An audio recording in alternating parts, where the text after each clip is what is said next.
challenged, seriously medically challenged, like irrevocable suffering, so that they're really just keeping them alive might have been questionable, and the veterinarians would feel that it was more humane to go ahead and euthanize them.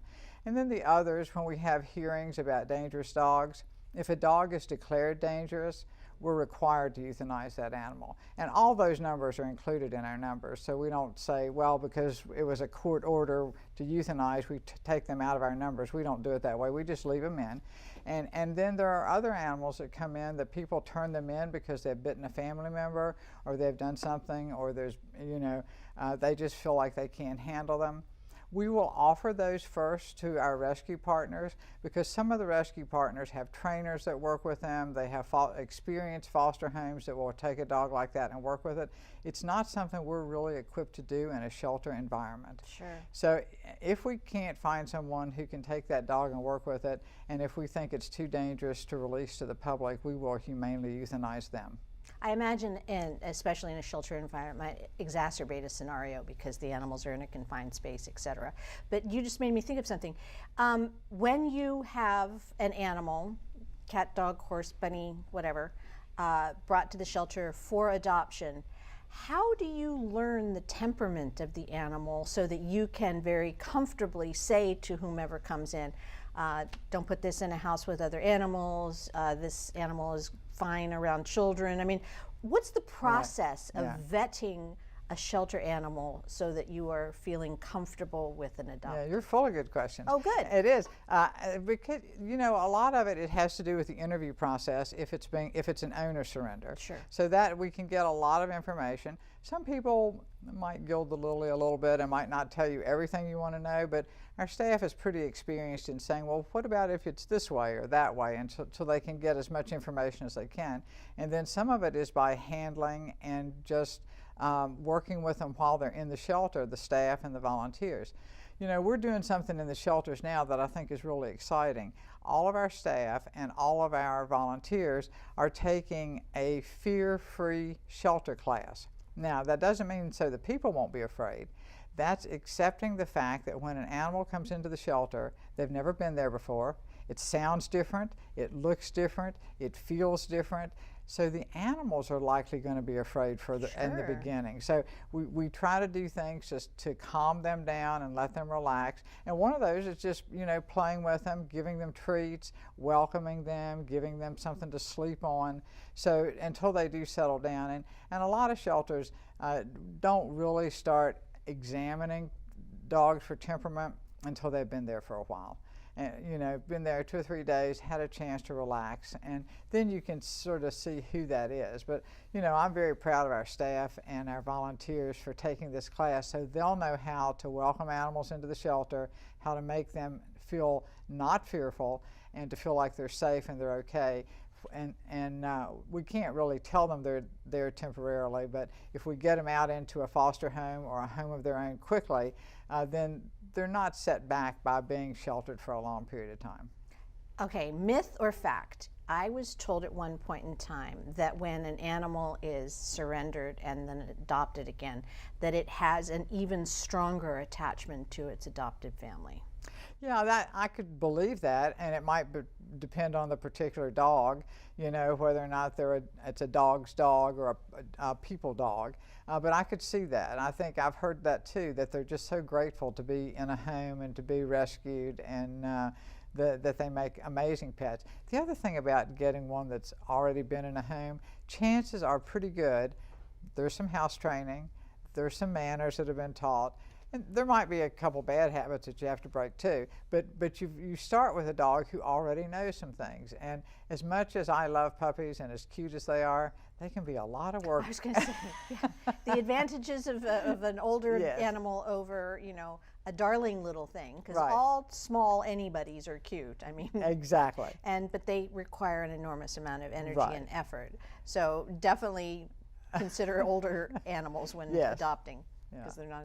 So along those lines of keeping animals out of shelters, there's a lot of, technology has really helped. A lot of programs, like you said, you're incorporating into the LA shelters. What are some of the things that you have found really work in regards to keeping animals out of shelters in the first place? Neighbors helping neighbors. Oh. You know, if an animal is out and if the animal is sick or injured or running in traffic or jumping on kids in a schoolyard, those dogs need to come to the shelter right away, no doubt about it. But if a dog is out or a cat in a safe neighborhood and it's just sort of wandering around, maybe got out the gate or out the back door, if neighbors put it on one of those neighborhood watches or put it on a lost and found Facebook page, they're probably going to get home a lot faster, putting up signs. And so neighbors helping neighbors is really, we've found that's the fastest way. And it's not just we here in LA. This is something that's being talked about on the national scale about what people are finding out and what we have learned during COVID. So they get home much faster. If you pick up a dog and you think, because you think it's lost, and it is if you don't see a person attached to it, and you drive it across town to a shelter, chances are the owner's going to look that neighborhood, search the neighborhood, put signs up in the neighborhood. It's going to take them a few days to think about where the dog might be and to start checking the shelters. And sometimes people wait so long to check the shelters that they've passed the stray hold period and the dog has already been adopted out. So when people help people, neighbors help neighbors, I think that's really the best. And what are you doing to help people get over whatever they may feel is the need to surrender an animal? Sometimes it's impossible. Sometimes it you know, it has to happen. Someone's passed away, etc. Right, absolutely. But what are some of the programs that the shelter has to maybe help someone get over whatever challenges they're feeling with their? Well, I think one of the things that we're doing really well right now is we're having educational Zoom meetings. We have rabbit roundtable, cat chat, doggy dialogue, and our wildlife seminars that go on a regular basis. So we have staff and volunteer experts who are on these Zoom meetings, and people can call up for problem solving or to ask questions or to... Why does my bunny chew through my electrical cord? Exactly. Or, you know, I got an email from one lady who said, I thought I was going to have to bring that dog back, but I went on that doggy dialogue and they answered my question and it really worked, and I'm keeping this dog for the rest of my life. Aww. So, you know, so we do those kinds of things. We have an awful lot of information on our website for people to, you know, to read and learn more. But I think it's just about talking to people and explaining it. And, you know, animals are a very emotional thing for a lot of people. Right. So sometimes people are going to hear it and they're going to say, that can't be true. That can't be true. We've got to take that dog to the shelter. You know, we're not going to convince everybody today. But over time, and you know, the LA Animal Services is a Tier 1 shelter in American Pets Alive HOS program, and that's Human Animal Support Services. So our big deal now is to keep the families together. You know, if you have a dog and you can't afford medical care, we're working on a program to be able to help with that. It's not launched yet, but it's coming soon. We're also working on a program that's closer to being launched, that if one of our New Hope partners wants to pull an animal with a medical situation, we'll give them a copay. So to help them, you know, defray the cost of the medical challenges with that pet. So we really want to keep pets together.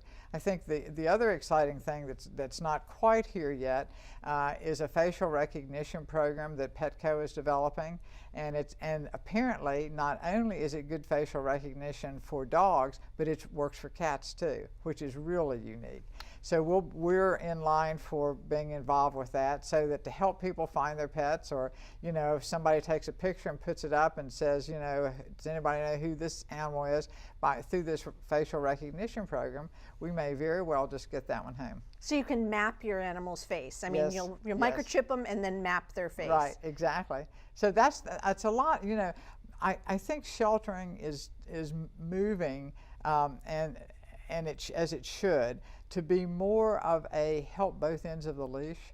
You've got a pet on one end and you've got a human being who cares an awful lot on the other end. So we want to keep them together and we want to help them solve problems, and we just want them to be happy together. Well, all of this is fascinating, but on a very practical note, how are we doing? Because you had to close. We did. Couldn't have the human interaction. Right. couldn't take the chances, etc. But we're sort of moving forward now. Right. Is everything open? Is everything Yeah. doing well? We have all 6 shelters open now. We had closed temporarily West Valley and North Central, so they're all open now. We still have space in them. We didn't really have to open for space yet, but it was time, really. The staff had been working on 3 12-hour shifts so we could always have a group safe at home in quarantine in case we had an outbreak at one shelter. We were very lucky here in LA that didn't happen, but some of my colleagues across the country suddenly had an outbreak of COVID in their shelter, and then they didn't have people to take care of the animals. Oh, no. So it was quite an emergency for them. So we were very lucky not to have that experience. And so, you know, I think we're ready to go. The staff is back on 8-hour shifts. They're excited. They like it. I think they liked the 12 hours for a while, but it became wearing, you know, on them. And so I think they're all happy, and you know, we're back in business. Now, there are some changes in the business. Like most things in the city, we're reducing our counter services where people can come right in and be waited on and get their needs met, because we have to limit how many people can be in the building at one time. Sure.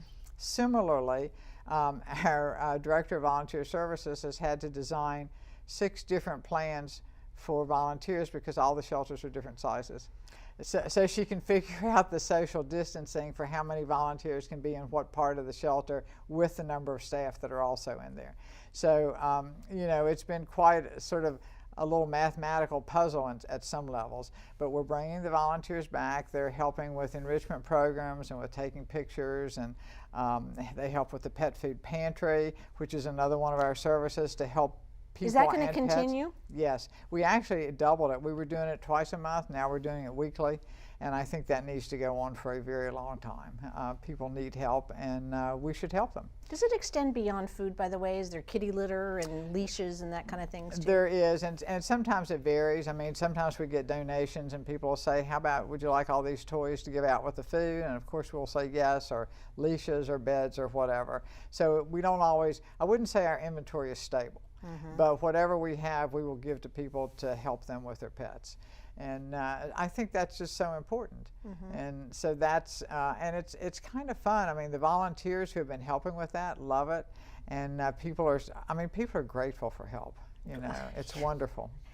It's a big community, and along those lines is also caring for, you know, the potential of bad things happening. And I know that this is kind of, we should be aware of pet poisonings, you know, in this time. So there are things, especially now with our animals outside and you know, us spending so much time, foods and plants that you should be very conscientious and cautious about when it comes to your dog. Yeah, some plants are worse than others. Most of the really plants that are troublesome are around the holidays. The pets don't tend to go to the outdoor plants quite as much, but like mistletoe, for example, is really toxic. But who would think? You know, and who doesn't want mistletoe hanging in their house? So, but if it drops, if you don't want to kiss, I guess. Yeah, I guess not. But if it drops off and the animals get it, it's toxic. But if you are concerned that your animal has eaten something that might be toxic, if they're heaving, if they're just lethargic, you don't want to wait on that. You need to call your vet. And if you can't reach your vet, the ASPCA has a poison hotline. You can call them up. You can say, I think my dog ate, I don't know, chocolate. whatever. Yeah, chocolate. And they'll say, well, how much? How much does your dog weigh? And yes, it's toxic. And they will be able to tell you whether or not you need to go to an emergency clinic right then. And I think that's so important for people to know that. If your own vet is open, you don't need to make that call. Just call your vet. But if you go to a clinic that's not open 24/7, those things always happen at night. They happen at Sunday at 9 p.m. at night. That's exactly when they happen. And don't let the dogs drink your martini. That's not a good thing No. either. Chocolate, martini, all those kind of things. And and some dogs just overeat. You know, if it's people who like a lot of turkey and dressing, for example, at Thanksgiving, you can put your dog into some kind of pancreatic attack just by letting them overeat. So, and might not be poison per se, but it'll make them really sick, and it could be fatal. So, you know, those are all things to watch. Just be careful with them. You know, if you weigh 100 pounds, I'm going to cut this down a little bit. I'm leaving off my COVID weight. and your dog, and your Square that for me. yeah, and your dog weighs 10 pounds. Think in proportions. You would eat a slice of pie, and for your dog, that would be a fork of pie. So that's, I think, what people probably don't think about. Oh, he loves it. He loves it. Yeah, now he's very sick. Right, Yeah. right. And maybe we shouldn't be giving them our people food anyway. It is the time of year in which, spring is sprung and life is generating, and there are a lot of wild animals that we have in, our area, and sometimes we've squeezed them out of their own space, so they're kind of in our space. So what should people do about raccoons and skunks and coyotes and all of those things out there? Learn to love them and learn to coexist with them. I live in a pretty coyote territory. I live out in the county, in the country, and people aren't very close, houses aren't close, and we have coyotes all around.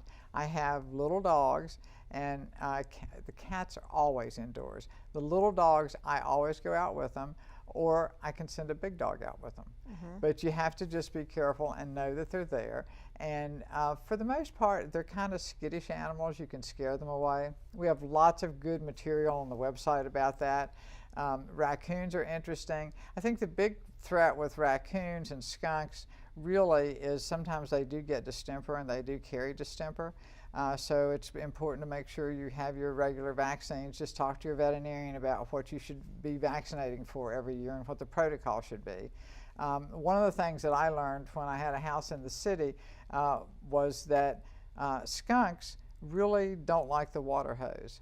So if you just sort of I'm not saying blast them with the water hose, but if you just let them feel a little bit of water on their back end, they will skittle away. And they won't spray? And they don't stop to spray. Okay, they're running away. So it's very interesting, and so that way you can if you learn these little things, you can kind of enjoy them all. So even though, now let's go back into the shelter environment. So with animal services, even though we're still kind of in these very baby steps to get back into normal, are you looking for volunteers? Are you looking for anything? Is there anything that would really help this whole community at this moment in time? Well, we're not actually we're not just throwing the doors open so everyone can come in because of social distancing, and we're bringing back first our volunteers that have been waiting for a year to come back into the shelters. So they'll be the ones coming in first, but we will always want to train new volunteers, involve new people in the process. We certainly are looking for foster parents. I think you mentioned a little bit earlier, we're about to come into kitten season, and it's already started. And we have major partners, other rescues, who take as many kittens as they can that come into our shelters. But, how about fostering? If you want your children to experience birth, well, rather than breeding, because we don't need any more animals, foster a litter. Foster a litter of kittens. It is so much fun, and the whole family can be involved. And you can pick how hard you want to work. If you want little tiny babies that their eyes aren't open, you're going to have to bottle feed them every couple hours around the clock. If you want to not put quite that much effort in, then and just want to play with kittens for a while. Get one that's 3 or 4 weeks old. They've started to eat on their own. They're way cute, and they just sort of stump around a little bit, and they're fun. So it's a great family project. We don't have as many puppies, litters of puppies in the shelters as we used to, but occasionally we even have a litter of puppies that someone could foster. And it's a good way for children to get used to animals and to just start to handle them when they're really little. And it's not always easy. I mean, at that age, they have those little tiny sharp teeth. They're not really biting, but they're chewing. So it teaches children to say, well, wait a minute, don't bite me like that. I don't like that. And then they set a boundary with each other. How long is the average fostering when you are dealing with, not an adult animal, but a tiny little cluster of creatures? Well, and we vary it according to what people's Okay. needs are, but ideally you would take a youngster and keep it until it was about 8 weeks old, or at least 2 pounds, Okay. and then they're old enough to be altered, because we don't release animals from the shelter unless there's a medical reason to do it, unless they've already been spayed and neutered and microchipped and fully vaccinated. So what are the things that someone should ask themselves before they think, oh, it'll be really fun to have this new life in my house? You know, parrots live for 70 plus years, and you know, what about those animals? What should one ask oneself before one walks into the... The same thing I asked my daughter was if I got a parrot, and I didn't, if I could leave it to her.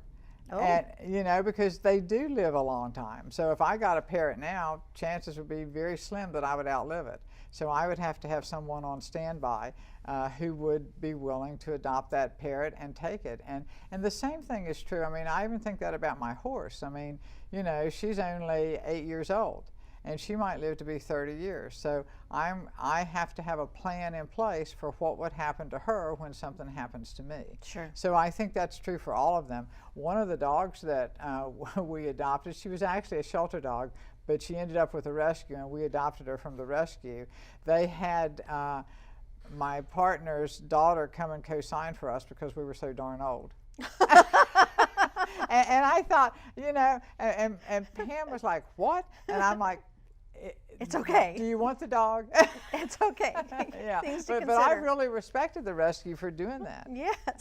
Well, if people want more information about all of these subjects that we've talked about today, what's the best way to find out? Go online to our website. And it's got so much information on it. It's a little bit hard to find everything you want, but I think if there is a search thing, and we're working on a new updated website that will be a little bit easier, I think, to find materials on. Sure.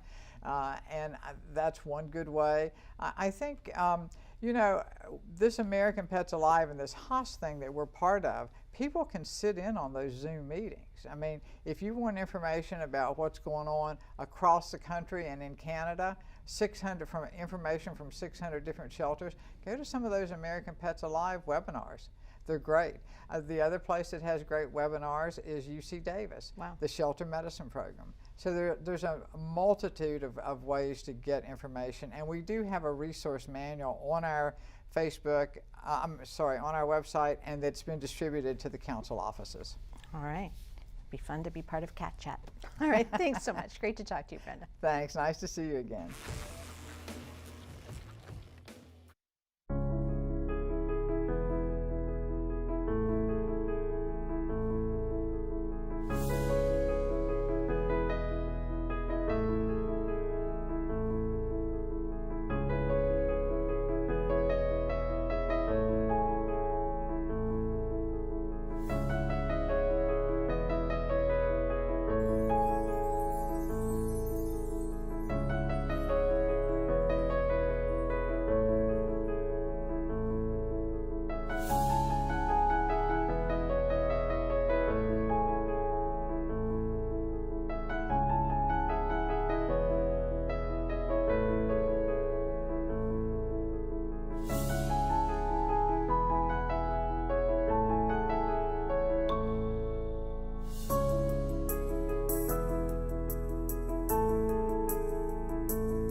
Morning.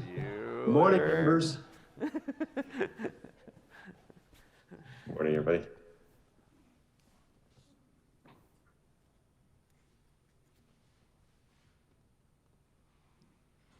I've never looked so forward to a Friday. No kidding. Well, let's. Yeah. Yeah. That's,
Good morning, everyone, and welcome back to the Budget and Finance Committee's consideration of the Mayor's proposed budget for fiscal year 2021-2022. I'm Paul Krikorian, Chair of the Committee. Today is April 30th, 2021, and we're prepared to resume our meeting. So let's go ahead first and call the roll. Krikorian. Here. Blumenfield. Blumenfield, present. De Leon. Here. Rodriguez.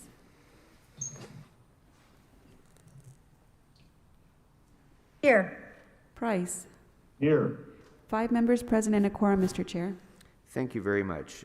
So members, to date, this committee has requested 61 memos, 52 of which are budget impact memos that will need to be considered during the course of this hearing.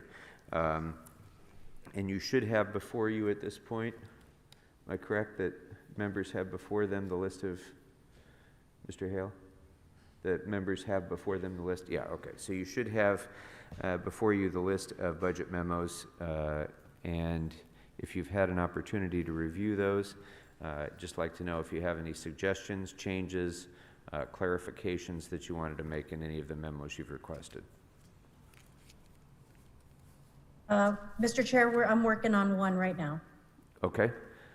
Okay, very good. Then what we'll do is we'll hold off approval of the list until after we hear from the Board of Public Works, and then we'll come back to that so you and your staffs have had an opportunity to review the language. Okay. Then with that, we'll go ahead and begin our first departmental consideration with Greg Good. Mr. Good, welcome, and we're here to review the Board of Public Works budget. So I want to thank you very much for being here. We have your letter and appreciate that. You can give a brief summary of your comments about the Mayor's budget, but we do have your letter and we've considered it, so you don't need to go into great length. But Mr. Good, President of our Board of Public Works, welcome.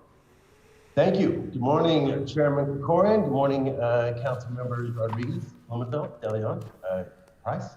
It's really good to see y'all, and it's good to be here.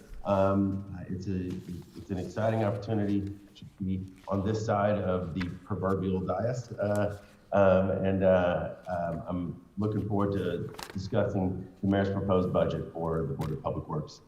With me today are some key members from our team. The Board of Public Works Vice President, Aura Garcia, Executive Officer, Dr. Fernando Campos, Office of Community Beautification Director, Paul Roch, Interim Petroleum Administrator, Erica Blyther, our chief forester, Rachel Malrich, and our new director, or not new anymore really, our director of climate emergency mobilization, Marta Segura. I also want to just take a moment, Mr. Chair, to thank the 5,500 women and men of Public Works, from accounting to wastewater, and their families in the face of profound shared pain, anxiety, and unimaginable circumstances. They, like so many workers across the city, on city workers as well as private workers, they've been soldiers and they've been leaders. They've led when they needed to, and they've followed when they needed to, and they've kept us going. We are grateful for that and to get us here. Now, the task at hand, I want to thank Mayor Eric Garcetti for this budget. I want to thank Deputy Chief of Staff Matt Szabo, Raul Mendoza, Angela Berumen, Deputy Mayor of City Services Barbara Romero, Rich Llewellyn, and the countless teams of folks who work so hard to put this really incredible justice budget together. It is, in our estimation, a groundbreaking document in its vision. It's really breathtaking commitment to equity and justice, and it really is a springboard to recovery and growth. It is also a clear-eyed attack on multiple existential challenges facing our city: pandemic recovery, the grinding pain of urban shelter crisis, climate change, and the absolute call for environmental justice, and the stain and pain and consequences of the multi-century pandemic of structural racism. The Department of Public Works stands right in the middle of all of these challenges, and we are anxious to continue that work. So the upshot is we're fired up about this budget, and we appreciate the opportunities, we appreciate the resources, and we appreciate the challenges the budget puts in our collective laps. That said, we also appreciate the opportunity to recommend some additional items for consideration. And to your point, Chairman Krikorian, we know y'all have the letter. We look forward to providing reports back on all of those items, any items y'all want, and working with y'all. We know y'all are deluged. As a reminder, we're requesting positions that we think will generate and preserve revenue. We're asking for positions to initiate a pilot oil and gas facility compliance program. We're requesting a position upgrade to reflect our post-SIP reorganization, and we're requesting a grants coordinator as well. What I'd ask your indulgence, Chairman Krikorian, is again, we are addicted to questions and epiphanies and look forward to reporting back on everything. I will just focus my comments on two items and then leave it all up to y'all. The first, and let me also caveat this. We are hyper cognizant of the risk factors in this budget and in our long-term projections. And given that we are only contemplating, at least requesting positions or consideration of positions that we think are revenue generators, revenue preservers, or reflective of, frankly, key policy directives that we've received from y'all and the mayor. And so we get it, in other words. So we come in eyes wide open on that conversation. First, as you know, we're requesting consideration of what we call a revenue preservation and generation unit. Specifically, we're asking for one management analyst and two accountants. As y'all know, the Public Works Trust Fund is a labyrinth. It is a beast with a current balance of $154 million. The health of that fund has been vital to the city in the face of the pandemic, and we're very proud of that. Meanwhile, there are more than 12,000 deposits, in some cases decades old, spread across 39 revenue accounts. That is still money on the table. We need an additional management analyst to work with our fund manager, Norman Chignata, to roll up their sleeves, track, trace, and really unwind all the deposits related specifically to tree guarantee fees, and permit deposits. This year, we untangled up to almost $9 million in tree removal fee deposits, and that was money that went directly to Streets LA. We do not claim that we will see $9 million yield every year, but we are convinced that with an additional MA, we should be able to unlock or unwind at least $1 million a year. That's money on the table. It's a conservative estimate, and that's a nice return for the city. On the accounting side, it's kind of amazing. We carry out, the Department of Public Works, our accounting department, we carry out about 85,000 transactions per year at a value of about 4.7 billion in cash in and out every year. And 10 of our 13 SIP losses were in accounting. 3 were in accounts receivable. We're asking for 2 accountants to help mitigate those losses on the accounts receivable side. We get nearly 15,000 billings related to EU and B permits annually, and we collect on thousands of SDRF billings. Absent these 2 accountants, we will be slower in our ability to process these accounts. We're gonna do whatever we need to do to get the work done, please be clear. But it's difficult to sort of wish that loss of capacity away. We will feel it at least by the end of the fiscal year, and frankly, it's a cash flow issue, cash flow accounts. So the general fund impact of those 3 positions would be $216,646, and we think the yield, potential yield, merits that investment. Second, we're requesting 3 resolution authorities to launch a pilot oil and gas facility compliance program. This is obviously a topic folks are talking about, and there's several threshold factors I would posit for the committee to consider just as a starting point. 1, we currently have 26 oil and gas fields and 704 active oil and gas wells in the city of Los Angeles. 2, we have very limited authority to inspect and or shut problem sites down. We are preempted by the state, CalGEM, SCA-CMD. But we can develop a city inventory, which doesn't exist, of oil wells and gas wells. We can establish partnerships with those agencies and other agencies, MOUs on information sharing, on reporting, joint reporting. We can conduct exhaustive paper audits and compliance reviews and essentially act as the watchdog, which in light of the preemption issues, we would argue is an appropriate role.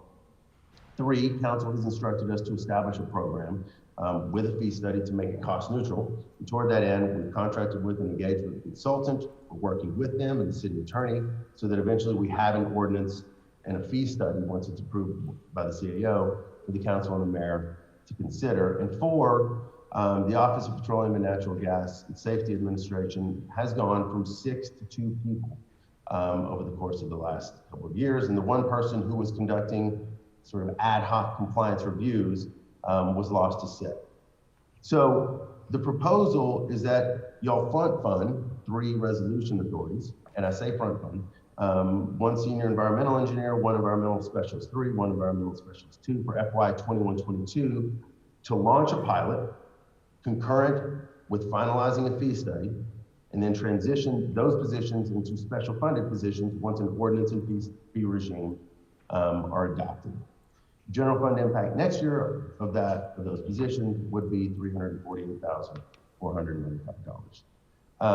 So again, we're excited about what this budget portends. We're absolutely rip-roaring and ready to roll. We're also ready to provide all kinds of reports back, and look forward to your questions and any comments or any feedback you have. Thank you, Chair.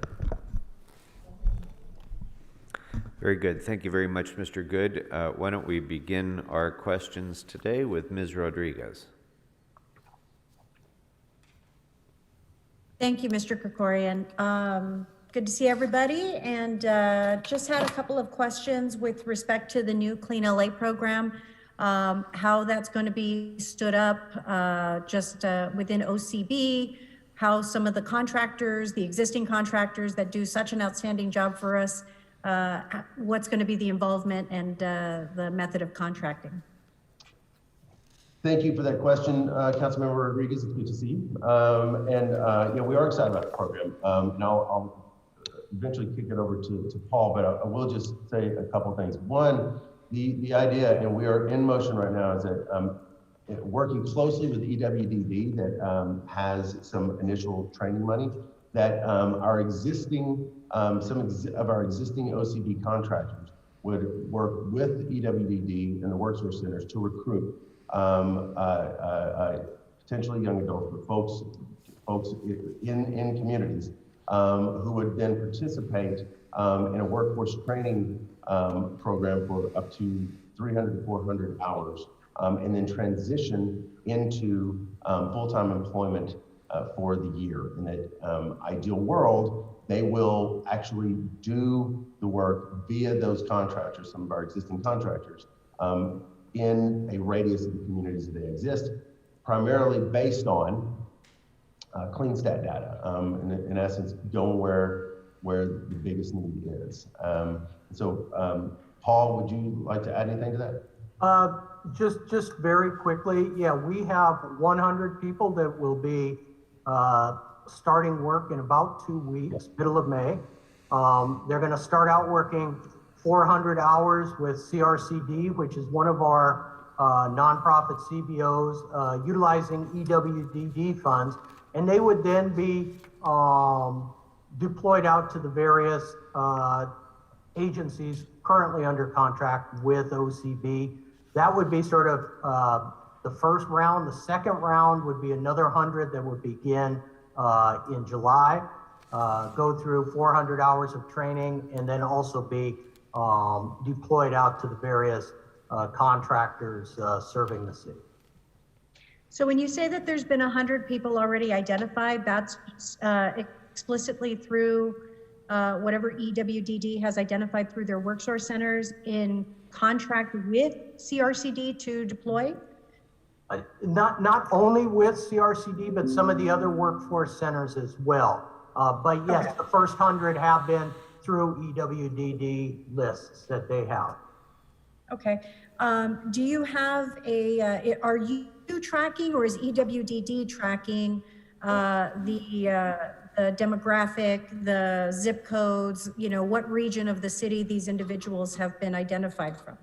Yes, I know that EWDD tracks that, and when we get the information about the people hired, we would be tracking that as well.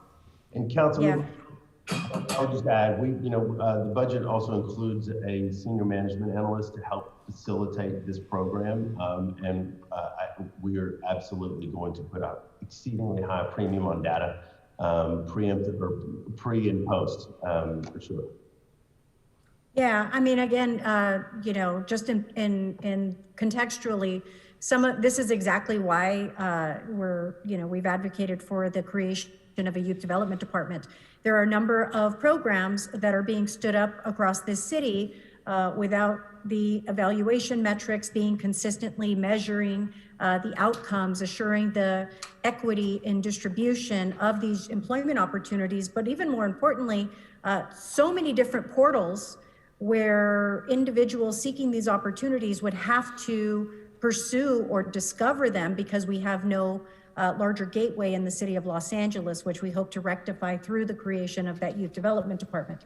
But those metrics are really critical, but most importantly, getting the jobs into the hands of the young people who, in many of these communities, particularly those hardest hit by the pandemic,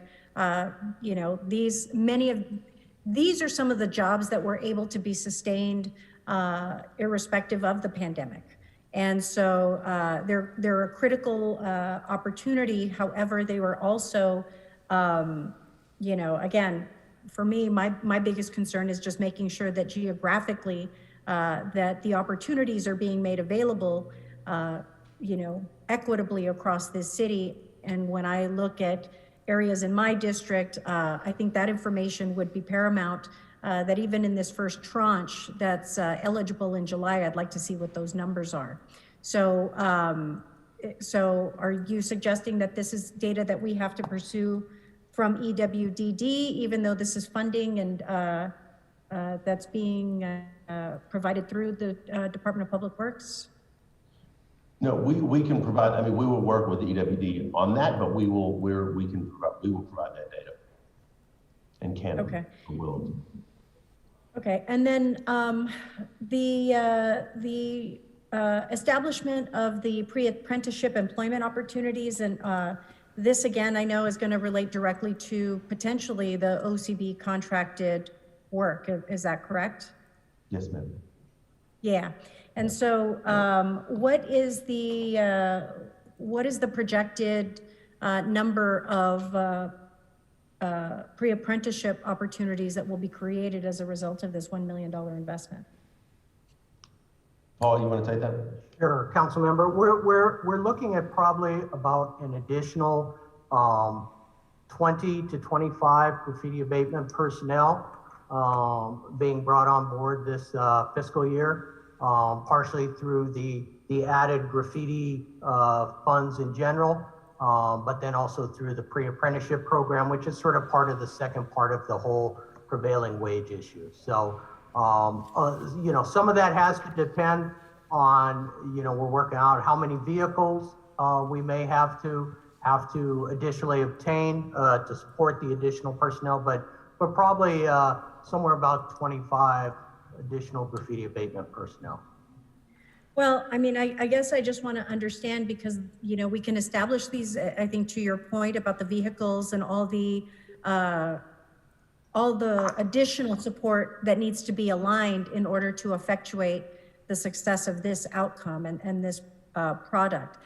We have to have the equipment. Our OCB contractors need to, you know, they need to be allocated additional resources in order to expand their scope of work to even accommodate these additional positions. So what is the projected demand of additional resources related to our graffiti abatement program in order to help effectuate successfully this pre-apprenticeship program?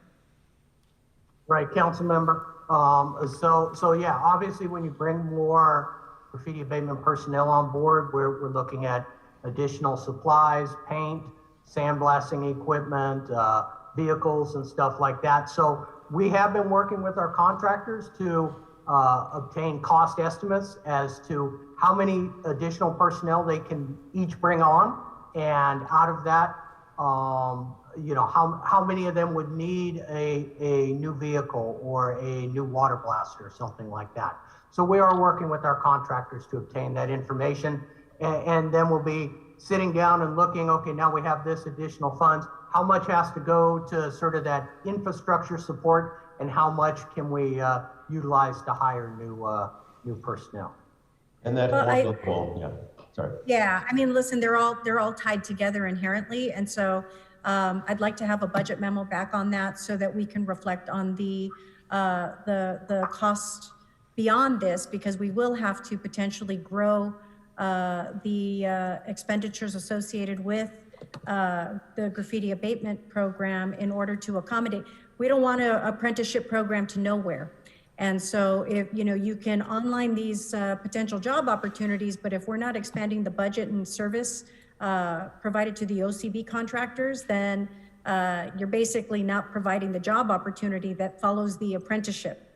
So I want to get a breakdown of what those projected associated costs would be for equipment and expansion of the service to the graffiti abatement program, and then also the report back with respect to the metrics associated with the new Clean LA program and the demographic information and such.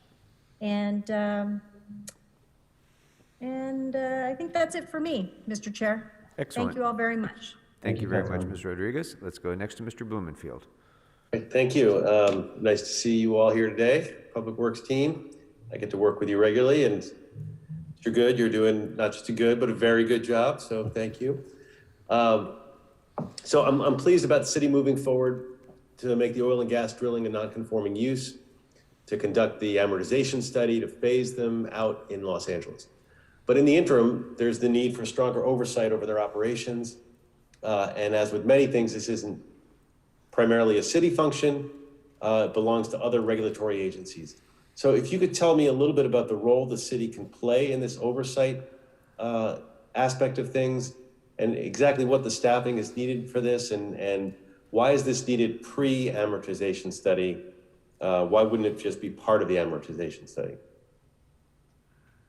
Well, I think that what we can do is frankly something we're fully sussing out right now. But what we do know, I mean, the vision in a sort of compliance review versus inspection program would be, as a starting point, inventorying all the oil and gas wells in the city. We actually don't have that level of information. We don't know, and when we want information about what permits people have, what NOVs or notice of violations people have experienced via SCAQMD or whatever. We've literally been in situations where we've had to do public records requests simply to respond to calls for information from constituents or media, et cetera. And so there's a massive information gathering process that would need to happen. I will tell you that would also be necessary for an amortization study. So there are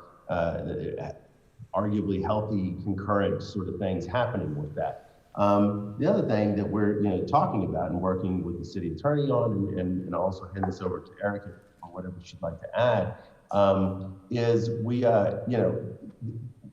can do a lot of review of documents and be in constant communication. Right now, when we have a group of constituents concerned about a well or about a site, we have very little more information than anyone else. What we would love to be able to do is to respond with information, to highlight when there's a problem site, to then go to the agent, have the information to go to the agencies that do have that authority, and to engage as partners to deal with it. There is a policy decision on y'all's part as to whether or not that waits. But what we're positing to y'all is if we want to move on this quickly, there is plenty of work to be done now. And we have two people in the office. Again, it used to be 6. The one person who did sort of ad hoc compliance reviews, because we do get those requests, was SIP'd, or turn that into a verb or not, but left via SIP.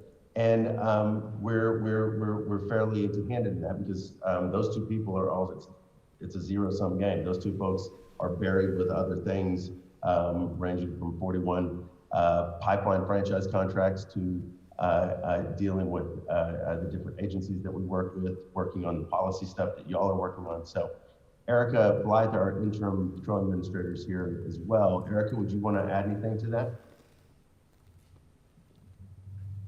Thank you. I think you've covered it pretty well. I just want to point out, as you mentioned, there are public requests for information. For example, LA County Public Health says, oh, what do you know about this drill site? Are they in compliance? Are they in violation? What's going on? There are public needs. So just being able to pull together those records and say, how many notices of violation did CalGIM issue in the last year?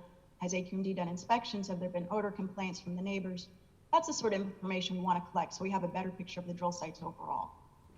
Although it's a little odd, LA County is asking us for information, and then we're saying, okay, we're going to go to all of the state regulators and the county and federal regulators. I mean, when LA County could have just gone to those folks, why are they going to us? And then we're doing their work. It seems a little odd in that respect. At the same time, I want us to, I'm eager to do this this work, but I'm just pointing that out. I certainly also want to make sure that you said things can be concurrent, that it's concurrent, yes, duplicative, no. We don't want to be doing the work for the amortization study and then hiring somebody else to be doing the work separately. Just there's a little bit of risk in all of that in terms of bureaucracy and us just adding more bureaucracy, which I don't want. But that being said, I'm going to request a report back on the request for positions for funding the oil and gas well drill site facility compliance program, including options for funding before the fee study is completed and the fee implemented. So I'm making that as a formal budget request, but I did want to express just the concerns about we shouldn't be doing other agencies' work for them when we have enough work of our own, and we shouldn't be doing something that we're going to duplicate through our own studies. That being said, I don't want to take anything away from the importance of this, so that's why I'm moving forward with that question. If I could just answer one thing, Councilmember, I think you're right. We have this very imperfect, wildly imperfect scenario in the state where almost nobody who has pieces of this is adequately resourced.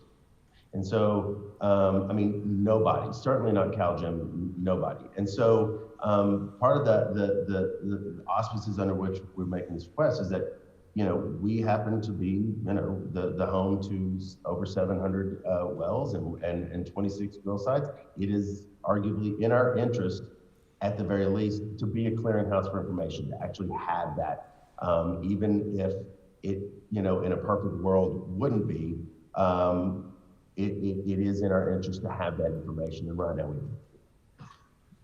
It's certainly in our interest.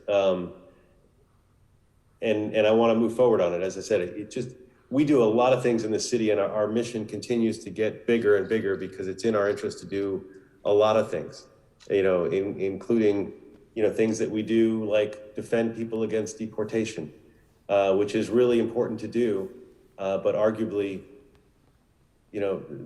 federal funds should be used for that, but we take the mantle because nobody else does. That's why we do these things. But at the same time, as we see in this budget process, we have limited funds. Another thing, I don't want to sound like a broken record on some things, but all of our efforts to increase contracting opportunities for small local businesses don't mean much if we can't pay our contractors in a timely manner. I've always said that is the way to promote equity, because we have small women, minority-owned businesses that we can do all the incentives in the world, but if we can't pay people on time, they're never going to want to do the business with us. So that includes contractors who do public works construction, who have statutory prompt payment protections, but it also includes service contractors that get pushed to the back of the line. So my question is, how will your request for the Budget and Systems Director help accomplish the goal of speeding up payments to our contractors? If I could premise and then hand it over to Dr. Campos on this one. We agree. And of those 10 folks we lost in accounting under SIP, 7 of those were in accounts payable. And at least 2 of those, and Dr. Campos will affirm or disabuse me, at least 2 of those were handling general fund accounts, and that's where our OCB contracts are managed, and so it is a significant challenge. Dr. Campos, you want to add on that? Yeah, absolutely, Fernando Campos. Good morning, everyone, and Councilmember, great question for the payment for our contractors. As you know, we do pay out about $2.1 million per day. As President Good indicated just a little earlier, we process close to 90,000 transactions. Paying our bills is just as important as collecting the money and revenues that we process, about $5 billion a year. In response to your question directly, the SIP program, we did lose the 10 individuals in general fund accounting, about 5 individuals paying our bills. We also lost individuals in our receivables, about 3 individuals there. We lost 1 person doing our compliance inspection related to our oil and well program. We also lost individuals in our systems support, as you indicated, our IT person. And then we also lost support for our Office of Community Beautification. So it's going to have a tremendous impact. Our vacancy rate, I agree, it's 21%. It's fairly high. However, when you remove the SIP individuals that left, our vacancy rate is going to be about 8%. That's the reality of what we can backfill. That 8% is not going to be enough to pay our bills on time. We already know that. About 75% of our bills are paid on time for our construction contracts. Lack of payment within 30 days will expose the city and has exposed the city to a potential liability payout of 10% of the unpaid portion. We do our best to pay our contractors on time for construction, and that is the highest priority for us so that we can minimize that risk exposure of that liability.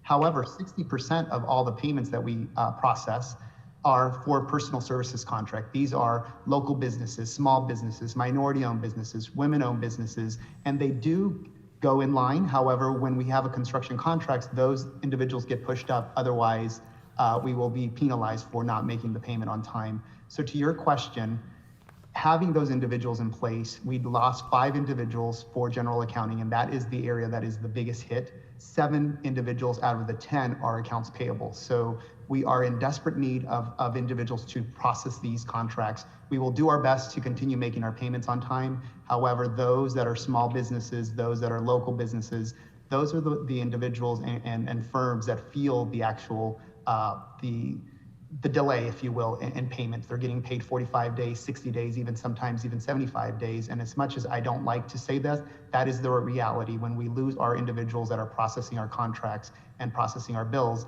that is the impact. The second, the second part of your question, which was the IT support, we are proposing to increase one of our positions, existing position, and not to add an additional body. And that individual has increased the workflow, if you will, and responsibilities, not only consolidating and right-sizing what we're planning to do within the Board of Public Works with payroll, administration, budget, and also system support. Having this person at the lead would allow us to start looking at streamlining processes, automating processes, and not only that, but just right-sizing the organization post-SIP. And so we would appreciate having a report back to this, and thank you for the question, Councilmember Blumenfield. Great, I appreciate that, and I certainly don't want to see us, not paying our small businesses on time. As I said, I'm a broken record on that, and I do think that's part of the equity lens we need to use is how our own actions affect equity across the board. So I'm going to ask that we do a report back request for the budget and systems director, but including in that any metrics that we can use, such as the time it takes to pay an invoice, to evaluate the performance of this position and the unit. Because I want to see the positions in there, but I also want us to have that accountability. I want to know that actually after we fund this, that we're actually getting our invoices done on time. Similarly, I mean, when you had asked about the revenue preservation unit, so I'll ask for a report back on the request for the revenue preservation and generation unit. That's the 1 management analyst, 2 accountant positions, including potential sources of funding, including the Public Works Trust Fund, and whether they could be fee support. Because obviously we want to look at anytime we can restore one of these positions without general fund, that should be a way we look at it as our first choice. What else? We talked about the transportation we're going to talk with other public works bureaus and the grants. We've done a fairly good job securing grants, but getting the grants done in a timely manner, especially with all the new money potentially coming down, I don't want to see us leave money on the table. So explain to me how your request for the management analyst is going to help specifically on making sure that we don't leave any more money on the table. Thank you, Councilmember. Appreciate the question, appreciate the opportunity on the report backs. We think there's a lot of grants that actually folks aren't even going after because everyone's operating in silos. Vice President Garcia has been working closely, including I think with your office and with CAO on this item or on this issue. Aura, you want to take a shot at this? Hi, good morning, council members, and thank you for that question, Mr. Blumenfield. Yes, as of early this year, we started a grant task force. What we did, we extracted folks from every bureau in our offices that are working or will potentially work in grants to just really have a comprehensive and coordinated effort. And so we realized that this is really a big lift for a department as big as ours. And so having a senior MA to help us coordinate a more coordinated effort to look at grants in a more holistic view. So if there's a lot of grants that are coming down the pipeline really require collaborating and doing multiple projects in different areas. And so sometimes a lot of our departments and our bureaus won't go after certain grants because there's a component that they don't do. And so part of this coordinated effort is to really align projects and fulfill grant requirements with collaboration within departments within the public works and so the city as well. Okay. So I'll add then a request for a report back regarding the funding and resolution authority for one management analyst to support the new grants unit, including with that any estimate on the ROI for this position, because we'd like to have measurable returns on these things, and certainly want to see those grants. And lastly, I guess I'll just say, I've made revitalizing the urban forestry division a linchpin of my agenda. It's been very important to me since I became the chair of Public Works. Your letter includes this as a future ask. I'd like to request that we get a report back on potential sources of funding for the senior management analyst one to support the city forest officer, including whether the $2 million in the UB for tree planting is an appropriate source of funding for this. And with that, I will turn it back to the chair. Thank you. Thank you, Councilmember. Thank you very much, Mr. Blumenfield. We'll go next to Mr. De Leon. Thank you very much, Mr. Chair. Very quickly, I just want to associate my comments with Mr. Blumenfield. I also have an entity called Fuego Tech that serves primarily the community of Ball Heights in my district, CD14, and we haven't been able to pay them, and obviously services have ceased. They have done historically a fantastic job when it comes to the issue of trash pickup.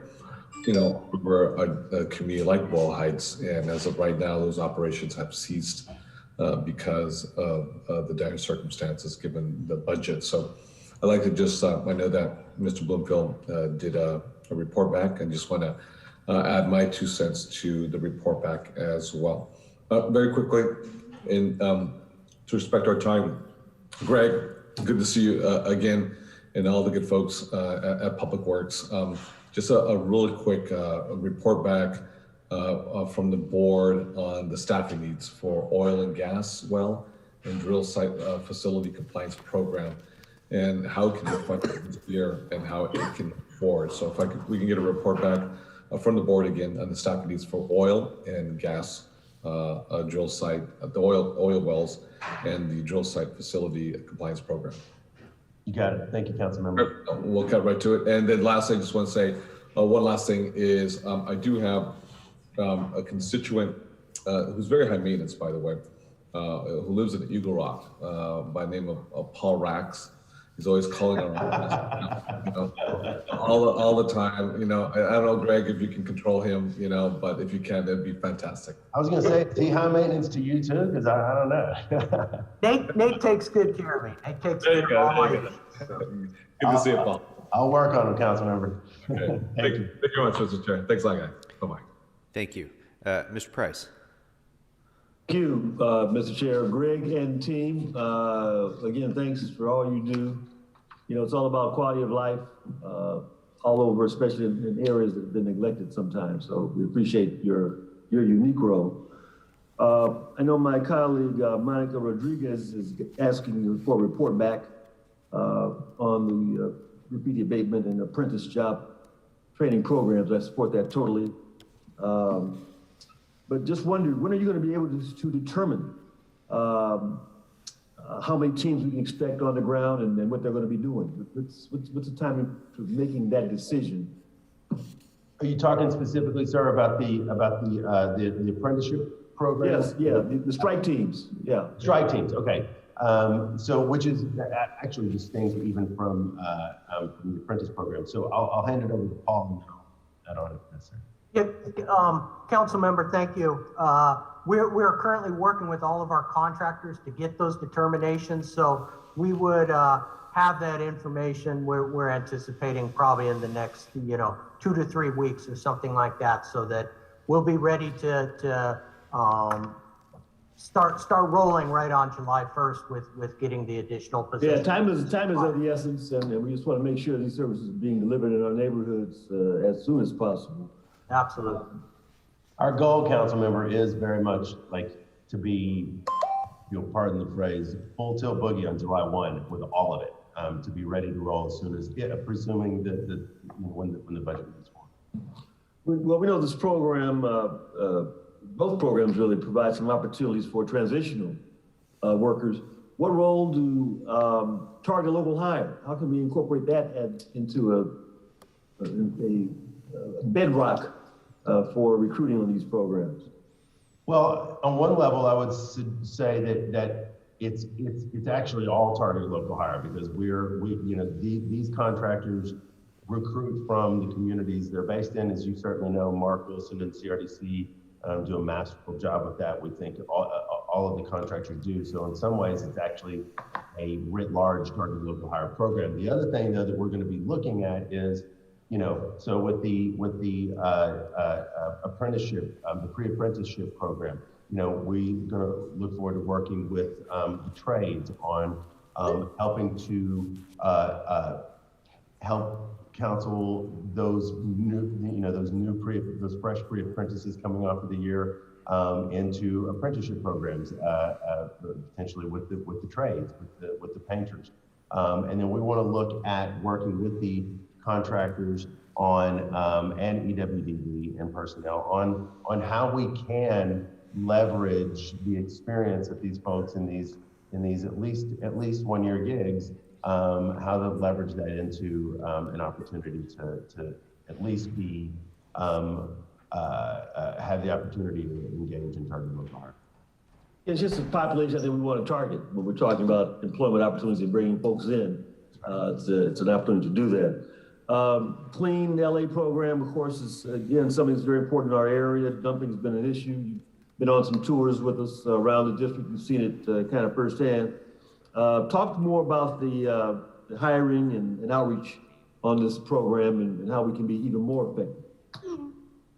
Paul, you want to jump in on that? Sure. So council member, outreach is happening right now through all the different EWDD work source centers.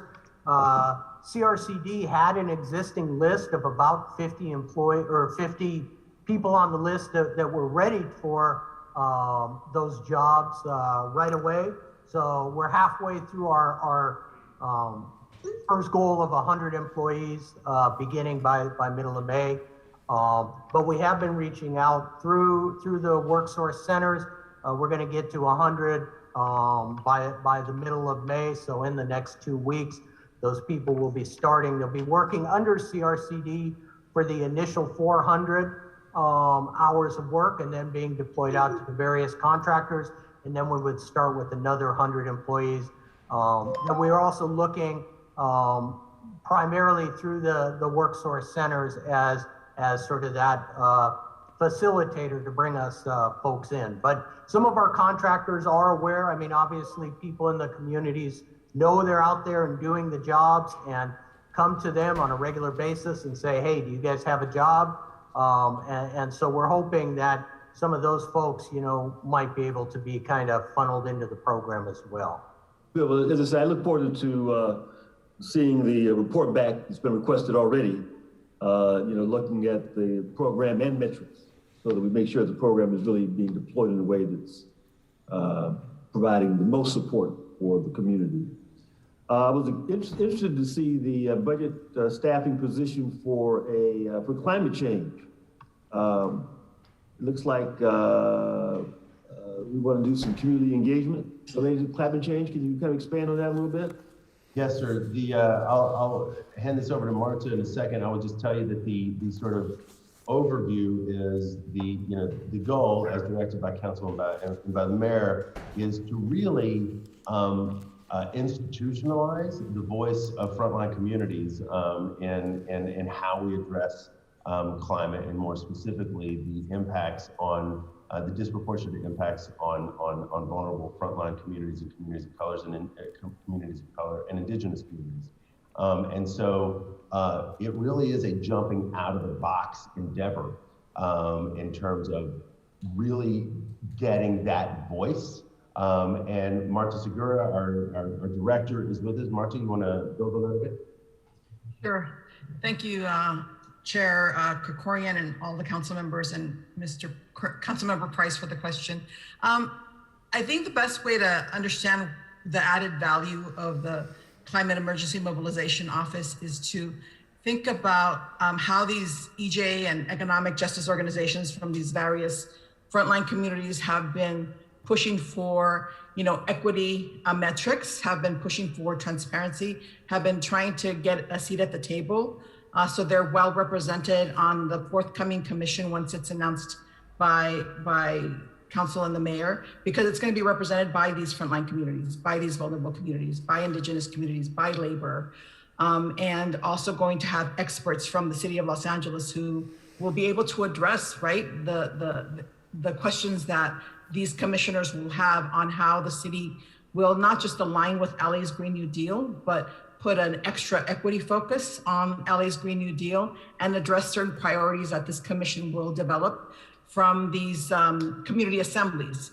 I think the community engagement that you're referring to is this process of where we're going to have these workshops and strategic planning sessions that will not replicate, what we've already done, but come in and try to create a roadmap that's actionable, that's implementable, that's going to focus on the vulnerable communities and how this will be a series of meetings around the city, or just one or two sessions, or it was originally proposed as 7 or 8 meetings around the city, but we're going to have a stakeholder engagement design process with a team and a task force.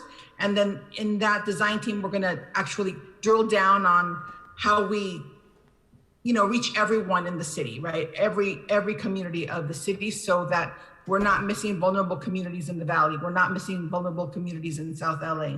So we're going to actually put a lot of thought into the curriculum, a thought into the geography, a thought into the districts and how these voices are represented throughout the city of Los Angeles.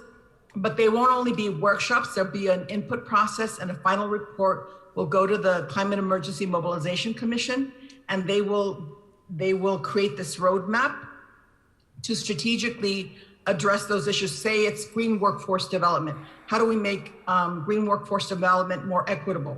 And I think it addresses the conversation today that I'm hearing about, how are these apprenticeship programs going to be measured? We're really interested in that as well. So I've actually been working with President Greg Good and the other members of this team to see how we can create these equity metrics that will help these community leaders and community members understand how these investments are impacting their communities. So, we're on the same page there. We definitely want to see more transparency and accurate metrics for green workforce development. But we also want to see it for greenhouse gas emissions and how the policies that we create for the entire city actually have an impact on these vulnerable communities. So it's this innovative model of governance where we're hoping to give these community members from these vulnerable communities a bigger voice in the decision-making process, where they will be advising me and the council and the mayor's office on what they want to see and how they want to see it. And I hear a lot of alignment with what I'm listening to today. So, well, certainly environmental justice is a big deal. It's frequently something that's overlooked in our community. So this will be an exciting forum, I think, for not just servicing issues, but providing an opportunity to really have some real input in policy direction. So we look forward to that. Thank you. There are a number of interesting, exciting demonstration projects in this budget, not the least of which is the workforce equity demonstration project. Can you elaborate more on exactly what that's going to be and how it's going to interact with the worker centers? Yes, sir. And by the way, on your point about the Climate Emergency Mobilization Office, we agree 100%. That formalized voice of frontline communities in that roadmap for the long term, I think is unprecedented and across the nation.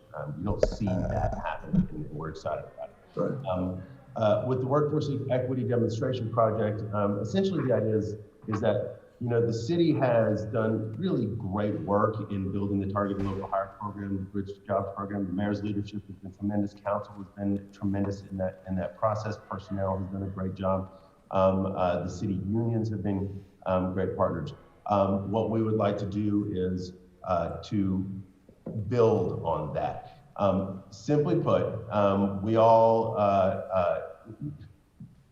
if we didn't learn from what we, the dialogue that we've all had over the last year, then we move and don't adjust how we think about how we do our business, then we do so at our peril. And the day will come when the city is going to be hiring more and more people. And what we wanted to do with this pilot is in a discrete way. We're the second largest department in the city, but we're also one department, is to basically create an innovative Petri dish to test a long-term workforce development model where we go out and recruit with intention in disadvantaged and low-income communities. Recruiting from the worker centers or specifically?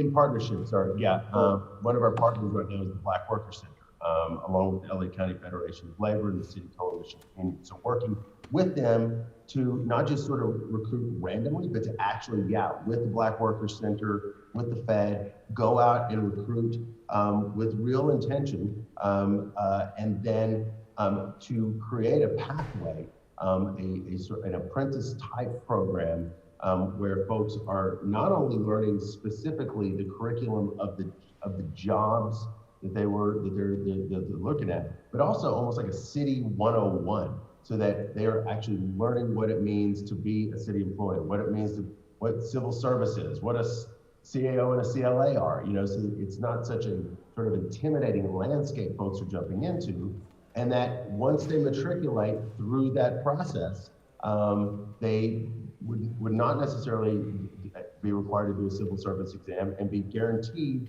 employment, but then not end it there, council member, continue that with a mentorship program, so that, because what's happening sometimes, we think, with target local hire is folks are getting stuck at a ceiling in terms of where they live in the city landscape. We want to also steward their place in the city and help ensure greater promotion levels and things like that. So it's a continuum, and we're excited about it. We'll be coming to you all.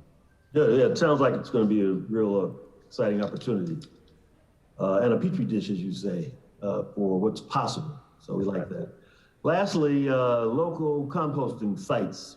Almost $1 million to expand these sites at 15 markets around the city. I presume one in each district. Are we going to concentrate them in some parts of the city, or what's that about?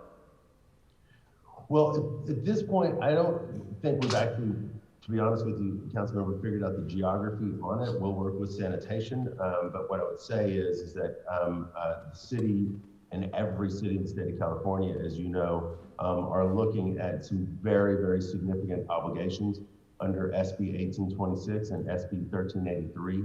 And that is to reduce methane, which is the just terrible pollutant that comes from food waste. And so this is a wildly complex issue that is going to require an all hands on deck process. And one of those is regionalized composting, and farmers markets are a very logical place to do it. So we're excited about it. Fernando, do you have anything you want to add on that? No, thank you, Fernando Campos again. No, I think you covered most of that. The only thing I would just add is the Board of Public Works actually just reinstituted and relaunched the Zero Food Waste Task Force, which is something that we've been working on for the last 2.5 years. This new Food Waste Task Force, which was just recently renamed, will bring back all the players to the table, not only internal stakeholders, but also external stakeholders, working with outside folks to come in and have that dialogue in terms of composting, cold storage, just reducing food waste and rescuing the food as well. So we are having that discussion in terms of how many do we deploy across the entire city. We'll be working with our Bureau of Sanitation very closely in terms of where we deploy, how we deploy, and when we deploy. But again, the task force is something that we're going to leverage internally to bring not only internal and external stakeholders to the table together to decide where should we focus on this. But farmers markets is definitely an area that we will focus on as well. And Southfield will be an area too, Councilmember, quite frankly. Yeah, well, I look forward to supporting you on this project as well. It looks like it's going to be a chance to, again, bring some resources in ways that we haven't before. So I do appreciate that. And I appreciate the job that you all are doing and your commitment to improving the quality of life in our communities. So thank you. That's all I have, Mr. Chairman. Thank you, sir. Thank you very much, Mr. Price. We requested budget memos on 3 of the 4 requests that the board made in their letter, as I see, the Revenue Preservation and Generation Unit, the Oil and Gas Well Drill Site Facility Compliance Program, and the Grants Unit. Did we request a memo back on the Budget and Systems Director upgrade? If not, I'd like to do so. Okay. Mr. Good, it's my intention to continue to push forward with ensuring that oil and gas is a non-conforming use throughout the city of Los Angeles. That's going to require an amortization study. In the meantime, it's also, I think, many of our intention to press forward with a robust regulatory and oversight environment. But all of this depends on hiring a full-time leader of the Office of the Petroleum Administrator. Where do we stand in completing that task upon which everything else is dependent? Well, thank you, sir, for the question. And we are exceedingly close. I'm not in a position to share names, quite frankly, but we are literally working with the CAO on a classification technicality, literally that. Otherwise, we're there. It's been an exhaustive and difficult process, Councilmember. Very good.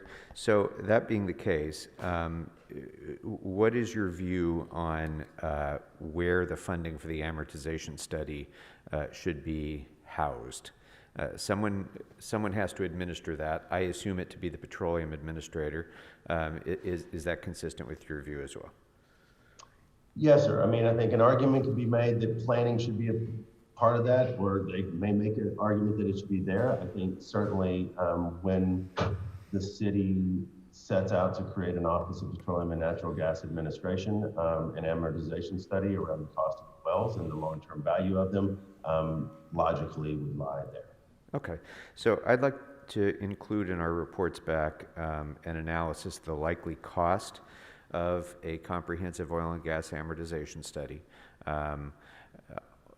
and where in the budget that payment should be budgeted, in which department. The costs of overseeing the administration of that study, and also the options that we have to ensure that that study is, that the cost of that study is captured in cost recovery. And specifically, I'd like us to consider whether or not the renegotiation of the SoCalGas franchise fee might provide an opportunity to help pay for those costs. Did we adequately cover I think we did, but I recognize the very pressing need that the board has to ensure that its accounting unit is robust enough to be able to continue to pay bills on time. I think we covered that with our reports, did we not? I think I heard a few members mention that. Yeah, we have a couple. I think the report back's coming on it. So I think we're good. I'm looking at the CAO's office. They indicate, yes, we're good on that. Okay, and then finally, we now have 3 different centers of environmental expertise under the board, at least, actually more than that, but of great importance to all of us, the City Forestry Officer, the Petroleum Administrator, and the Climate Emergency Mobilization Office. There's a Venn diagram there that includes significant overlap between in the vision and goals of those offices.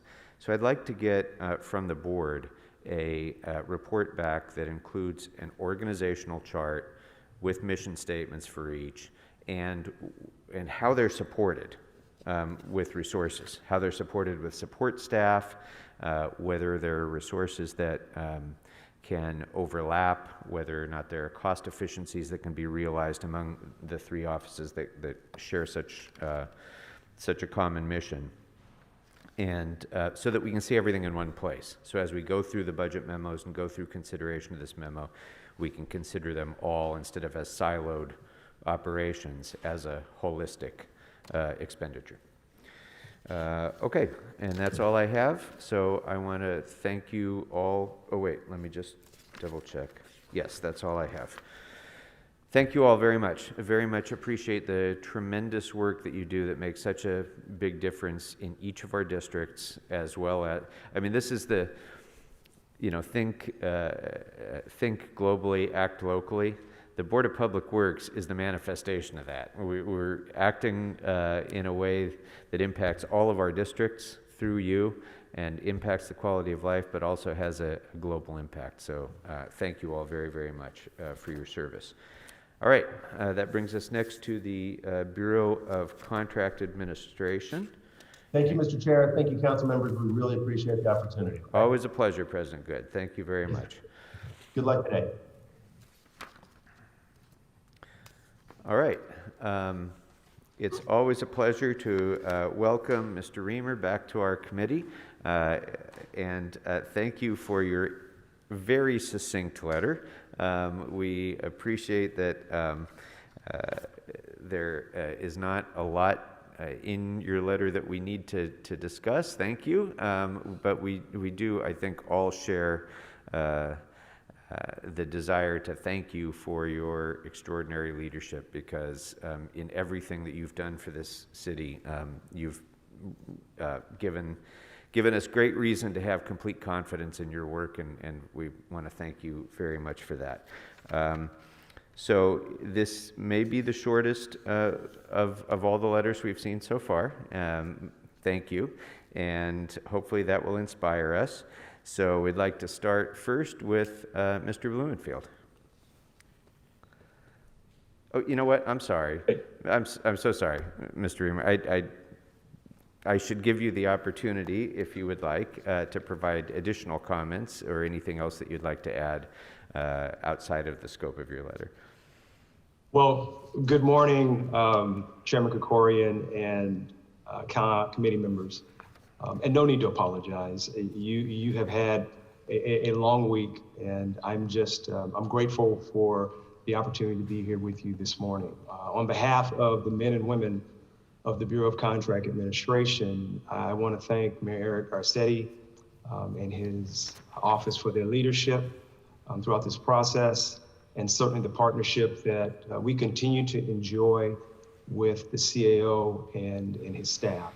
I also want to thank you for the opportunity to declare our acceptance of this proposed 2021-22 budget and our commitment to continue to serve the citizens of this city with the passion and the professionalism that they deserve. You know, the Bureau of Contract Administration, we serve as your eyes and ears to maintain a transparent, consistent contracting environment. Our focus is to minimize impact while we maximize opportunity without compromising quality. And as many of my colleagues, and not all of my colleagues, have stated, this past year has been more than a challenge. Dealing with COVID-19 and the impacts that has not only had on our city, but on this country and individual families and homes. And in the midst of that, BCA, we continue to stand on the three words that define the services that we provide this city: quality, opportunity, and compliance. I want to share some numbers with you, and I won't be long. With respect to quality construction, just this year, inside of this pandemic, our inspectors, who never missed a day, they did not have the opportunity to telecommute. They were in the field every day. Just this year, since July, over 58,000 private development permits they've responded to inspect, coupled with the numerous capital improvement projects of the various departments that we partner with. This included final inspections on 6 bridge home projects, which I know you all are very concerned about, and we are as well. This led to efforts to be able to affirm, and I did hear and appreciate the conversation on payments. We processed over 2,900 payments in this small period, roughly over $309 million worth of payments. 34% of those payments less than 15 days, and 65% under 30 days. And as Dr. Campos alluded to, this is construction. We don't make up all the payment process, but we recognized As Councilmember Krikorian, you put forth a motion during the pandemic to expedite payments. We recognize how important it was to move money into the hands of businesses during this challenging economic period. With respect to compliance oversight, it resulted in over $1.7 million in restitution for over 1,300 workers, be it prevailing wage or living wage or minimum wage, in wages and benefits that was returned to them due to a partnership and our engaging and working with businesses to make sure that they understood what was expected of them and they compensated the employees properly. And then opportunity established. We saw through partnerships in our Department of Public Works Project Labor Agreement and in Measure HHH PLA, opportunities for over 1,800 residents in the city. We're talking about career path opportunities. Of the 1,800, roughly 485 of them were apprentices, 190 of them transitional workers. This resulted in an investment of over $16.6 million in wages and benefits to men and women who live in the city of Los Angeles. So in the midst of the pandemic, ours was to do everything we could to keep LA moving. So I have to pause and just congratulate and acknowledge the men and women in the Bureau of Contract Administration, the inspectors and their dedication to go out into the field in the midst of the possibility of coming in contact with, and many of our inspectors did, as Building and Safety alluded to. And we would get the call saying you were in an environment where someone tested positive. In the midst of all of that, they never hesitated to go out and serve and represent the city. And our investigators to, in the midst of all that was going on, follow up and ensure that workers were being compensated properly and opportunities existed for men and women. Ours was to recognize how important it is to stand on our vision. We make lives better as we make things better. Just this upcoming week, Councilmember Krikorian, we're going to be moving forward with our rules and procedures for the local business preference program. Because once again, anything that we can do to ensure that businesses and workers in this city have an opportunity to thrive, that is our aim, that is our goal, that is our objective. So we thank you for this opportunity to come this morning. We certainly appreciate where we are and we recognize where we can be. And as we emerge from this pandemic, we want to do so in such a way, in partnership with this entire city family, that LA will be a place that everyone will look to and say, that's the way it should be done, that's the way we want to do it. I welcome any questions that you might have. Thank you very much. And we certainly all join you in your expression of thanks and appreciation to the men and women of contract administration for sure. Mr. Blumenfield, start us off. Thank you. And just as we thank and congratulate all the men and women of the department, especially to you as the leader of the department, you really have done an amazing job and continue to do that. And just want to start out with a little recognition there. So thank you. And one of the things you do, obviously, enforcing minimum wage and other labor ordinances, dealing with some of our most vulnerable constituents.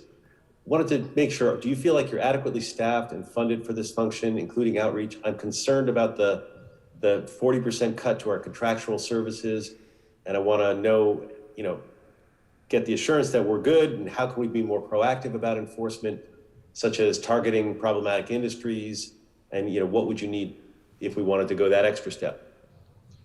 Are we good? We could always have more. But I listened to all of the departments that have come before you, and all of the needs are very real. What I say to you is this: what I would ask is for any vacancies that we have. We have about 60 vacancies right now, and we were hit with SIP, not as hard as some of the departments. Roughly 26 of our employees took advantage of SIP, but there were many who could have and didn't, which means that at any minute there could be those that choose to retire. What we're doing internally, for you to know, is revisiting how we approach enforcement. We think we've been very successful. Many in the nation look to us as leaders, but we recognize that we could be more strategic, and that's where we're moving, to strategic enforcement. It is a type of proactive enforcement. And I recognize many of you on this call are very concerned about how employers and employees, the relationship that happens. We coined a phrase in our bureau called clear contracting.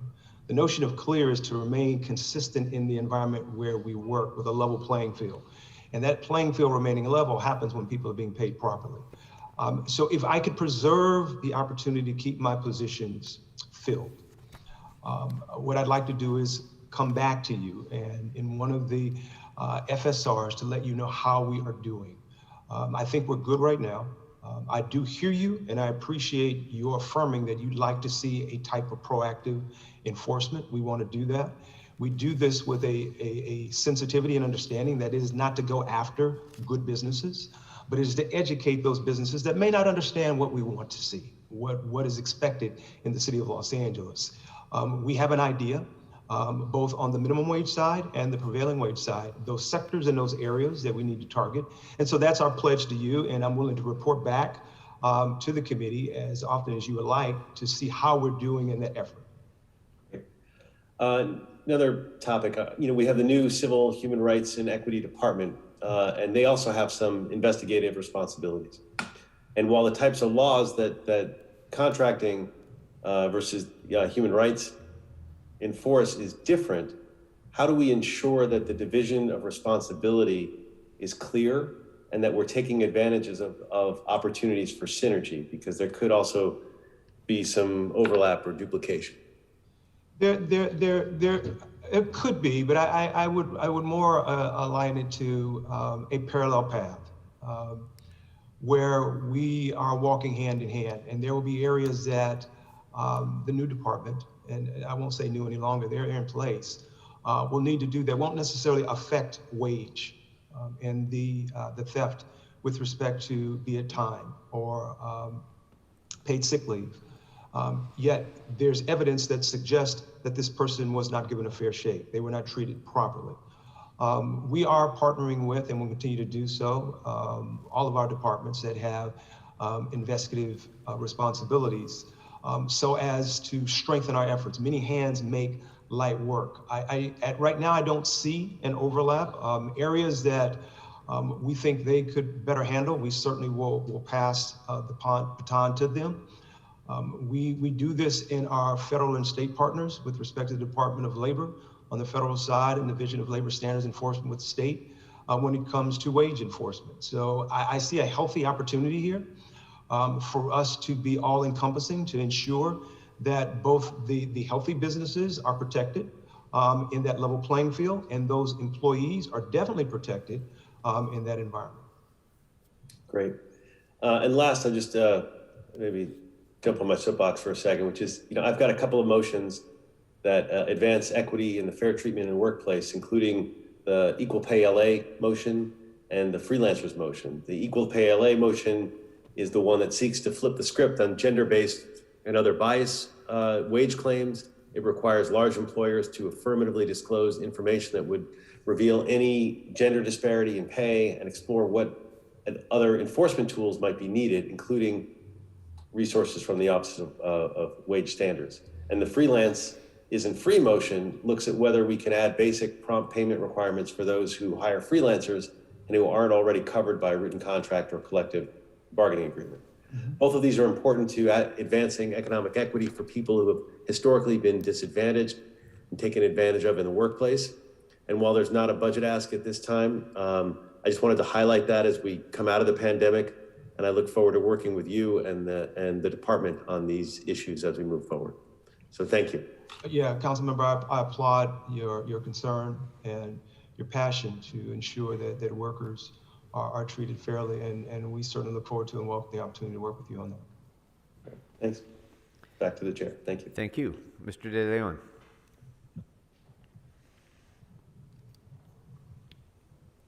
Thank you very much, Mr. Chair. No questions at this moment. Thank you. Thank you. Mr. Price. Thank you, Mr. Chair. John, I also just want to applaud you, man, for your commitment, your leadership. You and your team have singularly, provided great hope for thousands and thousands and thousands of workers here in the city, and so we appreciate it. I enjoyed, of course, working with you on creating the Office of Wage Standards that has had some role in the monitoring, of course, our minimum wage and ban the box and other initiatives that I think have been significant. I'm always impressed with the passion and professionalism of you and your staff, and the metrics that you recited on the success of the investigators, I think underscores that. And so you guys have really provided value for the services you provide, and we do appreciate it. Let me ask you a quick question about that. What's the timing on getting a case resolved? I mean, do you try to say we get it done in 60 days, or 30 days, or 20 days, or 10 days, or, what kind of metrics do you use to figure out where you are in terms of effectiveness? Council member, if I could do it in 20 days, if I could name that tune in 20 days, oh my goodness. I would need those additional staff members that Councilmember Blumenfield raised a while ago. When we started, our goal was to open and close an investigation within a year. And that would be leading in the nation. And we were holding pretty good until the pandemic hit. And the hiring freeze set in. We had some individuals that were able to promote and transfer out, and we could not replace them. So that put a dent in our ability to hold to that number. I'm searching for, I found it. Right now we have 209 open cases. Now, bear in mind, that's out of a total of 728 that we've had since the inception of the office. So we've been very effective, don't get me wrong. But yeah, that 1 year is, we're not at that point any longer.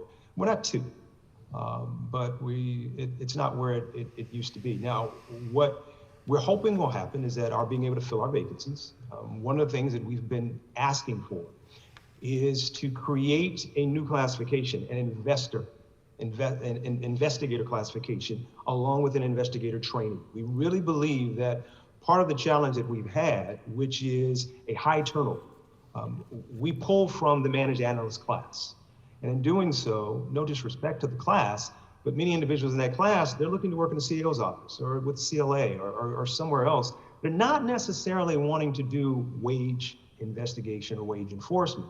Our thought is this enforcement investigator class will help us dial in on those individuals who really want to do this, and we'll be able to hold them a lot longer, because when we're fully staffed, we are a fine-tuned machine, really are.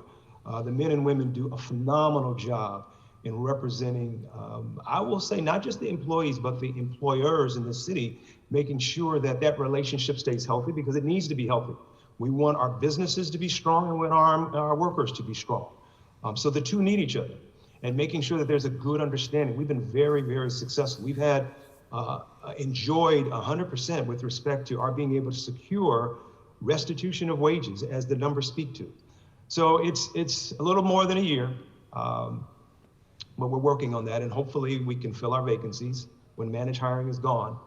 And if we come before you wanting some success or support on our investigator class, we certainly would appreciate that. Well, I think that's an excellent idea. And I certainly would like to get a report back from from personnel on creating a new classification for wage investigators. It sounds like it could be an important step in expanding our opportunities, and also providing resources to not just businesses, but the workers in those businesses. So I'd like to get that as a report back, Mr. Chair. Very and good. Last question, you referenced the local business preference program. Yes. Talk a little bit more about that, and how that can be a real, again, important tool that we use to assist businesses and help with employment, et cetera, et cetera. You don't have enough time. I'm about to get excited. I'm really about to get excited. Councilmember Cocoria knows that we have, I argue the city of LA, we have a number of tools that are great tools. And a lot of people see them as bureaucratic red tape, but when handled properly, and as we continue to tweak and refine them, they do phenomenal work. This local business preference program, it's a combining of the local business program that we had before, the transitional job opportunity provider program that we had before, and the local small business, combining all of them under one umbrella. elevating the threshold to a dollar amount that includes all of them, and having preferences so that businesses and primes, when they come and they bring a small business, a local business, a transitional job opportunity provider, someone who's working with that population of individuals that have barriers to employment, be it someone who's homeless or someone who is from the reentry population. They have a number of issues that have just made it difficult for them to merge onto the highway of success. This says we want to honor that effort. We want to, as the city of LA, affirm those local businesses, those transitional opportunity providers, those small businesses. We want to do that. We're in partnership with the city attorney. What's coming before council is an ordinance that speaks to this. Next week, we should be uploading our rules and procedures that align with this draft ordinance for council to see and consider. And it's going to do a phenomenal thing with respect to us really cementing our support and our passion behind those local businesses. So keep your eyes open for it. It's coming. Staff has done a great job in the midst of COVID, putting it all together. And again, partnering with the city attorney's office, a shout out to the city attorney. This is going to be great. I'm really looking forward to it. Well, I'm looking forward to it also. It could be well, there will be another tool in the toolbox, as we say. We know how important small businesses are, micro businesses, in providing opportunities, job opportunities, employment opportunities, career opportunities. And so anything we can do to be affirmatively assisting, to assist in an affirmative way, I think we got to be doing it. It sounds like this might be that kind of a program. So we look forward to working with you on it. Those are all the questions I have, Mr. Chairman. Again, John, to you and your team, continued success. Keep up the good work. Thank you. Thank you, sir. Terrific. Thank you, Mr. Price. I don't have any questions. I just want to again express my thanks and appreciation to you, Mr. Reamer, and Ms. Rodriguez. Do you have questions for BCA? Of course I do. All Mr. right, Reamer, yeah. always great to see you. Missing everybody, please say my hellos to your incredible team.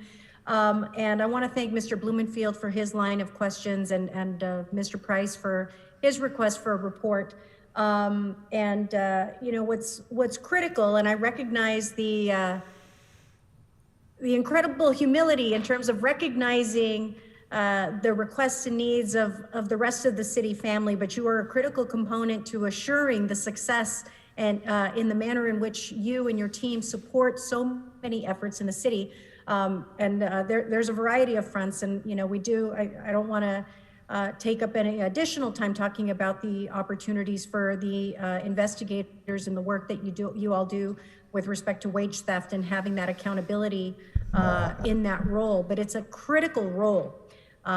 And so we never want to undervalue that in any way. We really, I think, need to embolden that work because especially through the pandemic, we've seen a great deal more of wage theft circumstances, and we need to show, we have to really embolden our efforts so that that conduct is shut down here in the city of Los Angeles. And so, you know, our goal is to really work to try and resource and embolden that effort because it's a critical part of the work that you all do in this city. And with respect to, you know, you and I worked very closely on this with respect to making sure that primes are being held accountable with their disclosed, you know, fulfilling the MeBe-Weebie contracts and making sure that they're being held accountable.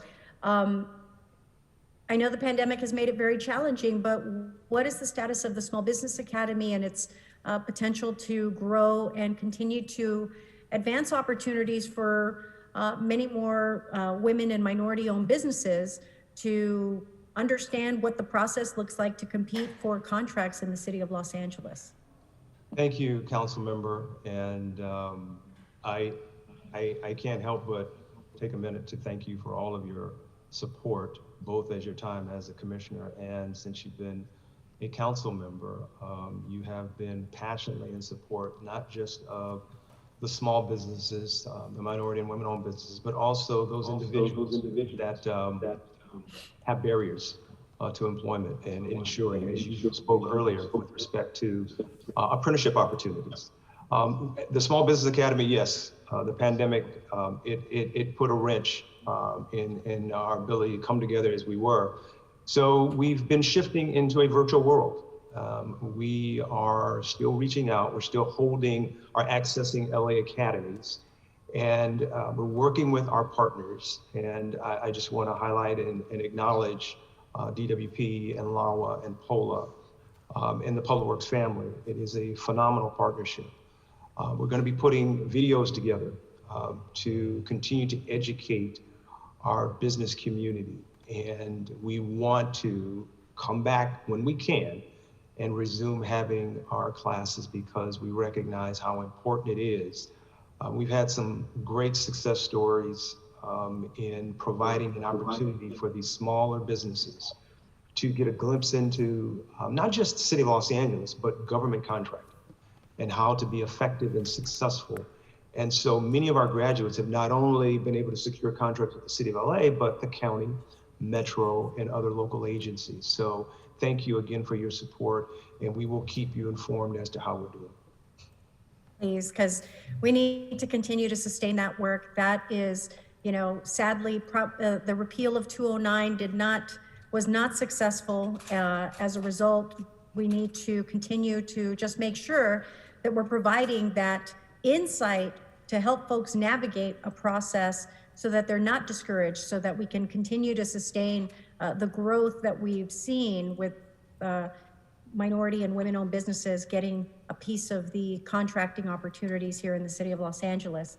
I understand you lost inspector positions with SIP, and knowing that many of these positions support the work of our sidewalk repair program and complete streets. What is the impact of that loss of these positions to our ability to continue to sustain those efforts? I mean, this is where we were, as we were having the conversations with Rec and Parks yesterday, how instrumental BOE is. Everybody is interwoven into the success and the delivery of these programs. Can you explain what that impact is going to look like and mean potentially to these programs? Yes, thank you. We, on a monthly basis, bi-monthly at the longest, we have what we refer to as a construction workforce schedule, where we're zero-based budgeting daily, monthly, on how things are going. Unfortunately, the pandemic, it hit the city family as a whole, impacting revenue. And doing so, many projects were delayed.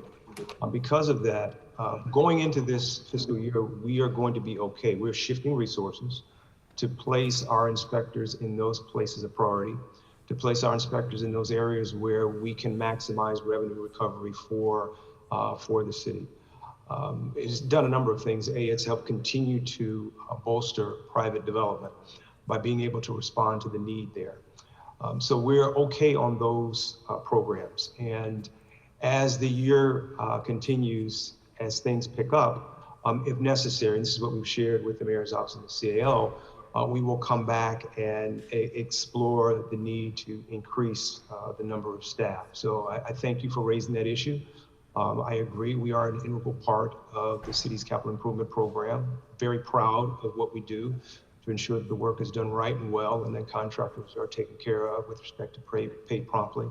So we will continue to do that, and certainly let council know if we see a moment where the economy has just taken off so fast that we need to bring on more people. Well, and thank you for that, because this is going to require us to constantly reevaluate, because we know that there is going to be a direct impact to that work, particularly with respect to Metro. And I think it would behoove us all to continue to examine opportunities given, I know we have the East San Fernando Valley line. Your oversight and participation in that will also be critical. And we need to make sure that if there are resources associated with the implementation of that project, that we can continue to fund the inspectors needed so that there are no delays in delivery of that project. I know we've still got some time in that for now, but we definitely need to make sure that we're investigating that. But you know, I thank you so much for your incredible work, and you and your team, and thank you so much. Appreciate you. Thank you, Councilmember. All right, thank you, Ms. Rodriguez. And again, thank you very much, Mr. Reamer, to you and your entire team for your extraordinary service to our city. I appreciate your being here today. Councilmember Krikorian, if I might. Oh, yes. Two things. Indeed. I'd like to add to Councilmember Price's request for information regarding investigators. One area that we didn't bring up in our letter with respect to hearing officers, it would be at no cost at all to the city. But it would just give us authority to utilize them on a part-time basis. We have the money, we just don't have the authority. So if I could incorporate that into the report back, I'd love to be able to do that. I think that makes great sense. Sure. Do so. Happy to do so. Okay, appreciate that. And then the last thing I'd like to do, and I know this person does not want me to do this, and I apologize to everyone for my doing this, but Hannah Choi has served the city long, and Friday will be her last day. And I just have to everyone say, Sip, I don't like you, Sip, but that's okay, I understand. But Hannah Choi, we love you. Thank you so much for all you've done for the Bureau of Contract Administration, the City of Los Angeles. Love you, Hannah Choi. Hannah. Thank you, thank you. Hannah. Wow. Oh my gosh, so good to see you. Congratulations. Thank you. Ms. Choi, I don't think you can hear it, but you're getting a big round of applause here in the council chambers as well. So congratulations and best wishes to you. Thank you so Thank much. you for Thank your you service very to the much. city. Appreciate you. All right. Thank you all very much. All right, members, I'd like to go next now before we move on to street lighting. I'd like to go to our consideration of the list of budget memos. So if any of you have any changes to offer, this would be the time to do that. Ms. Rodriguez, did you have any changes to offer to the budget memo list? No, I think they were captured between Mr. Okay, Bloomfield. excellent. Right. And I just did have one. I apologize. You said the budget list. I thought you were talking about the budget memos. 1 second. Yes. Wanted to request on number 240 that it's referred to Public Safety Committee. Okay. We don't want. Is that it? And then, also to amend the report back to 294 to include on the staffing resources needed for the creation of a standalone environmental justice element pursuant to SB 1000 to root out systemic injustices present in land use practices. Okay. Thank you. Thank you. And sorry, I'm just trying to find my language. On memo 259 for fire department, it should read, report on the number of fire and medical calls related to homeless encampments, and also how many injuries have there been related to such fires.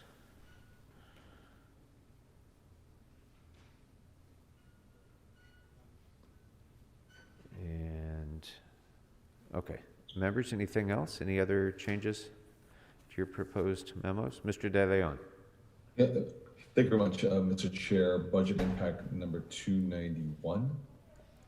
And I'd like a report back from the department on the staffing needed to ensure any project with more than 50% of the floor area dedicated to affordable housing is given priority concierge services of dedicated staffers for entitlement review and identify potential funding sources to support this work. Very good, thank you. One last file item, that'd be budget impact number 294. Everything that's there, I just want to add the 3 following points. funding a full-time staff biologist, updating the open space element, and lastly, and preparing a qualified climate action plan. Okay. Thank you very much, Mr. Chair. Thank you. Any other changes, members? All right, then with those amendments, if we can go ahead and approve this list so staff can get to work on these memos, that would be great.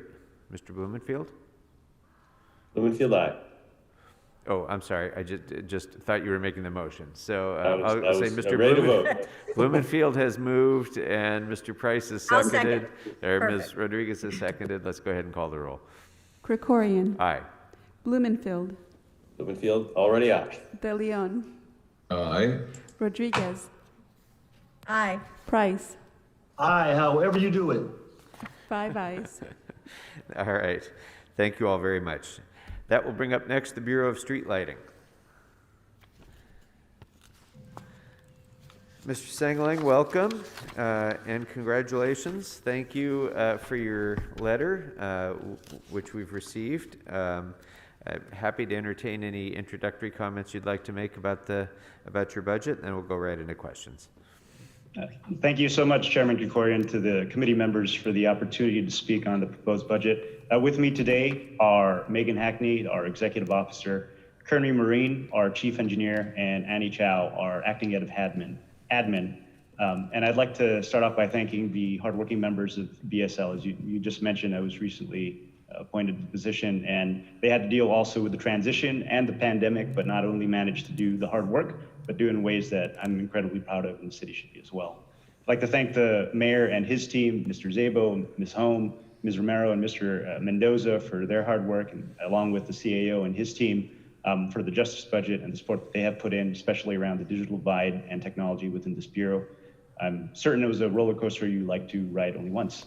And again, thank you for this collaborative environment that you're fostering here. There's just 2 points I'd like to make for my letter because it represents the biggest thorn and the biggest opportunity for our bureau to support the city's larger goals. And I'll start off with copper wire and power theft, as it's been a growing issue. And the main point I wanted to emphasize up front is that this is a business line that we would like to work ourselves out of. It is an ongoing problem, growing problem that we hope to solve with technologies and new methods. But we do have a now problem that our infrastructure has been either tampered or damaged and must be repaired. And we need to search out some of the as well. The next point I'd like to make is the digital divide and digital inclusion. We are painfully aware of the shortcomings that were exacerbated by the pandemic in terms of connectivity and our diverse communities' participation online. And despite progress made, as my letter states, still 1 in 10 Angelenos live in households without internet subscription, while other factors like digital literacy and devices make this divide difficult to bridge. The point I'm making there is that you'll not find this bureau or us shy away from that problem. We will continue to raise our hands and offer advice and help as we try and solve that problem. To save more time, ditto around the issues around hiring, staffing, and other challenges that my sister bureaus and departments have stated and will state. We're a city family, we're in the same boat. I'd just like to say that personnel in the department will be critical for us as a shared central service. It'd be difficult for us to do ground level work without boots on the ground as well. And so with that, I'm happy to answer, and we are happy to answer any questions that you may have. Very good. Thank you very much. We will start. Mr. De Leon, you have questions for your street lighting? Oh, Mr. De Leon, it looks like your feed is frozen. Oh, okay, there we go. Anything for street lighting, Mr. De Leon? Yeah, thank you very much, Mr. Chair. Sorry for that delay. I apologize No to you and to my colleagues. Very quickly, I know that the budget has about 8 positions identified for copper wire theft. I know and in the Public Works Committee too, the other day, BSL presented how they were borrowing staff from other divisions to address the backlog.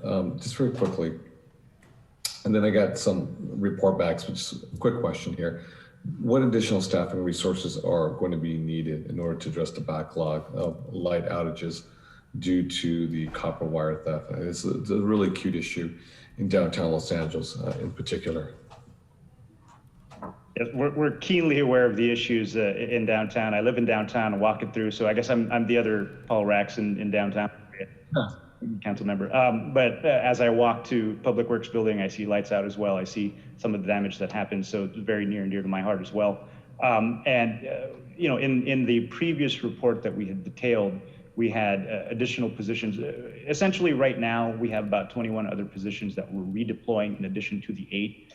And you can imagine the difficulties then that has on the other impacts and services that we have for just regular lights out, other routine maintenance. So exacerbating many different metrics in addition to just copper wire theft itself. But for the most part, you know, we had asked for an additional about $2.8 million or so in flexible dollars. I think that's what we've been asking in our budget letter to combat this, and that would be including hiring hall, overtime, and the materials themselves. And then within the letter itself for the copper wire and power theft, we're looking for an additional 4 teams essentially, in addition to the lead engineer. We've actually changed the structure of our bureau to elevate this even more. So lead engineer that will actually be tackling this problem. Thank you very much. Appreciate your words. Mr. Chair, I'd like a report back on the staffing and the resources needs to properly address the copper wire theft, as well as any potential funding sources to cover these costs. Very good, thank you. I want to go on to the issue with regards to transportation electrification, specifically EV, electric vehicle charging stations.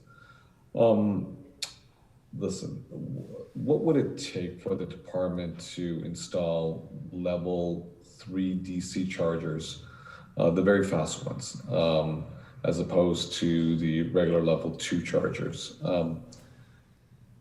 Open-ended question.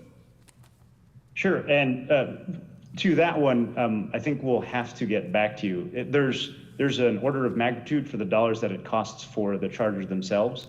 Luckily, we're in discussions right now with DWP to try and get more information and work out an agreement on how we install. We're proud of the 400 that we have deployed throughout the city to help kind of create that gas station of the future, if you will. So happy to look into that and get more detail. Yeah, this can be really key, obviously, to your point. We want charging stations to be as ubiquitous as gas stations are. Obviously, if it's going to be a question of what comes first, the chicken or the egg, and we want to make sure that we democratize our climate change policies by ensuring that we have clean electrons that are available to all, if in fact we're going to really push folks into, and not picking winners or losers, I'll just say zero emissions vehicle, and whether technologies come forward. But obviously electrification has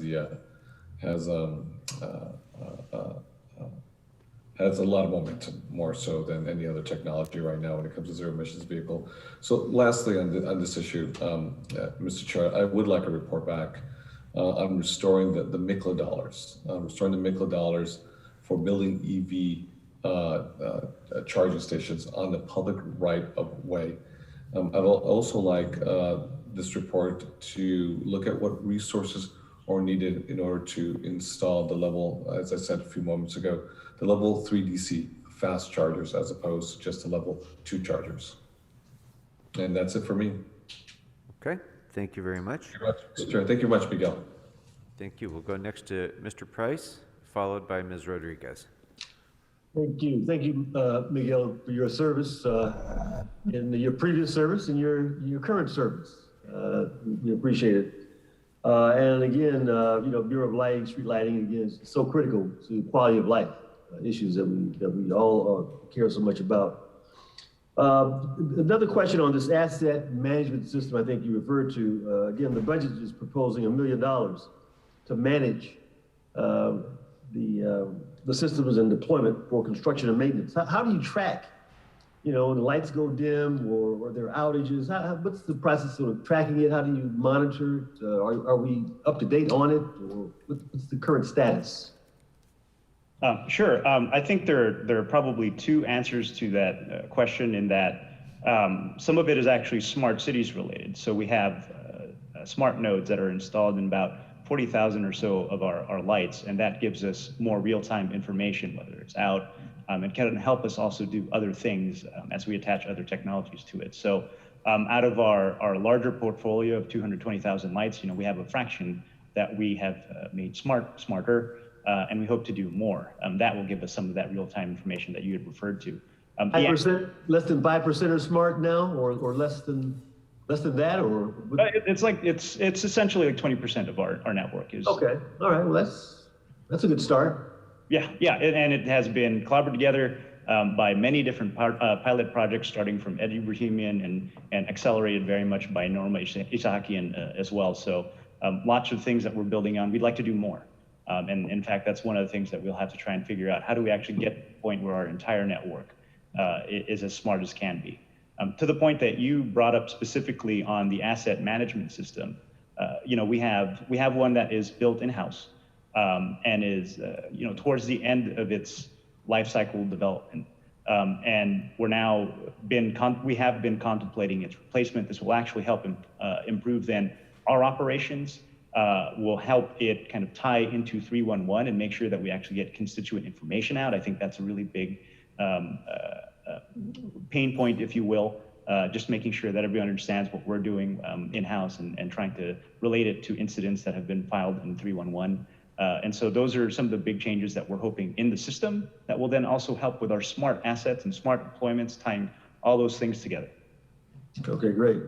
You know, as me and my colleagues have already mentioned, copper theft is a big deal in many of our communities. And until more of our poles are smart, you know, what can we do to better protect our light poles so it's more difficult to steal power? Absolutely. That's part of the reason why, as I mentioned, we kind of changed the structure of the Bureau as well to even bring that up to the division level. We need to start looking for other more better uses of technology, other methods. We're straight up just covering our pull boxes with concrete now in certain areas, just because we've had repeat customers. Right, and we're looking at other areas where we actually put our cabling, you know, in the sky, or other aspects of technology to make it vandal-proof lock boxes. So more in that technology realm that our lead engineer Eddie will be helping on, and also other aspects. Again, it's going to take a little bit of time and tinkering to kind of get the innovations that we're looking for. Miguel, you know, in some areas we don't have much time. Some of our other unpaying customers are a lot more adept and a lot more creative and a lot more persistent, you know, resulting in the outages that are affecting hundreds and hundreds and hundreds of folks. And it's just, we got to do better. Yep, agreed. Last question. Can you tell me about the status of the street light repairs on Vernon? This is a request we've been making, from Central Avenue to the 110 freeway. Yep, and that goes to your point of not having, or the required amount of time and the impacts of the community. Absolutely. We have actually closed out a few of those incidents. We have been working on it for several weeks. Megan also can give more details. It's one of those that have been a very difficult and challenging fix for us, especially since it was so pervasive and so long. Many city blocks were kind of out with power and light. So I know, and my neighbors know very well. Yeah. And is there an update on the status of those repairs, or what the status is on fixing the problem? Yes, we do have it. Megan, do you have the latest updates from the field? Get them. Hi, I'm trying to pull up the information. It looks like we've closed out most of the stretches. As you know, we've been working on it for almost a couple months. We went through and we've closed, I think most of the lights are on. All of the big stretches we have fixed and all of the repairs have been made.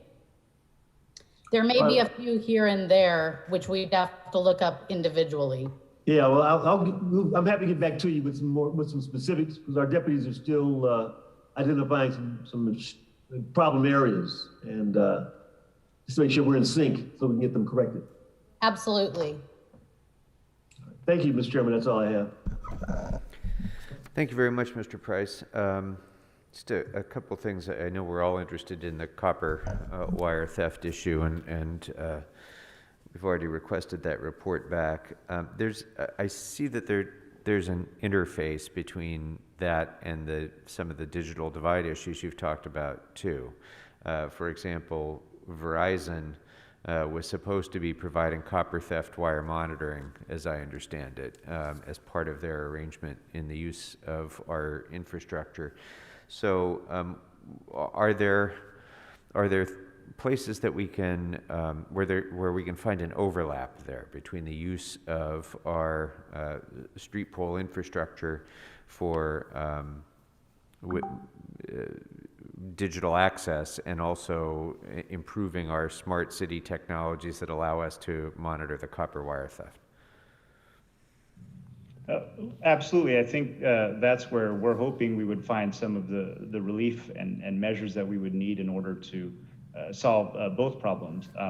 The problem we face is the size of the network and the amount that we would have to have it pervasive enough in order for us to make sure all of the parts of the network. We're only as strong as our weakest link, and if we have a network that has some holes on it, then we will still have these issues here and there. So our hope is to come up with a plan and longer-term strategy to make the entire network smarter and also more resilient for copper wire theft. Well, these are, I think, really critical investments as we talk about reimagining public safety. Ensuring that we have well-lit streets is one very important way to reduce crime without police interaction. When we talk about social equity, bridging that digital divide is one of the things that we continue to hear. Mr. Price and I heard that mentioned many, many times in our listening sessions, for example. And you hear this throughout the city, really. And I think, so you're on the right track in focusing in those areas, to be sure. Much of the revenue for the Bureau comes from assessments, and those haven't really been updated in some time. So do you have thoughts for the long-term sustainability of the revenues and costs of the Bureau with regard to assessments? Yes, absolutely, and that is definitely a longer-term item we'd like to solve. Our outlook is getting tighter and tighter. As you said, our revenues are mostly locked. Upwards of 90% of our assessment districts have been locked in the same level since 1996. And essentially, it's on average for residential parcels, about $85. Essentially a grande latte every 2 weeks per year for someone to have their street light out in front.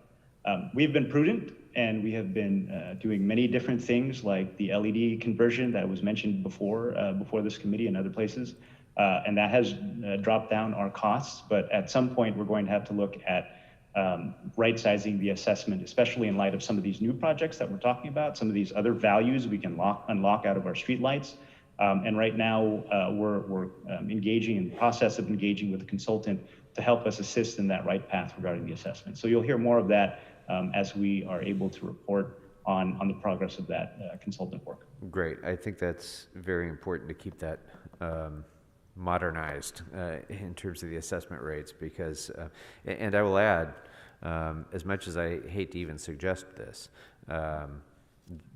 there is a return on investment for the general fund in what we do in ensuring adequate street lighting, because on probably a monthly basis, we hear another settlement of another lawsuit a design immunity a design liability lawsuit, or a traffic accident of some kind that was in part blamed, or a pedestrian interaction with a curb or a sidewalk or something that is blamed on inadequate lighting.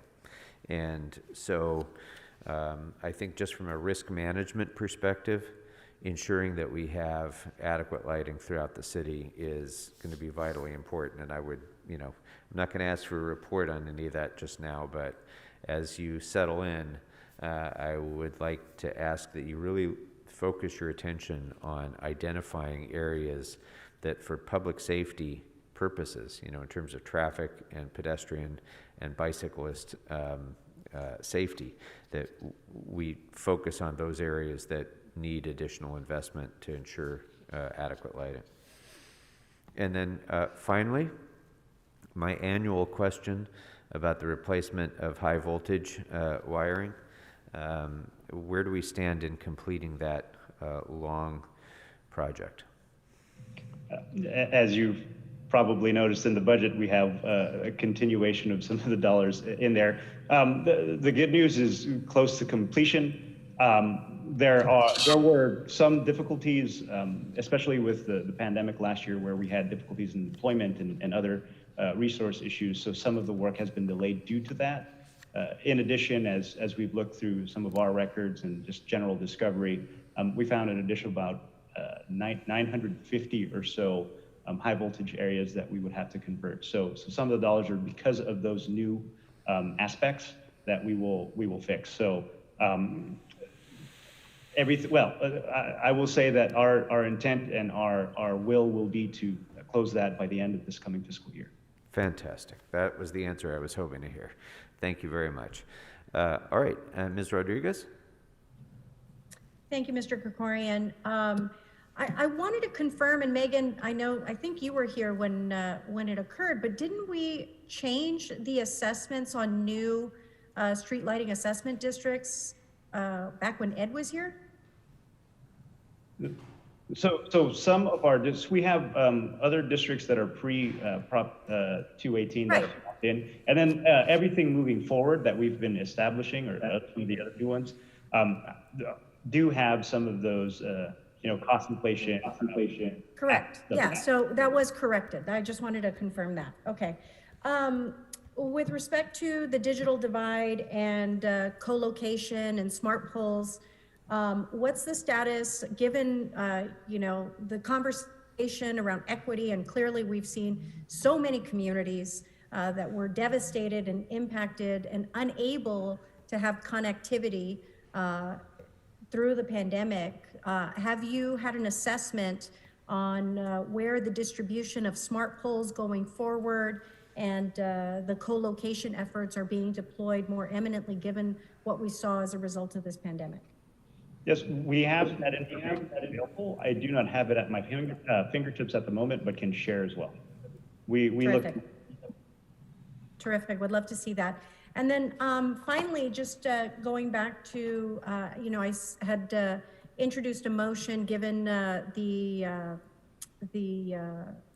leak that was discovered at the Valley Generation Plant and seeking the cooperation of street lighting to use the street lighting infrastructure for affixing air quality monitors, working in collaboration with the Department of Water and Power. What's the current status of those efforts? Right. We have kind of worked through the technologies that we would be hoping to deploy. It's actually kind of interesting just because we nerd out on apologies. But we have worked out some of the technologies, and we are still in conversations with DOP as to how to go about attaching those and also funding those. So we hope to have a report to you soon. Okay. Yeah, that's actually a critical one. And I think when, Mr. De Leon's district, when I think about Exide, when I think about communities of color, when you align the impact of COVID as a result and associate it with the the poor air quality created, poor respiratory conditions, when you add COVID, an airborne communicable disease like COVID.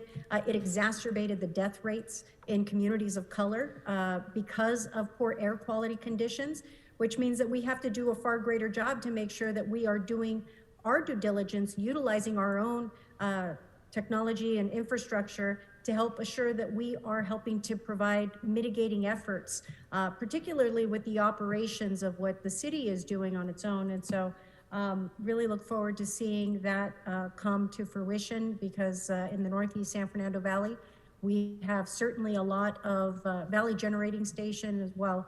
It is one contributing factor among many.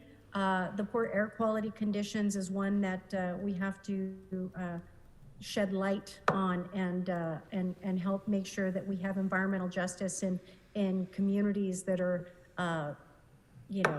disproportionately being impacted by land use decisions as they have been in certain communities. And so that burden's been borne by a handful of communities, and we need to do our due diligence to reconcile that. But your cooperation and support to helping to get that data is going to be critical in order for us to help reconcile and address those concerns. So I look forward to that work coming forward. But I would like to request a report back on funding authority for a senior management analyst 2 from the Digital Inclusion Fund for the fiscal year 21-22, and would like to see how, again, the prioritization given the impacts of COVID, how we will be deploying the smart poles, the co-location efforts in areas that were impacted heaviest by the pandemic. Thank you very much. Great. And, sorry. Go right ahead. Yeah, and I just wanted to echo your point, because I do really see, and I think our entire Bureau sees ourselves as a great kind of sub-bullet to the big items that we're trying to do. We're trying to improve our health, and we can deliver better real-time information and help create that strategy and support our sister bureaus and departments like transportation, like PWP on these aspects. So very much we see ourselves helping to produce that information. All right, thank you. Mr. Blumenfield. Great, thank you. And just building on that, yes, it's getting universal access to broadband is critical.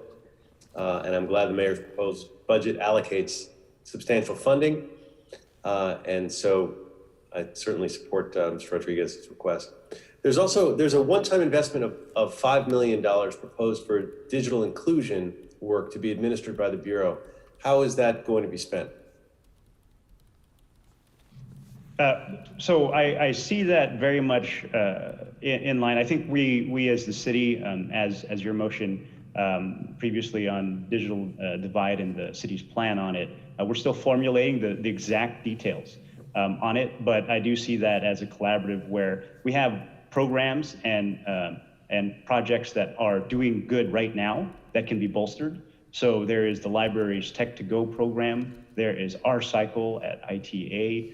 There is some of the work that we're doing where we're trying to figure out how we can do connectivity at our streetlights to see if we can create some Wi-Fi hotspots as well. So all things that we can bolster at the moment while starting to, again, go to some of those bigger questions of, so what else should we be providing? As we've seen that there are big gaps between those that are more digitally literate and then devices themselves. So some of those will be in formulation, and I suspect that very much our intention, and I suspect the mayor's intention in this realm is for us to be as collaborative as possible to try and formulate that as well. Great. On the copper wire theft issue, obviously we've talked a lot about that, but can co-location fees, can or should they be increased to cover the proportionate share of the copper wire theft? Is that a possibility? So that's something we're in discussion right now. I think there are levels of maintenance and service levels that we're trying to figure out and talking with our telecom partners. So that'll be one of the options. And as we've actually expanded the number of sites, we've refreshed the sites. So it's also added some kind of construction aspects that have refreshed the entire network as well. So a point that's not lost on us. Okay, yeah, it just seems there are a lot of folks benefiting from that copper wire, and it behooves us all to pay to get it not only fixed, but to get it some sort of permanent fix so it doesn't get stolen all the time. Excuse me. Bless you. Sorry about that. Talking about air quality. And so the assessments, and Ms. Rodriguez talked about this, they were prospective, as I understand it, with an inflator since 1996, right? So all of the assets that we have prior to 96 do not have inflators in them. Is that right? And is that, what portion of our assets are subject to the inflator and what portion aren't? Right. There's actually 3 different districts that most assessments can fall under. The first one is the 1996 level. There's an aspect that is between there and some of the inflators that Kearney can probably give a little bit more detail on, and then the ones that is being referred to by you and Councilmember Rodriguez. Those are a share, probably around 5% on some of the newer stuff. 90% of our parcels or assessment districts fall into the 1996 levels. So what percent you said? Around 90%, 90% is pre-96. Correct. Okay, so that answers that. So the 90% of our assessments do not have an inflator on them. Correct. And that's why we're running into all these problems. What would it take to get an inflator onto those assessments? In terms of process, that's what we're trying to work with our consultant that we're bringing on board. But essentially, we'd have to go out to the ballot with the property owners in order to get a vote to increase that. All right, but that's already in the works, or at least you're looking into it at this point. We're looking into it at the moment. Yes, we have not. There has been no final point of decision on when something like that is happening. That's something that we'd like to discuss with you and the mayor's office as well. And are there other streams of revenues that the Bureau can expand or rely on? I think so. You've mentioned one of them already. So co-location is one that is expanding. Been getting upfront payments from some of the telecoms in order to do actually construction, which has been a boon to us. And there's, as I mentioned, other ways for us to work with sister departments to also help generate some of this information. As we use and share assets, then we would hope that there is some reciprocal value that we're able to then apply to maintaining that infrastructure. So then, as also was brought up, there's the whole line of gas station of future. That's a whole nother business line that we're hoping to get into and see how that can also be a way for us to maintain our infrastructure. Great. Thank you very much. Appreciate the work. All right. Thank you very much, Mr. Sangling, to you and your team. We appreciate your being here and congratulations again on your new position. I look forward to working with you. Next up, members, will be the Bureau of Engineering, and delighted to welcome our city engineer, Gary Lee Moore, and his team. Thank you very much for your letter, Mr. Moore, but feel free to offer any comments that you'd like to make on your thoughts about your budget, and we'll go straight into questions.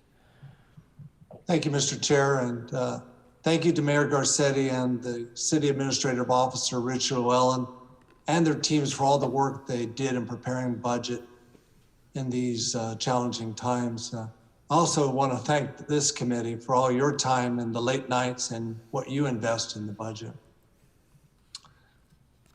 Our staff are infrastructure delivery experts, and we deliver bridges, streets, sidewalks, sustainable water quality projects, sewers, water recycling projects, parks, recreation and cultural facilities, and now building tiny home villages for the homeless. And, our development services program is so key and will in the economic recovery, the growth of local businesses, and the delivery of affordable housing, and the broadband conductivity that we were just I was listening to with Miguel. You know, one of the things about our Bureau is we have over 400 projects that are active in design and construction, and that totals over $3.6 billion. And we just did a quick review, and what we found is that 80% of these projects, over $3 billion, are in economically disadvantaged or low-income communities. I just repeat that 80% of the projects that we're in the middle of design or construction are in economically disadvantaged and low-income communities. So we feel very invested in this city. We know that difficult choices had to be made when preparing the proposed budget, and we appreciate that the budget maintained the positions in the Development Services Program.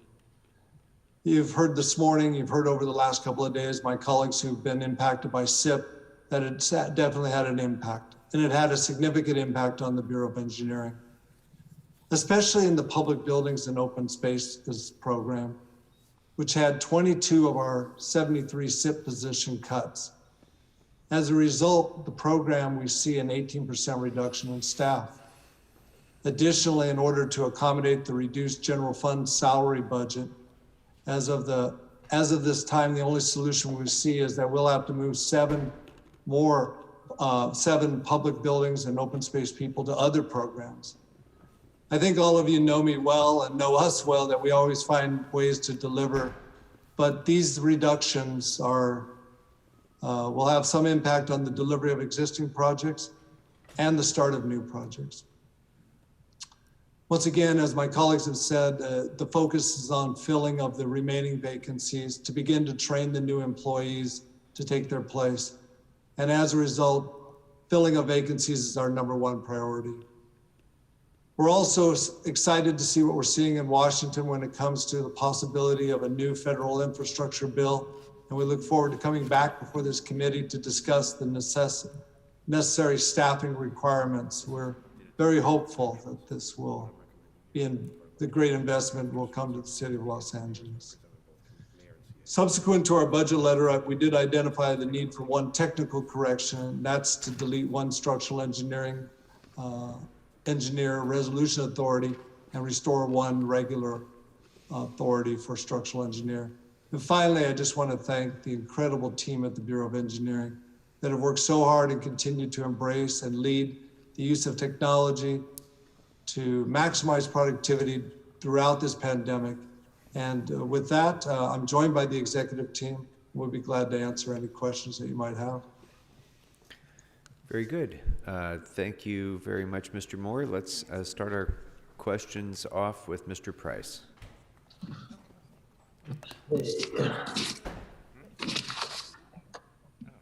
Thank you, Mr. Chairman, and thank you,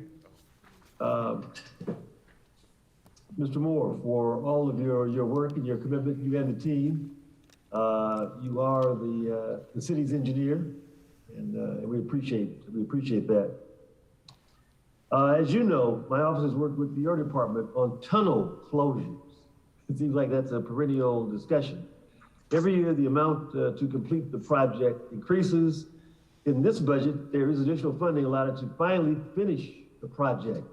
Do you have adequate staff for beginning work on these closures? Yes, Councilman Price, and thank you for your support, and we enjoy working with you and your team. And yes, with the funding, and we do have the staff to complete the tunnel closure project. This year, will we be able to do it this year? Yes, sir. Okay, I'll hold you to that. Please.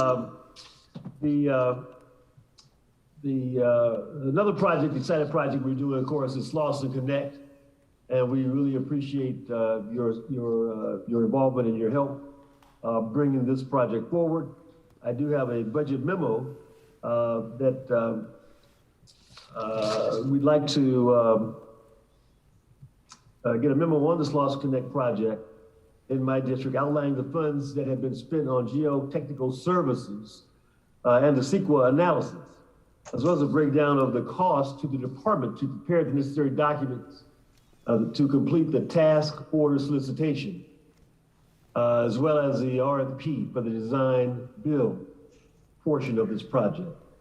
It's a high priority for the community. We're excited about the progress we've made, but we need your help in bringing it over the line. So if we can get some response to this budget memo, I would appreciate it greatly. We'll be glad to do that. Thank you. Thank you, Mr. Chairman. That's all I have. Thank you, Gary, again for your service. Thank you very much, Mr. Price.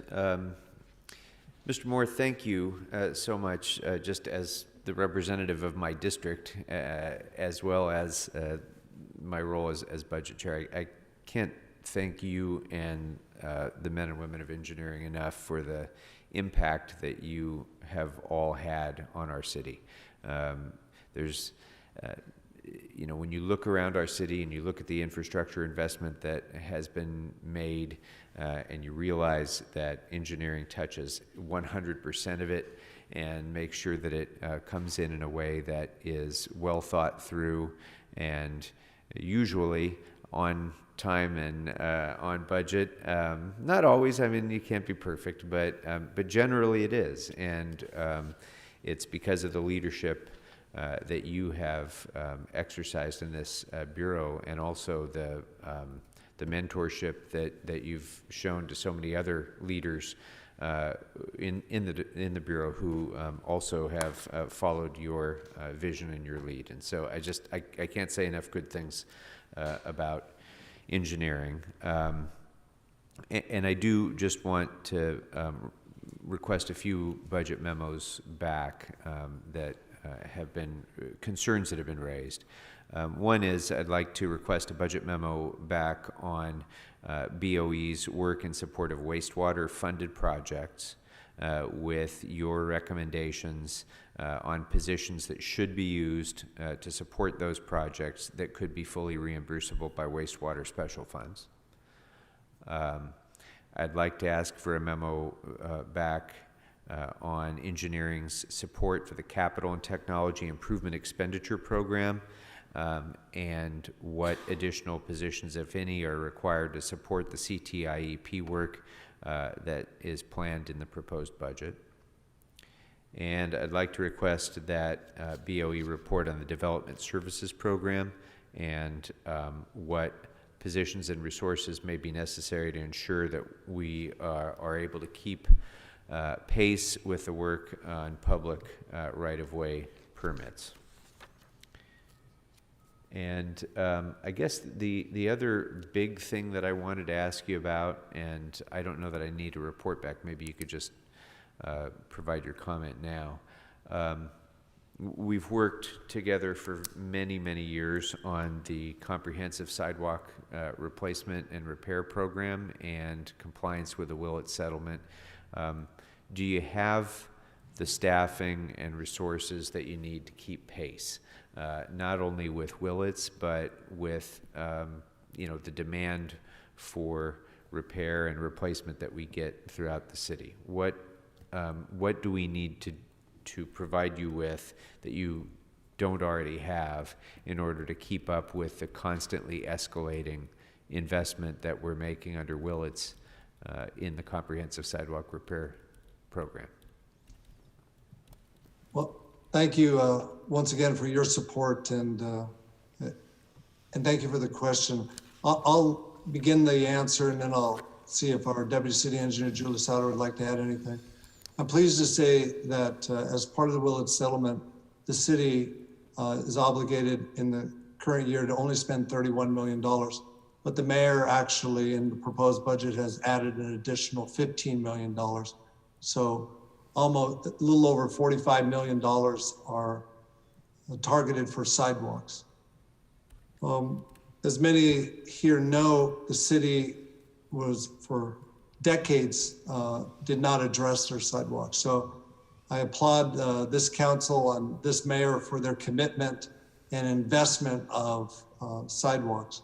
But there's a big backlog, and we do get more requests per year than we're able to fix. And so it definitely is exceeding our capabilities. So as far as more resources, it's a very deep well of what we could use. And this coming year, it's going to require us to kind of restart again, because we had to we had consultant staff that was assisting us, and due to this economic downturn, we let them all go during this time. And so now, starting back up in this new fiscal year, it'll take some time to bring back a consulting team to help our staff. But there is a large backlog of projects. And I'll let Julie, Deputy City Engineer Julie Sauter, if she'd like to add anything. No, thank you, Gary. And this proposed budget really shows the city's continued commitment and strong commitment to providing accessibility. So really applaud the city in doing that.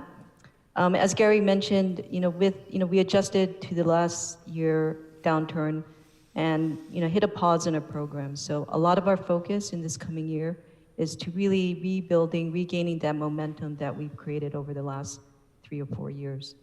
So nothing more to add, but again, we do have a very good partnership with our city family and our city partners, as well as those consultants and contractors out there.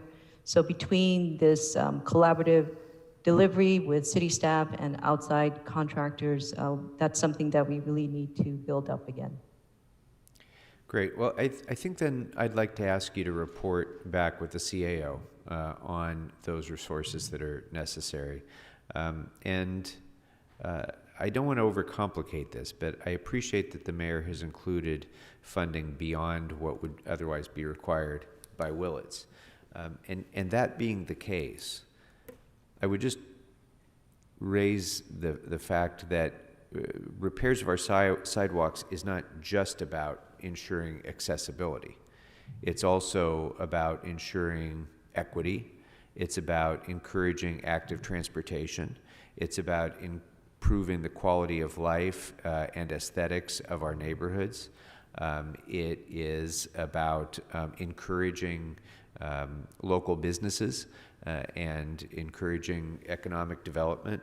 So sidewalk repair and replacement fulfills many goals beyond what was sought in the Willits litigation. So if there's funding beyond what is required by Willits, I would suggest that in terms of prioritization of that spending, it needn't necessarily be bound by the same formulas that were part of the Willits settlement, and that spending of that additional money might very well be better utilized when observed through an equity lens, through a risk mitigation lens, and some other elements that we should probably integrate into this. So I'd like to, as part of the report back, if you can segregate those funding sources, the Willits required and non-Willits required funding sources. And then this is not a budget impact memo. This is something that we're going to have to consider. So I don't expect you to do this immediately, but I would like you to give some thought to how might we be able to better target the additional funding through a lens of equity and risk management. Councilman Krikorian, I would add in also, besides the money that was that we just identified in the actual sidewalk fund, there's other projects like on Complete Streets where sidewalks are made, are repaired and brought up to accessibility. So there are other areas even on top of the area that we just spoke about. So I just want to make sure that I bring that to light. Very good. Thank you very much. Let's go next to Ms. Rodriguez.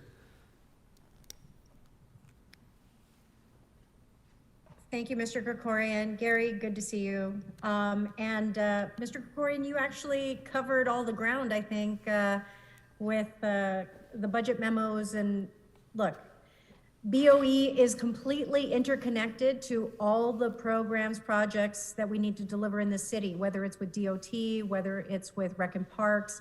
I know we lost Neil Drucker. We've lost so many critical staff in BOE that have been instrumental in delivering the kind of quality community projects that our residents are seeking here in the city. And so we can't do it without you all being, having the staffing levels that will help to deliver that.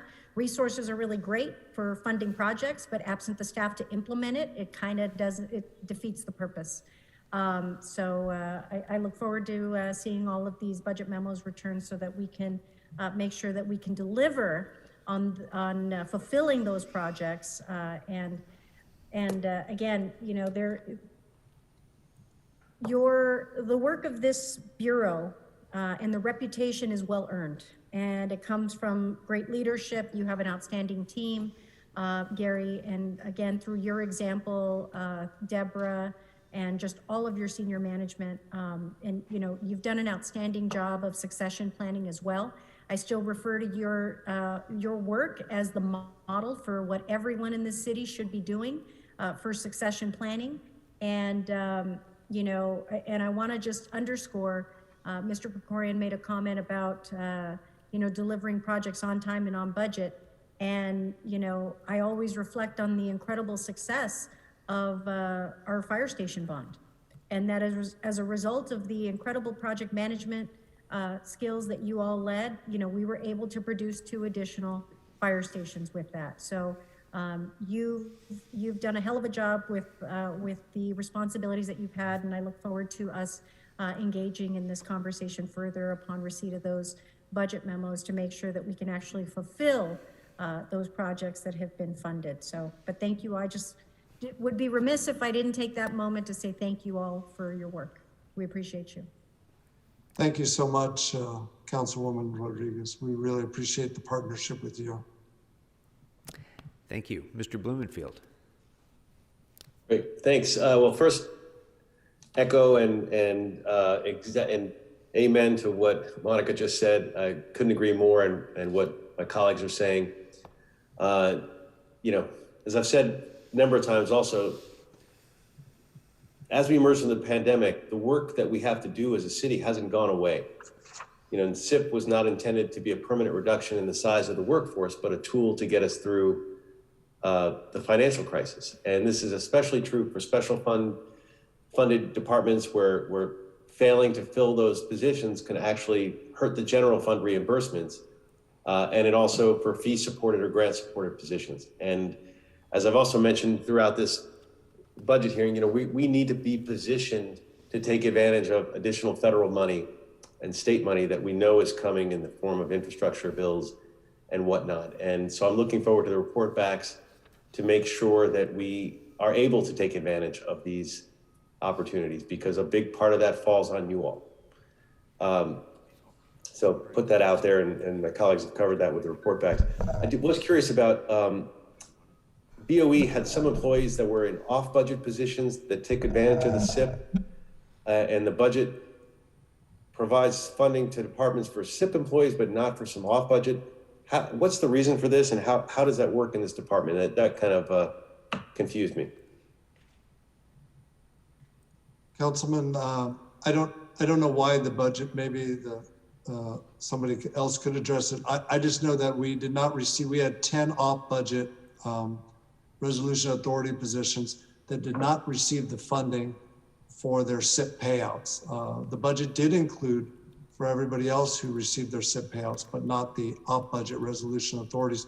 And it's approximately $650,000. And that's why in my opening remarks, I said that we're gonna have to move 7 of the employees that currently work in Deborah Weintraub's public building and open space program, and we'll have to move those employees because of that funding impact.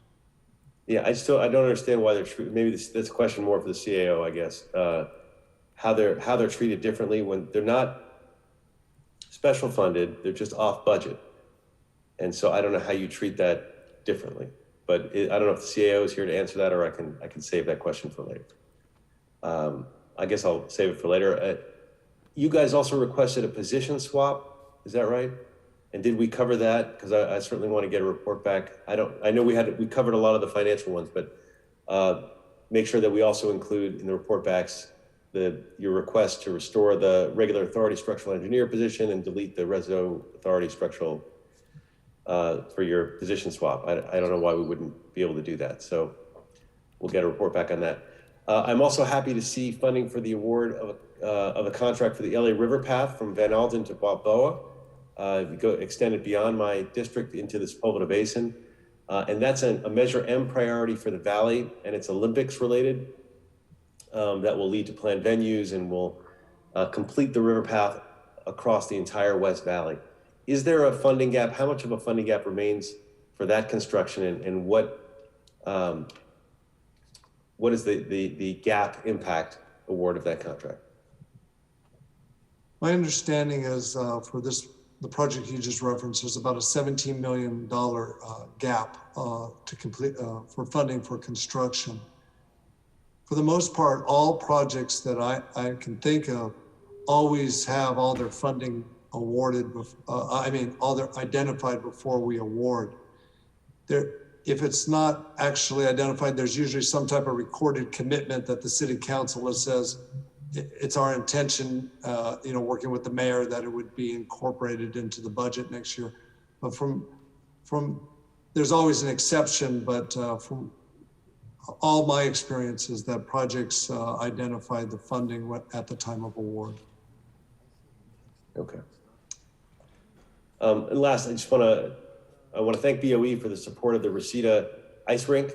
As you know, and a lot of folks on this call know, that's an important project for my district and for the residents of the entire valley. It's a project that's fairly straightforward from an engineering standpoint, but has complex and time-sensitive funding. I know Reza, the project manager, is retiring from BOE next week. First, I want to thank Reza for his work and congratulate him and wish him well in his retirement, first and foremost. But second, I also want to make sure there's another project manager assigned as soon as possible, because as you know, the timeline on this is really tight, and we need to make sure that we don't lose any ground. So I wanted to ask you about that and the positions that Deborah might be losing. I mean, how do those affect this project, and what can we do to make sure that we do not lose a moment on the timeline? I appreciate your support personally on the Reseda Ice Rink, Councilman Blumenfield. You've been in multiple meetings on a regular basis, driving and making sure, so I appreciate that. And I share your concern about assigning staff. Just to give, Deborah's program, the Public Buildings and Open Space, lost 18% of the people. We were lucky to have Reza help out because we had some shifting priorities in that the new civic building didn't go forward. But this is the problem. This budget, and as of right now, we'll be shifting people out of Deborah's program to make sure we match. So we look forward to this budget memo. We hope that, we can restore the positions of transferring, and we hope that we'll be able to add some positions and fill those, because we know how important it is to keep the momentum when you've reached this stage in our project. And so we're very supportive of, but there's going to have to be some prioritization. It's a challenging situation for us. All right, well, we'll continue that conversation for sure, and I appreciate that and appreciate all the work you do. Last, which is, on the previous item, I don't think I put the fine point on it. So I do want to ask for a report back on the options for funding the bike path, including ensuring that it's on the priority list for infrastructure funding, especially as it has an Olympics connection as well. So I just put that out there as a report back, and that's it. Thank you all. Thank you, Gary, for all you do, and Deborah and the whole team. And back to you, Mr. Chair. Okay, thank you very much, Mr. Blumenfield. And before we go to Mr. De Leon, I think we have an answer already for your question about the SIP impact on the off-budget positions. Okay.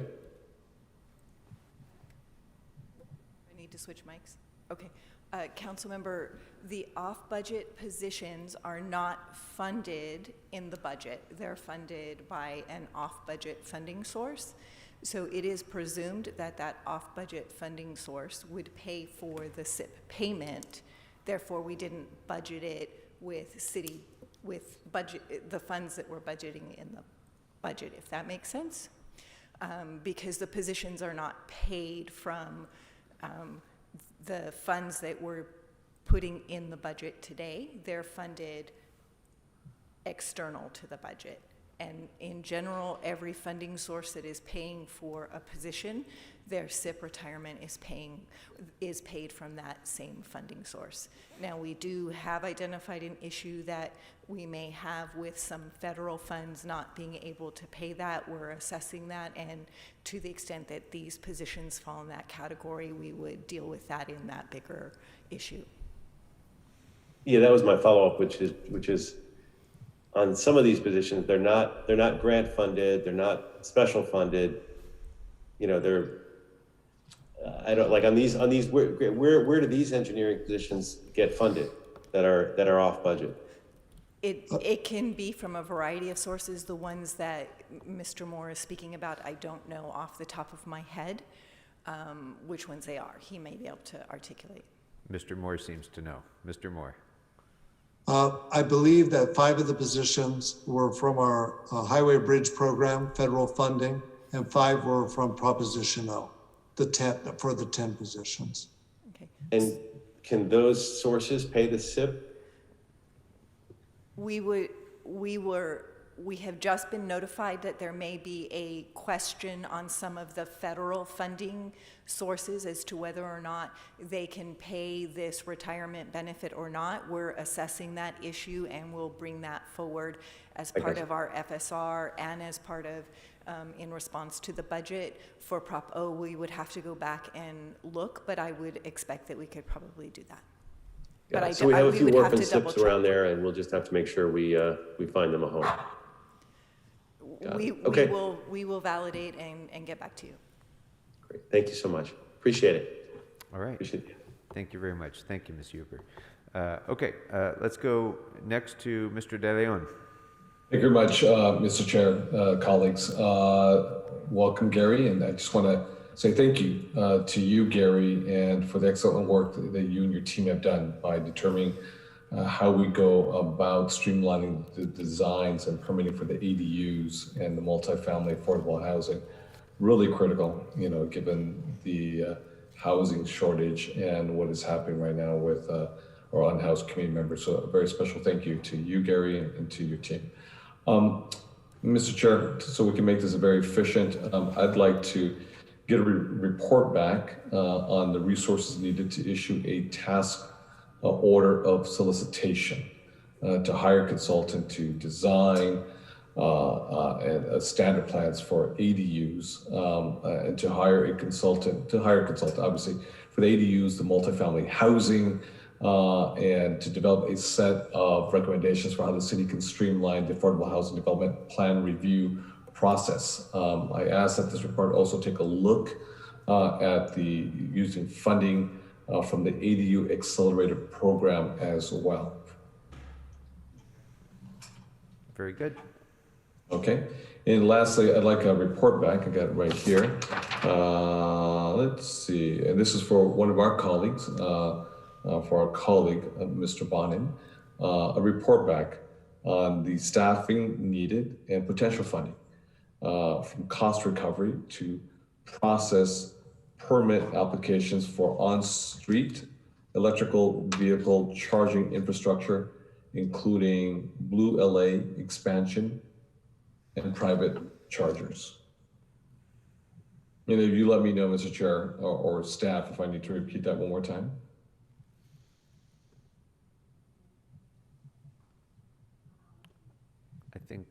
I think it looks like we got it. Got it. Fantastic. Thank you very much. That's it, Mr. Chair. I'm trying to be efficient with our time, knowing that this is Friday and we don't want to be here like we did past your deadline that we unfortunately surpassed yesterday, went into 8 o'clock. I want to be mindful of your time. Mr. De Leon, even in the Budget and Finance Committee, hope springs eternal. So we shall see as the day proceeds.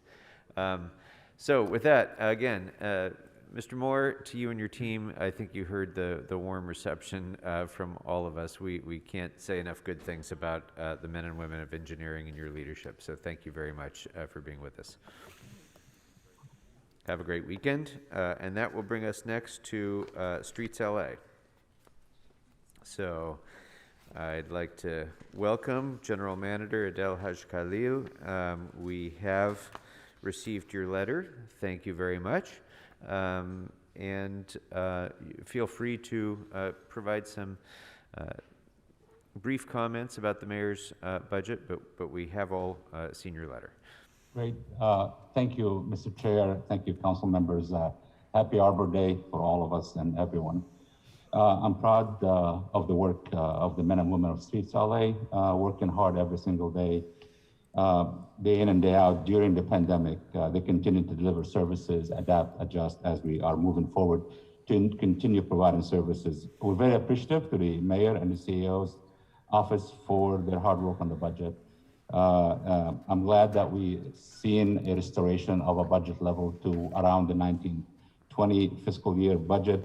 But as many, we've lost 150 positions to the SIP, and we have additional 250 vacancies that we're dealing with as we speak. But I'm glad that your committee in the mayor's office and the CEO will be allowing us to fill these vacancies as we move forward.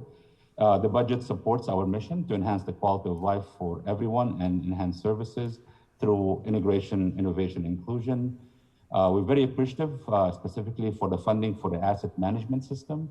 And this is something that we want to bring our services into the 21st century to work more efficiently, to be transparent, but also will help us prioritize delivery of services with needs, risk and liability, and equity lenses. Mr. Chair, as I think you highlighted that, that's something that's very high on our radar in everything we do. We are integrating multi-benefits solutions as part of our active transportation corridors, pursuing grants, and we were very successful in receiving grants that enhance mobility, accessibility, safety, stormwater capture, connectivity, shade, and shelter. We're integrating heat maps, transit needs, public health, shade, and equity into our street furniture program. We have secured over $200 million in grants, most recently the Canoga Park first and last mile urban cooling in the Councilman Blumenfield's district. And also we're working closely, hopefully soon we'll announce the award of a $40 million grant for the Sepulveda Mile in Councilwoman Rodriguez's office. So we're really working hard on really changing the paradigm of how we plan and how we provide complete projects and active transportation that not dealing with transportation only, but dealing with equity, shelter, shade, stormwater to leverage resources and stretch our dollars. We're innovating at every single level. We're expanding our paving tools, whether it's school pavement, whether it's urban cooling, reducing our risk and liability, maximizing the use of our materials, reducing our footprint. This is really something that we're happy in the budget. We have urban cooling funding and tree planting funding that's going to help us build on the results of the tree inventory, where every tree well, 1 out of 3 tree wells are empty in the city of Los Angeles so far. So we have an opportunity out of the 325,000 locations we've inventoried today, 100,000 of empty tree wells. So we have a huge opportunity to really provide shade and canopy in our city without expending too much money in opening tree wells and concrete work. So inclusion is critical, equity is critical in everything we're doing. We are working really hard. In the budget memo, you've seen the biggest priority for me in the budget memo is the street furniture program. This is something that we need to really get the resources now, not when the new contract gets in place in January. We need to work with the community, address their issues, develop deployment plan. And as you know, a requirement of the new contract that will be in before committee and council, there'll be a $6 million payment made immediately in January, and that will get us the money to really make sure that services are not interrupted. And that's important for all of us and how we do it. On the tree issues, we have really did not submit that in the budget in November, but there is a huge need that we've been asking for before, is for the environmental supervisors to help with the CEQA and the environmental clearances for tree removals. Our staff and the field staff are not able and equipped to deal with these issues. It's becoming a very complicated matter that goes through hearings at the board, at committees, and our staff are not equipped to do that. And I want to have an environmental supervisor that's handling CEQA. We want to have the operational staff deal with operational issues. And we have additional money, grateful in the budget, $30 million in additional work without resources. And we're also working with Metro on ideas of maybe getting about $100 million in rail-to-rail probably construction in CD9. But I think to me, it's the big thing is starting to fill and hire. I heard the CEO and I heard the mayor's office, talking about that SIP is already moving forward. I appreciate that, and we're ready to move on the hiring. By the way, just for you to know, we are immediately moving on hiring. We have an authority for 50 TLH workers. I'm moving immediately to fill these TLH workers. And that's something we did not want to do during the COVID because we didn't know if we're going to lay them off or not. But now we're going to move quickly, and my staff are really. So I want to thank you for your efforts, your time. We have a great team here to answer your questions, and I'm here to also hear your questions and hopefully provide your feedback. Thank you. Very good. Well, thank you very much to you and your team. First of all, for the can-do attitude that this Bureau demonstrates all the time. Under your leadership in particular, Adele, this has been a bureau that has become one that looks for ways to say yes and looks for ways to solve problems and doesn't just get mired in the usual we've always done it that way thing. And so I can't tell you how much I appreciate it, and I'm sure my colleagues feel likewise. And this is a bureau that isn't just about mobility. It's about public health, public safety. It's about protecting our environment. It's about enhancing our business environment and creating jobs and opportunity and economic vitality. It touches so many, streets touch so many other aspects of what it means to be a city. And so as we're looking at new ways to reimagine public safety, and as we're looking at ways to deliver equity, Streets LA has to be central to that discussion. And so the requests that you've made in your letter seem to me to be important priorities. And I will say too that I think probably a lot of the budget development process that you went through in the Bureau, and this is true of other departments and bureaus as well, came at a time when we've felt probably more constrained because we didn't know what the impacts of the federal legislation might be, what opportunities there might be there. So in light of that, I'd ask for a budget memo report back on the status of the Metro funding, as well as other prospective external funding and the resources that you need to be able to deliver grant-funded projects. I'd like to ask for a budget memo, a budget impact memo on all of the position requests in the Bureau's letter, and request that the Bureau, as well as the CAO, offer any recommendations for potential funding sources for those positions. And I'm going to go a little step further on your request number 5 regarding urban forestry and the CFAC recommendations, and ask you to go back and look again at how Streets LA might be able to be even more proactive in ensuring a healthier tree canopy and environment, including long-term care. So I'd like to ask for a budget memo that would include details for funding at least 2 new trimming crews, a new tree care crew, especially focused on watering, and at least 1 new tree planting crew. And as you think about this expansively, I'd like you to include in that report what you think this city really needs in terms of a long-term plan to develop a healthy tree canopy and regular maintenance and the risk reduction that comes with that as well. I'd also like to ask for a special study report back from you on, and this is not a budget immediate priority. So, but I would like to get your thinking on ways that Streets LA might be able to be creative in identifying new models for ownership and care of our street trees, including partnerships with the community, partnerships with other organizations, incentivization of co-ownership and maintenance, and other different kind of models that we can adopt to ensure that we have that long-term care of our tree canopy. And I think that's all. Actually, you know what? I may have more, but I'm going to go to other members, and then we'll come back and see if I have anything to finish up with. So let's go next to Ms. Rodriguez. Thank you, Mr. Krikorian, and it's good to see the streets team over here.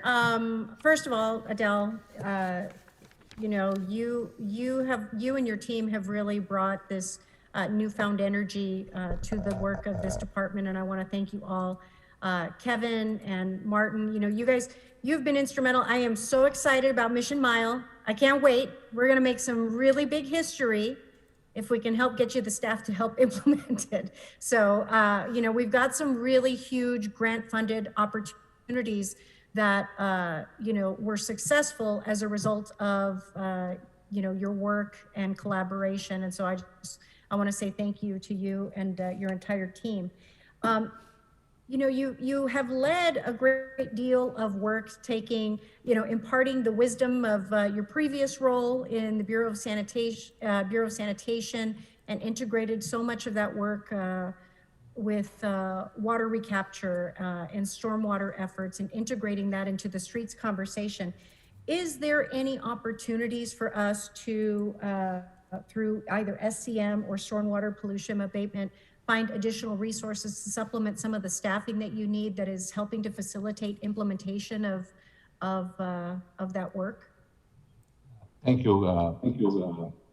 Let me just say something about the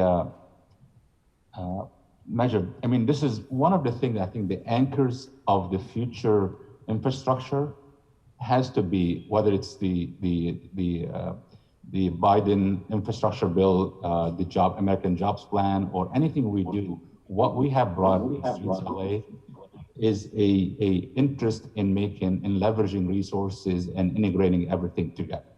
So if you're planting trees, how do you water the trees? And if it's best if it's done through stormwater capture system integrated into our active transportation corridors, providing shade. So in the Broadway and Manchester project that we're working on right now, we are actually pursuing Measure W funding to add components for stormwater capture.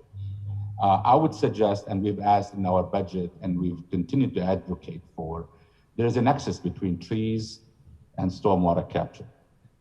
Trees are a proven best management practice for capturing stormwater, infiltrating stormwater, addressing pollution, addressing runoff.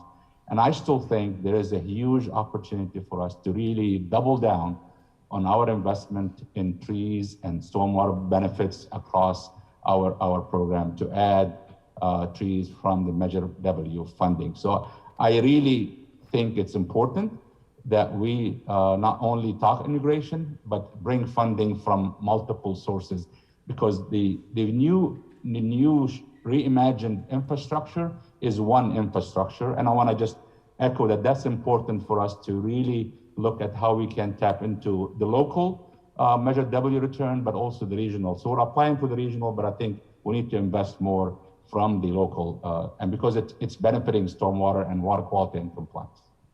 Yeah, well, thank you for that. And I forgot about Measure W as well. So thank you for reminding me about that big pot, as well as whatever, you know, is available from the state. But we have to be making maximum leverage to sustain the workforce that we need in order to deliver on these projects. And, you know, you've all done a really great job of intersecting that work, because it is critical. They work hand in hand. So I would like to get a report back on those other streams of funding that can be utilized to help supplement and cover the costs of staffing associated with the work of street services. And, you know, in that continuum, and I would be remiss if I didn't thank Keith Mose for being instrumental in helping us, repair a critical piece of infrastructure in my district in Sylmar after the Sayer fire. It destroyed a helipad that, Keith, because of your leadership and partnership, we were able to deliver that. Not realizing that when we cut that ribbon, it would go into such quick use in the Saddle Ridge fire immediately after. But, you all do such an important, you're part of the public safety piece as well. And so I wanted to thank you for that, because we were able to save a lot of properties as a result of the completion of that work. And everyone far and wide should know how you guys got in and you just made it happen. And I want to thank you for that. And going back to, staffing, it's critical, as you know, and as we've continued to talk about the opportunities for targeted local hire and being able to assure that we're creating the pathway for those great middle-class jobs and availing those opportunities to members in our communities, particularly those where we've seen such, such devastating impacts. These are jobs that are, we'll call it pandemic proofed. They are jobs that are able to be sustained because they were part of that critical service and helped sustain those that were availed to have them. And so with that pipeline of folks coming through targeted local hire, what are your current efforts to try and expand participation in that? I know we've talked about, the apprenticeship program and trying to hire more of LA's youth for those types of opportunities for early exposure, but can you talk about some of the work that you're doing in that area? Yeah, and I thank you for bringing that up. It was a discussion that you and I have had prior to the pandemic, and I still think there is a urgent need to ensure that the folks who are getting the jobs are the folk that needs job in our communities. The community members in the Black and Brown community members across our communities in South LA and Northeast LA and other places. And I still think we need to really look at, and I'm proud of the work that President Greg Good is putting together, thinking outside the box and bringing that forward. So we look at our partnership and being with him all the way. We just added a street services worker classification to DLH, which I think is great, but there's more that needs to be done. There is some jobs like cement finishers, some street sweeper. There's a lot of opportunities there that we can actually partner with nonprofits and partner with community colleges. But I think, President Good is looking for this discussion. And I know my AGM and Chief Financial Officer, Stephanie Clemens, is working really hard on thinking outside the box of how to do it. We need to, and the biggest thing that I think we need to make sure that if anybody goes through a process, they end up with a job. And it's just the biggest concern I always have is that they go through a whole process, at the end of the day, they don't get a job. And that's really not something that we want to do. So we're going to think hard. Stephanie, I don't know if you want to add anything about the civil service process that we need to really think a little bit more about it. Sure. Yeah. For TLH has been great, and we're so lucky because we have the street services worker classification and also the assistant tree surgeon classification included in TLH. We would like to add more classifications to TLH. We think that would be very helpful. We'd also like the city to expand the on-the-spot hiring process that they do for a certain classification. We think that would be very effective in bringing people on quicker. And we'd love to look at different ways to hire. Maybe the civil service testing model needs to be revamped for certain classifications, such as trade classifications. We're requiring people that want a city trade job to take a written test, which doesn't seem to really match up. So we would love to look at alternative testing methods. So those are some of the things we're looking at. Well, I thank you, Stephanie, because I was going to talk to you about some of the hiring practices and the timeline, and so you got it. And I recognize that. I know with engineering, for example, we do have on-the-spot hire so we've facilitated that type of process for more academic in nature positions, but we're not creating or facilitating a process with greater ease for some of these, kind of lesser academic, if you will, types of opportunities. And so I think it becomes an obstruction rather than, and a hindrance rather than an accelerator to helping to replace these positions. And so thank you for that. Thank you for that insight.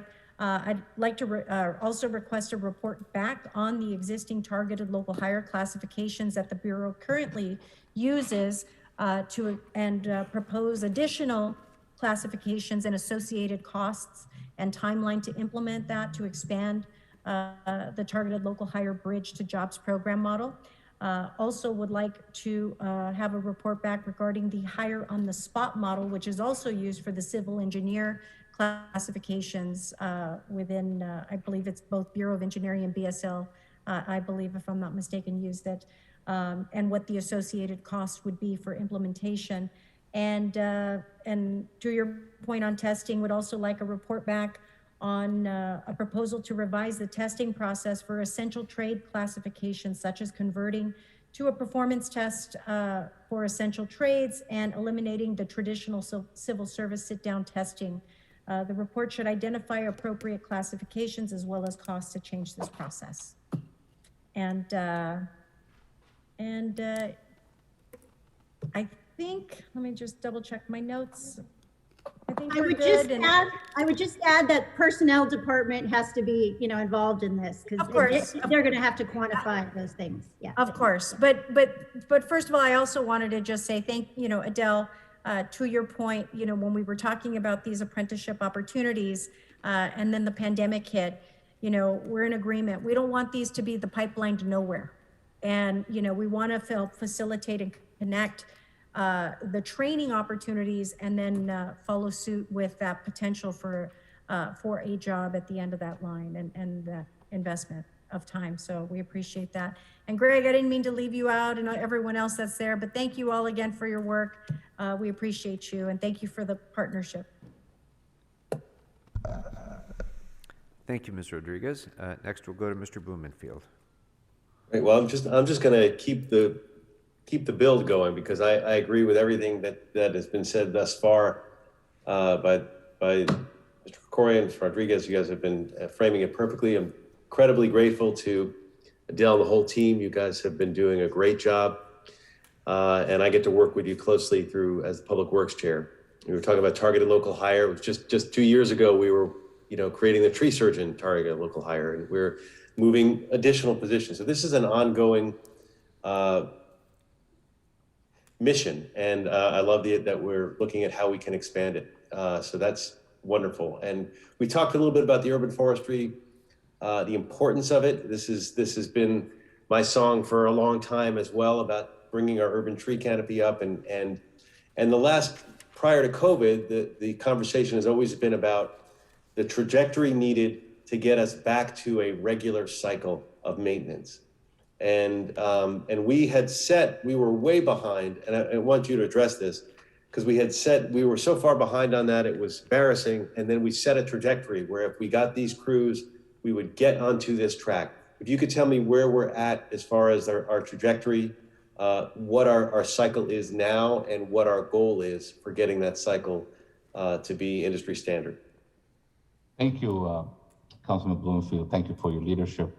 If you recall, 2 years ago, that was an important discussion at committee, and we made a plan to increase our tree maintenance team, tree trimming and care team by 2 crews a year, to go from 5 crews at that time to 15 crews. And that would get us into a trimming cycle that's within the norm and standards, and I'll ask Greg Spots to add to it. But what I'm grateful that in this initial budget that we proposed back in November, we were planning to cut one trimming crew because it was general funded. And I'm grateful to the mayor's office and that we did not do that, and now it's restored. However, I would ask that one of the memo ask that we have is this discussion we had last year is to restore the 6 positions that were going to be cut because they were doing the street maintenance, the street lighting, tree trimming. I would urge that we review that addition because it'll be unfunded, because we have $4 million in tree planting funding that we have available to us, and I want to make sure that we keep the momentum going. But I want to ask Greg to talk about the trimming cycle and how we're doing. Greg? Thank you, Adele, and thank you, Councilmember Blumenfield, for your support of tree trimming over the years. The industry best practice is a trim cycle between 5 and 7 years, and if we have about 700,000 street trees, that would mean trimming 100,000 street trees a year. And currently we're trimming about 35,000. So we've got a trim cycle of something like 20 years instead of 7 years. So we have a long way to go to have enough staff or funds, if we were contracting out some of it, to trim 100,000 street trees a year. I can say, however, on a positive note, that now that we've conducted a third of the tree inventory, a third of the neighborhood councils have every single street tree inventoried, we're now able to better select tree trimming grids for where the need is greatest. And then we actually create a maintenance record for every one of these trees in the Davy Tree Keeper system. It's not just an inventory, it's actually a management system. And we can write a work order to trim the trees on a certain block and then record when they were trimmed and refer to that in the future. So we do have a terrific new tool that this committee led the way in funding 2 years ago. And that's going to really help us utilize the resources that we do have. So is there a trajectory when we get on the 7-year cycle? I guess it would all depend on, if we can start to add crews again. There's another kind of sad note in this year's budget that there isn't any money from the Street Lighting Assessment Fund to trim trees around street lights. 2 budget cycles ago, that was almost $1 million.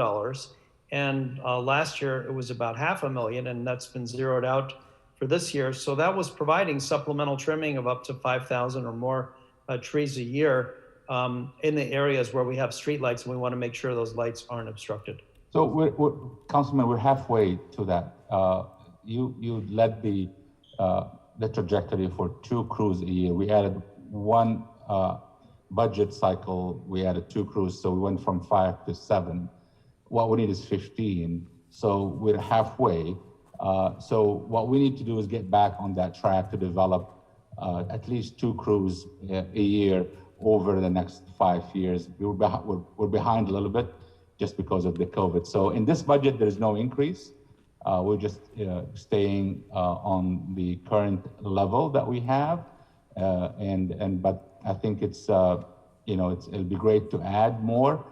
We need more, and if we can get some funding from Measure W, will be great, and that will be something that we can really invest in getting some more care of trees, and that's important. So, just a point of clarification: there's currently 5 tree trimming crews and 2 dead tree removal crews. And on the dead tree front, we're finally removing more trees than die newly every year. So we're actually finally starting to drive down the backlog of standing dead trees, which are a significant liability risk. And we really appreciate the council's support of those 2 dead tree removal crews, because we're doing about 2,000 or more removals a year, which is about double the number that are dying newly. So finally, we're starting to reduce that backlog and reduce that liability risk. Great. I know that you guys we were talking about the orphan SIPs in the previous discussion, BOE. You guys have about 18 of those positions, of orphan SIPs. I just want to make sure that the report back includes not only BOE, but BSS, and really all orphan SIPs. So I'm just putting that out there for... Yeah, we appreciate that. Yeah, we have orphan SIPs from the Crenshaw project that we just completed. So we can't go back and get money from Metro. It's orphan. 23 positions, Stephanie? It's a net 18 position. Net 18, got it, yeah.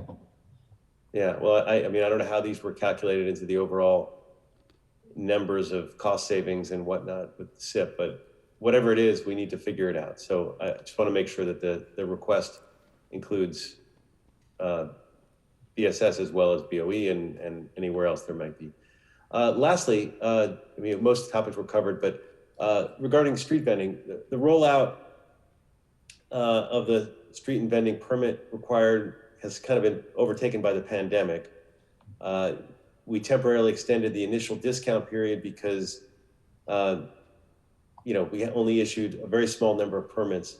I think it kind of calls into question whether this program can fully be fee supported, especially with respect to enforcement. And I kind of have always said we should have our eyes wide open. We shouldn't be charging people $1,000 for a permit. It's just unrealistic. It's not, it doesn't make any sense. It's not good for them. It's not good for the system. We're going to have to subsidize this. Let's figure out what that subsidy needs to be and have our eyes wide open and make a policy choice. So I'm going to request a report back regarding analysis of whether under the existing fee structure, we can reasonably expect to issue enough permits to cover the costs. And if not, what is a reasonable, affordable fee for vendors to incentivize them to actually obtain the permits and the options for funding the program from sources other than those fees. So I just asked for that as a report back. And just to put it in context, to date we have 1,500, about 1,550 permits issued. 10% of those are food vendors. We have your council action reduced the fee to $291 a year, and that is effective till June 30th. So July 1st, the fee will go up to $541. So I just want to make sure that you're aware that is happening. Currently in the budget, it's being subsidized by the general fund. And just to give you a context, if we estimate 2,000 to be done in next fiscal year to be added, that's about $500,000 if we keep the 291.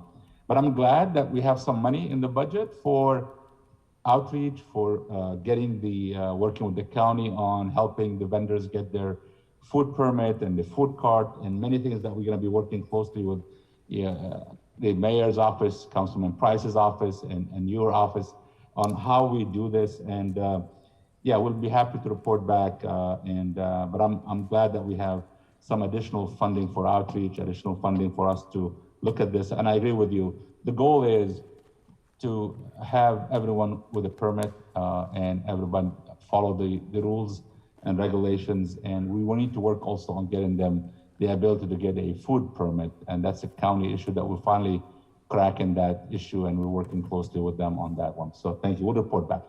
Great, and I appreciate that, and appreciate the money that was put in the budget. And certainly, as you mentioned, Mr. Price has been a real leader on this, and grateful to him for that. So with that, I'll turn it back to the chair. Thank you very much, Mr. Blumenfield. We'll go next to Mr. De Leon.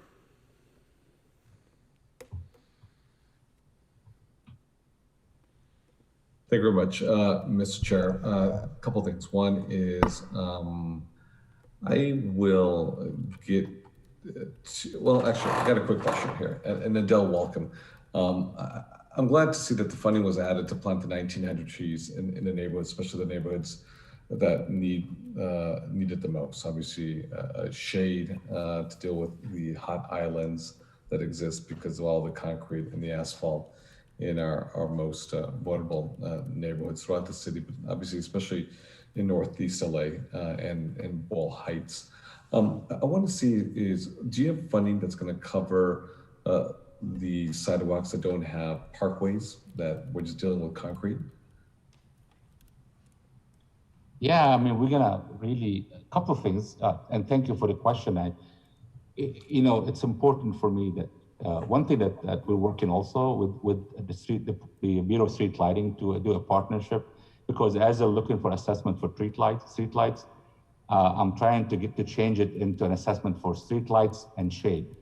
I want to just basically, because during the night it's light, during the day we want to have shade. So maybe there's funding that can help us expand that. Measure W is another way we can expand it. But opening the tree wells, we're gonna try to work with our partners in the Conservation Corps and others. The more tree wells we have to open, the less trees we can plant. And that's really the dilemma. But the information that we have out of our inventory right now has helped us really understand where are the tree wells that are empty, and we wanna maximize the planting.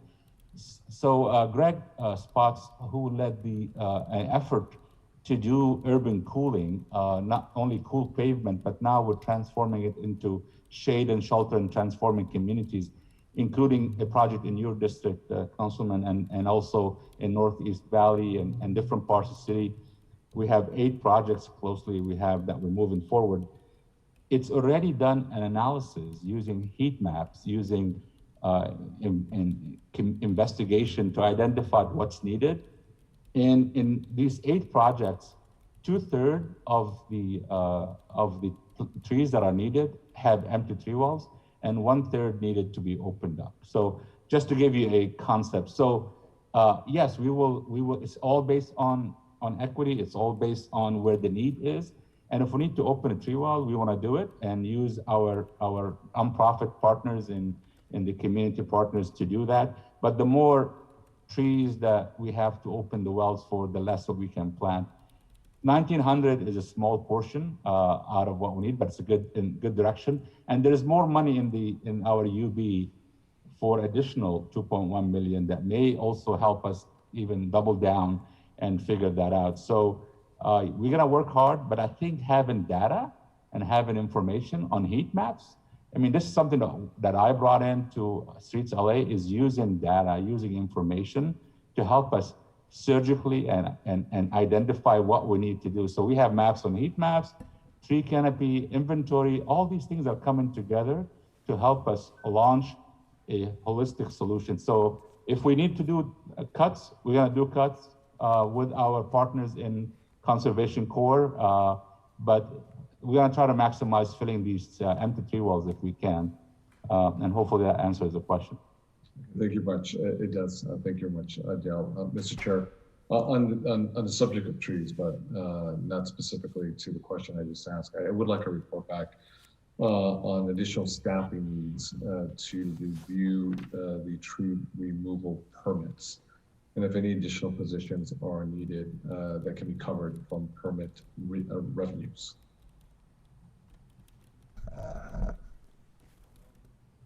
Very well. Let me go to 2 very quick report backs. I'd also like a report back from the CAO on staffing and financial needs in Streets LA, and the other bureau to staff an Office of Capital Grants in advanced planning, and if we can allocate some funds in the UB for this pending the CAO's report on the office. Thank you. One quick question and then one report back. Adele, for the cool pavement program in this year's budget, do you feel more resources in the budget will allow you to scale up this work? I believe this is really exciting that we're seeing more money. We can do more, but let me ask Greg Spots to provide input on that one. Greg? Thank you, Adele, and good afternoon, council member. You know, we're really at the precipice of creating an urban cooling program, getting beyond some small pilots. And using this data, we've developed an 8 neighborhood program with 200 city blocks in it.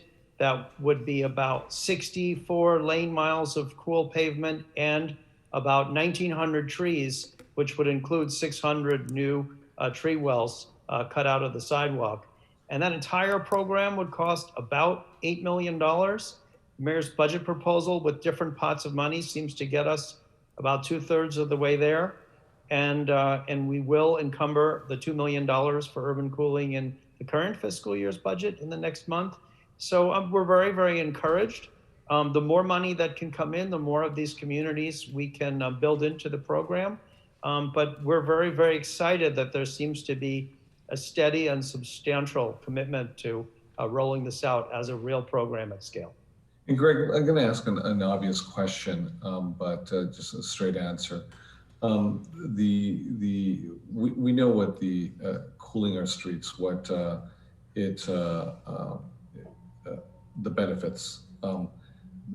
Does this work? Do we know it works, or will we find out later that we made the investments and it doesn't really reduce heat on our asphalt streets throughout the city of LA? You know, recently we've gotten an amazing piece of evidence to prove that it works. We collaborated with the Jet Propulsion Laboratory of NASA, and we got thermal images from space, from the International Space Station.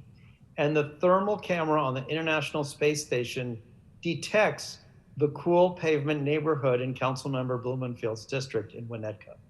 It's an arc-shaped street called Stephanie Drive and 5 cul-de-sacs that come off there. And this thermal camera is not associated with the base map. You can see the streets because the streets capture so much heat. And this one little cluster of streets is in a less red color. And they told us, the analyst at JPL, that the pixels within 100 meters of our cool pavement installation were at least 2 degrees Fahrenheit cooler than the other pixels in Winnetka. And it's actually a very good way to test it, because you can imagine the complexity of trying to put thermometers in everybody's backyards. You know, a thermal camera from space can comprehensively look at a neighborhood. So we're combining this emerging solution of cool pavement coatings with the proven solution of shade to produce interventions that are proven to work and improve public health. I think it's fantastic. I think that we have the empirical evidence that clearly demonstrates that it does work. It's an investment given climate change, given perhaps the historic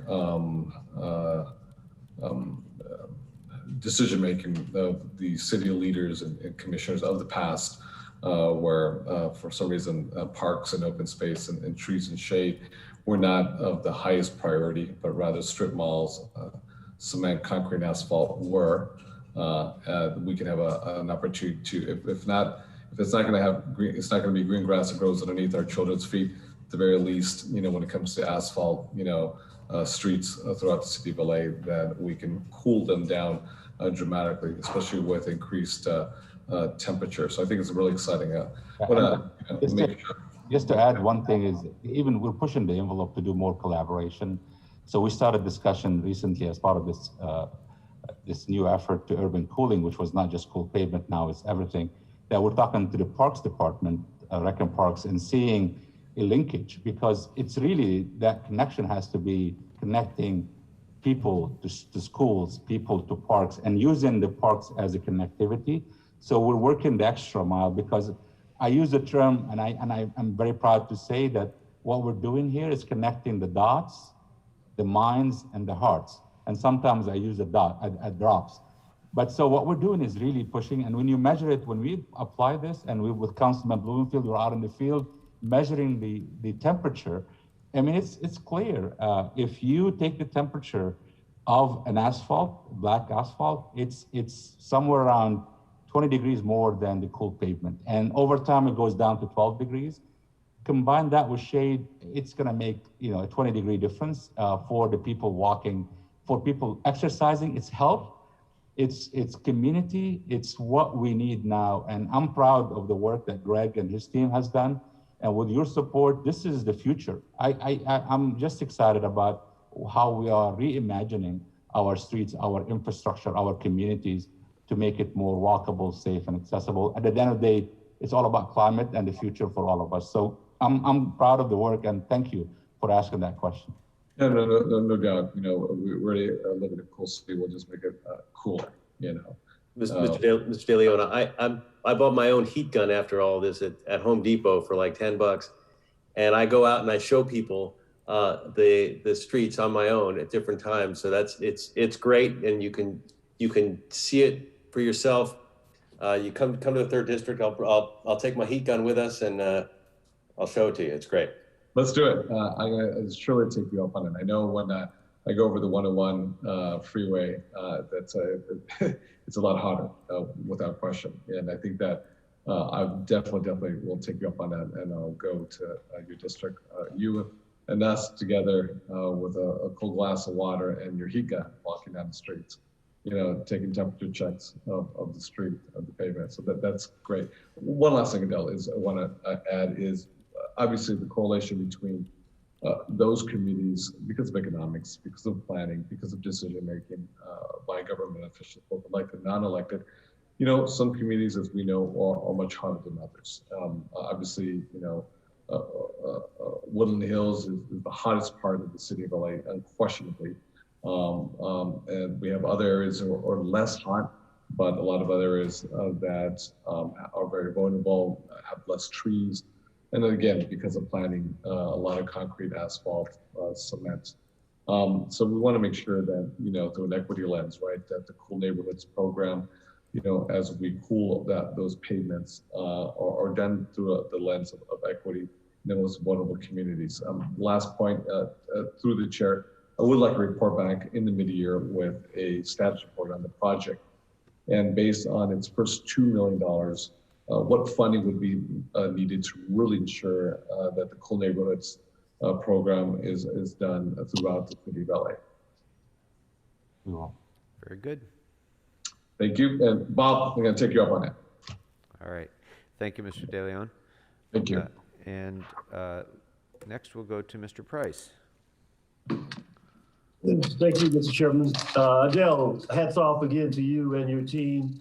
I always talk about the importance of improving the quality of life for our constituents, and your department does that and then some. Special shout out on your TLH commitment. I appreciate it. That's significant. We've talked about it many times, and you are putting your positions where your mouth is. So thank you for the leadership that you and your team are promoting on that. And I support totally the report back requested by Councilwoman Rodriguez on the metrics of the program and how we can even make it even more effective. Tree planting is an important tool in the community. So we're excited about the additional funding. It's going to be available for tree planting in some of our neighborhoods. Is this associated with the 250 trees that LA Streets got from the national, National Association? A grant. You received a grant recently, I think. $250,000. I think Kevin, you want to talk about that one? Yeah. Anyway, just curious about that, and also on the tree planting program, are funds available for maintenance and watering? Frequently we got to take care of these trees. Sometimes it's covered, sometimes it's not. Is it covered in this program, or is that something we need to follow up on later? I would say on the last question is, it takes about $3,000 to maintain a tree for over 3 to 5 years. I don't think this will pay for it completely, but one thing that I love hearing from the chair of committee, Councilman Krikorian, is thinking the new business models to really have people invest. I even talked with folks like Lyft. And I just give an idea. We were in the discussion before the pandemic that Lyft may be willing to adopt a tree and have them adopt a tree, or have somebody in the community, the neighbor to a tree, adopt the tree for watering, taking care of it, and they'll get a credit from Lyft for a free ride, right? There is a potential new business model. Also, we talked to Water and Power about the idea of doing a rebate to people that are willing to adopt a tree and water a tree and take care of it. So what we have right now is a start. Good. I think we need more money to upkeep the trees. The trees, especially in the first 5 years, are very vulnerable and they need to be taken care of, especially in our environment. So there's a lot of things we're looking at. What I'm excited about the idea of around Broadway and Manchester, that my team, as part of the planting of these trees, are looking for silos for stormwater capture that we can actually build a system of drip irrigation that's built on stormwater capture or recycled water, and that we can do that. So we're really thinking outside the box, but for your specific question, what we have right now is start to plant.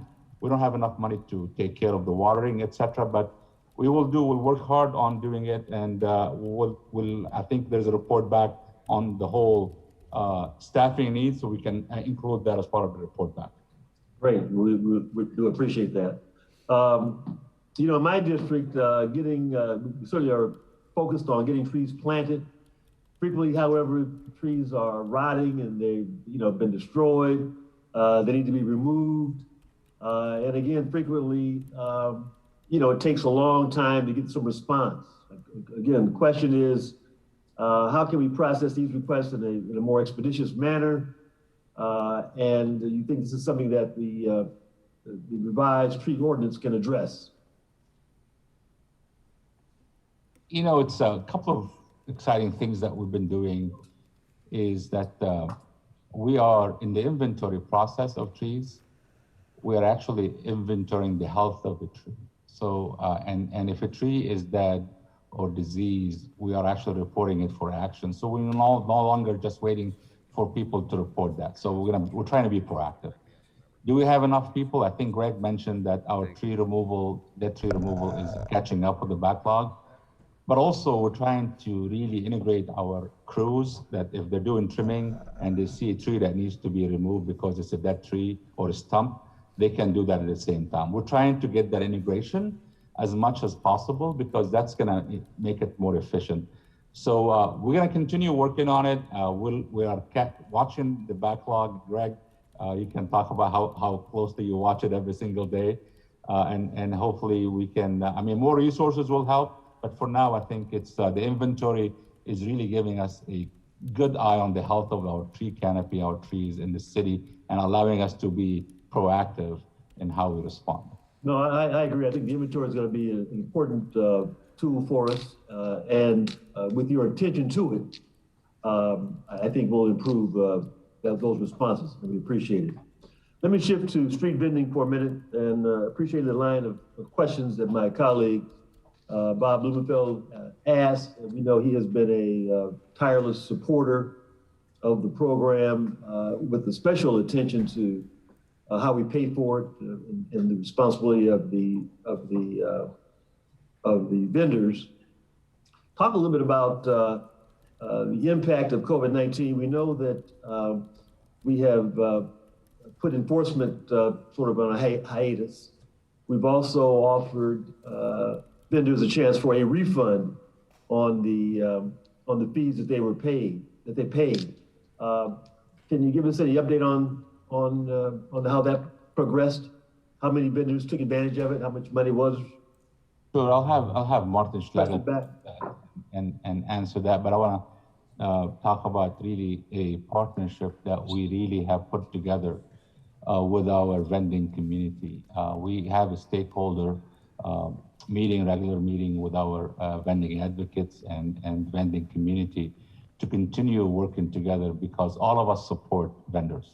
All of us want vendors to be successful because they are part of this economy, they're part of this community. And we all know that there is 30 to 50,000 vendors. And if those vendors are out of a business, that means we have more homeless and more people on our streets. So it's essential, it's really essential to addressing homelessness, addressing needs. We want people to do the right thing, and we appreciate the hard work of vendors that, and I appreciate all of them. I use vendors, as you can tell, I love food, and that's what I appreciate. But we're working closely, but I don't want to have Martin talk about the outreach we've done during COVID, how we gave PPEs to our vending community to facilitate that effort, and then how many people took advantage of the refund program. Yeah, thanks, Adele. Councilmember Price, appreciate your comments. I'm Martin Schlageter. I'm the Director of External Relations with Streets LA. And I appreciate the question. As you know, we've been deeply immersed together and Sidewalk. And as the pandemic really created upheaval in the market, we took a couple of different pathways to try to support the vendors. And as you indicated, the rebate structure was one of those. I'd have to get back to you with an exact number, but I believe we had about at least half of our eligible vendors at that time taking up the rebate, which put money right back in their pocket during the crisis, the fiscal crisis, and while there was uncertainty about vendors being able to come back into the marketplace. So my recollection is we had at least 600 or so of those rebates that were, that offer was accepted. But I'll have to get back to you about a specific number. We also, however, with your leadership, extended this lower fee that was discussed earlier through Councilmember Blumenfield's questions, and also extended the annual permit that we had given the first set of people who had come in, everybody who came in the first half of the year when the market was most disrupted, when there was actual orders for vendors to remain at home, that we gave them, we tacked on 6 months to their annual fee, to their annual permit, so that they basically didn't lose those 6 months where there was uncertainty in the marketplace. Now that we're feeling the economy opening back up, that it's clear folks are able to be back on the sidewalk and vending, we're really hopeful to see again an uptick of permits, and working, as Adele had indicated, to support the vendors in being able to access the carts and working through the funds that were identified in the mayor's budget toward that. So I think there's a lot of reason for optimism here, but it's still an industry where the players really need as much assistance, technical assistance, support, financial support, and improvements to the system, especially at the county in terms of food permits, to be able to access and optimize their ability to participate in the legal marketplace of vending. So just to give it in context, Martin, 250 vendors took advantage of the rebate out of 1,000, so about 25%. In January this year, we had 1,000 permits. Right now, we have about 1,550. So we're seeing an uptick of people taking out the permits. So I just want to put it in that context. Yeah, well, I'm glad to see the department is certainly sensitive to these businesses, and that we are providing the kind of support I think that's important to assist and to nurture them along, and to help them be successful. As tax-paying businesses in our city that are employing people, and we need to be supportive. You referenced the county. We know that they are a partner in this process as well. Any luck on streamlining the permit process required of the county, and more specifically, how are we coming on the approvals of a cart that again is acceptable and within the range and reach of potential vendors? I want to thank the mayor's office for putting money in the budget for addressing these things, including outreach, going beyond the $350,000. I know it was a big, something that was important for you, Councilman Price, is to really push the envelope for outreach. We wanted to get out actually and do a mobile sign up for vendors, not just having them come to our office. But I want to ask Martin, because with the help of Commissioner Teresa Villegas and the mayor's office and many others and the stakeholder process, I think we've cracked the nut with the county, and I think we're moving in the right direction, but Martin can give a little more detail on the latest. Well, sure, I appreciate that. And one thing, again, Martin Schlageter here, and one thing I wanted to highlight is we actually convened as part of our stakeholder meetings a subset of folks to really enumerate what are their challenges in terms of the permit process. And the challenge wasn't really with the city's permit process, is really with the food vending at the county's process. There's many uncertainties and a great deal higher costs and difficulty accessing that really hinged around centrally, but not exclusively, the idea that you would have to, as a vendor, you have to put a lot of risk into purchasing a cart. That cart could be a few $1,000s, several $1,000s, but it's not certain to you as a vendor that that cart is going to be permitted for the type of food you want to vend until the county does a thorough review of your specific application. And so that level of uncertainty and risk burden on the vendors made it very difficult and makes it very difficult to access those county permits. What came out of our stakeholder group and the county's great participation through their Department of Consumer and Business Affairs is a process to begin to develop model carts where the certainty of their permittability is at the front end, and other support, technical assistance, and potential grant assistance to streamline that. So now, formally under the county's process, there is a system to look at the streamlining that's necessary and to make these carts more accessible. And I think the opportunity for us to leverage that work, continuing to support the stakeholder environment, but also with the funding that's in the budget, in partnership with our Economic and Workforce Development Department, I'm really excited that we're going to be able to open the door for many, many new food vendors to enter into the legal marketplace in this coming fiscal year. Okay, well, good. Well, I certainly support that and look forward to updates as that moves forward. Alley paving, another big issue in our district. As you know, we've got hundreds of miles of alleys, and there is money in there for paving, a paving program that we're pleased to see. Do you have adequate staffing to complete the work? I guess that's the question. Yeah, as you know, we've worked closely with you. We've changed the paradigm where we actually did a lot of concrete streets, a lot of failed streets, a lot of, we're working very hard on some of the streets that are brought back from withdrawn streets into the city. Alleys are critical. We've done a lot of alleys. I think we did about 190 to date, or plus 200 plus, Keith. I don't know the latest. But my concern in the budget is we have money but no resources. But I'm gonna ask that we work through this, and this is part of my flexibility ask always. I know we kind of try to put us into these compartments. Is that a special request on silos?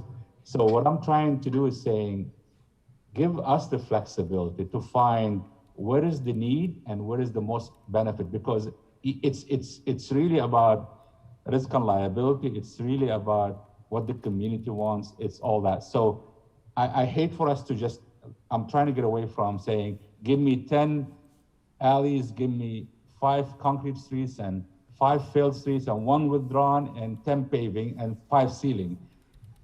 Let me manage that. Give me the funding. Let me work on and that's what the asset management is going to be critical for us. It's going to help us prioritize and find how to get it done. Where is the biggest need? The Councilman Krokoyan mentioned the lens of equity, but also the lens of risk and liability. And that's something I championed from day one, is how we are not only paving streets, we're reducing our risk and liability. So I'm gonna work hard. I know if we need to ask for more positions, we're gonna work on it. I know we're short on staffing. We're gonna fill positions. We're gonna use overtime and try to figure out how we can spend that money, but I'm ready. And if we need more resources as we're doing the implementation, I will come back to the committee through the FSR process or through some process. But at the same time, I'd rather just let us go and implement what we have. Let's push the envelope on stretching our dollars, reducing our crews. One thing that Keith Mosey is leading the way, is optimizing our crew sizes. Can we do more with less? Can we, what tools we have in the toolbox? Kevin Min is also helping me with that. And we want to stretch the dollars to do more with less.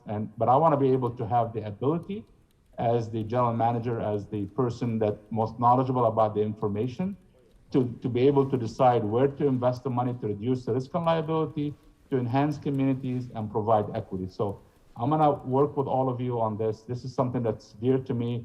And I'll assure you, we're gonna take care of the alleys. We have your list. We're gonna keep working on it. And I know Keith is all in on that one, right, Keith? Yes, sir. Okay, well, listen, we're all in too. So just keep us posted on that. We'll be monitoring it closely with you. And as you need resources, let us know, because, you know, we can't neglect the alleys either. Street sweeping. Some confusion on the new street sweeping program. Are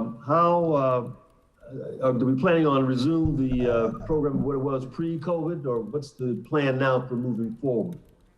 So let me just give a little update on where we are with street sweeping.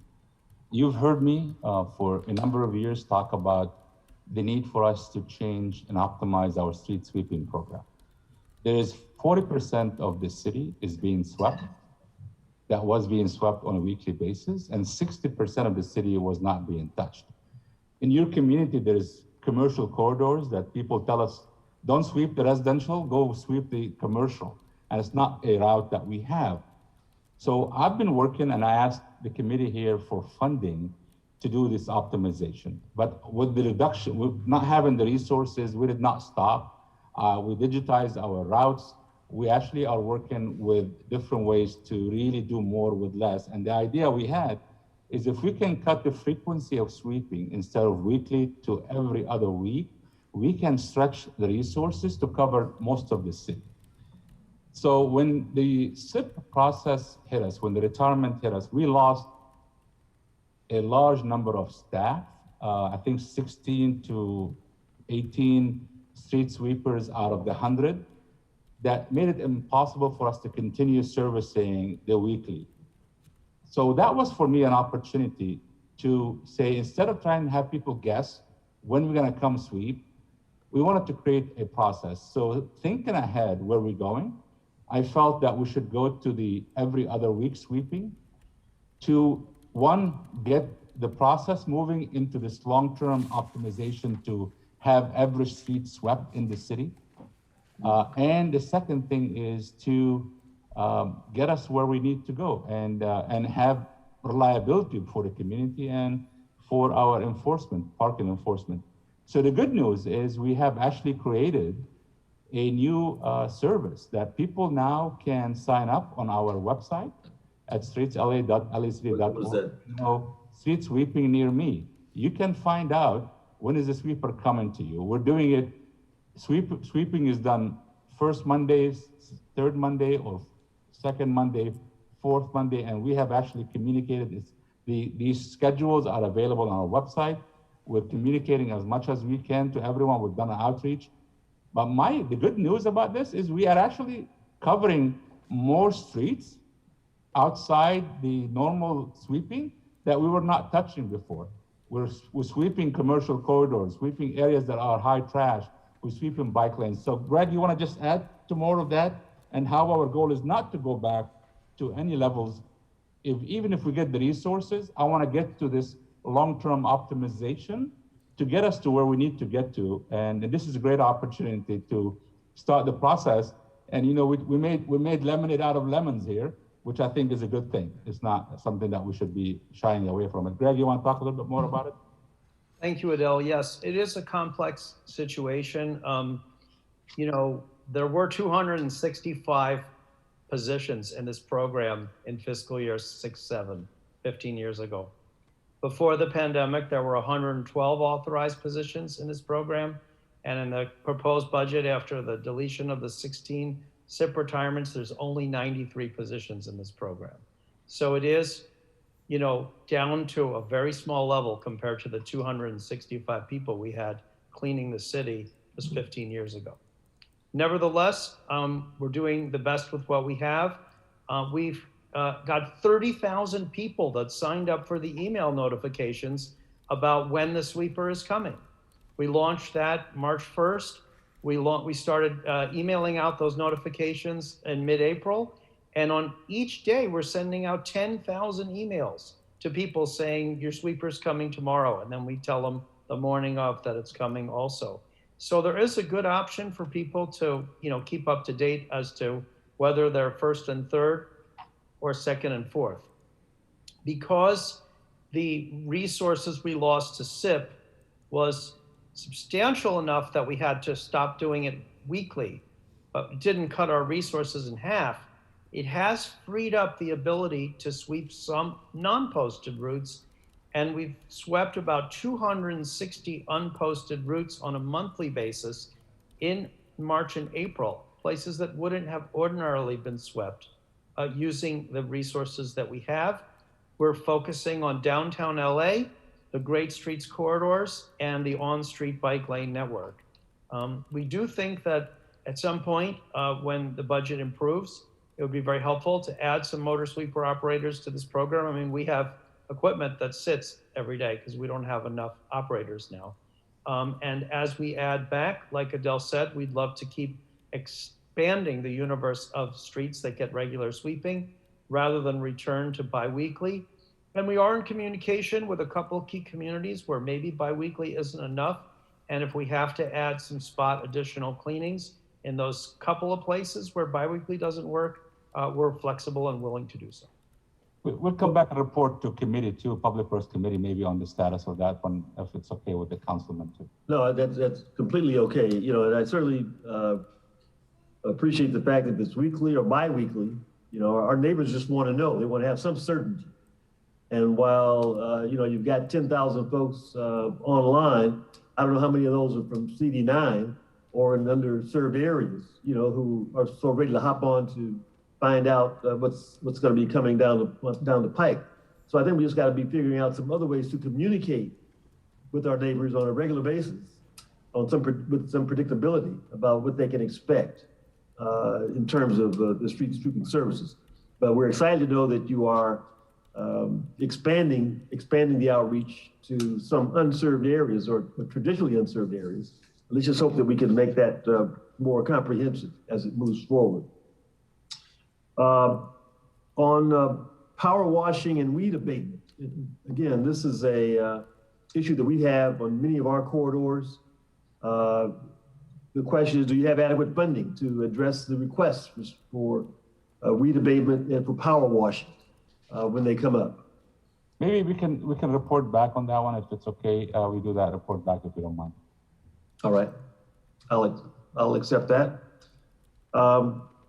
And in the past, we've had investigators at our district office on Central. It's been very effective when it comes to reporting issues like illegal dumping or auto repair or other businesses that are not in compliance. As I said, we have not had an investigator for almost a year in the office. Any chance of reassigning someone to that office, to our district office, to provide those services? I will work with Chief Harris and the team to evaluate that. If we don't do it full time, we'll do it part time. I'll get that review done. Okay. All right. Great. Well, I just want to again thank you, Adele, for all you're doing. I want to support the recommendations that my colleagues have already made. I think for a budget memo on all the requested items in your budget.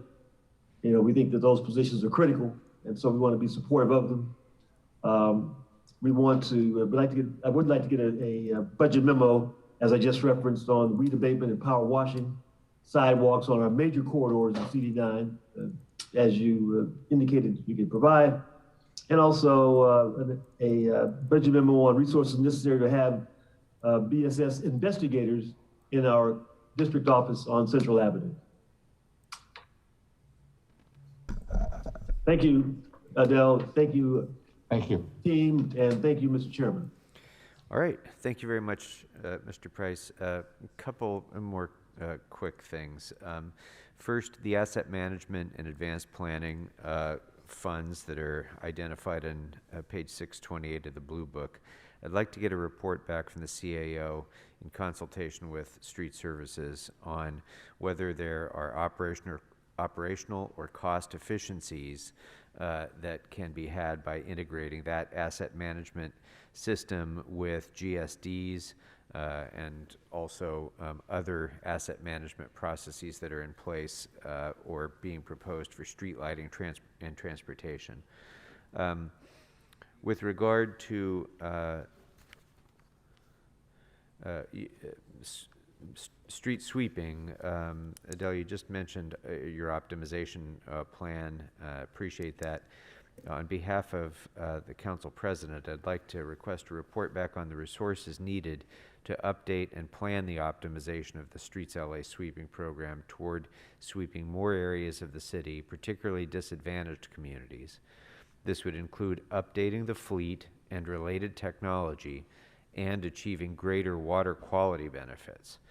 Funding may be needed for technology and program consultants, facility and fleet upgrades to EV and hybrid equipment, and to pilot additional technologies and integration efforts. So I'd like that to be included in that report on optimization as well.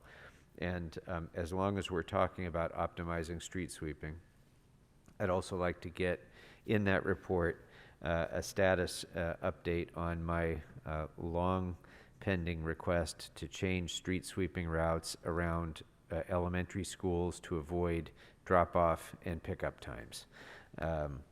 I understand we're well on our way towards implementation there, but I'd like to get that included in that report as well.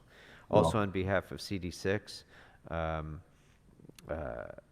Council President would ask for a report back, or I would, on her behalf, would report back, request a report back on the resources needed for completing the Woodman Sidewalk Improvement Project from Branford to Community Street, and sidewalk repairs in the Lake Balboa Arleta area of CD6. And then on behalf of CD4, I'd like to ask for a report back on the costs associated with the repair and new construction of a sidewalk on the north side of Beverly Boulevard from North Rossmore Avenue to North Hudson Avenue in Council District 4, and potential funding sources that could be used to execute that repair.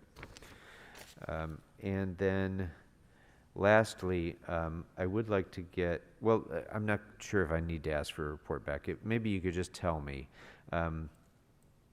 We've spoken often about the need for enhanced attention to pavement quality in the bicycle infrastructure of the city because of the increased risk that bicyclists face when the streets are in poor condition in bicycle infrastructure. So where do we stand now? And I want to give you props because over the last few years, Streets LA has really focused in this area and I think has made a lot of progress in ensuring a higher quality of paving within in the bike infrastructure. So can you speak to that briefly? Yeah, and I'll be very brief, Mr. Chair. We're actually integrating bike lane assessment. We've done a complete assessment of all bike lanes that we on the condition and what needs to be done on the repairs. We're actually integrating that into our paving program for risk and liability. And I think average, we're doing about 150 lane miles of bike lanes a year. The good news, we have money right now in the budget to actually focus on actually repair of bike lanes. And we're working with DOT. Greg Spots is leading the way with the team to integrate that. So we're doing actually, the first thing we wanted to do is leverage our paving and align that to do the paving where we need and include risk and liability and bike lanes into it. We've done a good job on that one. Now we're gonna double down on with the money we have, how we deploy it. And we're even looking for different ways that we've talked to you, Councilman, about even not paving the entire street, just paving that bike lane. And Greg is gonna lead the way, coming up with new ideas, working with DOT. We're gonna come back with a report hopefully soon on how to implement this through a Public Works Committee and through T Committee, but we're working together and we can report more. But we're doing really great in terms of partnering with DOT, with the assessment and the work. We'll come back to you more on that one, but I think we're moving in the right direction. Terrific. Thank you. One last thing. Sorry, I keep saying that. One last thing. I would like to get a report back from the CAO in consultation with Street Services and the Department of Transportation on the costs and benefits of restoring the Night Rider program designed to to do tree trimming in areas that impede drivers' view of traffic controls, including stop signs and traffic lights, and potential sources for paying for that program. So with that, thank you very much, Mr. Haj Khalil, to you and your team. As you've If you heard, give me a second, I know you're behind schedule. I just want to acknowledge Fred Muzabapur. Next week is his last week. He's retiring. He's another SIP loss. I want to thank him. I know you appreciate him and all his innovation when he came to us. Thank you, Fred. God bless, and we appreciate you. Thank you. And thank you very much. And Fred, you're not here to hear it, but there's a lot of applause going on here in council chambers as well for you. So congratulations and best wishes to you. And thank you for all your service to the city. To all of you, thank you for your service to the city. We appreciate it very much. All right, members, the time check and reality check here. It's 1:25 p.m. We are on pace right now to finish our work by my conservative time estimates at 8 p.m. tonight. So I'm going to ask that we rotate our time a little bit more quickly. So what I'm going to do as we come back from lunch is do 10-minute increments per member so that we have a better opportunity for rotation. And if you can get to the point of your budget request, your budget memo request, that will allow us to complete our work more expeditiously at an earlier time tonight. So with that, it's now 1:25. I think for staff's sake, I'm still going to say, even though it puts us a little further behind, let's return from lunch at 2:15. And we'll proceed with a presentation by the mayor and the CAO on community investment for families and youth development. So with that, thank you, members. We are in recess until 2:15.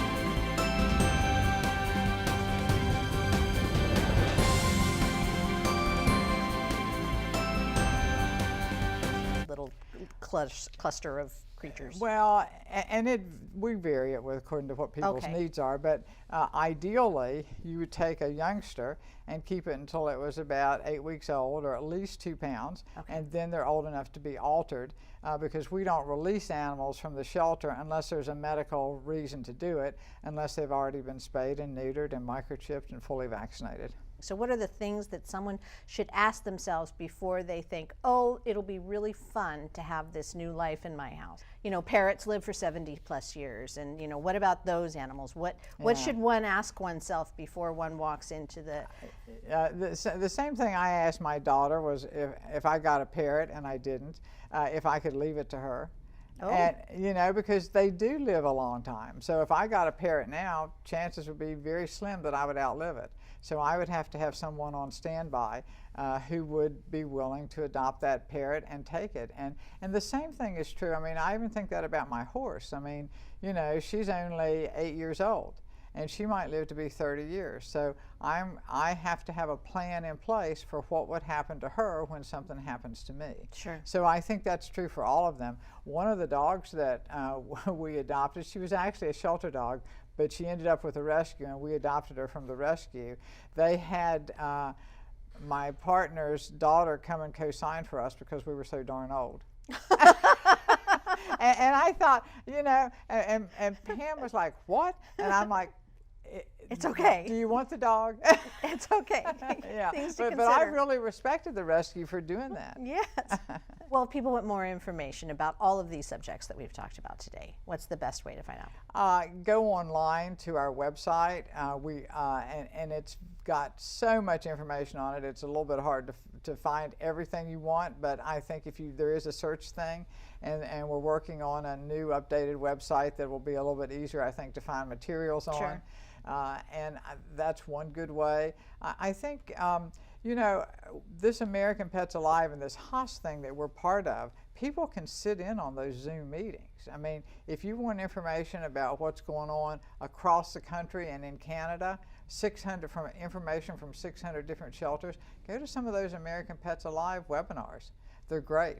The other place that has great webinars is UC Davis, the Shelter Medicine Program. So there's a multitude of ways to get information, and we do have a resource manual on our Facebook, on our website, and that's been distributed to the council offices. All right.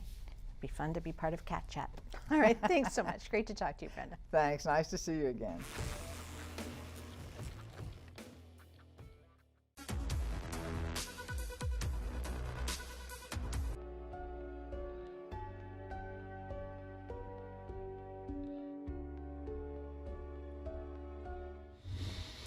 Good morning.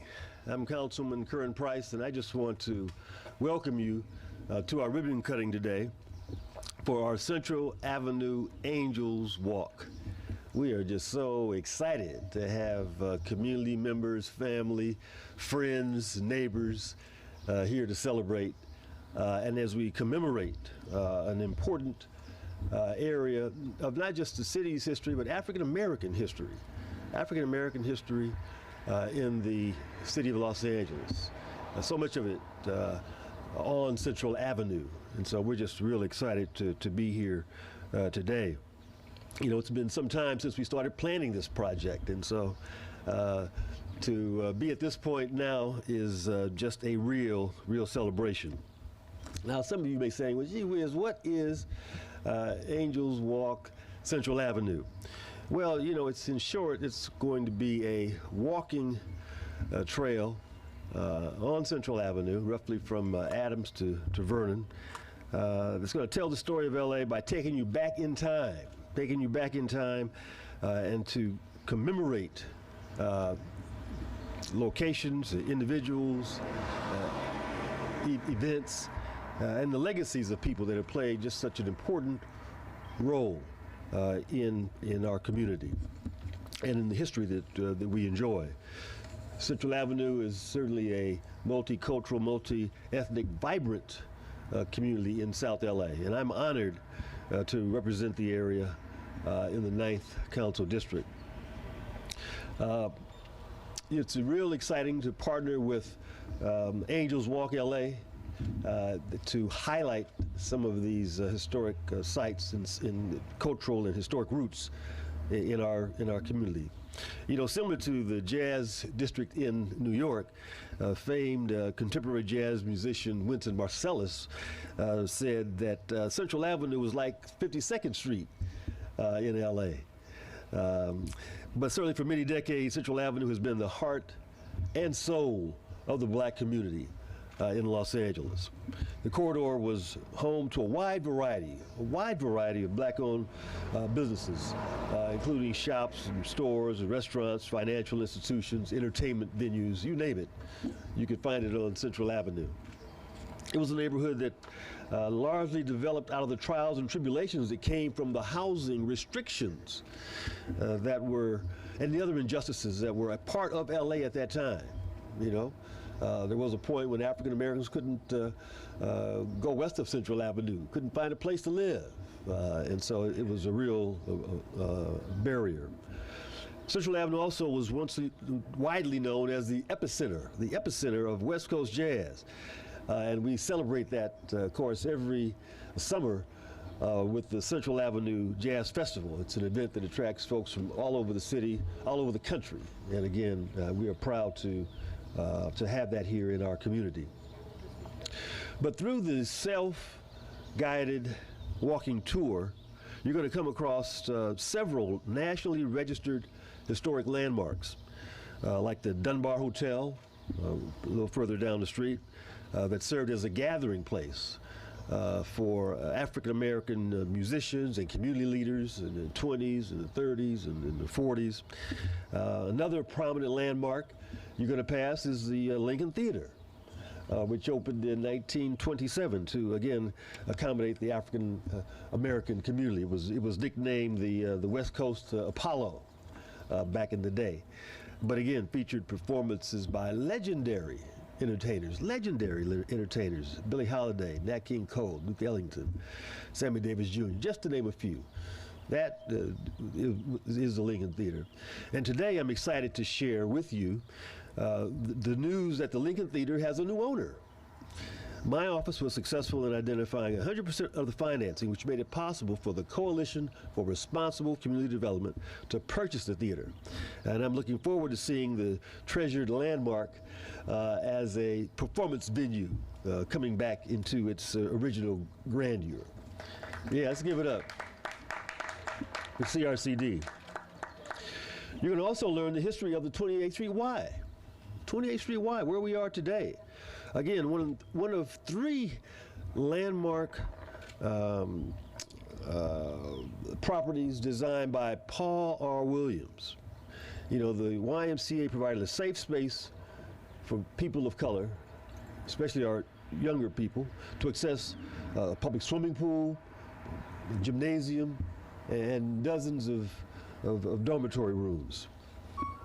Even today, this once recreational center continues to serve its mission to assist thousands of youth in our South LA community because it is a youth source center, again, operated by the Coalition for Responsible Community Development and the City of LA.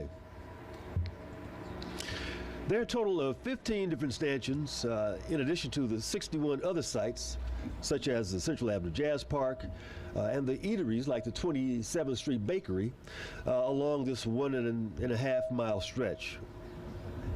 And to enhance your Angels Walk experience, you can stop by our District 9 Constituent Service Center on 43rd and Central and pick up a booklet that shows you a guide booklet of the area so that you don't miss a beat. Let me thank you. The guidebook.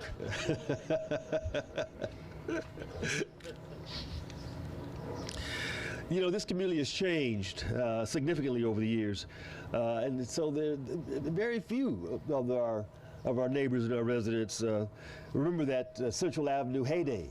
So I felt it was even more imperative that we document and identify the historical significance of Central Avenue, again, so that it can be enjoyed and appreciated for generations to come. It's my hope that this walking tour is going to serve as a creative learning tool to help individuals understand and appreciate our history and our legacy. Every stop along the way has its own unique story. Unfortunately, we can't share them all today. But I wanted to come to the YMCA because it's special, not just because of the building and not just because of the historical past, but because of the bright future. And talking about that bright future, I'd like to ask Mark Wilson, President and CEO of the Coalition for Responsible Community Development, to share with you how the legacy here at the Y is going to continue.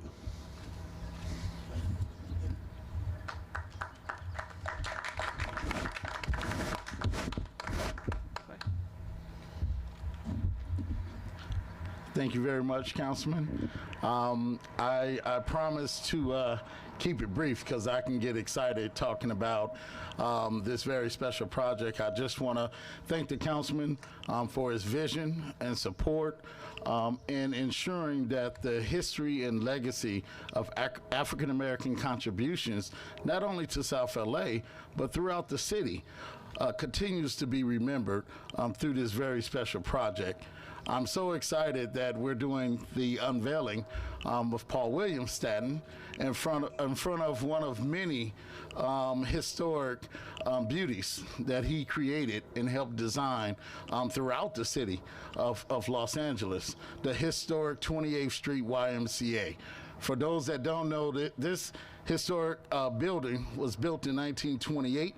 It was the first YMCA west of the Mississippi that allowed boarding and membership for African Americans.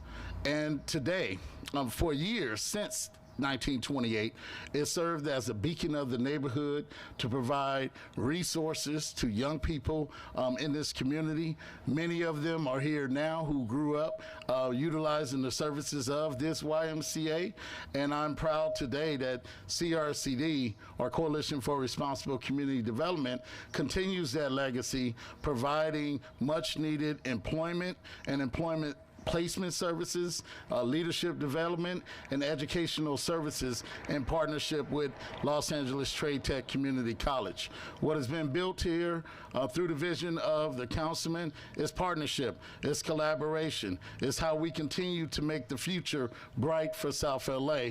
I always want to recognize the young people representing South LA Youth Bill that also access resources and services here.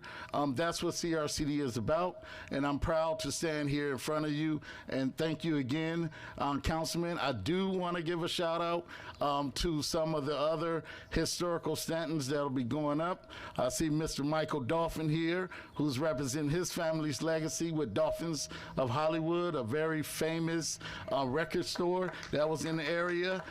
Just want to let you know how important the history is, and I'm just appreciative of the councilman and the city for allowing CRCD to actually acquire 3 of the historic landmarks here in Vernon Central, and we plan to do more. So thank you.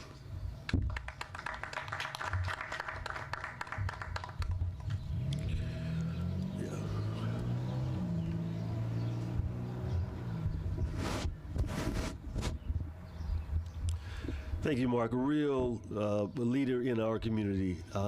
His organization is just doing some tremendous things, not just in preserving historical venues, but also providing jobs, providing training, providing hope, providing a path. And so that's the kind of creative leadership, Mark, that we appreciate from you and your organization and the individuals that you represent. Big or small, there are many who made contributions to the success of the Central Avenue Angels Walk, but we wouldn't be here today without the special efforts of several. And we just want to acknowledge again Angels Walk LA, LA Metro, and Streets LA. Let's give them a hand. Let's give them a hand. Again, my heartfelt thank you for your contributions. Again, commitment to the community and a commitment to preserving our history. Now, we're going to hear from our partners who are with us today. And again, this has just been an exciting collaboration and an indication of what you can do with limited resources when you're leveraging them and working in a collaborative way. But Angels Walk LA has been a tremendous partner to work with, no matter the twist or the turn. They were with us 100% on this project all the way. They carried out their roles as project manager with great care and tremendous detail. And so again, they were responsible for the concept, for the resource, research, the sourcing of photos, writing, design, production, and so much more. Again, we're fortunate to have some of the Angels Walk LA team with us, so I want to just take a minute to recognize them. Please, you can stand or shake your hand. Deanna Malloy, the founder and president of the board. Brian Lane, the co-director. John Malloy. And Kenneth Huff. That's right, give them all a hand. They worked hard and they worked diligently. Last but not least, though, on the team, let me ask Tracy Lane, one of the co-directors of Angels Walk LA, to join us for a few words. Tracy?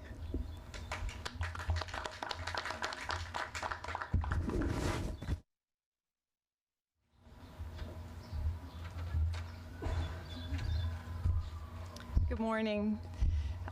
We're very honored and excited to be here today to celebrate the completion of Angels Walk Central Avenue. For those of you intimately involved with the project, you know what a truly momentous day this is. In 2008, Councilmember Jan Perry invited Angels Walk to begin the process of developing a walk along one of the main streets in her district, famed South Central Avenue. By this time, we had already completed 6 self-guided trails in the downtown area, and it was now time to turn the focus to South LA and shine a light on this important neighborhood. A neighborhood which was so significant to the African American experience in Los Angeles. The area had so many stories that needed to be told. Sadly, stories not that well known by most Angelenos. Stories of African American bankers, lawyers, librarians, dentists, doctors, teachers, artists, activists, diplomats, pastors, musicians, journalists, politicians, architects, and entrepreneurs of every kind. The stories needed to be told of those who, despite racial injustice, built an incredibly strong and dynamic community, one that flourished economically, socially, and culturally. Angels Walk LA's core mission is to tell the LA story, the story of people, places, events, and movements that have shaped this one-of-a-kind city. Learning about how our neighborhoods came to be helps us understand the uniqueness that each part brings to the larger whole. Angels Walk LA is a program for the people, and our aim is to shed light on the past to help foster a deeper appreciation for the places that we live and work. In celebrating what has come before, we hope to cultivate an understanding of the experiences that unite us as Angelenos. And with this understanding, we become more connected, informed, and engaged members of our community. Over the last 2 decades, we have partnered with Metro and Streets LA to complete 13 self-guided historical walks in different LA neighborhoods. And each one owes its existence to a team of passionate and dedicated people. First and foremost, we'd like to thank Councilmember Price for reviving this project and providing his commitment and steadfast vision to the walk, and for entrusting the stories of Central Avenue to us. Without him, this project simply would not be. We'd also like to thank Andrea Green from CD9 for her invaluable support and shepherding of the endless details involved in getting this project done. The walk would have little substance if it wasn't for our brilliant historian and writer, Dr. Allison Rose Jefferson, and contributing writer and researcher, Martha Groves.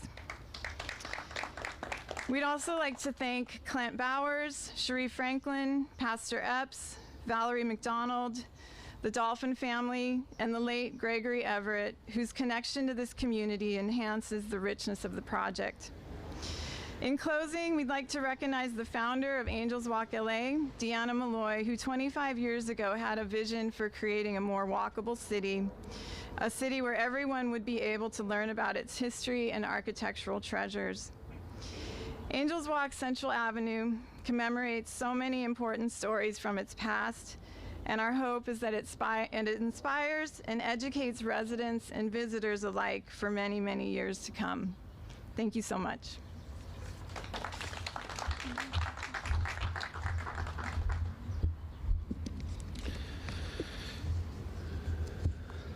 Thank you, Tracy. You know, she mentioned there are 13 other walks around, including this one, 13 total. So this is an exciting landmark and just an important expression of support. So again, we really appreciate Angels Walk Central Avenue. It has a little ring to it, doesn't it? Angels Walk Central Avenue. The single most important factor getting any project done, of course, here or any place else, is making sure you got the financing. Because without the financing, the project just doesn't seem to move at all. As a result of the overwhelming support from LA Metro through their 80% financial support of this project, Central Avenue Angels Walk became a reality. And so again, we just appreciate that collaboration. We have a couple of representatives from LA Metro here, but let me just recognize Brandy Turnbow, who as project manager helped keep this project going. I know it wasn't always easy, again, so thank you, Brandy. And here to speak on behalf of the LA Metro is the Deputy Executive Officer, Frank Ching. Frank?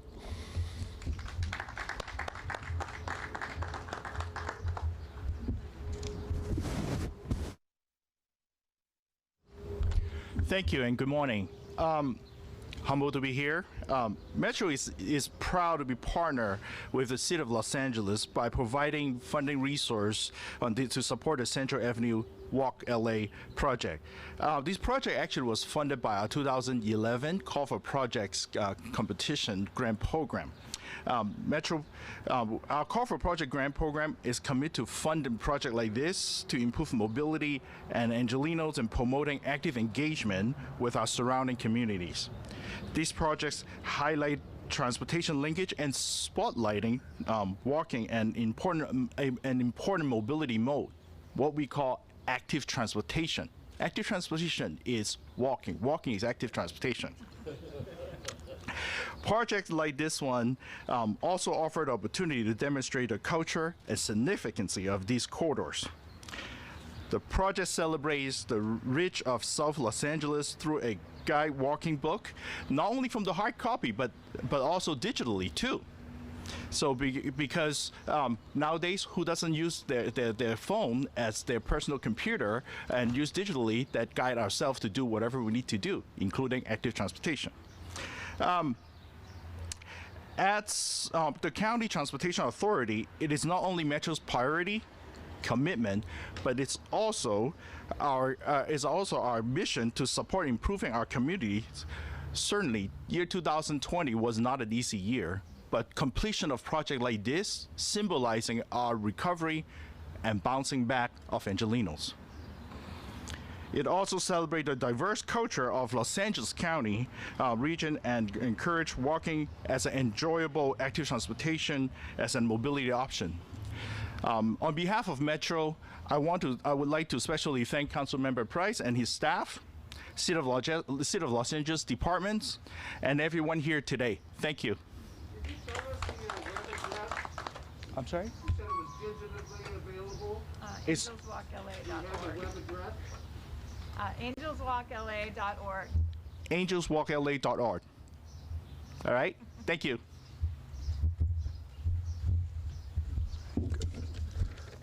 Thank you, Frank. Again, we appreciate Metro stepping up as it did on this, and it's doing all over our community. In fact, you know, in a lot of ways, LA Metro is a new redevelopment agency. They are providing just an extraordinary amount of options that we all need. Our next partner is none other than Streets LA. You've been hearing about all morning. At least from this podium, we are again just appreciative of the relationship, of the commitment. Okay. Again, seldom do I have a chance to thank the city family for its commitment and involvement. So when I call your name, just throw your hands up. Angels Walk from Angels Walk LA. I'm sorry, Streets LA.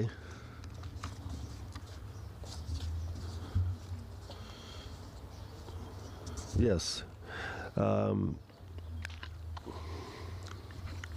Oh, let's see what happened.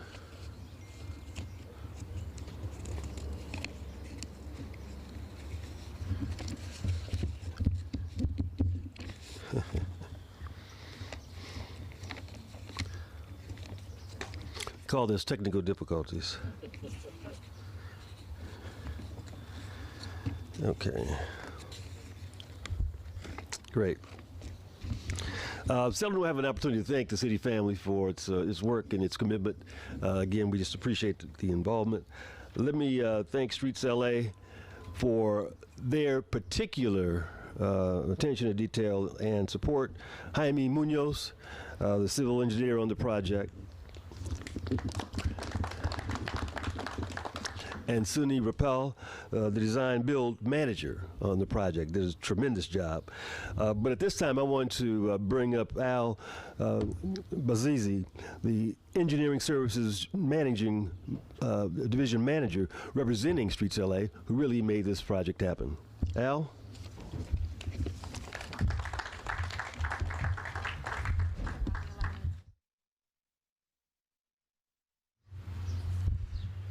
Good morning, everyone. I'm Al Bazi. I'm here today along with the team from Streets LA on behalf of our general manager, Adel Haj Khalil, who was not able to join us today. Every day we come to work with really one thing in mind. How do we improve the quality of life for our constituents? And this is what this project is all about. At Streets LA, we are so used to projects building sidewalks, curb and gutter, improving the streets.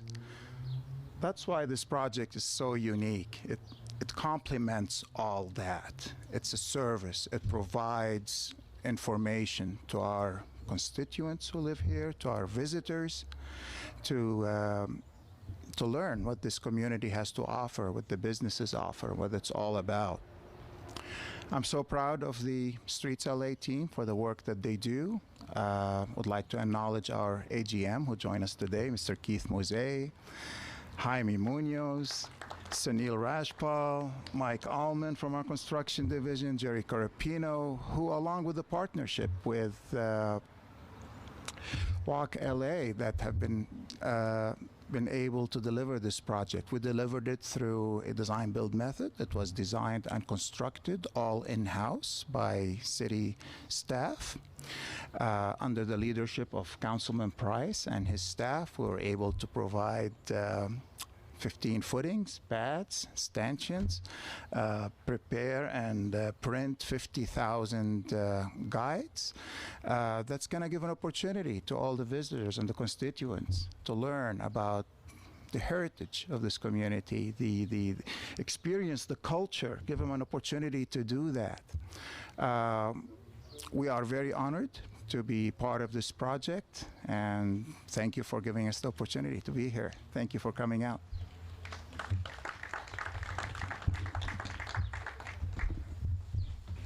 Thank you, Alan. Again, just appreciate your leadership and your guidance and assistance all through this project. I have a special presentation to the Angels Walk LA team, and we got a special plaque. I'd love for Tracy and Brian to join us, and also Martha, who you all did the principal sweat work on this. And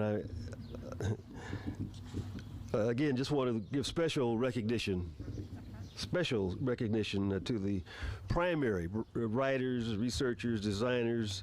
They made sure that all the documentation was accurate and true. They just did an extraordinary job. Unfortunately, Dr. Allison R. Jefferson could not be with us, but she was a real partner in this well. And the plaque reads, in recognition and appreciation of your outstanding contributions to the community and preservation of Los Angeles history. Thank you so much. Angels Walk, Central Avenue. Let's give them a hand.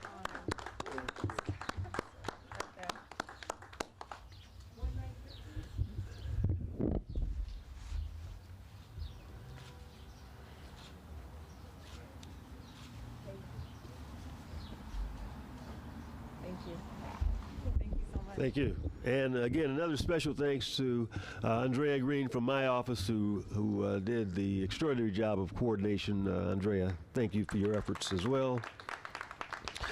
In closing, I just want to thank you all for coming out today. This is a historic day and time in CD9. But join me, please, as we cut the ribbon at our stanchion. Okay, ready? Ready. 3, 2, 1. Woo! Hey! Hey! Thank you. Very nice. Very nice. English and Spanish. Really nice.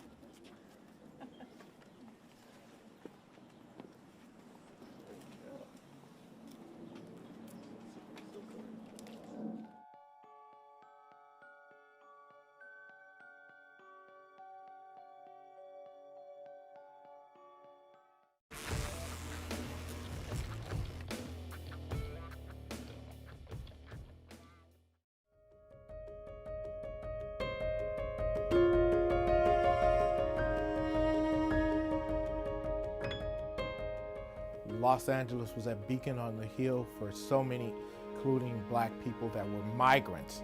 Los Angeles is a place, as a black person, you could come and you could actually do well. You could do better than you could do in the South. LA offered promise and hope to someone wanting to make a better life. This was a land of opportunity.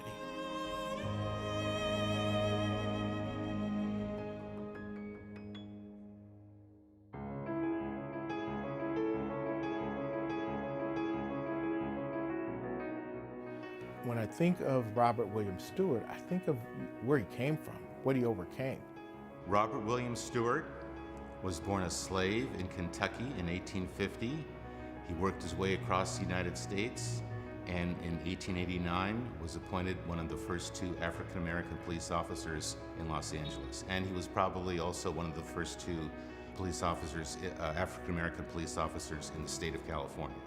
He came to Los Angeles and was able to achieve this very monumental achievement in the history of Los Angeles and in our state. And really, when I think back nationally, here's a person who was born as property belonging to someone else, and he comes to Los Angeles, and then he becomes the first black officer to enforce the laws of the state of California and the city of LA. That part just blows my mind when I think about it. The disadvantages that he had to overcome to do that. Stewart came on at a time that nobody ever thought an African American would be a police officer. So we talk about somebody that is like a Jackie Robinson. He would be the Jackie Robinson for law enforcement. Robert William Stewart went on to have, at least for 11 years that he was on the force, a very impressive record. He was a policeman's policeman. He went out of his way to help fellow officers. He went out of his way to help the citizens of Los Angeles. And then it was pretty much all taken away from him through really no fault of his own. Robert Stewart was dismissed from the Los Angeles Police Department by the Police Commission after he was charged with raping a white teenager while he was on patrol. And there was no indication of what happened to him, so I decided to look into it and started pulling on the thread, and it turned out to be a very long thread. He comes across her late in the evening. I believe there was a curfew at that time for young people. I think he inquired of her about being out at that time of night, and that was pretty much it. That was his only conversation with her. She then fabricates later, we don't know really why, but she fabricates the story that, he raped her. Officer Stewart was immediately arrested And at that time, when an officer was charged with anything of significance, they're relieved of duty. Stewart got a raw deal. He was not given any chance to present any defense to the police commission. The first trial was a hung jury. The vote was 7-5 to acquit him. The district attorney decided to retry the case, and when it was retried at the end of December 1900, he was acquitted in 40 minutes. Once he was acquitted, the Board of Police Commissioners refused to reinstate Officer Stewart. He never was able to get his job back. He worked as a laborer primarily until he was 70 years old, and then the last 10 years or so of his life, he worked as a janitor.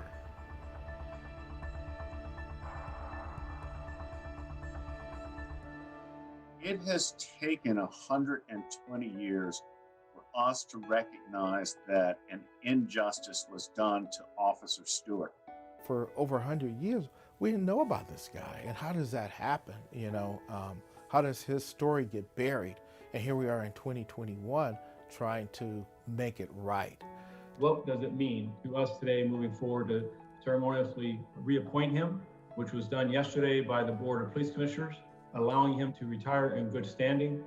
I was so pleased that all of the commissioners recognized that this was the right thing to do.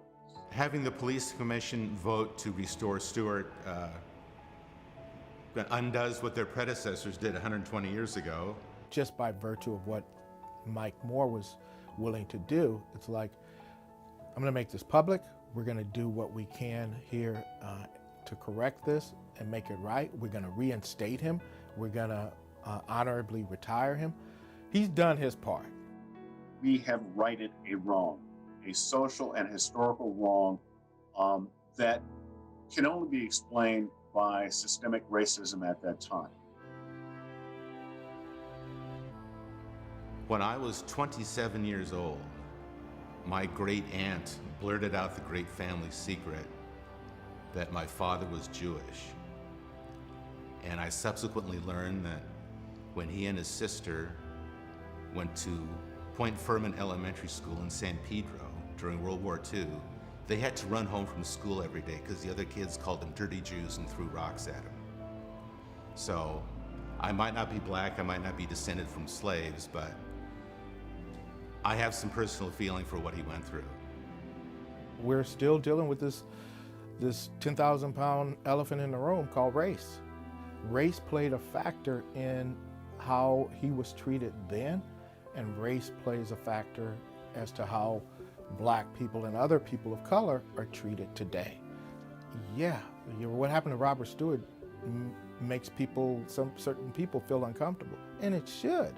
So it's important for the city of LA to embrace that part of its history, just like we embrace the achievements of successful black men and women in LA's history. We have to look at history in the context of all of its parts and pieces. And we can't just look at those pieces that make people feel comfortable, because it's not a true depiction of reality. And it doesn't allow for, true conversations. Uncomfortable aspects of the past should not remain buried. They should be brought to light, and to the extent that lessons can be learned from them, that should be done. So if this helps stop anything like that from happening again, brings other events from the past to light, encourages other research, makes our history more known, because what happened in the past is why things are the way they are today. There's no denying that if Robert Williams Stewart hadn't opened that door, me and legions of other black officers, including one who would become the mayor of this city, Tom Bradley started his career at the Los Angeles Police Department. That gave him his foundation for public service, and then he went on to become mayor. If it wasn't for Robert Williams Stewart's success in that position for 10 years and proving that a black man could do this job, I wouldn't be here. he was the first. He opened the door. So every single black officer on the Los Angeles Police Department that has ever been owes him a debt of gratitude. He is someone that we should be proud of. And I hope that this, in some small measure, is just a glimmer of what can happen in our city if we all come together. It's a story of redemption. It's a story of somebody that thought bigger than what his circumstances allowed him to be at the time. People in the city should know that Robert Stewart was a good man. He wanted to protect the citizens of Los Angeles. The city of Los Angeles has a wonderful opportunity if it chooses to do so. And that opportunity is to begin to uncover its history at its best and at its darkest. And it just shouldn't stop at Robert William Stewart. There are Latinx people in the city who have done phenomenal things. LGBTQ people in the city who have done phenomenal things. There are Asian people in the city who've done phenomenal things. There are women who have done phenomenal things. And I think, we need to start telling those stories.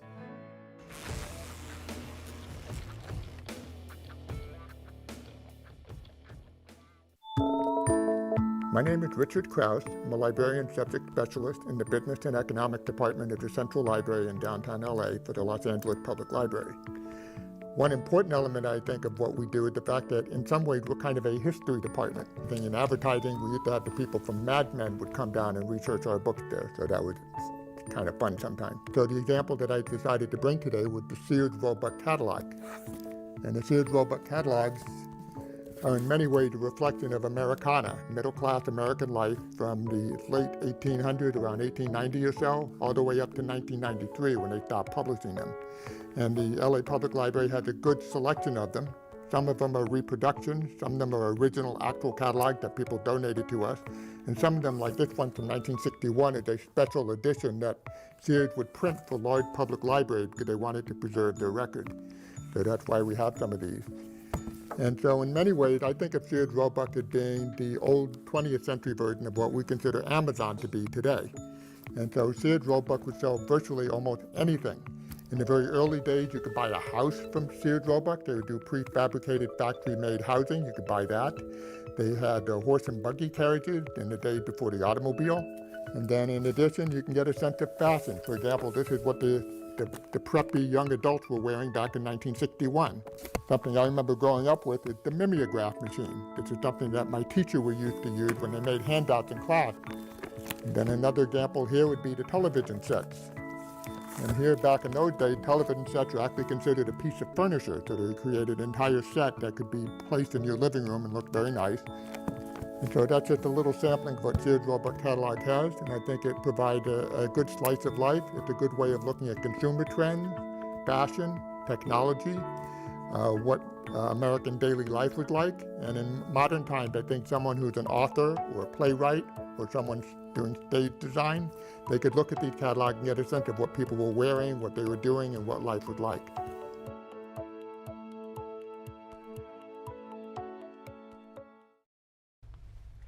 Our office has been laser focused on keeping our neighborhoods healthy and safe.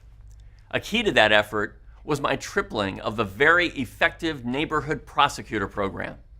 A neighborhood prosecutor, simply put, is a problem solver, embedded not downtown, but in the communities we serve. There are many important examples of their great work. I wanted to give you just one recent example. My office receives complaints about illegal gambling in LA neighborhoods. I'm talking about organized gambling operations, not an occasional poker game. Our Foothill neighborhood prosecutor, Mark Ross, is currently prosecuting an important case where he's charging 19 individuals for allegedly participating in an illegal gambling casino. This alleged casino purportedly featured a slew of computerized slot machines. The property where the casino is alleged to have operated is directly across the street from where kids play each day at the Sunland Recreation Center.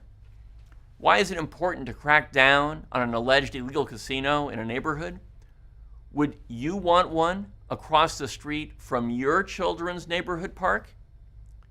In addition, Just as our office enforced the Safer at Home order during the pandemic when non-essential businesses remained open, this business allegedly flouted public health and safety directives. And here there's more, of course. Illegal businesses like a casino aren't inspected by city authorities and may not follow key building and safety or fire laws. That makes them potentially dangerous. And that's not to mention the possibility that such locations, by their very nature, can attract crime to neighborhoods like this one in Sunland. Our neighborhood prosecutors are there for you. Please go to our website to find yours at lacityattorney.org/neighborhood prosecutors. I'm Los Angeles City Attorney Mike Fewer. Thanks for watching. When we think about nature, the first thing that comes to mind might be a far-off wilderness or park, a place that might be really different than where we live. But if you take a moment to take a look, you will notice that nature is actually all around us, even in our cities and suburbs. This urban wild is extremely important and helps to create healthy and sustainable habitats for people to live in too. Help us learn even more about the unique nature that exists within our city by sharing what you see living around you on iNaturalist during the City Nature Challenge. What is the City Nature Challenge? It's an annual competition organized by the Natural History Museum of LA County and the California Academy of Sciences to get people from over 400 cities around the globe to compete to see who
Good afternoon. Good afternoon, everyone, and welcome back to the Budget and Finance Committee's hearing of the Mayor's proposed budget for 2021-2022. I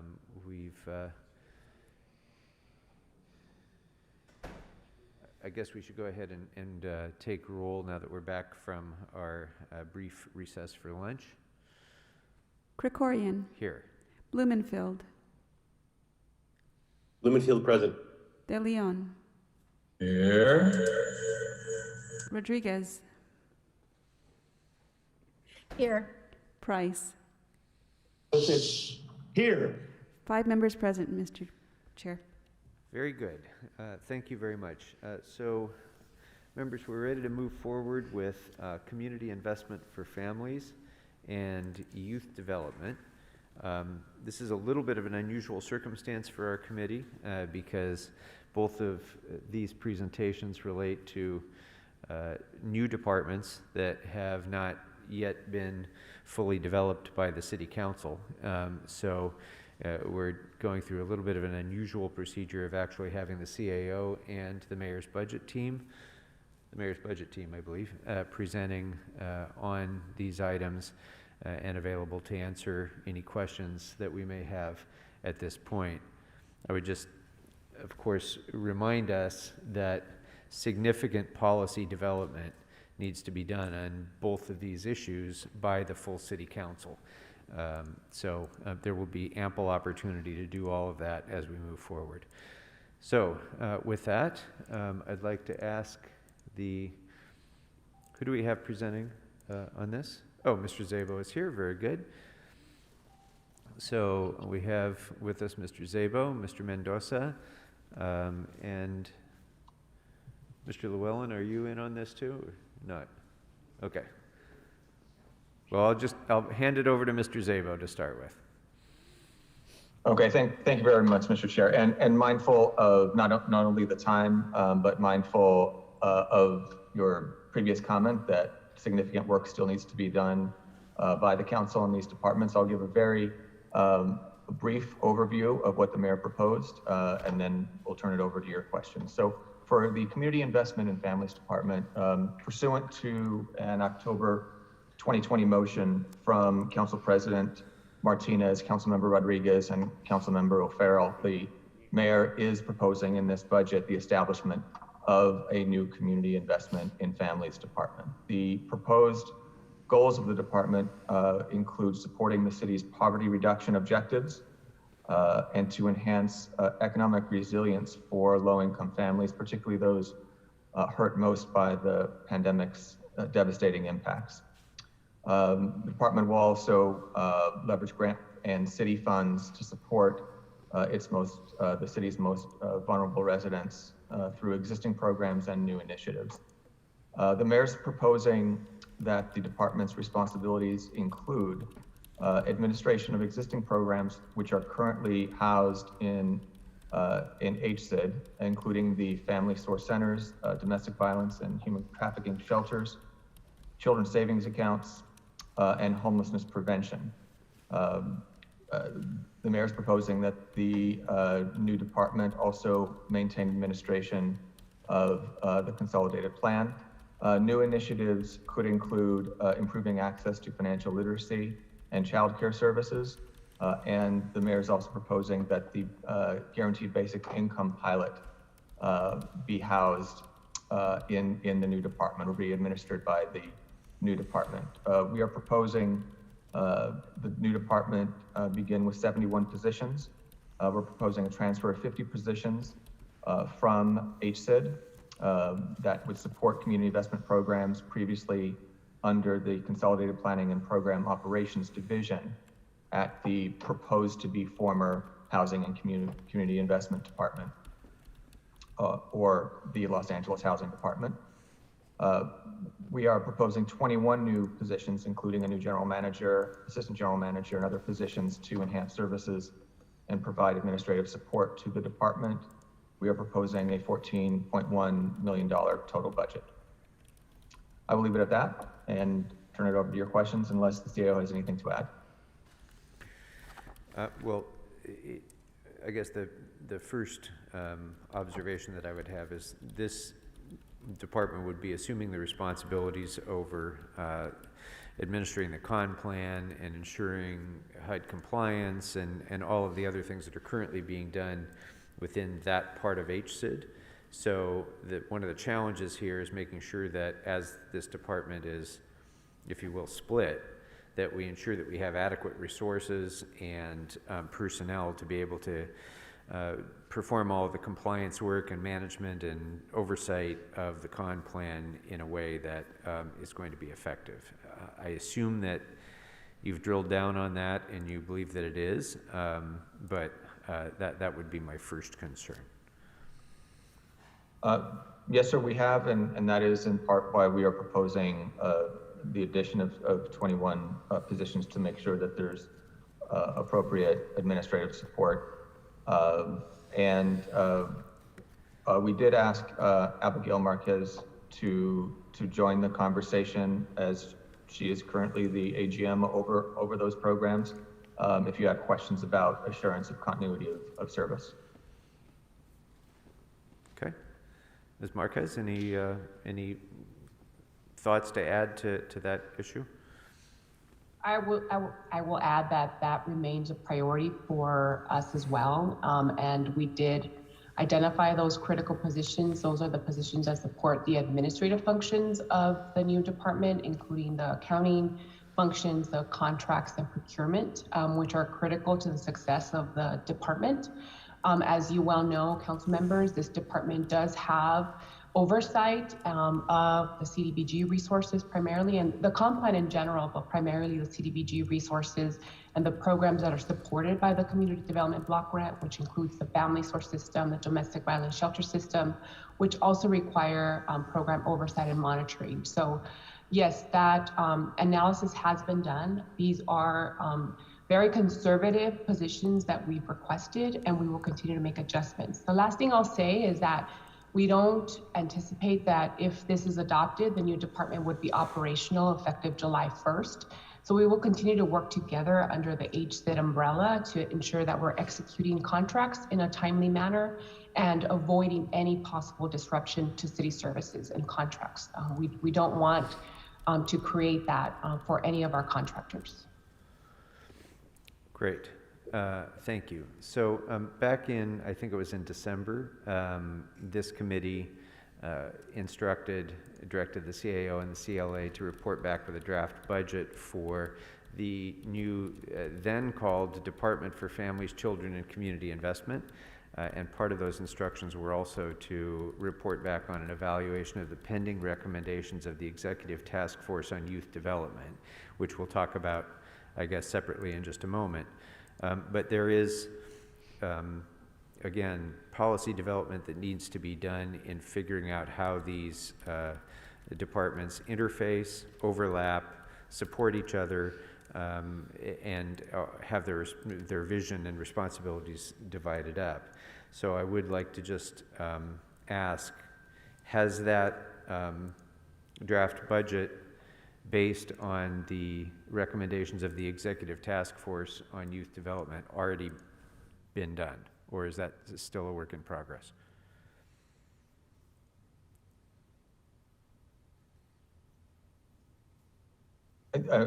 Sir, this is a question about Youth Development Department? Well, our instructions were for both. We're actually for the draft budget for the Department for Families, Children, and Community Investment, and also to report back on an evaluation of the pending recommendations of the Executive Task Force on Youth Development. I'm trying to get a sense if there has been any development of potential costs and budgets required for youth development, as well as this department, where they overlap and so forth. And I'm going to ask, if it hasn't been done, that we do get a budget report back on all of the Youth Development Task Force recommendations, and then how those interface with the items set forth in this proposed budget for this department. Very good. I think that's all I have for the moment on this. So, Ms. Rodriguez. Thank you, Mr. Krikorian. I really don't have any questions about this. I mean, this is work that is already in existence. You know, I think the conversation, just to address some of what you've raised, Mr. Krikorian, is that the work is actually very different. And with respect to supporting young people, as we've been talking about through the course of all the different programs that each department is either operating or seeking to operate and stand up, there aren't consistent metrics, there aren't consistent levers in terms of maximizing the leverage of resources systemically in what we're doing and investing in this city. Same is true with this effort with HSID. What, we discussed with respect to the fire department, for example, that we've not gotten back to pre-recession levels. Pre-recession, HSID was split, and the functions of what previously used to operate independently became subsidiaries and submerged into a singular department, losing, I think, the focus and efficacy of the work that would better support families and some of the work that's being hosted by family source centers, as an example. And so I think this conversation is overdue with respect to how we achieve greater equity in this city and making sure that we align our resources in a manner that best aligns with the needs of the folks who need us most in this city, and that those vulnerable populations that need greater attention and need a city, dedicated departments that are constructed and focused to meet their needs. And so I really appreciate the mayor's attention to this work. Again, the conversation with respect to this proposal is really just bifurcating existing efforts that exist, but so that they're not operating as a subsidiary to other efforts, but getting the focus and attention that it deserves. And separately, with respect to youth development, is addressing the needs of a population of 800,000 young people in this city that need greater attention and investment and better, much better focus and attention to measuring those outcomes so that we can actually say definitively what we're producing with those results. So I don't have any questions. I think these departments are very necessary for the work that we have to do in this city, and look forward to seeing it come to fruition. Thank you. Thank you. Mr. Blumenfield. Great. Like Ms. Rodriguez, I'm excited about this. Possibilities are, we can never focus enough on our youth. They're not only our future, but they are our present. And we need to make sure we're serving them. So a couple of questions actually about each. I guess I'll start with the youth development department budget. The current community affairs advocate list, is that adequate, or should the test be opened again to recruit additional qualified candidates to support the work of the department? I don't have that information, sir. I don't know if Raul does, or if anyone from the CAO's office can weigh in on that, please. Council member, I think the existing list, and I don't know the makeup of it necessarily, but it looks like there's still over 30 candidates on that list and doesn't expire till May 2022. So I think certainly there is some opportunity for the department to conduct interviews or certify that list. Sure. No, it's just obviously with all the new mission, there may be a lot more candidates to come in. Now, for the first year, it's the intention to develop a 3-year strategic plan and then to audit existing youth programs, right? So if a new general manager still needs to be hired, will this plan be actually completed within a year? Does the department intend to do any programming during the first year? Sir, we would defer that question to the general manager and the staff as they're putting together their work plan for the department in its first year. We would hope so, but that's going to be up to the GM, whoever that person may be. right? Although before we hire them, we have to set the expectations. I mean, and the funding. So what they're doing, kind of feel like we need to have our eyes wide open of what they're doing. I don't need to know this moment, but that's, I think is important. And I think one of the goals of the department is to break down the silos within our departments when it comes to cultivating youth in our city. And so I'm wondering how will this department coordinator enhance collaboration and coordination between city departments? What support or resources will the department offer to other city departments running youth programs? Or is it the other way around? Will the other city departments be offering support to the youth development department? How is that envisioned? So I would say that that's something that as we move forward with additional policy development, as the council does, as it relates to the objectives of the department, our view is that this would be a central place where the youth programs can be coordinated, evaluated in a much more strategic way. So it would be, to answer your question, service to the other departments is how we would see it. But again, we can have the department itself is not actually running youth programs, but it's more coordinating the others. Is that right? We have not proposed moving any programs into the department at this time. We're proposing 8 positions, and that is a conversation that we will have in the future as it relates to what the direction the council wishes to give, and that's. But we're starting with just 8 positions. And no programs moving from any other part of the city into the department. Yeah, I kind of figured that. I just want to sort of put it out there on the table what we're envisioning, because we want people to have the right expectations as well. I guess a couple of quick questions about the CIF, the new community investment for families. Some of the new resolution positions being added, such as project coordinators and project assistants, will not be subject to the same civil service process, nor receive the same civil service protections. Is there an active list of eligible candidates for these exempt positions?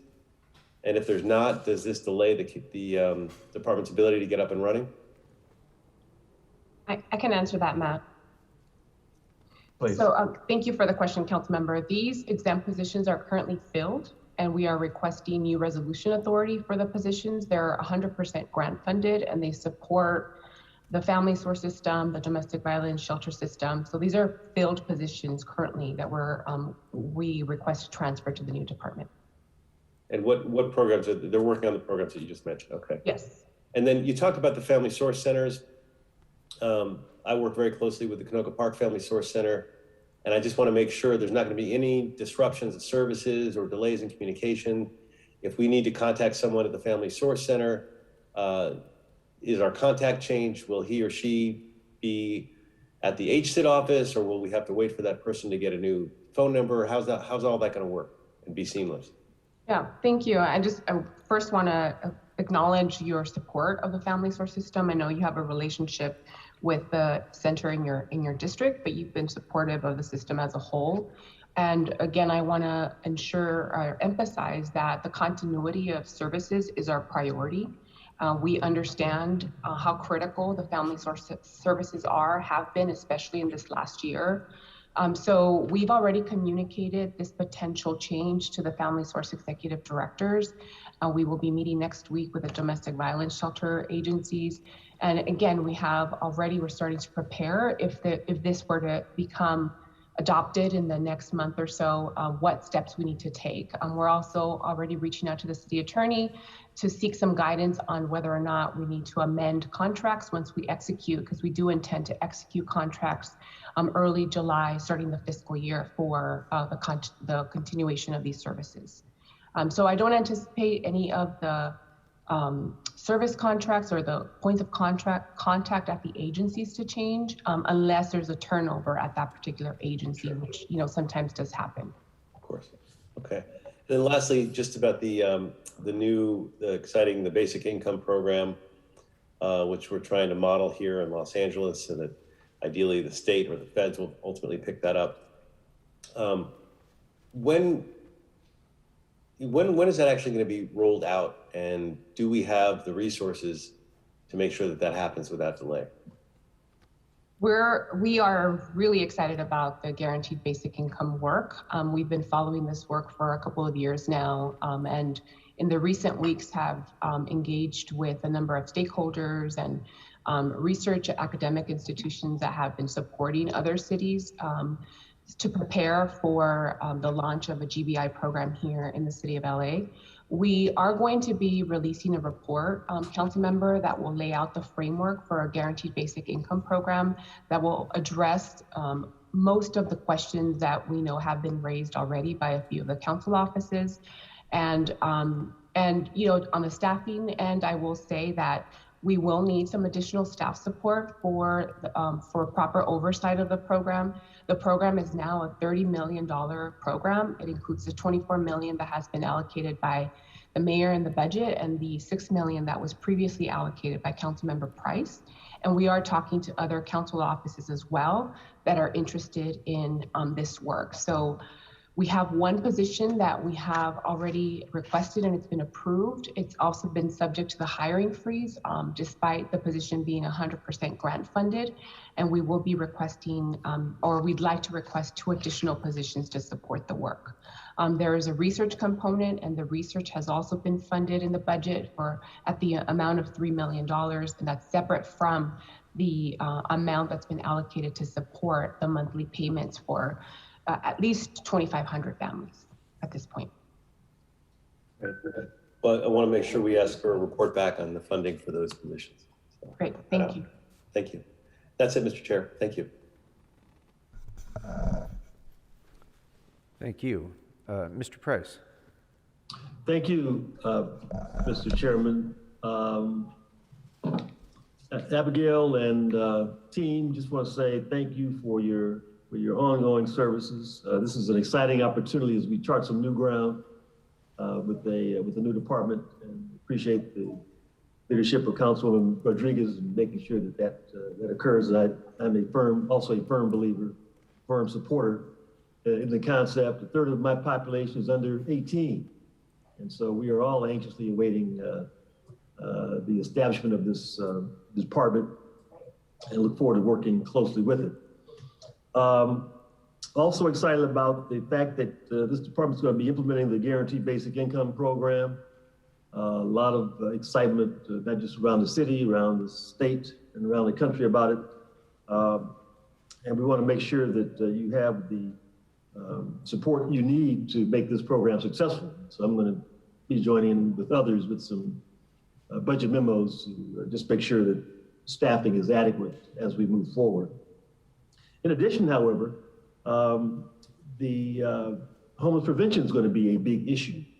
We know that housing is still going to be dealing with homelessness, but the idea of homeless prevention is, I think, something that we have all been looking at and are sensitive to.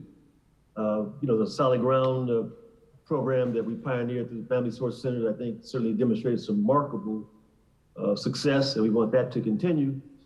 Is there capacity in the budget to expand the solid ground program? I mean, what staffing resources are going to be necessary to ensure that this program also follows along and assists those families who are in need? Thank you, Council Member. I too want to acknowledge your support of the Family Source System. I know you work closely with all peoples in your district. And I just want to take a moment to just acknowledge the work that our Family Source providers have done in this last year alone. They've served close to 160,000 unduplicated people, individuals. That's almost 4 times the amount of people that they serve on an annual year. So they've really been on the front line of our city's COVID relief efforts. And what I'll say about the homeless prevention work, we do have 2 recent examples of homeless prevention programs. The first is the one you mentioned, Council Member, that you helped to bring to scale, which was modeled after a program in New York, and we looked at some of the homeless prevention work in Chicago. And our family source centers, we identified 8 of the 16 centers to run the solid ground expansion. They exceeded the contract goals. We have about 45% of the clients that we served reported they have seen increased financial and housing security. We were able to allocate over $200,000 in emergency relief for them as well. So we welcome the opportunity to continue to do this work. We have exhausted, or will be exhausting, I should say, the funds for the homeless prevention program in June. And we welcome the opportunity. We know that there is a line item in the budget that is general to, to address prevention. And we do feel that the family source system specifically is well positioned to do more on the homeless prevention front. The other program that I just quickly want to highlight is the work that we did with the domestic violence and human trafficking shelter agencies, Project Safe Haven, which was the largest program for survivors in the country. We served through that program, which was initially funded with private dollars secured by the Mayor's Fund, and then an additional allocation of $5 million from CRF. We served 3,000 survivors, domestic violence, primarily who were actively fleeing. We were able to house them at hotels and motels.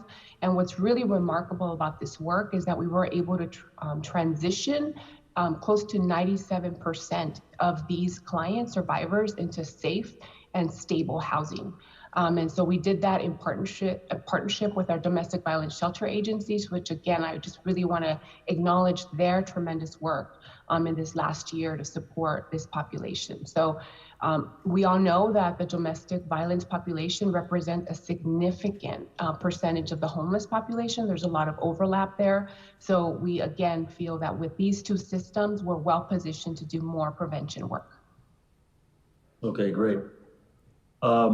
Well, again, I just want to thank you for your efforts. I appreciate the mayor's leadership in creating the department, and more importantly, making sure that there's enough support for these programs so that they can be successful. And so I too want to ask for a budget memo on necessary staffing to implement the Guaranteed Basic Income Program and the Solid Ground Program. Just again underscoring the comments that my colleagues have made. We just want to make sure that resources are there for both of these programs to be successful. And again, we appreciate your efforts, along with Matt, the mayor, and other teammates. This is really transformational work that you're engaged in, and we want to be totally supportive with you as we move forward. So again, I just want to say thank you. Thank you. That's all I have, Mr. Chairman. Thank you, sir. Thank you very much, Mr. Price. Mr. De Leon, my apologies. I skipped you. Let's go back to Mr. De Leon with my apologies. Mr. Chair, no questions at this moment. And because you skipped me, then can I bank my 10 minutes and roll them over? As we roll over money from one fiscal year to another, I'm wondering if I can bank. Thank you for reminding me about the 10-minute limitation. I had almost forgot. So you're going to be the first one it applies to now. No, actually, no questions right now. I just want to give a special shout out to the great work of Abigail, Marquez. She has a lot long roots in CD14, has done excellent work. So I just want to say shout out and say hello. Thank you, sir. All right, so my apologies. I thought that this presentation was going to be both of the new departments together, but it appears that it was not. So with my regrets, Mr. Szabo, did you have anything further to add about youth development? Or sir, I could just very briefly give an overview of what the department, the youth development department that we're proposing suggests. This is pursuant to a February 21 Rodriguez de Leon Raman motion. The mayor is proposing to establish a youth development department that would in part develop a roadmap, establish goals, metrics, standards for youth programming across all city departments, would assist with coordination of youth services citywide, would provide a platform for youth voices to help drive policy related to youth development and violence prevention, and work with community-based organizations and other city departments to apply for grant funding for youth programs. We are proposing a department funded at 1.1 million with 8 positions. We view this as a down payment and initial investment subject to council deliberation of how expansive the responsibilities of this department shall be.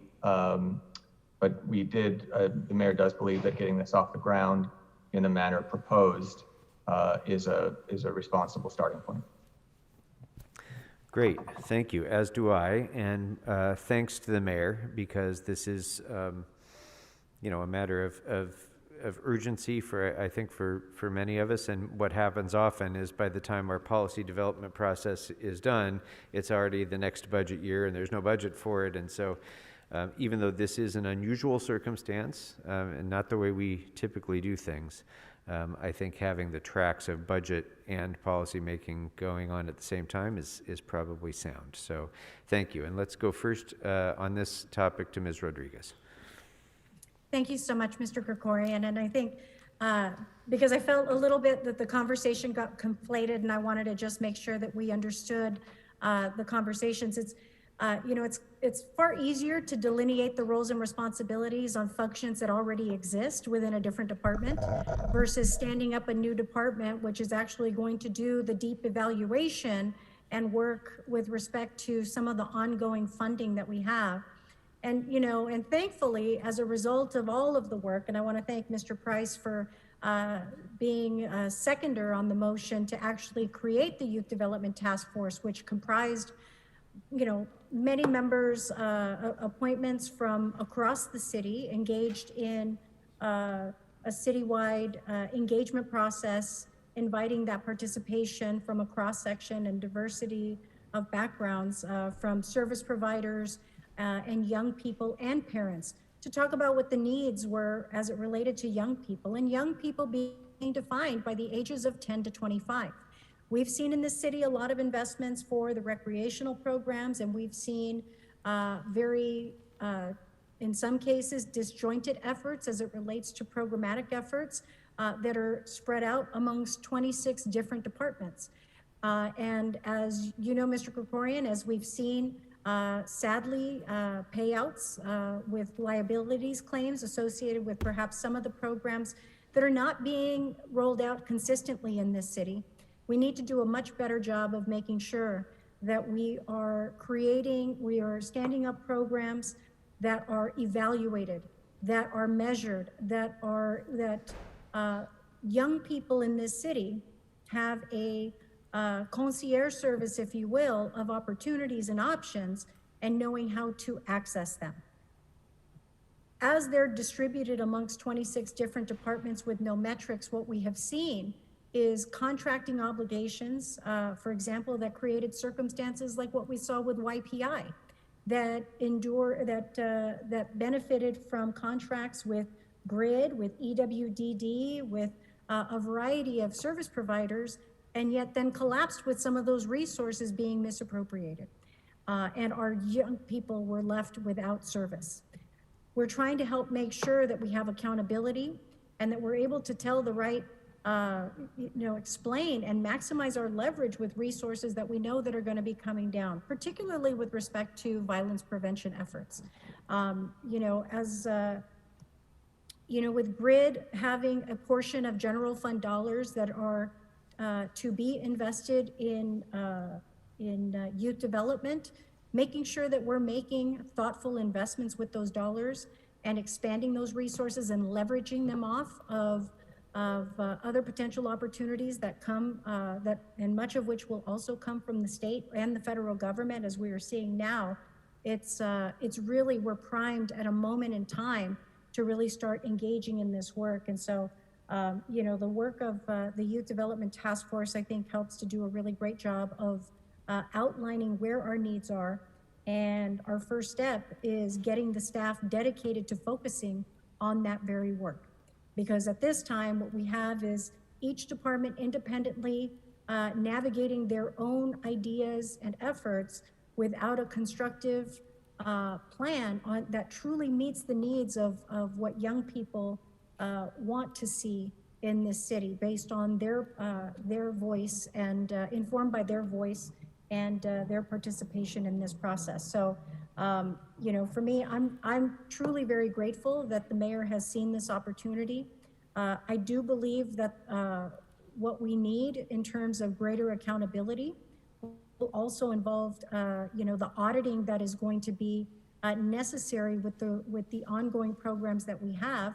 And, you know, I reflect just in past history, for example, when, you know, my father and I started the Fire Academy program, which has evolved into a variety of different efforts, but that was a purely grant-funded program that did not require any general fund dollars applied from the fire department. It was all grant-funded from the state, and personnel associated with that was paid for by the state grant, and helped thousands of young people that were able to then garner the skill set and the transferable skill set that comes with the discipline and the practice of engaging in these exercises and engaging in, you know, measured outcomes. And we saw the marked difference with their academic performance as a result, because that was part of the program tracking.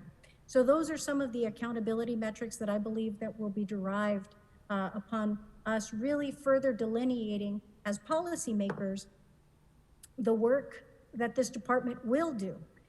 But we don't have a general manager that can talk about that right now, and the whole goal is to get that started. And so, you know, we need to get that staff here so that we have an agency in this city that will be accountable for making sure that if there is one more penny of taxpayer dollars that are going to be going to programs that purport to serve the needs of young people, that we can say definitively that we're not either duplicating efforts because they're existing amongst a variety of departments in a similar fashion, that you have contracting agencies that are contracted servicing the same population, but perhaps duplicating their resource, they're drawing on city resources through multiple sources and contracts in the city, because we have no central entity to review and have accountability for that. And so that's, you know, I believe that what it potentially serves to do is expand the investments on the dollars that we're making and exponentially grow the resources that will be made available, not just from our own resources, but those that are leveraged through outside sources. So thank you. So again, my thanks to the mayor,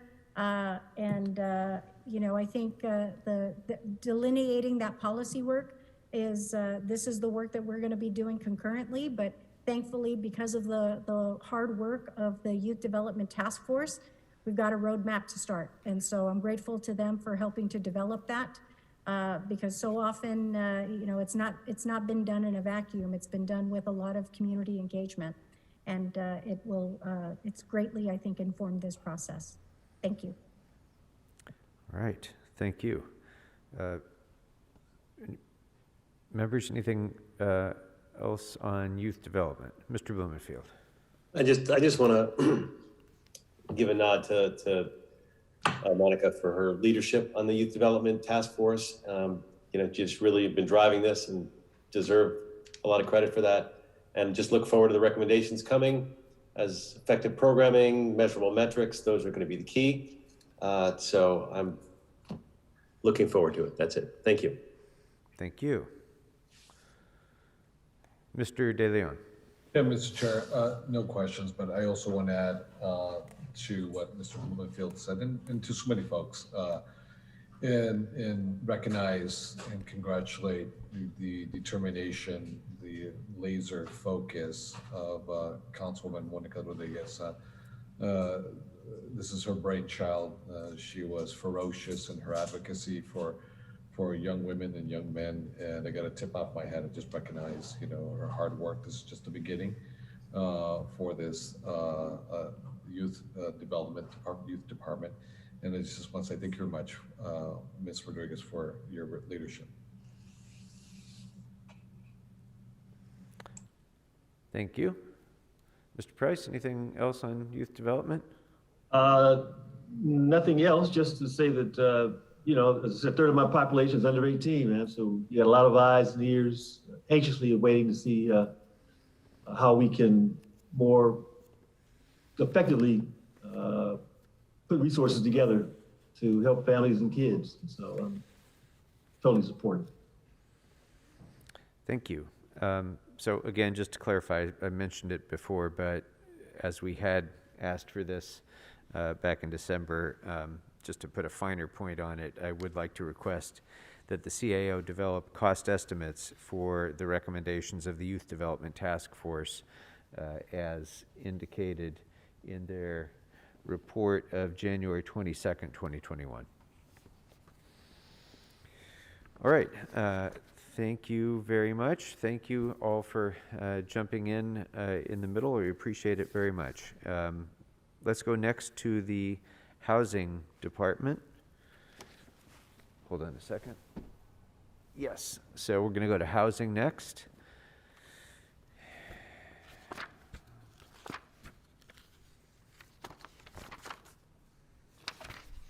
And thank you, Ms. Sewell. We do have your letter, but by all means, feel free to give some introductory comments with your staff about the mayor's proposed budget and your thoughts on it, and then we'll get right into questions. Thank you, Mr. Chairman. Good afternoon. I will be brief. I'm Ann Sewell, General Manager of the Housing Community Investment Department, soon to be the Los Angeles Housing Department if the department restructuring goes forward as proposed. I would just like to introduce the budget team who's joining me, Tricia Keene, who's our executive officer, and Rosa Benavides, who is I call her our budget captain, but she's our director of administrative services, Luz Santiago, who's our assistant general manager for administration, and then we're also joined by by Daniel Wynn and Anna Ortega, who are assistant general managers, and Abigail Marquez, who we will claim as long as we possibly can. First, I'd like to take a moment to thank the mayor and the CAO for a budget that gave the department pretty much everything that we asked for, and to call to your attention a couple of items in our budget letter that we raised. And before I do that, though, I'd really like to just take a second to highlight things that happened in the department this year, which has been such an important year for the whole city and for the whole, really the whole world. We stepped up, as did the rest of the city family, to deliver COVID-related relief in the middle of the pandemic. In particular, Abigail Marquez and her bureau delivered almost $37 million in financial support in the Angelino Card program. Anna Ortega and her team first stood up a COVID-financed rental relief program with almost $100 million out the door in 6 months. And now we're in the process of distributing another $235 million to keep tens of thousands of households housed during this pandemic. We've also made good to the commitments that the city made to the voters in 2016 under HHH. We're on track to deliver more units than originally promised and 2 years faster than planned. We will end up delivering 2,100 units by the end of this coming fiscal year, and we have more than 7,900 units in the total HHH pipeline, all at an average subsidy of $135,000 per unit. So the money that the voters approved to produce permanent supportive housing for people experiencing homelessness is being leveraged to bring the 10,000 units that we've promised to the voters online. We're also very happy to report that our accessible housing program, which is the result of the settlement with the Independent Living Centers of Southern California and a compliance agreement with HUD on the same topic, is on track. We've increased compliance rates from 25% to over 80% among all the property owners in the covered properties. And now that we have a new chief architect position that was approved by the council and by HUD and the plaintiffs under contract, we will get a backlog of accessible units signed off and certified. We expect that over the next fiscal year, we will be able to certify 550 units. Even though we've all faced challenges over the last year, our department's been resilient, and I'm very proud of the staff that has continued to work hard. Now I'd like to turn to the budget letter very briefly and just note a couple of things. First, there was a technical request in the letter that was aimed at making sure that the new positions that are being created for the Community Investment for Families Department could be ready to be allocated and authorized to be filled effective July 1st, and staying within the budget authority that was requested. We know that there are some positions needed for the department to be able to operate as smoothly as possible from day one. And so we included, on behalf of the new department, we included that in our budget letter. There would be no general fund impact because there'd be hiring plans to make sure the department remains within the resources budgeted. We also wanted to suggest that when the 99 million in home ARP funds that show up in the budget are received from HUD, that they be placed into the housing department's budget rather than the general account, which I always forget the name of that, but Luce reminds me of the GSC, to reduce any extra processing steps in deploying the money quickly and really helping us to make strategic recommendations to the council on how to use it. The goal is to streamline the ability for the city to get those funds out the door for their intended purposes. Our final request was our biggest one, which is around additional staffing for homelessness work that the housing department is tasked to do and needs to do. As you know, we as a city have dedicated an incredible amount of resources to ending homelessness. I think we can all acknowledge that the solutions to homelessness are a continuum from street homelessness to more affordable housing for people experiencing housing insecurity. We need to do everything from street-based solutions to thinking strategically about how to bring different kinds of housing solutions online. As the housing department, we want to ensure that we have enough staff and we have the right staff and the right department structure to be able to look at and implement solutions to homelessness through the lens of housing. So we've requested an assistant general manager, partly because one of our assistant general managers who's been over the Lassa and HAPA contracts that we will retain is moving to the new department. And we've also asked for a senior MA2 and an MA. These positions would allow us to harmonize all of our housing programs and to really consider how housing and the work we do specifically around production, preservation, eviction defense, renter protections, all integrate as tools to end homelessness. Thank you, and we welcome the opportunity to answer any questions. Great. Thank you very much, Ms. Sewell. Let's start our questions off with Mr. Price. Thank you, Mr. Chairman. And thank you again for your service and appreciate the work that you and your team are doing as one department or as two. We appreciate your efforts. But with the proposed department split, the homeless functions are going to remain in housing, I presume. How do you expect the department's work related to homeless policy to be impacted, especially given the fact the urgency we have now of getting unhoused Angelenos housed, unsheltered Angelenos housed? So, thank you, first of all, council member, for your support for all the supportive housing projects in your district and all the work on homelessness that you've done. And as you know, we our thinking and our doing about homelessness occur in many places in the city family.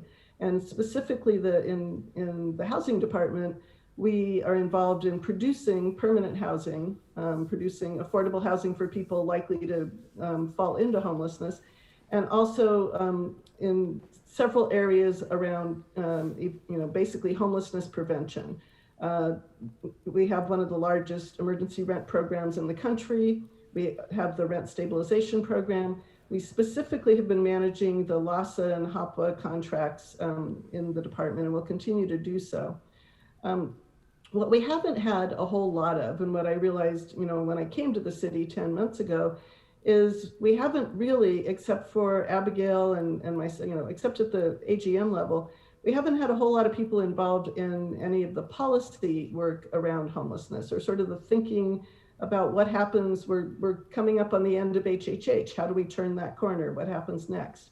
How do we come up with even better renter protections that, deal with the folks that are in our preservation properties? How do we make sure that the emergency rental assistance money really does prevent, people being evicted and homelessness? So we really, we work very closely with the CAO's office. They do a lot of that thinking, and the homelessness coordinator is in and will be in the CAO's office. But we really haven't had sort of the ability in our department to invest a whole lot of time in thinking into that. And we think that these new positions would really help us build that capacity. You indicated that you need additional positions to, again, to properly staff up. How will these positions be funded, you think? They would not be funded from general fund. And I would turn to Trish or Luce to explain the plan. This is Trisha Keene, Executive Officer for HSID. And I think the short answer, as Anne mentioned, is that we believe that it would not create any general fund impact for the 3 new positions that we requested in our budget letter. We think that it would be an appropriate use to fund approximately a little over 50% of the salary costs, about 55% of the salary costs through home ARP funds. And then the rest of the salary costs could be funded through the department's other special funds. And we anticipate that that would be about a $450,000 commitment for those 3 positions for salaries. Will these positions help us provide a little more oversight, a little more monitoring of Lassa and things that its activities? It would be nice if we could get some monthly reports like we get from the family source centers, so that we can really track, what the outcomes have been. Yes, that would be the goal. Absolutely, Councilman. Certainly, good reports start in the negotiation of the contracts, which our department has been charged with, but we're, often trying to sort of patch that together from a lot of different instructions that have occurred as contract authorities go through council. So it'll give us a little more bandwidth to be, tracking those as they happen. The mayor recently released Executive Directive 30 to further expedite the production of affordable housing. How is that going to impact your department, and what opportunities are there going to be to speed up the production of affordable housing in our city? That's a terrific question. What Executive Directive 30 does is it builds on the instructions that the mayor gave in Executive Directive 13 and it adds more departments like DWP to the group to set metrics and track them as to how we will go faster. So in our department, we are very interested in how long does it take us to actually, for instance, when a project comes in for a construction draw under HHH, how long does it take us to do the wage compliance inspections and to process that draw and to coordinate it with the controller's office? When they come in to close a loan, to start construction, how do we streamline our processes, work with our colleagues in the city attorney, streamline theirs? So we're going to be setting those metrics, talking to our partners who have experienced, the borrowers out there who experience that, and figuring out how to remove the rocks in the river, as we always like to say. Yeah, well, the need to streamline the process is obviously clear. What's the department currently doing that can help in this process as we move forward? And the bigger picture is, how can we build more affordable housing quicker?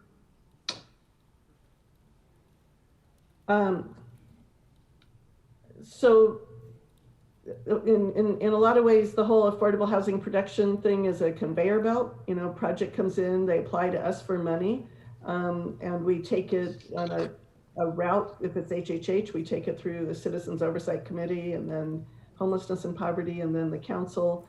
And then we tell them, go forth and get your entitlements, your permits, and probably 2 to 3 other funding sources. And then when you've pulled all that together, then we will work with your other funding sources, close all those loans, and send you, into construction.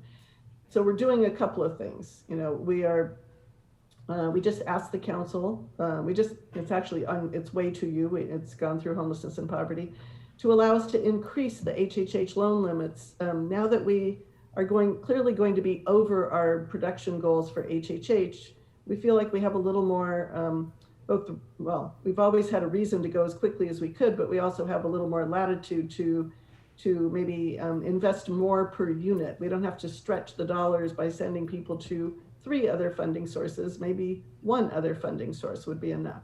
So in the motion coming to you is a request to increase the per unit loan amount that will allow them to skip a step and go much faster, the final group of projects that are going through.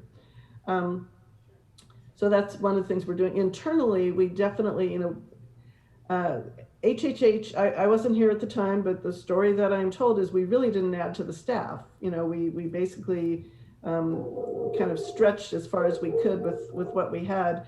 And we are pretty much working on, staff training, staff support, and trying to figure out how we can, reorganize people so that things do not get into stuck places originally. And we've brought Daniel on, who has been a borrower of the department for many years and certainly has experienced it from that side and have gotten, much better at sort of immediate problem resolution as it happens. We understand the city's going to be getting close to $99 million in home and ARP funding. Can you explain what the plan is for that money and how the city's going to deploy it quickly and efficiently as possible? Yes, so in the mayor's budget, it is proposed that 20 million of it will go into affordable housing production, which we would propose to put into our managed pipeline. And 60 million will go into the production of stable housing for people experiencing homelessness, which goes on to describe basically things like Project Home Key, a match for the next phase of Project Home Key, and other things that will be, faster, cheaper, et cetera. And then the remaining 19,900,000 would be for homelessness services, which could include eviction defense and a variety of other services. So that part is the most kind of open-ended in the budget description. It's still to be determined. It's a policy choice for the council, really. Last question. What's the department doing to promote equity and diversity in development opportunities?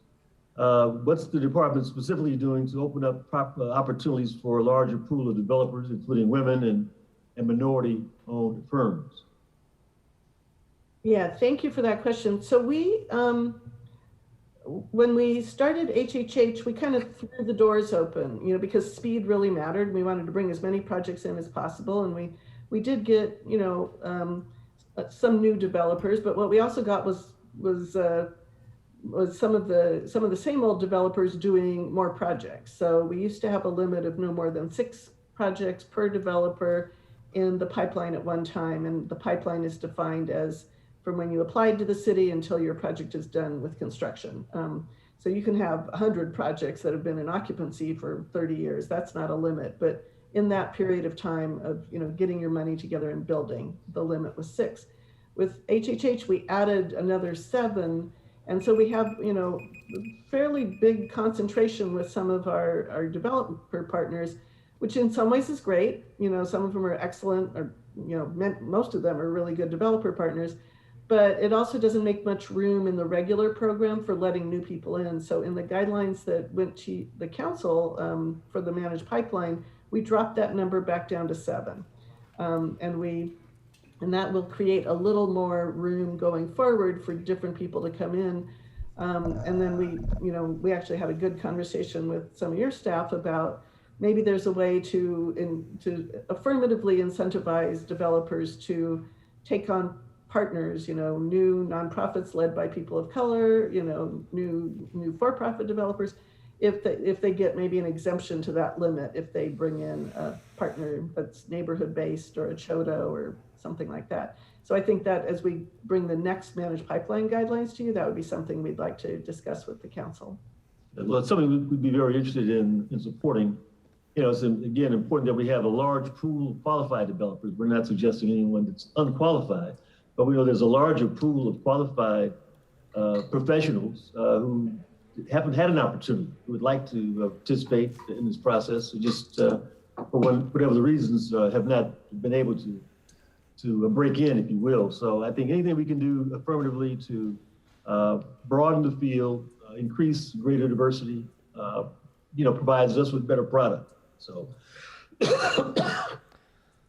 I like to ask for a budget memo, Mr. Chair, creating an assistant general manager position to direct the LAHD's work on homelessness policies and programs, along with a senior management analyst 2 and a management analyst position, including what oversight of Lassa these additional positions can provide. Very good. Thank you very much. Thank you. All right. Let's go next to Mr. De Leon. Thank you very much, Mr. Chair. And thank you, Ann, for your presentation on your proposed budget. I think, as you know, as well as your team, we've been working very closely together on developing a plan for the acquisition of the Caltram properties in El Sereno. This is a once-in-a-lifetime deal. The acquisition of these parcels, either vacant or parcels with homes that are completely dilapidated, and really deal with the issue of homelessness and deal with the issue of affordability and accessibility, especially for young families to secure an asset that could be theirs. And I want to thank you and your staff for working very closely with my team. As we all know that we have some legislation that's pending with my successor, State Senator Maria Elena Durazo, who has legislation right now up in Sacramento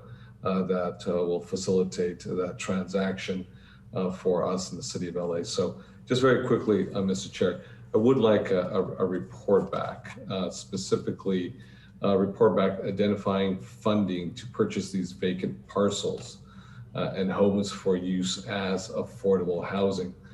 Specifically, I'd like for us to look at the American Rescue Plan, Home Investments Partnerships Program specifically, as an eligible funding source to buy these specific properties on the 710 corridor. Very good. Thank you, Mr. De Leon. Okay. And then the other, a couple other points I want to make within our allotted time is to the point that Councilmember CD9, Mr. Curran Price made. I also, see in your budget memo that you're requesting the 3 staff members to oversee homeless policy in the newly developed department. Can you please elaborate a little more in detail and be as specific as you can as what these staff members will be doing exactly and how they will integrate the existing systems for homeless oversight and operations? Definitely, Councilmember. Just to be clear, we're the newly renamed, not the newly formed. Those positions in the rebranding with LAHD not moving to CIFD, but I'm going to turn that question over to Trish Keene, who's been working very hard on that. Thank you for that question, and thank you for the chance to provide a little more context to our request. I think the senior management analyst 2 and the management analyst positions will allow us to have staff that will be able to be more dedicated, more focused, provide more focused attention on the Lassa efforts, in particular the Lassa contracting. As a practical matter, I think this wouldn't come as a surprise to most folks, but there are numerous and frequent amendments to the contracts that we administer. There's a need to have better designed metrics and goals to track performance. And because of the ever-evolving needs of the populations that are served by those contracts, there's often an ongoing need to shift funding and adjust service goals. So with about $350 million that we currently administer in Lassa contracts, having a fully dedicated management analyst and a higher level manager with the senior MA2 will allow the program staff, the senior management analyst too will also be able to work with the program staff in the city attorney's office to move the Lassa contracts forward more quickly. We hear often from all sides that things just take too long when we're working through the Lassa and city systems. And part of that reason is because we don't have sufficient staffing today to make things go as fast as we would want. Our staff is working at high capacity now, but I think having additional staffing that's truly dedicated to the contractual aspects of this will help move things forward at a speed that we all want to see happen. At the AGM level, that is obviously, it's an executive level position, but the idea there is that it would help us coordinate the housing department's needs to ensure that homelessness related efforts, our policies, our programs are properly coordinated throughout the department itself. This is additional staffing that's just that. It's in addition to the resources that are already dedicated throughout the city to address homelessness. But we're hoping to do this through the lens of how housing is actually one of the tools in the continuum of solutions. We have everything from, the city is tackling everything from street-based solutions to finding ways to shelter the unsheltered. But we want to make sure that as a housing department, we continue to focus on the housing aspect of the homelessness solutions. So that's the longer term solution, as well as the prevention programs that the department is already administering. And having a new AGM will allow us to consolidate those functions internally in a way that, I think today they may be organized a little bit more based on necessity because of the structure we have. And this is an opportunity for us to really think about harmonizing our housing programs and really leveraging them within the department to use housing as a tool for a homelessness solution. So Tricia, the way you detail the two analysis that you guys are proposing in your budget, they would handle exclusively all contractual obligations vis-a-vis Lassa? So the management analyst position would be dedicated to Lassa contracts in a way that we do not currently have staff focused on that. We have program staff that handles programmatic and contractual obligations, and they are currently within Abby's bureau. But we don't have someone who is at a management analyst level that is solely dedicated or specifically focused on the Lassa contracts. The senior planning too would be able to oversee contracts and programmatic aspects of the Lassa work. So let me understand this. So who currently does oversee the contracts with Lassa? Is that within HSID or within the CAO's office or the mayor's office, or where is that individual currently right now? The Lassa contracts are currently administered through HSID in the bureau that Abigail oversees. That work will be staying with the housing department if the reconfiguration of the departments takes place. And so that will stay with us rather than move over into the community investment for families department. So that work is currently being done.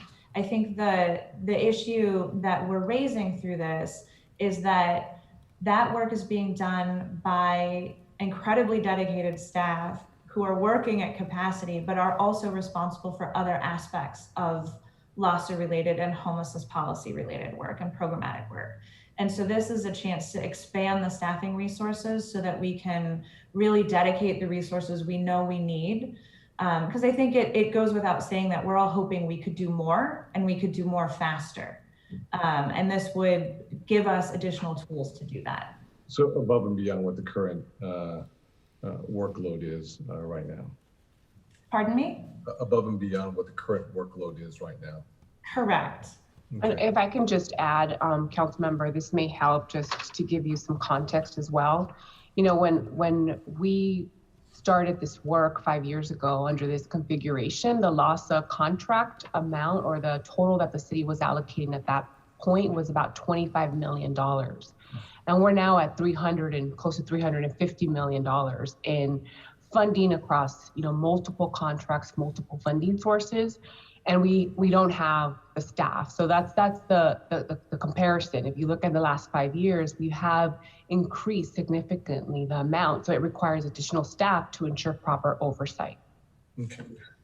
Thank you, Abigail. Trish, so that's the senior analyst position, if I'm correct? Yes, that was the management analyst position would be, okay. And then the senior management analyst 2 position would help with the contractual administration and coordination with the city attorney's office, as well as be able to offer some additional higher level management oversight to the programmatic work as well. So be an additional resource. Walk me through that one again. Let's unpack that one right there. So this one would deal with the new housing department and the city attorney's office as it relates to what specifically? So today, when we work through, for example, if we have a series of amendments or the need to adjust funding and service goals and contracts, that requires not just coordination with our staff and Lassa staff, but often the city attorney's office is involved because it's a contractual matter. And having a higher level manager be able to oversee that work assists in getting all of the work done in a coordinated way and more quickly. I think it's important to note, and as Abigail mentioned, we're not really talking about a change in the type of work that's being done. We're talking about an increase in the order of magnitude of the work that has been done over the years in the department. And this is really adjusting the staffing levels that, we would have loved to do this in years past, but, acknowledging limited resources, this I think is an opportunity, given the potential reconfiguration of the departments, to acknowledge that now would be a time, if we are able to put some additional staffing resources towards this issue. Same work, but like I said a few moments ago, sort of above and beyond what you're currently doing with the current capacity. Correct. Okay, and let's go to the assistant general manager. Mr. De Leon. So the assistant general manager is actually a new position altogether. Correct. As Anne noted in the beginning, with the proposed department reconfiguration, one of the assistant general manager positions, which is the position that oversees the programs that would be moving to the new department, is also moving to the new department. And that, as we were evaluating the needs of the housing department and the work that we would be retaining and then taking on to focus on housing, realized that having an executive level position that could really help coordinate the department's efforts surrounding homelessness related policies and programs, and how housing itself is on the continuum of solutions for homelessness, was really important to make sure we had the right structure so that we could scale our work accordingly. So then walk me through this again. So what I'm trying to figure out is organically the whole ecosystem with the city of Los Angeles. We have Chair Ramirez, who is at an executive level in the mayor's office. We have Meg Barclay, I believe, who is in the senior executive position dealing with homelessness in the CAO's office. And then we're adding another layer, if I'm correct, or another layer or another individual. I'm trying to just figure out all the pieces and how this works to get the outcomes that we desire and so forth. I think collectively we can all agree that the outcomes that we desire have come up short in many ways, not to pin at anyone in particular. It's on the legislative branch, the executive branch, it's on departments, it's just across the board in every branch of government, local, state, and federal government. So I'm just trying to figure out all these pieces right here, specifically with the assistant general manager and overseeing, you say executive level, the policy as it relates to housing. If I'm correct. If I'm not correct, please correct me. I think a helpful way to conceptualize it, rather than a series of layers, is that continuum of solutions. If you think about how we address the homelessness issue throughout the city and try to solve it, we start at the street level, and there's street-based interventions, and then moving on to the idea that we need to create opportunities for unsheltered individuals to have access to safe shelter. As you move through that continuum, the housing department's role is really in thinking about how to create those long-term housing solutions for that continuum. So once you move people from the streets to shelter, the ideal goal is to move them into a permanent housing solution. The other role that the housing department can play is in prevention by keeping people housed. Thinking about that through programs we talked about earlier, like eviction defense, rental subsidies, and ways to keep people from falling into homelessness to begin with.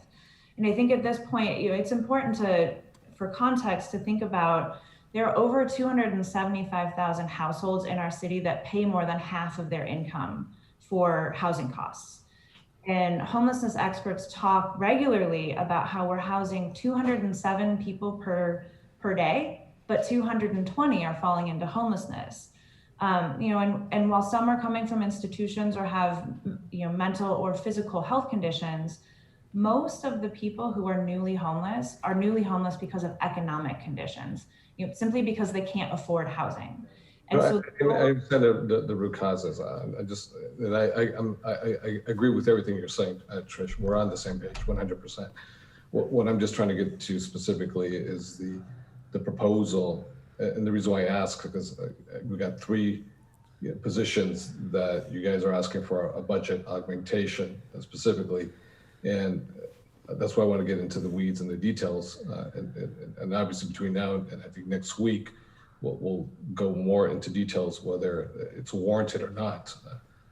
But specifically to this issue, we're on the same page 100% with what you're explaining.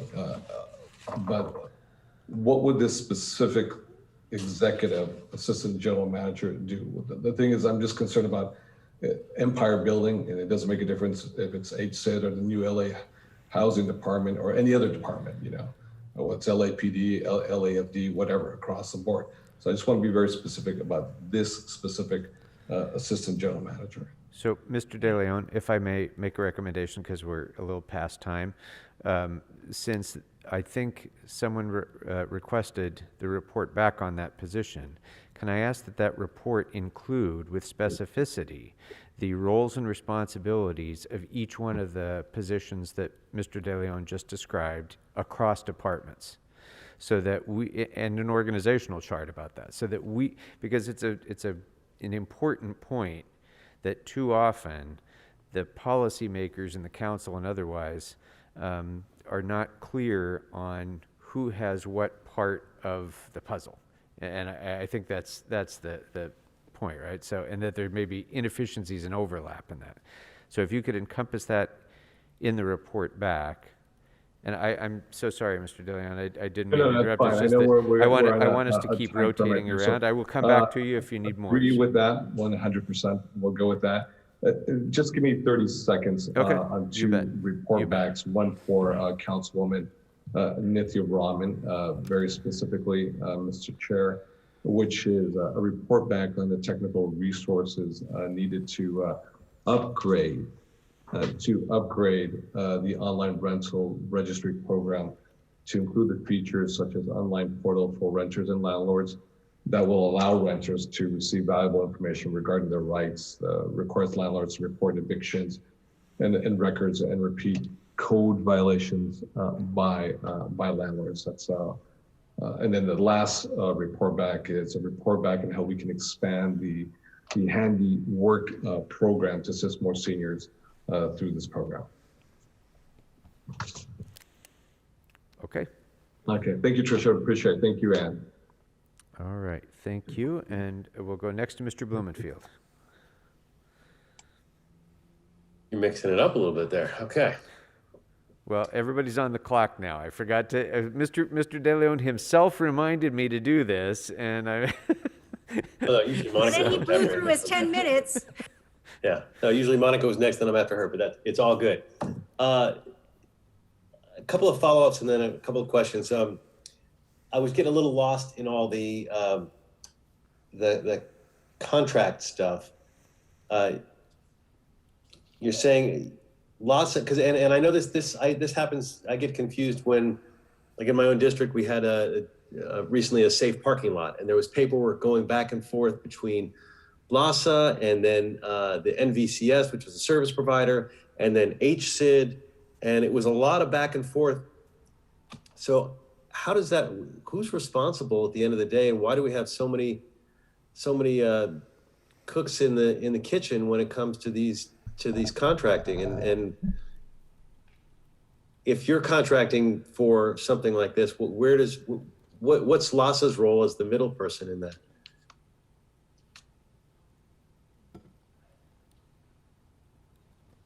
And you're on mute. Sorry, I was muted. No problem. So, you know, we're on the clock, so I won't waste time with joking, but have we read the administrative code recently? You know, so what we do is we make grants to Lassa, and in part, one of the reasons why it's useful to us to do that is that the city's way of putting out grants for services is pretty cumbersome for things that are, you know, changed frequently and moved around and things like that. The other reason that we do it that way is that, you know, they bring other resources together, and so we can be a piece of something and not the only part of something, and that is useful. So yes, we take grants, we give them to Lassa, who very rarely is directly administering the programs, and then they grant out to a set of providers that they have selected and worked with on the contract. So yes, they are an intermediary of the contracts.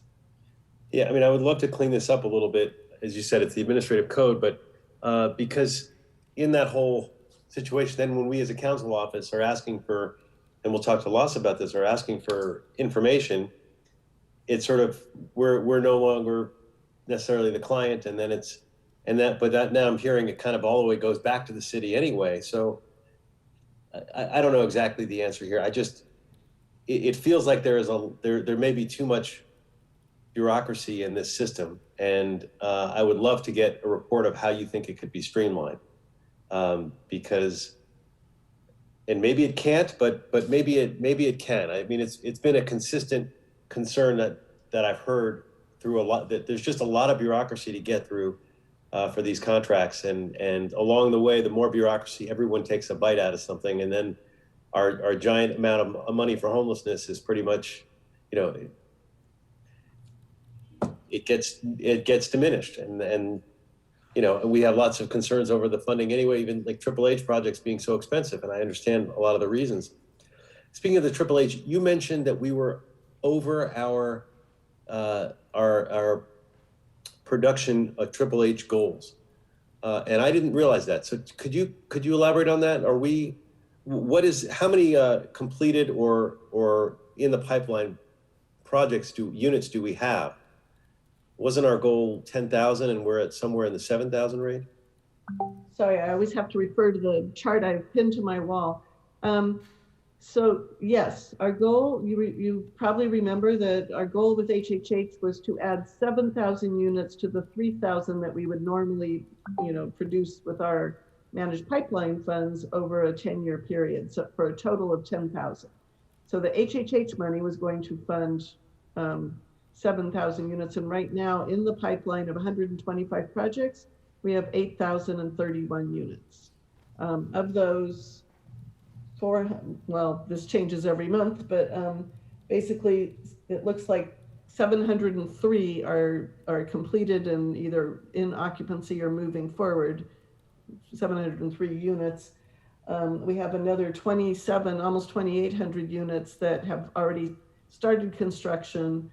And then we have basically another 589 units that will start construction by the end of this spring. So by the end of this year, we will have remaining 62 projects that are, by the end of this fiscal year, we'll have another 62 projects. So basically half of the total pipeline that is about to you know, move through that process and start construction and come out, you know, 18 to 24 months later. So yeah, we are 1,000 units over what we thought we would do with HHH money, and we are continuing to produce our 300 units a year of regular managed pipeline supportive housing. So we will be over the 10,000 units. And the regular managed, that's the money that that general and special funds historically that we've done. Is that right? It's home dollars, it's HOPA dollars, it's linkage fee dollars. It's right now it's SB2 grants from the state. That's correct, yeah. Okay, and are there impacts to funding loss for affordable and supportive housing with the transfer of the CDBG money to the Community Investment for Families Department? Does that impact that at all? No, it makes us just like EWDD or any other Parks and Rec, any other department that receives money from the consolidated plan. It's just instead of the people who are doing the consolidated plan being down the hall, they're a little further away, although who knows, they may still be down the hall, and we may be sharing space. Okay.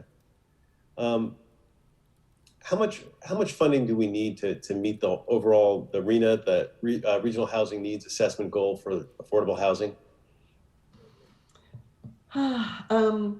We have, so every 8 years with SCAG, the city and the other cities set a regional housing needs assessment goal based on expected population growth. And we divide it into needs for low income housing and needs for all housing. Our needs for all housing are basically 480,000 units over the next 8 years. Our needs for affordable housing to people who are low and very low income, that works out to about 23,000 units per year for 8 years. Right now, because we are fortunate to live in a strong market city, our programs like the Density Bonus Program and our Transit-Oriented Communities Program that was created by the Council and Mayor after Measure JJJ passed, are producing a little over 3,000 units of that 23,000 that we need. And as the market recovers, they could do even more.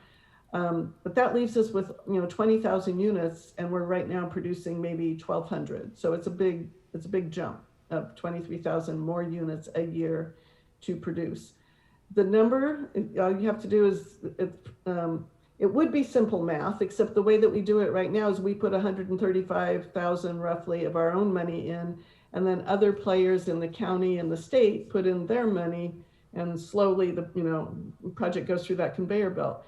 If we are to make that jump, our other players in the county and the state don't have that much money to add. I mean, we would have to put in more money to get there.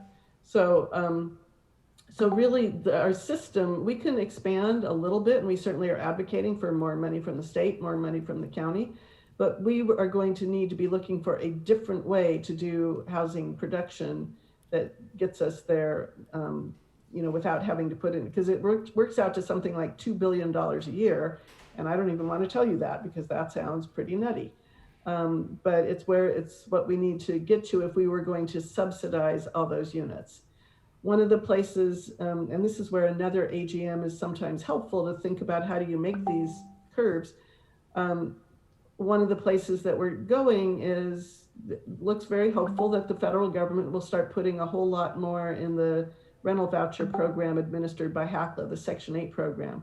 If they were to significantly increase, if they were to truly make good on their promise of universal rental vouchers for everybody who needed it, the question for us would become, how do we pivot to support people doing development to take advantage of those rental subsidies? And how do we make sure that we get a covenant interest in some of those properties so that as the market changes, you're not paying more and more rental subsidy as time goes on? It would be a whole different approach to producing affordable housing. But for right now, if sticking with the model that we have, it would be $2 billion a year. We would need $2 billion a year to hit our numbers. To hit our numbers for low and very low income. And then of course, the market is actually not doing too badly in terms of producing the market rate housing. But we don't have any plan to get that $2 billion. We're at what, 50 million right now, not counting HHH. We talked to our colleagues in New York City who have $1 billion a year for production and preservation. And I was talking to a national housing advocate today, and he said, New York City does not have Prop 13. And that may be one of the big differences. So we just have different ways that we have to go about getting those investments to use in affordable housing. Right. With Prop 13, we no longer have the CRA Affordable Housing Trust Fund coming from tax increment. There's federal monies that we used to have. So there's a lot of outside things that I don't think the general public understands is beyond our own priorities and incentives. On the Triple H money, one of the biggest drivers, the cost drivers, is that we do force these developers to cobble together all this money, and that makes the price skyrocket. It certainly would be a lot cheaper if we were able to cut that process out, and maybe we do a big project, the state does a big project, someone else does a big project, as opposed to this cobble together method, which allows all of the different entities to feel like we're only putting in a small amount, but then the price ends up with just obscene price tag. Any thoughts about how we could eliminate that aspect of it, or bring down the cost of this Triple H to something less obscene? I think that you've hit it on the head, that every time we put a project on that conveyor belt, every step of the conveyor belt adds a little bit to the cost. I would love to see us cut a deal with our the Department of Housing and Community Development, the county's community development agency, as to how do we just create one pot that we all agree on the rules, and we have a one-stop shop. That would be even as a pilot program, you're a really big city here, let's do a one pot thing, would be great. So would love to work with them on that and urge them to do that. Well, how do we spearhead that? Is that something I can direct you in this budget process to start that process? Take your new AGM in and think about how to phrase that. Yes, definitely. I guess I'll since it's the only tool I have at the moment, I'll do it as a report back. I'm joking. We are already working on that, but yes, it's going to have to be something like that. Definitely, council members. And then the other thing is, Daniel and I have started to divide the projects that come across our desk that people have been working on for a while into three kinds of projects: housing, housing plus, and housing plus plus. Housing plus is something that we have required, that we pretty much require of everybody: prevailing wage, extra accessibility requirements, maybe extra energy efficiency. Housing plus plus is when we forget we don't have redevelopment dollars anymore, and we start requiring extra open space, more commercial, different kinds of a whole lot more parking than is required. And we really, add to the cost that way. And a lot of times, what you're going to see in the new managed pipeline is we're going to basically insist that everybody budget themselves and stick to plans as if they were housing and not housing plus the minimum things we ask for.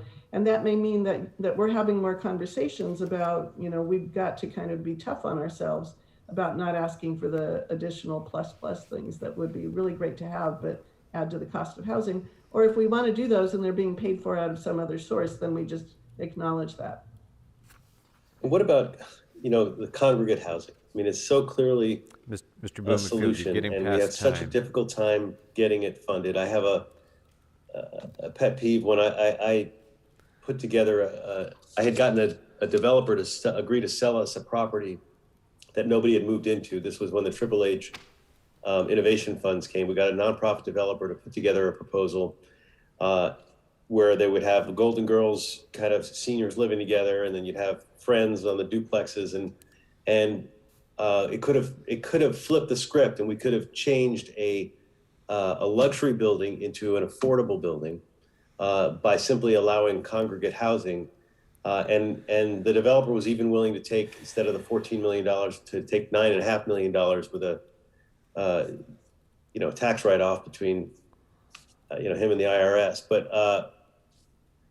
But that didn't pencil out for Triple H because it didn't meet the strict guidelines of measuring everything on a per unit basis instead of a per bed basis.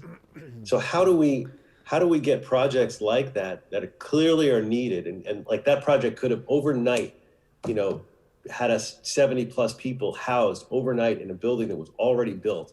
As you can tell, I'm still bitter about it. And we couldn't get it approved even in the innovation Triple H. So how do we get that Triple H money flowing to the creative ideas, like even something that's not that creative, like congregate housing? So I'm sorry, Mr. Blumenfield, after this answer, we're going to have to move forward to Ms. Rodriguez, and then I'll come back to you. That's right. I was just starting to get worked up, but that's all right. I'll stop after this. There are rules in HHA or in any funding source that make that hard, and sometimes the way around it is to go to the different part of the funding source. So something like that maybe wouldn't qualify as an HHH housing project, but would have qualified as an HHH facilities project. I don't know. We you know, are there different ways, that different sides of the funding that we could look at? So I unfortunately never got a chance to look at that project and sort of think through that with you, but that does sound like a, you know, obviously there were things, there were rules baked into HHH about not doing anything with occupied apartment buildings, because that does not help, you know. This was not occupied, yeah. Yeah, so vacant buildings. So that would have been, you know, certainly one of the things, what we did in Project Home Key in the first round is 3 of the acquisitions were buildings that were vacant apartment buildings that had never been occupied, that people were able to place in service on day 1 and have people move in with no rehab uncertainty, and a hotel that was in really good shape that was like that. I would love to do more of those in the next round of Project Home Key. I think it would be great, whether they are single things or shared housing or whatever. Okay. All right, thank you. Thank you. Ms. Rodriguez. Thank you, Mr. Krikorian. Hi, Ann. I believe there was a budget memo already requested or an inquiry on the handy worker program. Obviously, it's a critical program, and we know that resources get exhausted for that fairly quickly. But I think particularly exacerbated by everything so many seniors have had to endure, the need is even greater. So I just wanted to just kind of keep that obviously at top of mind, among all the other things that are top of mind for you and your agency. So just very quickly, could you please go over the chain of command on the contracting oversight and authority within Lassa contracts? So when we talk about this conversation, because everyone has, everyone's playing a different role. So if you could just kind of really help delineate at the end of the day, because well, go ahead and walk me through kind of the command and oversight of in the contracting authority between the role of HSID, the role of Lassa, and who has direct oversight of the service providers. Absolutely. Abby, do you mind if I turn to you on that?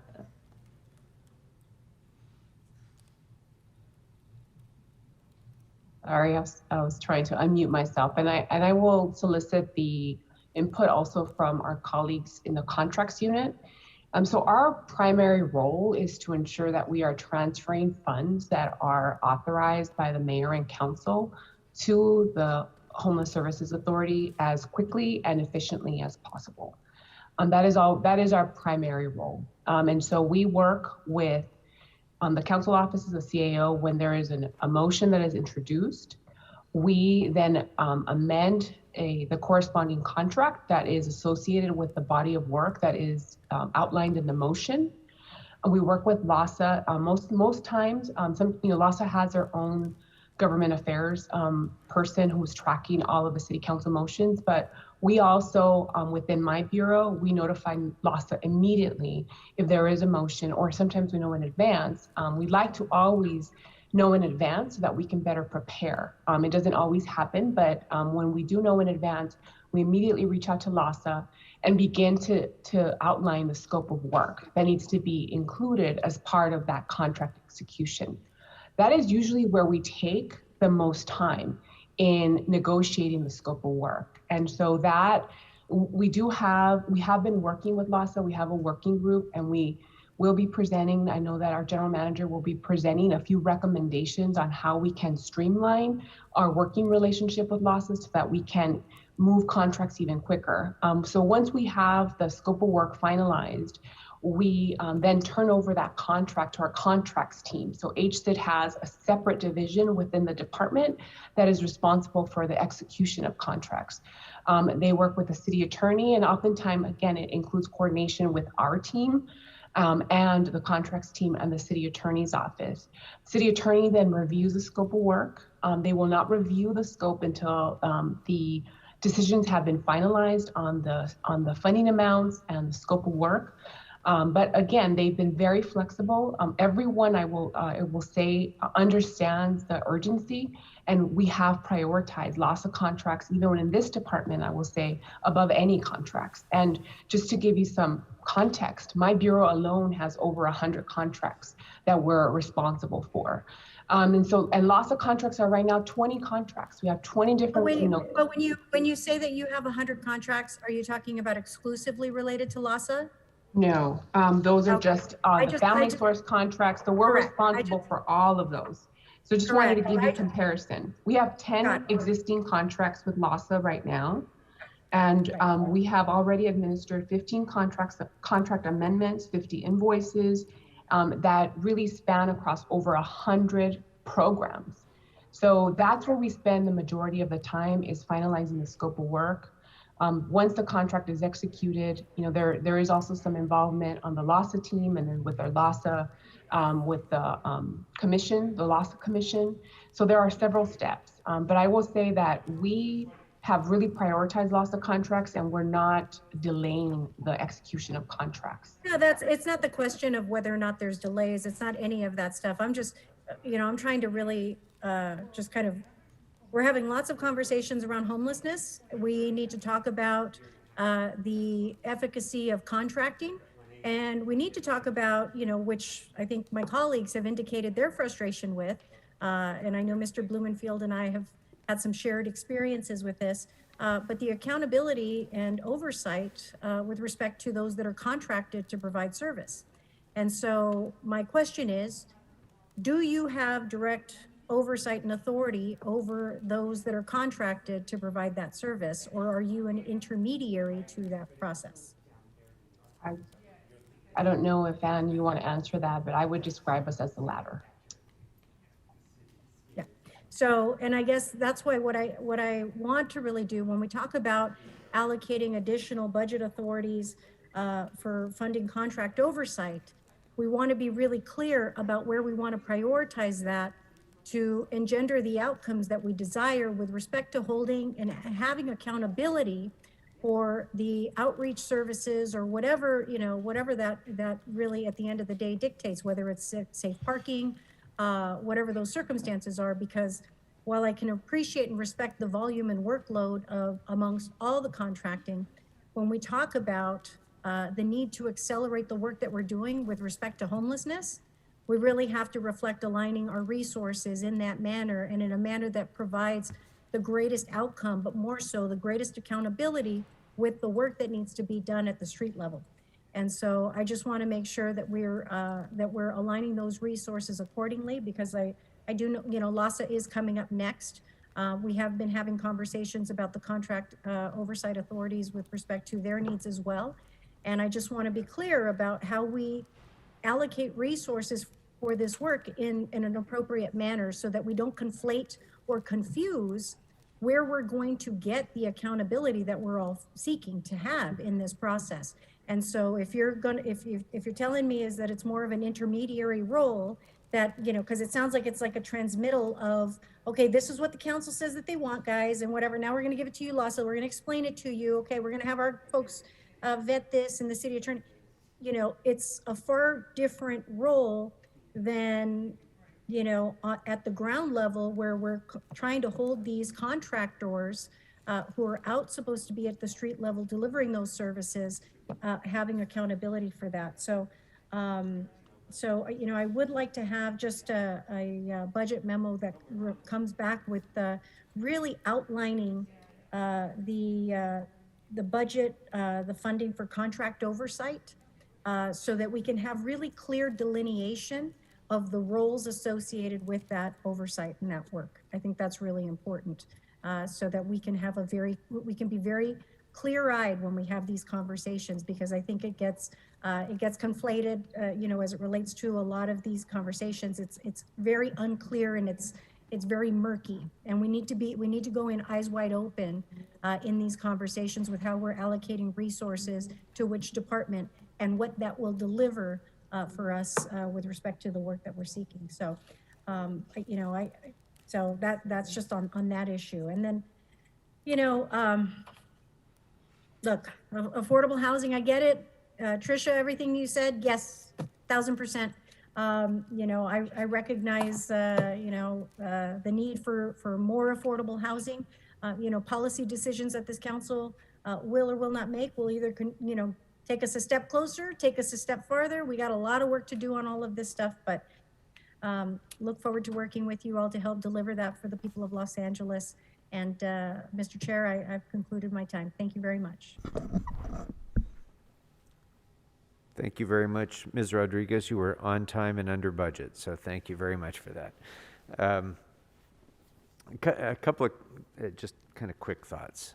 First, I want to put some of the discussion that we've just had about permanent supportive housing into context, because all of us do get very concerned about the cost there. At $140,000 per unit cap under HHH.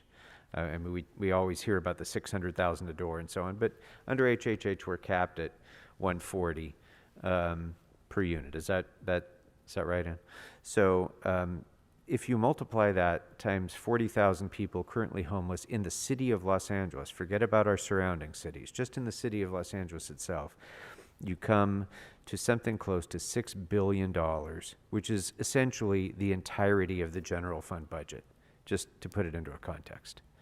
So it should be obvious, I think, to everyone that we are not going to rapidly build enough supportive housing to house every homeless person in Los Angeles, and interim measures are going to be imperative, and prevention measures are going to be imperative, and far more cost effective and far more humane. Honestly, it's better to keep somebody in their house than to let them become homeless and then try to figure out a solution to that much harder problem. So I'm really concerned about what we're doing to preserve existing affordable housing stock. And one of the things I've spent a lot of time focusing on in the Housing Committee is just that, and what we can do to extend affordability covenants and find other ways to preserve the existing affordable housing stock that we have, to ensure that existing rent-controlled buildings aren't displaced by market rate buildings that don't preserve the same degree of affordability. All the other policy measures that we should be enacting to preserve what we have. And so I'd like to ask for a report back on the resources that you would need to develop a robust housing preservation strategy, both in terms of human resources within your department, but also capital needs for acquisitions and other aspects of such a program. And as part of that report, I'd like to also have you give some thought and recommendations to how we can prioritize expenditures on such projects. How do we get the most return on investment? Because while many of us are concerned about preservation of affordable housing, I'm concerned that this not be a land rush. You know, that every council member has their project that they want to rush to fund, and we end up spending money unwisely on things that don't necessarily return the best return on investment in terms of affordability for the folks that we're trying to serve. So if there are best practices, if there are programs that you have in mind that we have not implemented that we could, that's what I'm shooting for with this in order to ensure that we preserve as much affordability as we can. And I think that covers the only thing that I had that wasn't already covered by my colleagues. So members, second time around, any other questions or requests for housing? All right. Seeing none, thank you very much, Ms. Sewell, to you and to your whole team. Needless to say, it's the issue of the moment, probably will be for the rest of our lifetimes, and for all of you to be in the crosshairs of one of the most challenging policy issues that we face. And I think, by the way, everybody talks about the city of Los Angeles. If it's not clear from the things that we've said, the numbers that I just gave should make clear that we're on the receiving end of this problem. I mean, yes, there's policy decisions that cities make relating to affordability and relating to zoning and relating to housing stock. But the truth is, if we ever hope to get to a level of affordability that's sustainable, we just have to have vastly more help from the federal government to ensure that we have sufficient subsidy to be able to maintain affordability rates, especially with the cost of everything here in Los Angeles. So, but that being said, you all are really doing God's work in trying to ensure that we have sufficient housing stock and that it's affordable to all. So thank you all very much. Thank you. All right, members, that brings us next to, it brings us next to Lassa. And so we'll be discussing Lassa and HACLA. And one second, please.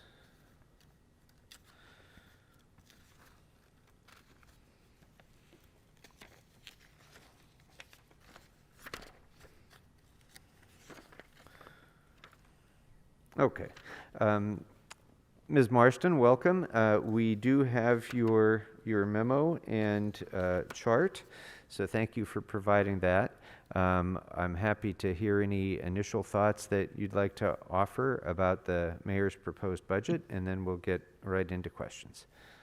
Great, thank you so much, and good afternoon all. I just want to take a moment to first appreciate the difficult task that lies before all of the members of this committee and the council at large as you seek to address the city's challenges given the COVID-19 crisis and everything that's happened over the last year. But despite the unprecedented challenges, we've all learned a lot about our work together, and we've seen models for successful collaboration that we can take forward as we continue to face the ongoing homelessness crisis.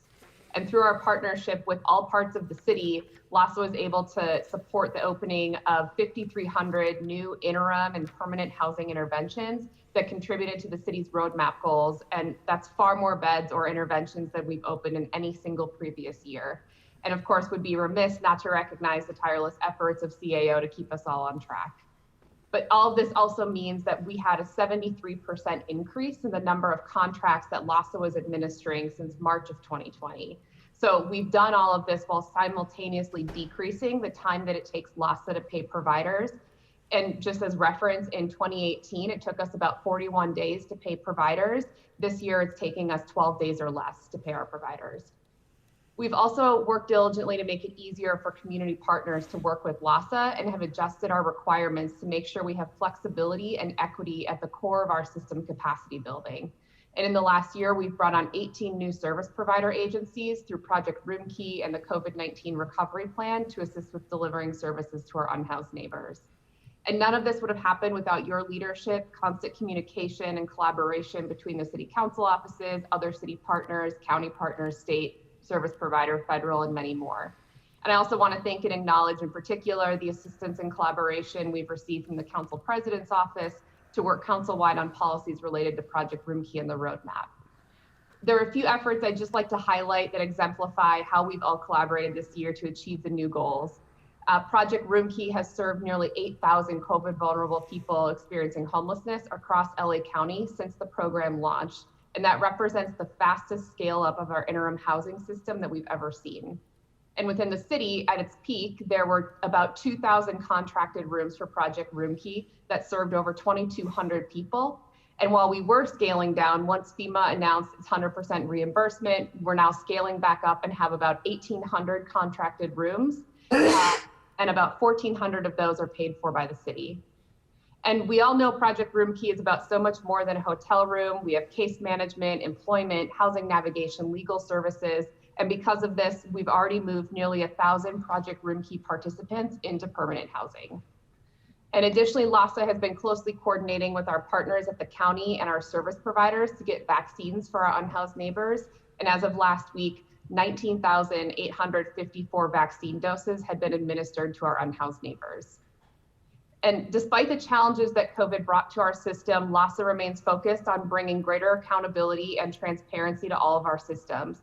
And just as a few highlights, Lassa is in the final stages of launching a new grants management system, which will for the first time take our financial data, our contracting systems, and marry them into one platform that gives both providers and Lassa real-time information on spending down of fundings relative to outcomes to make sure that all of our funding is being used to its highest and best use.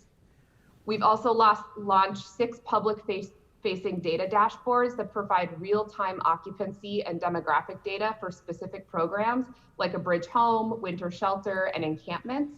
And all of these dashboards can be filtered by council district and by providers to track outcomes in real time. In partnership with United Way and USC's Policy Research Institute, we are undertaking a full review of our coordinated entry system and how we prioritize people. This, of course, was a recommendation from Lassa's ad hoc committee on Black people experiencing homelessness. And the goal is to improve how people are prioritized for housing based on their vulnerability and need, led first with a vision of equity. Lassa's Housing Central Command continues to see success in integration. HCC has built a team of document specialists who are co-located at PRK sites and are solely focused on working with clients to obtain all of the needed documentation for housing. We've also, in partnership with the housing authorities, launched a pilot of the Universal Housing Application, or UHA, which streamlines the housing application process for people who are experiencing homelessness. So as referenced before the UHA, it would take an average of about 150 days for someone to apply for and move into permanent housing. Their case managers were spending up to an hour on applications, and about 60% of the applications were sent back for corrections, and that process alone could take over a month. So already we've seen in this launch that we've reduced the move-in timeline by 30 days, and we just launched it. So we expect to see much more efficiency coming out of that. We're also taking a deeper look at both Lassa's governance and the governance of the homeless response system at large in partnership with the city and county. And to that end, our Lassa Commission brought on an independent third-party consultant to review how Lassa structures its government, and we are already in the process of implementing those recommendations. And all of these efforts have been new responses above and beyond the normal administration of our rehousing system that has permanently housed over 65,000 people over the last 3 years. And we know that a critical component to that success is our outreach teams. When the pandemic began, it was Lassa's outreach workers that pivoted from Care and Care Plus operations to be out on the front line. In 2020, our teams made over 46,000 contacts, which is about 17% higher than the year before. And by contacts, this means one-on-one communication and interactions with people who are experiencing unsheltered homelessness, distributing PPE, providing document support, transportation, and even providing meals for people because a lot of the food resources dried up during the pandemic. During COVID, Lassa also launched a wellness check app that tracks COVID symptoms in encampments as both prevention measures and also to identify hotspots. And outreach teams have already conducted 54,000 wellness checks in just over a year by using this new app. The new roadmap resources that have come online through the leadership of this committee and the city council has also meant that outreach workers had more shelter options to provide our neighbors. So far in 2021, this is just the first quarter, outreach teams have made over 15,000 shelter placements. And for comparison, in the entire year of 2020, there were about 20,000 shelter placements. So we want to keep building on this momentum. Outreach teams are really the engine behind all of our efforts, and we simply wouldn't have a pandemic response without all of them boldly stepping up. It also goes without saying that we all feel the immense pressure to address street homelessness. This means not only placing people into interim and permanent housing, but ensuring that their belongings are stored or brought with them to their destination. We understand the challenges that are posed when someone leaves behind belongings on the street after they move into shelter or housing, and Lassa is eager to coordinate and collaborate with LA Sanitation, City Attorney, and the UHRC to advise on client belonging procedures. On the data sharing side, we're working proactively with your offices to offer improved and recurring data regarding where outreach is happening in your districts, how many placements into roadmap resources are being made, where outreach touch points are prioritized for those resources. And we're also building up the capacity within Lassa to offer each council office a weekly data report on those roadmap interventions. We know that this committee recognizes that Lassa's outreach teams perform their work in an ever more complicated environment, and we ask the committee to provide the full year of funding for city-funded outreach teams to ensure that the critical work to both scale up PRK, Project Home Key, and to meet the requirements of the roadmap can continue without interruption. We also believe that it's essential to address the frustrations that council offices have expressed, and to that end, we are recommending that we form a working group among Lassa, the council president's office, representation from this committee, homeless and poverty, mayor's office, and the relevant city departments to work through these challenges and to find alignment on goals and roles. The city has shown tremendous leadership in bringing new interim housing interventions online.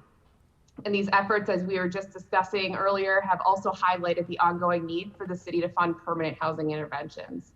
Our homeless system analysis recommends a ratio of at least 4 permanent housing slots for each interim housing bed to get the optimal system so people don't get stuck in shelter. And finally, what the pandemic response has shown is that our system functions best when we are centering regional coordination and collaboration. The more that we all work together among city, county, state, and federal partners, the more resources we're able to bring to bear to address the crisis, and we can be more efficient and effective with our limited resources. And I want to close by thanking all of you, again, especially the council president's office and the mayor's office, once again, for the partnership over this year. We faced the unprecedented crises together, and my hope is that we can take all of the lessons we've learned to work together more effectively in the years to come.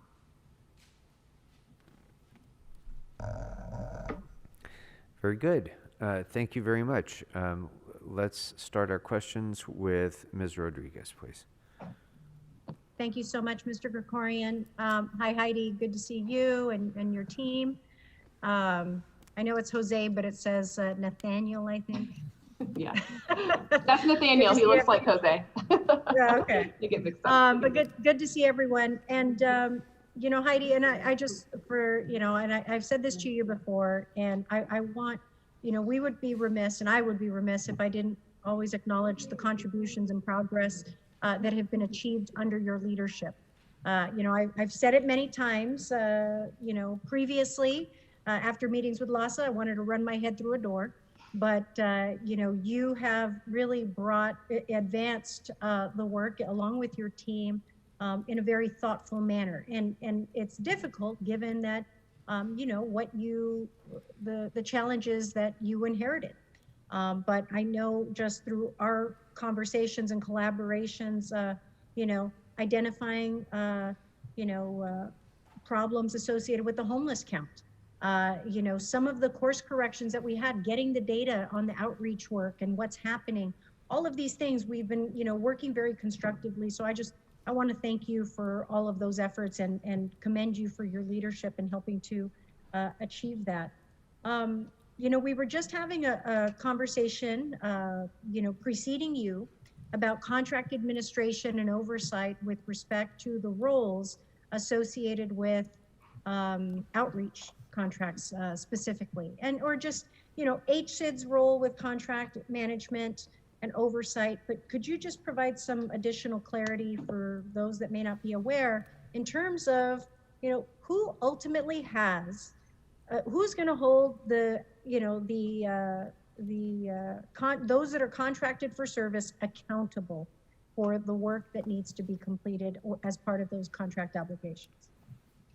Thank you, Councilwoman. I appreciate the words. And to your point, and I think Abigail spoke to it earlier as well, as you know, most of the money passes through the HSID to Lassa. And to answer your question, Lassa is the entity that will hold service providers responsible relative to contracts, everything from, you know, hygiene services to interim housing to housing navigation, across the whole board.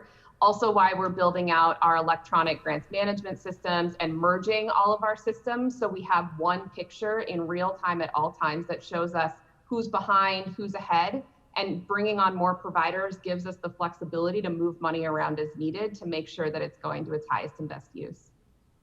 And I think that's also a really important thing to underscore, is that if you're the only person in the room, the options are limited. And I want to thank you for, again, your assistance with even growing more agencies to be in that room. North Valley Caring Services is a perfect example of that, and how we've managed to incubate and grow those resources, because I think, too often you've had nothing but the same individuals in the room that have owned the conversation. And so you're kind of just at, if that's if that's the only option you've got, and they don't provide you the data, they don't get back to you, you're kind of stuck.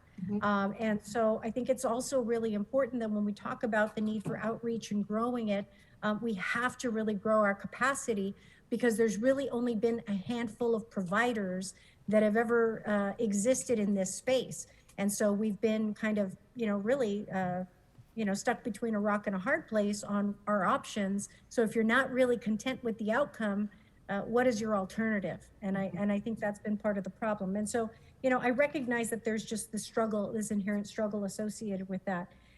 Could you speak to we talked about the homeless engagement teams, and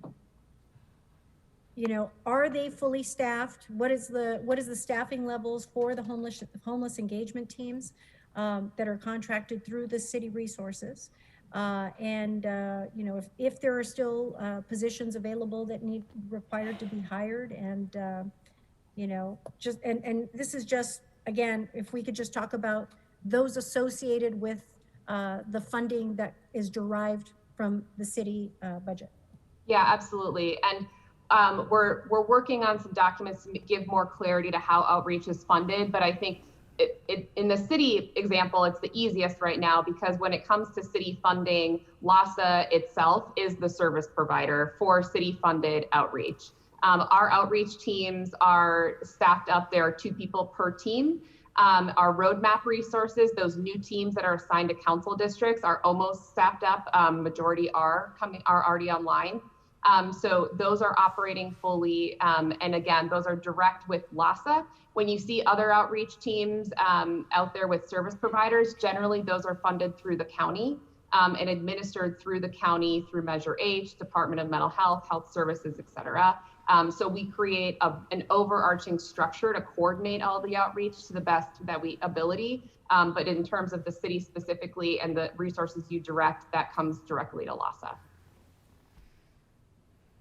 Thank you. So just, and I want to kind of punctuate when you talk about the county resources, because again, there are 2, we're talking about 2 resources. We don't direct, govern, or provide oversight in the expenditures associated with Measure H. That's the county. Where is their alignment within Measure H funds that enable you as Lassa, as an agency, to have any level of oversight?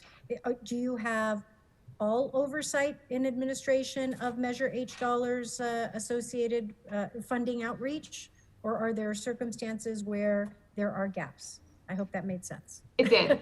In terms of Measure H and outreach, Lassa does not administer contracts for Measure H for outreach. I think that we are a part of the coordination of it, but all of the outreach that's funded by Measure H is administered by county departments, not through Lassa. So we do the best we can to plug into that broader network of outreach providers, so we're not duplicating.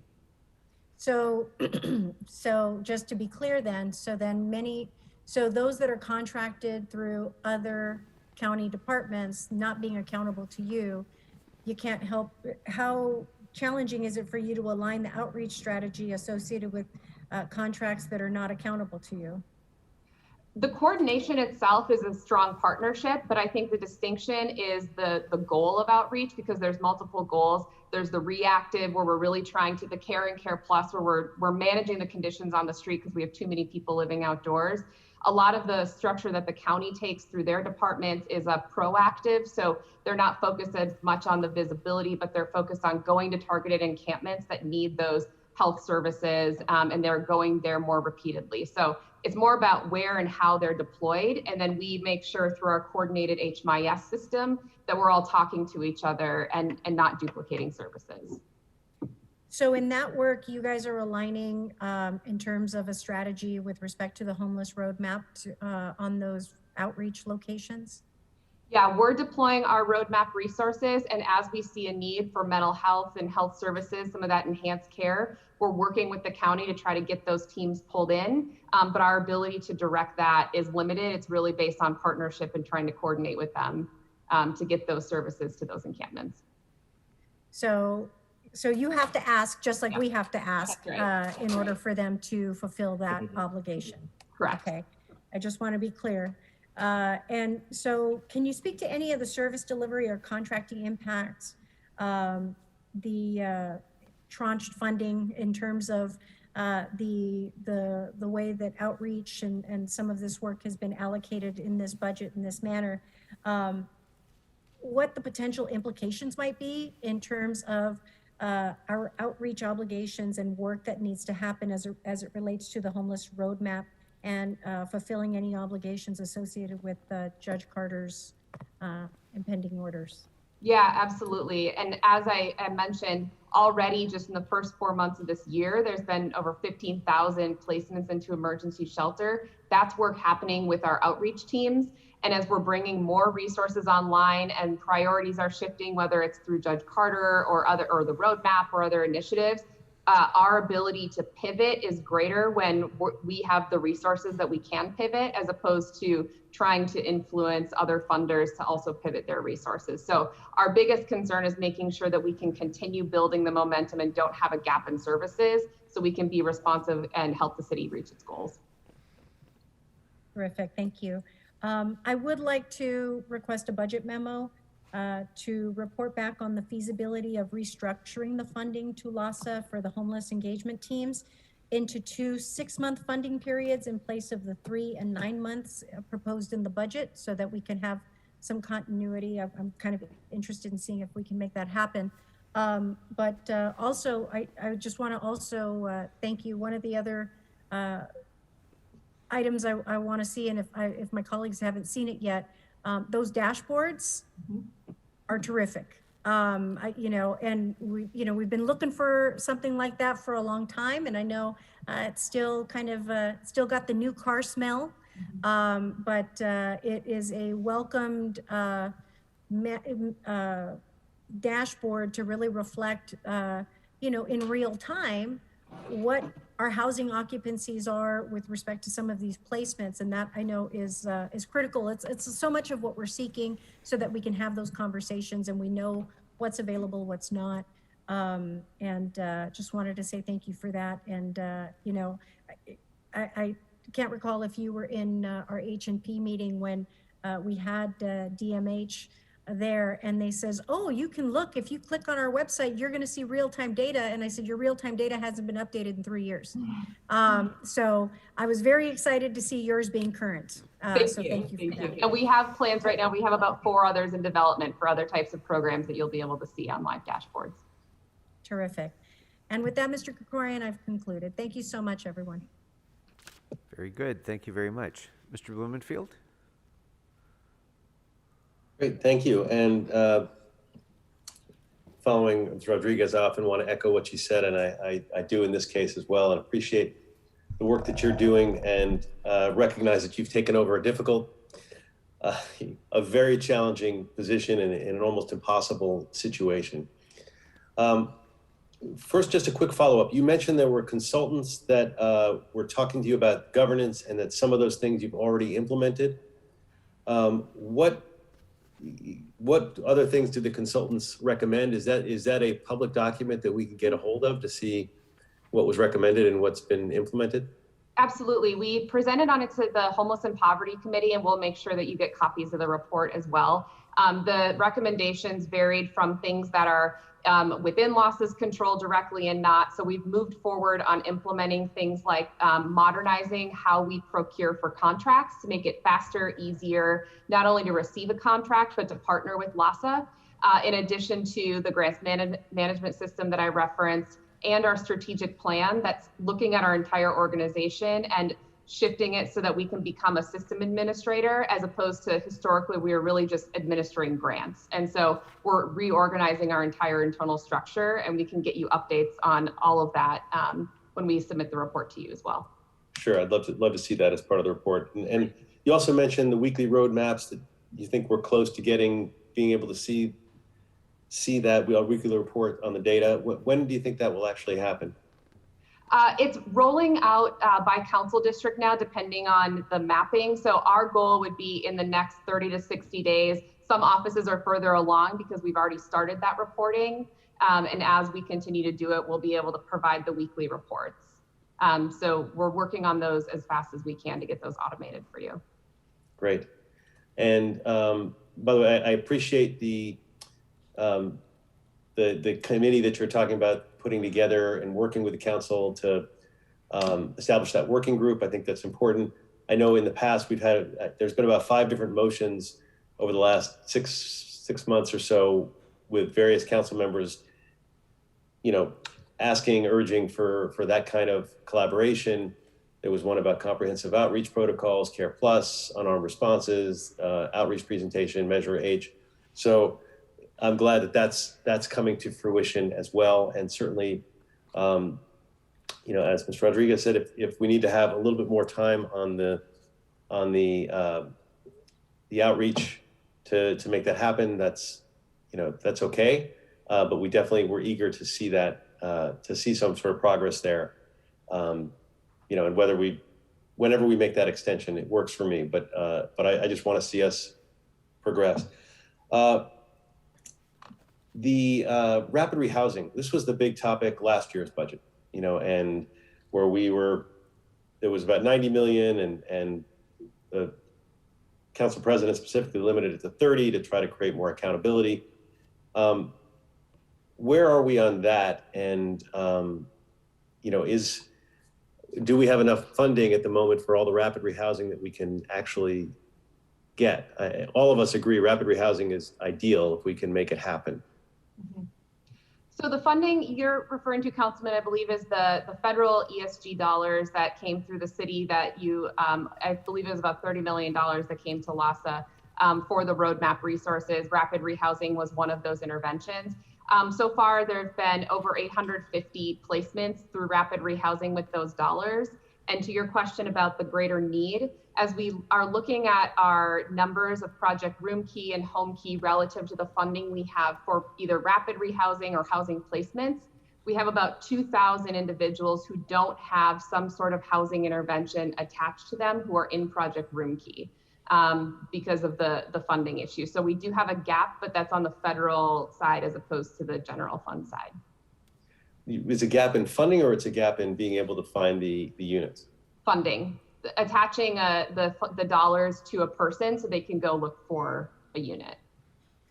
But are we able to rapidly rehouse everyone we have funding for?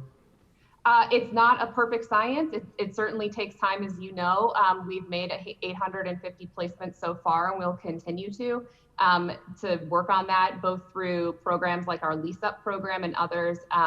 But the hope would be that we'll have some options for folks in terms of the dollars that they need for a subsidy, and that we can, between working with the market and getting creative, that we'll be able to place them into some sort of permanent intervention. But to your point, there's not enough affordable housing, and I know that was talked about in the last session as well.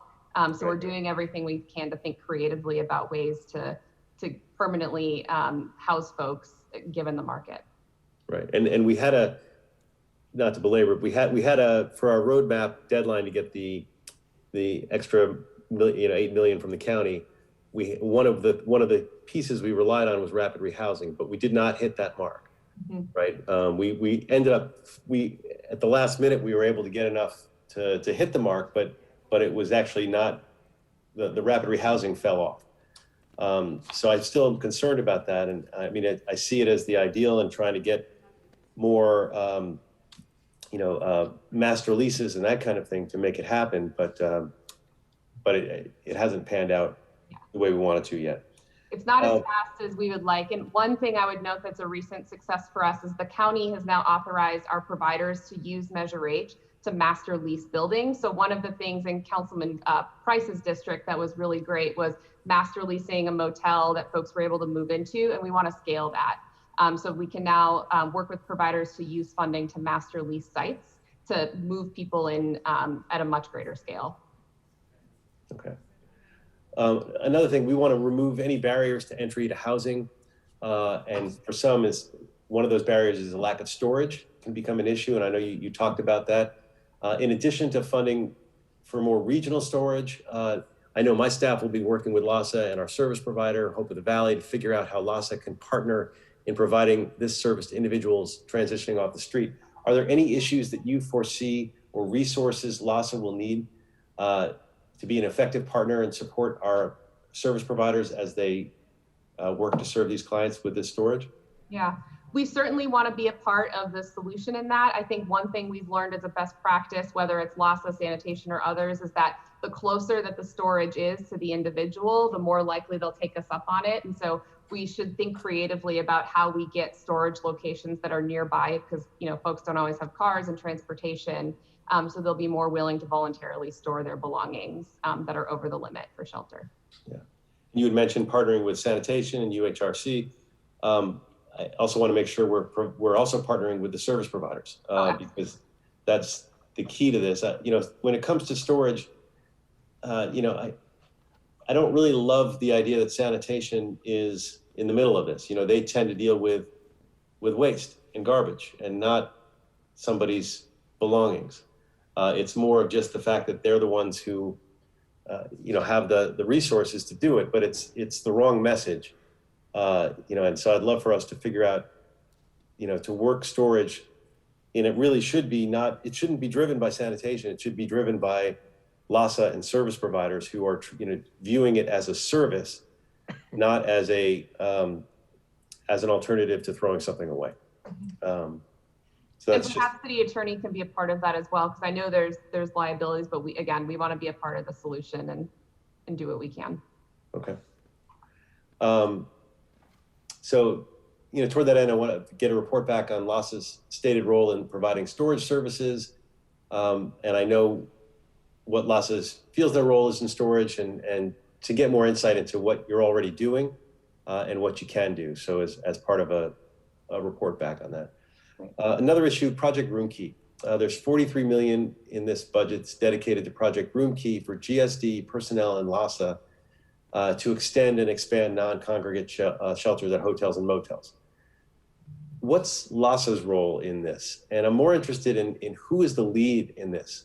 What's GSD's role? What's personnel's role? What's Lassa's role? Because sometimes when it comes to scouting the area or scoping out the interest, it seems that it's not clear who's doing what. In fact, and then when there's a vacuum, me and my staff go out and we knock on doors of hotels and are trying to find people, and we've been successful to some extent, but it's just odd to me. I don't know who is running the show. And I'll do my best to explain a little bit of the process. So right now we're partnering very closely with the mayor's office, and as sites are being identified, the mayor's office and GSD do a lot of the work on negotiating the leases, the rates, the requirements, so the contract for the actual site itself.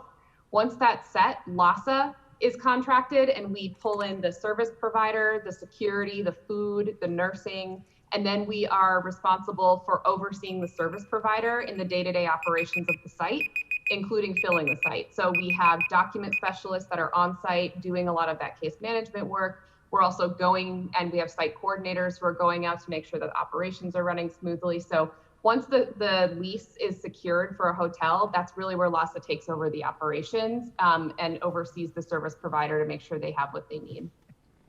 So who's the front end of that to make sure we get the hotels? It's starting with GSD and the mayor's office currently, and the council offices. Oftentimes council members will come with the site, and then the mayor's office will reach out.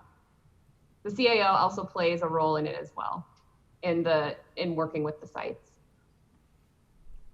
Okay. Yeah, I mean, as I said, it feels like we're filling in the gaps there, but it's not necessarily clear always who's taking the lead on each aspect. I know my time. I see, Mr. Chair. I'll yield at the moment. Maybe I'll come back, but thank you very much. Appreciate it. Thank you. Thank you, Mr. Blumenfield. We'll go next to Mr. De Leon. Yield, I think you well exceeded, Mr. Blumenfield. Oh boy, you got no room to talk, Kevin. Yeah. Hello, pot. This is the kettle. You're black. Thank you much, Mr. Chair. I don't have much right now. I'd like to get a detailed report back from the CAO with what it would take for the city to, if we chose to do so, to do its own homeless outreach request for proposal, independent of Lassa, staffing, financial resources need to do this. Furthermore, I'd like a report to examine if the city were to conduct its own outreach process, how the city would be able to access other sources of funding Lassa currently uses to fund its other outreach teams. The point I want to make is that obviously I think it's no secret Lassa's been under a lot of heavy criticism across the board. It's a tough job, and Heidi's had a very difficult job. I just want to figure out, from the city's perspective, what are all the options that we have.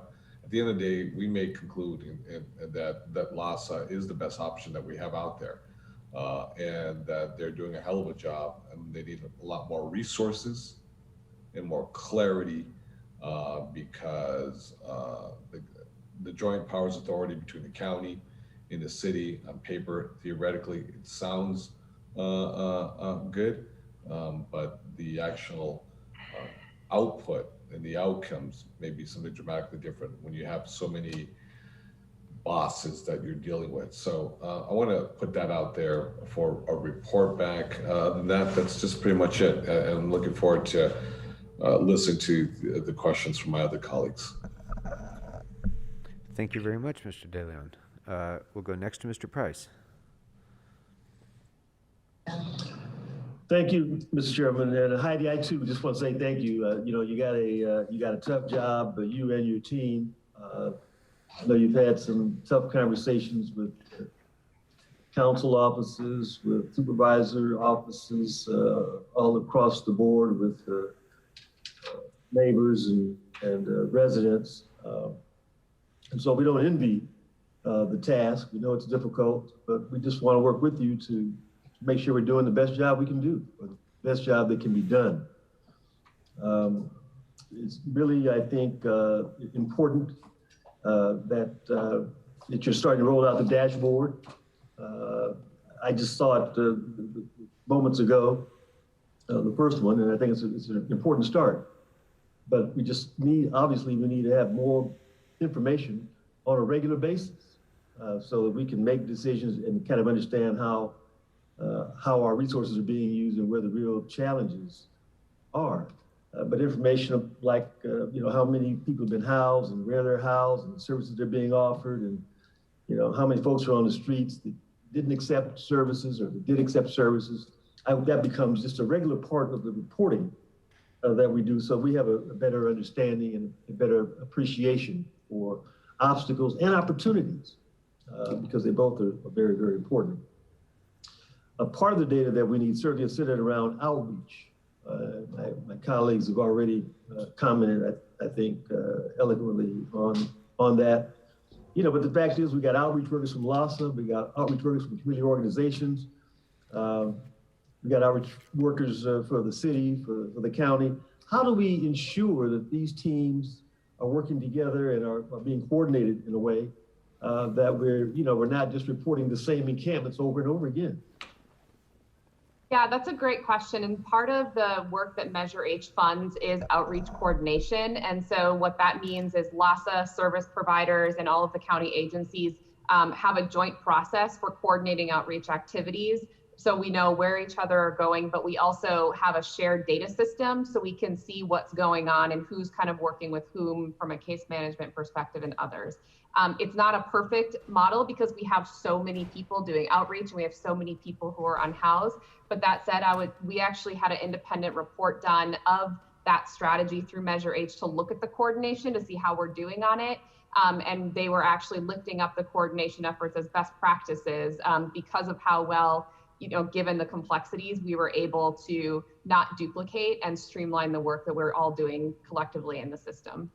And I'm happy to share that report with you. I was going to say, it'd be great if you could share that with the council offices, because that frequently is an answer that we don't have when asked, and even as we talk amongst ourselves.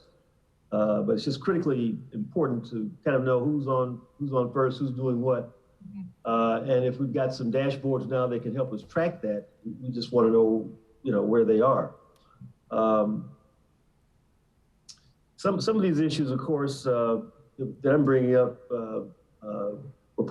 should be part of a report back on outreach strategies that Councilman, the chair, was Krikorian and myself, and I think Councilwoman Rahman introduced a month or so ago. Any idea when we can expect that report to come back?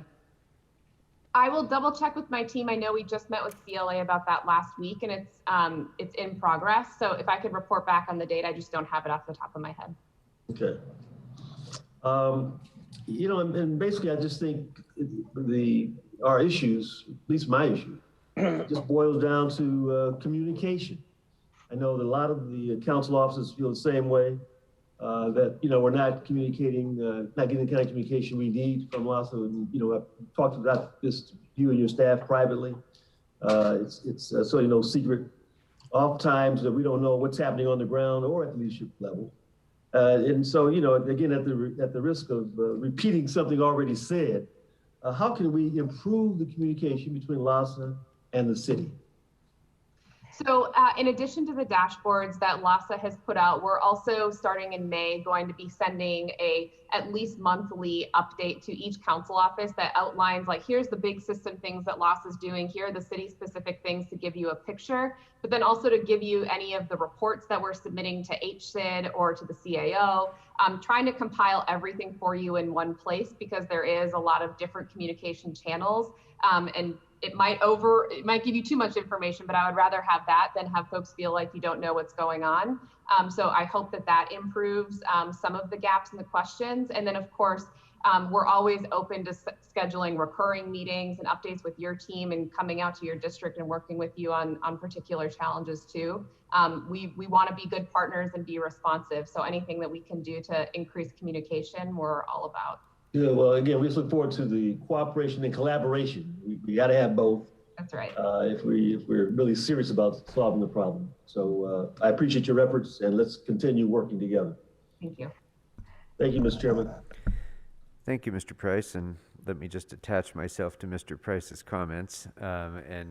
We've had similar discussions, Ms. Marston, for a long time, so I won't belabor them here, but I'm looking forward to seeing the dashboard and seeing these other new innovations and seeing how that, how or whether that is addressing some of the challenges of communication that Mr. Price just described that we've experienced as well. I have a few budgetary questions, kind of specific ones. So if you don't happen to know this right off the top of your head, I don't expect you to, honestly. We can just get a really brief report back. I would like to get, first of all, a budget impact report back that lists, that outlines all of the sources of funding that Lassa receives through the city, including, but not limited to, homeless assistance, prevention program, COVID, CRF, ESG, all of it in one place, so that we can better understand what the city is providing and what programs are being supported with those sources of funds, with each category of funds. So that's number one. Number two, there was, because of COVID, no point in time count in 2021, so I'd like to know how much, or how the funds that were allocated for that were utilized. Number three, why was the amount for the HMIS cash match, lowered by such a significant amount for this year, about over 50%? So my understanding, and my team can feel free to jump in here too, my understanding is that that cash match is based off of a formula that relates to a grant that we get as the COC lead from HUD. So as those grants ebb and flow across the year, the match for the city would change as well. And because that grant changed, the city match changed.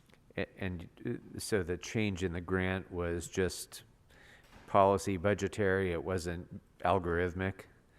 It is, and HUD in the way they allocated in the last administration changed as well. So if you saw an increase in your homeless count, for example, your funding likely went down.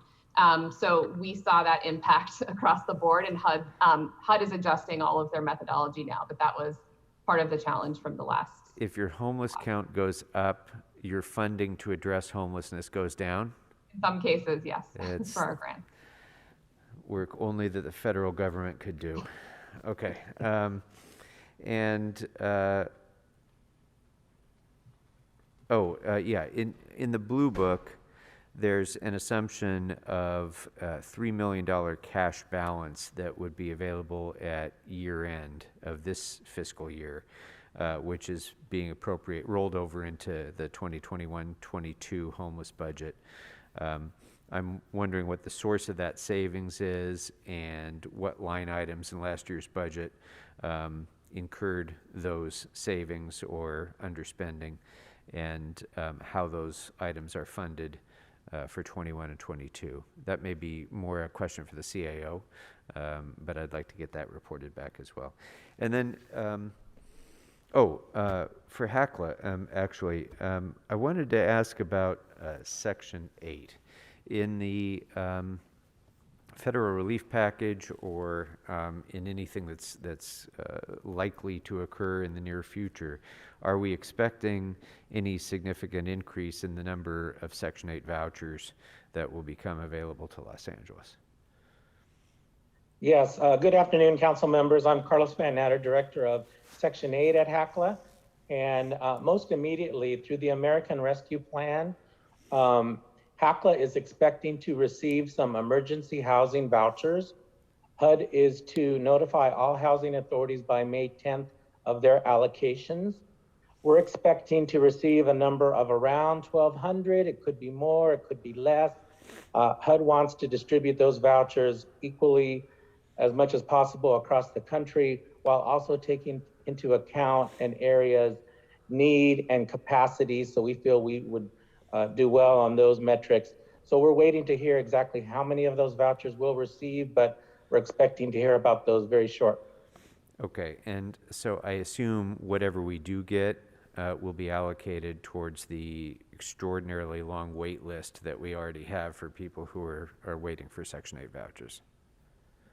Or do we need to have a new system in place? They will be targeting the homeless and at risk of homeless.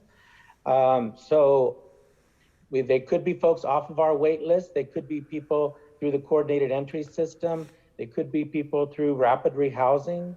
We'll be looking at the parameters of the program as HUD sets forth to us. Okay.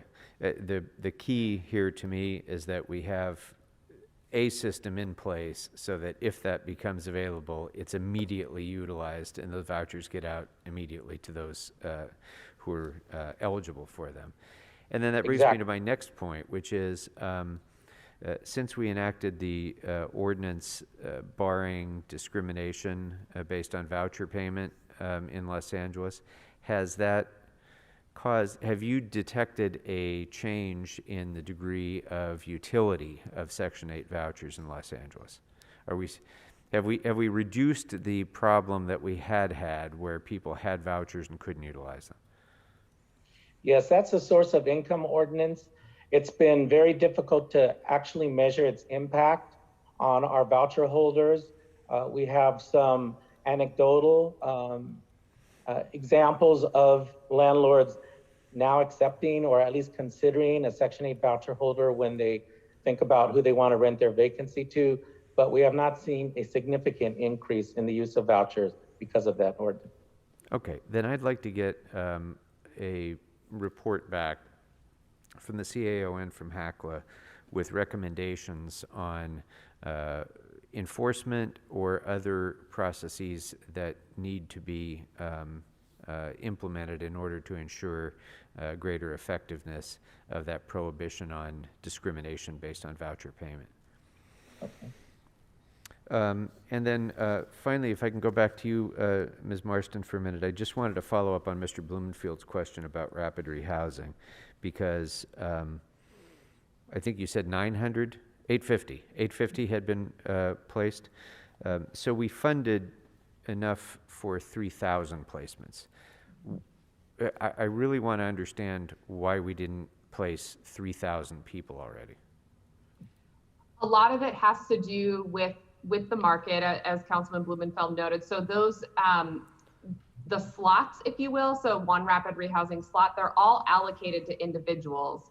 So there are people who are out looking for units, and a lot of it has to do with the availability. There was one example that we've used, and Councilman Blumenfeld has heard this, that happened recently where there was a house with multiple rooms in it. We worked, our service provider worked with the landlord and said, we'll pay you the first month's rent, the last month's rent, and a bonus, and you'll have all 4 rooms with a voucher attached. And the landlord still decided not to move forward with filling that unit.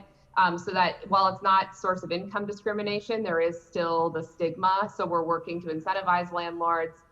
The other piece that I do think will help is this master leasing conversion work that the county is going to authorize providers to do. So providers will have the funding that they need to rent out these larger spaces and hold those leases for a long period of time to move people in faster. That model is optimal. So we want to scale that up quickly. So all of those slots are attached to people who are looking. It's just about the success we've had in actually locating a unit for them. Okay, so it really boils down to the availability of the units, not the availability of the funding or staffing levels. Correct. Everything is, assigned already. Okay. You touched on the other issue that I wanted to ask about more broadly than rapid rehousing, and that is the service provider availability. I worry about capacity as we continue to have as our homeless population continues to grow, the number of service providers out there doesn't really. And so all of the programs that we're implementing to try to address homelessness that involves the intervention of a service provider is kind of necessarily limited by the availability of providers to contract with. And I just wanted to get your thoughts on that problem and what potential solutions may be as we look forward. For example, with Project Roomkey, I mean, sure, if there were available hotels, we could have probably, taken on more hotels, but if we didn't have service providers to staff those hotels, we're not able to do that. And it's the same with many of the bridge housing facilities and so many other things where at some point you hit a limit of how much more work service providers can take on. And how can we best address it? First of all, do you agree that that's a challenge? And second, if it is, how do we begin to address it?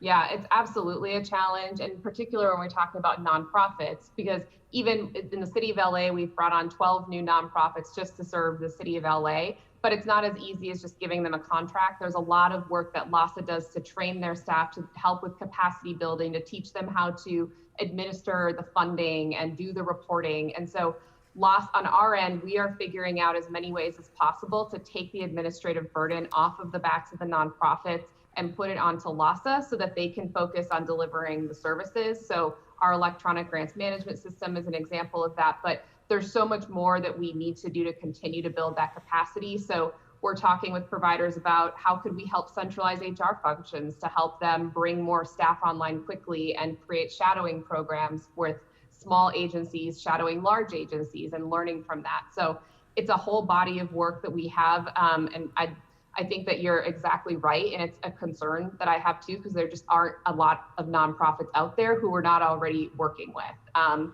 So we need to figure out ways to make it easier, more flexible for the existing nonprofits to work with us, but also to grow those smaller ones who don't have the big footprints yet, so that they have the capacity to provide all of those services. So if we have the resources, are there short-term solutions to that problem that would come to your mind that we might be able to implement within the next year, say, if resources were available in order to increase service provider capacity? So training and the centralization of all the administration of funding is really huge. I also think that there's ways that we can create the funding and make it a little bit more flexible for providers, so it's easier to invoice, both on the Lassa side, but it kind of goes all the way up into the process.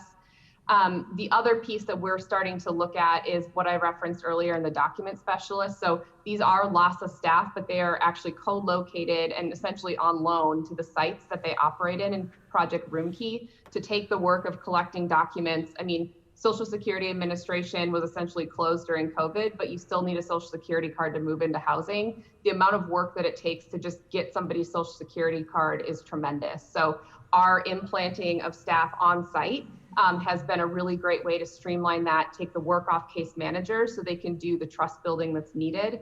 I would love to see that scale to all of our interim housing sites as a best practice so that we have a system that is pulling in those documents and advocating to our permanent housing providers to loosen their requirements, both at the local level, but even at the state level, the TCAP level, to make it easier for people to achieve housing. Okay, so that we don't lose sight of this, I would like to ask for a memo back outlining some of those steps that the city might be able to take in order to increase service provider capacity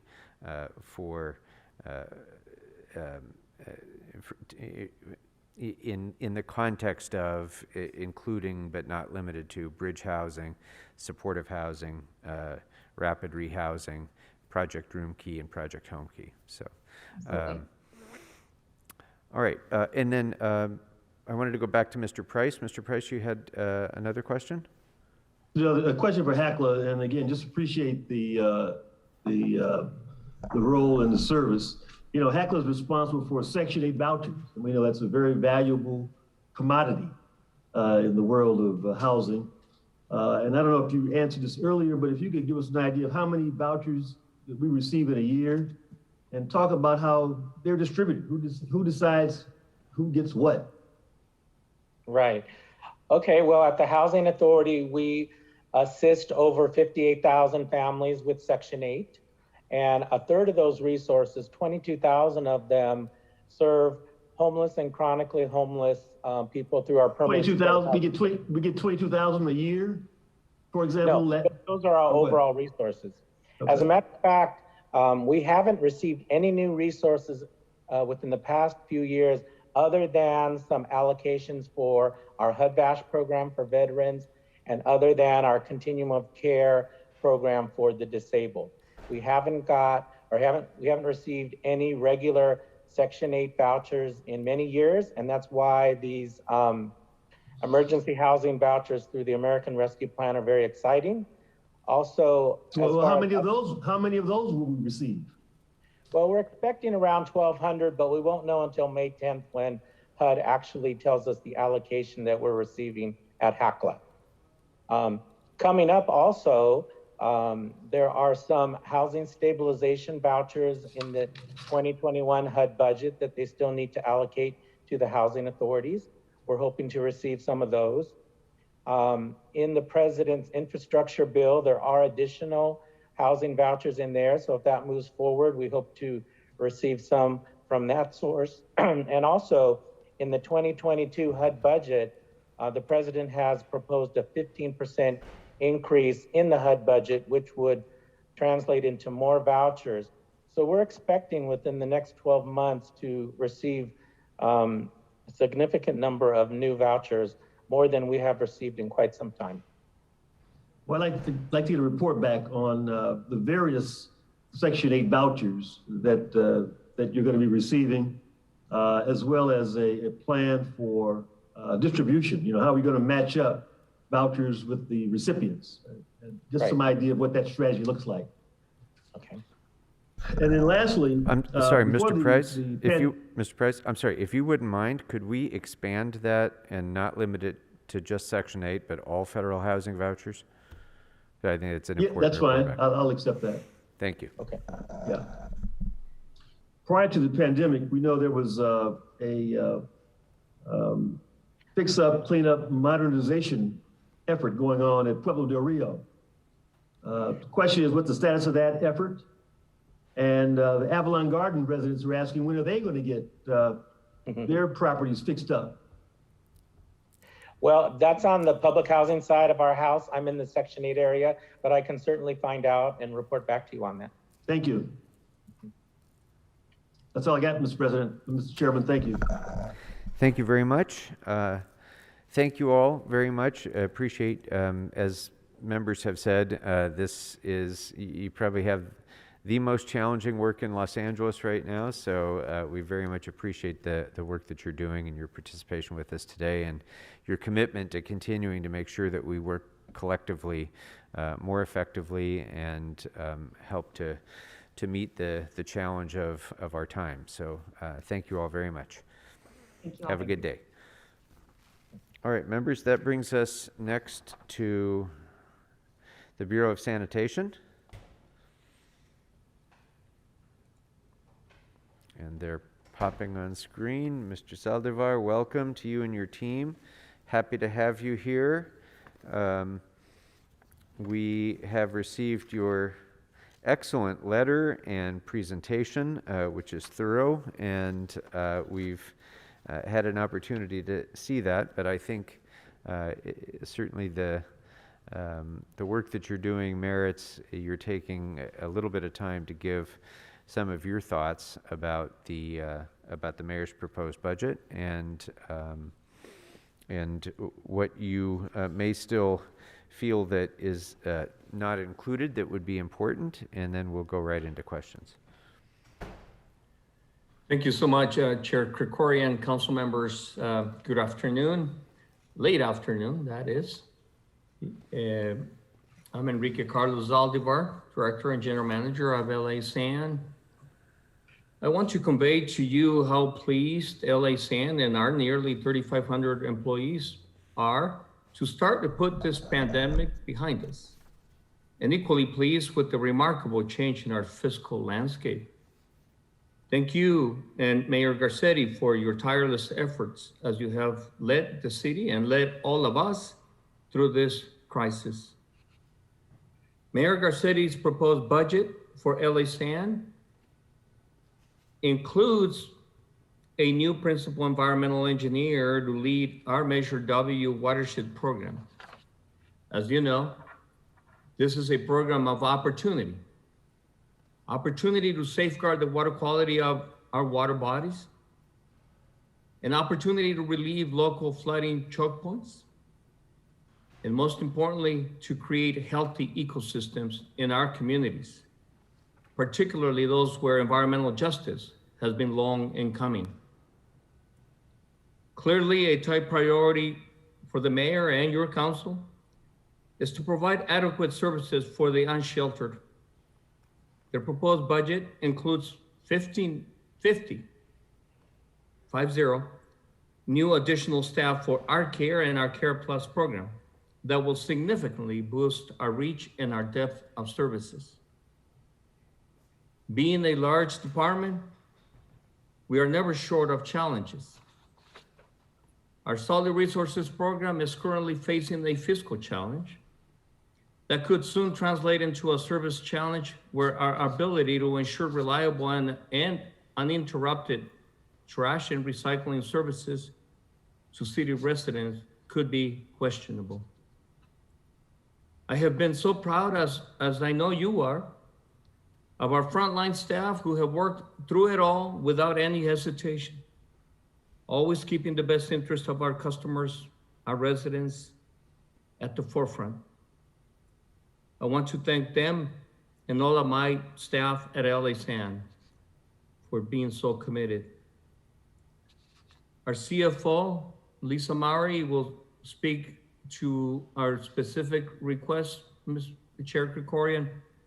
And then after that, we will have a more graphical representation of our reconstitution of our Care and Care Plus program. Go ahead, Lisa. Thank you, Enrique. I'll assume Councilmember Krikorian's comment about the quality of our letter is related to the unusual brevity of it. Normally, it's much larger. For this year, Well, our it may request be is pretty unusual for straightforward. sanitation, but it's not unusual compared to some departments. So it's very, very good, actually. Only unusual compared to our historic. Yes. Our request this year is centered around support for the rapidly expanding livability services program. In a year when in the proposed budget, we've got the 50 additional positions plus almost 75 positions potentially funded in the unappropriated balance should council choose to release those teams to us over the rest of the fiscal year. Now is a time when we can't afford to be cutting support to the program, which is so critical for keeping our teams out in the field, providing the most possible service they can to all of your constituents. There are 2 positions recommended to be cut in LA Sands budget, existing vacant positions. One of those is a Senior Systems Analyst 1, which is one of only 2 systems positions providing support for the entire livability services division, which again, if we receive all the positions proposed and in the UB for this year, will be almost 400 people. We simply can't support 400 people with only 1 remaining systems position. We need to keep that second one. Particularly because we're proposing to expand the number of teams this year.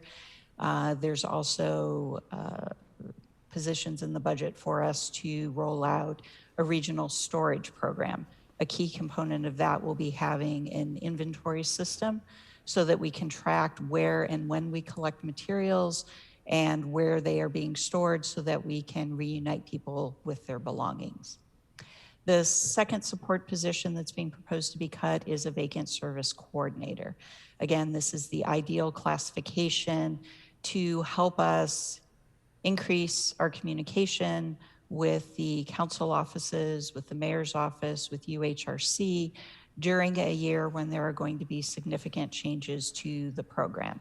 As we roll out the additional resources, council districts will be receiving increased services, but the days that the service occur may be changing. So we want to make sure that that's being communicated so that everybody understands what's going to be happening with the program. This position will also increase the amount of communication we would be able to do with constituents.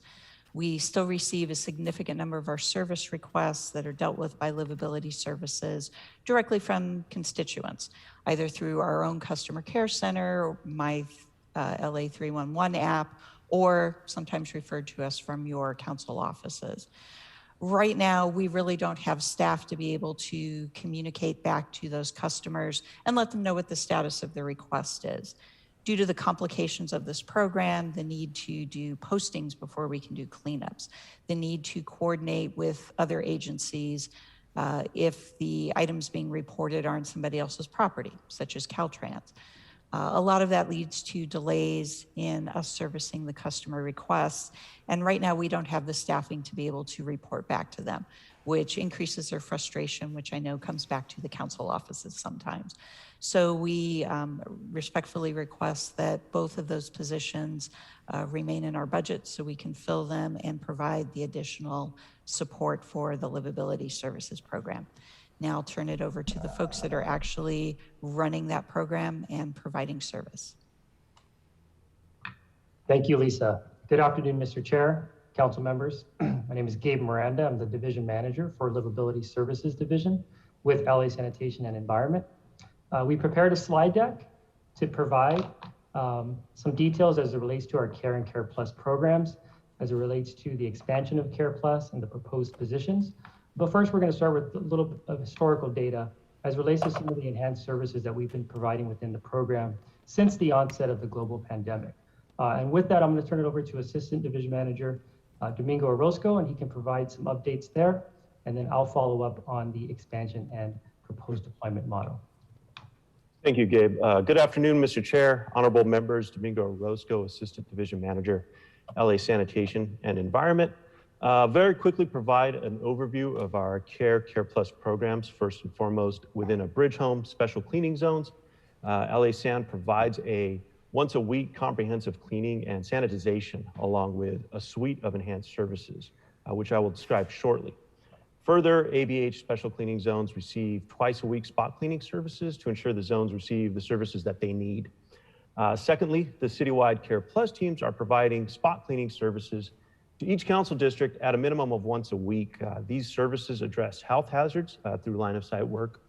Additionally, our teams seek ADA egress, ingress accessibility, along with the removal of trash, litter, and debris.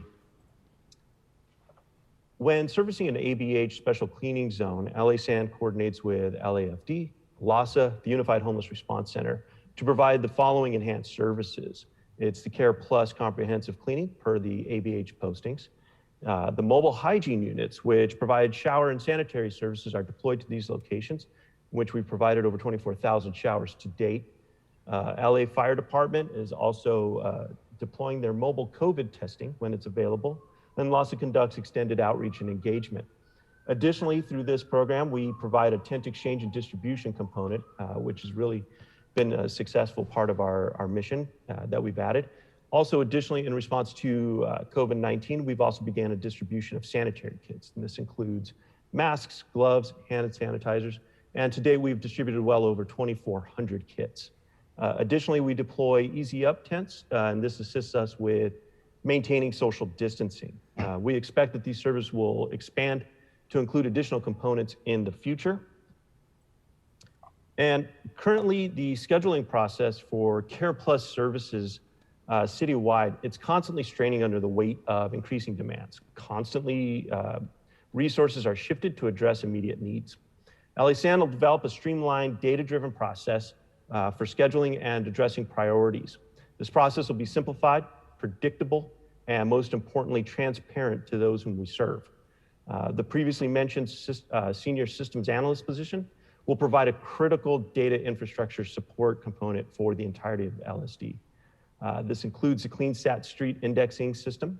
The system will integrate with others and form the backbone of our equitable servicing deployment system. And this position will also be a critical component of deployment when we move to scheduling 22 Care Plus teams citywide 5 days a week. Rough estimation is that we'll be providing 8,800 service locations a month through our program. With that, I will thank you for your time, and I'll turn it over to our division manager, Gabriel Miranda. Thank you, Domingo. And if need be, I can stop sharing my screen. No, if you can go to the next slide, Domingo. So this slide here is a snapshot of all programs within the Livability Services Division, which operate as a standalone component. However, they all seamlessly integrate into a supportive role whenever called upon to do so. First is our receptacle collection program. LA San services and maintains over 5,500 automated litter bin receptacles. Additionally, the deployment and servicing of green wire baskets. As a way to maintain cleanliness between cleanings and to allow unsheltered residents more ability to clean up their environment, 500 green wire baskets have been deployed at areas throughout the city at high need locations identified through CleanStat and waste collection metrics. Illegal dumping collection. LSD is responsible for responding to illegal dumping service requests citywide. Routine service to illegal dumping sites is performed as part of livability cleanup activities with dedicated teams responding to service requests being tracked through our MyLA system. With staff dedicated to this work, we have developed a proactive approach to address locations with chronic illegal dumping in addition to responding to service requests. Our mobile hygiene units, as just mentioned through our enhanced services.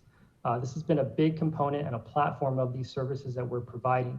And to date, we have provided over 24,000 showers to our guests.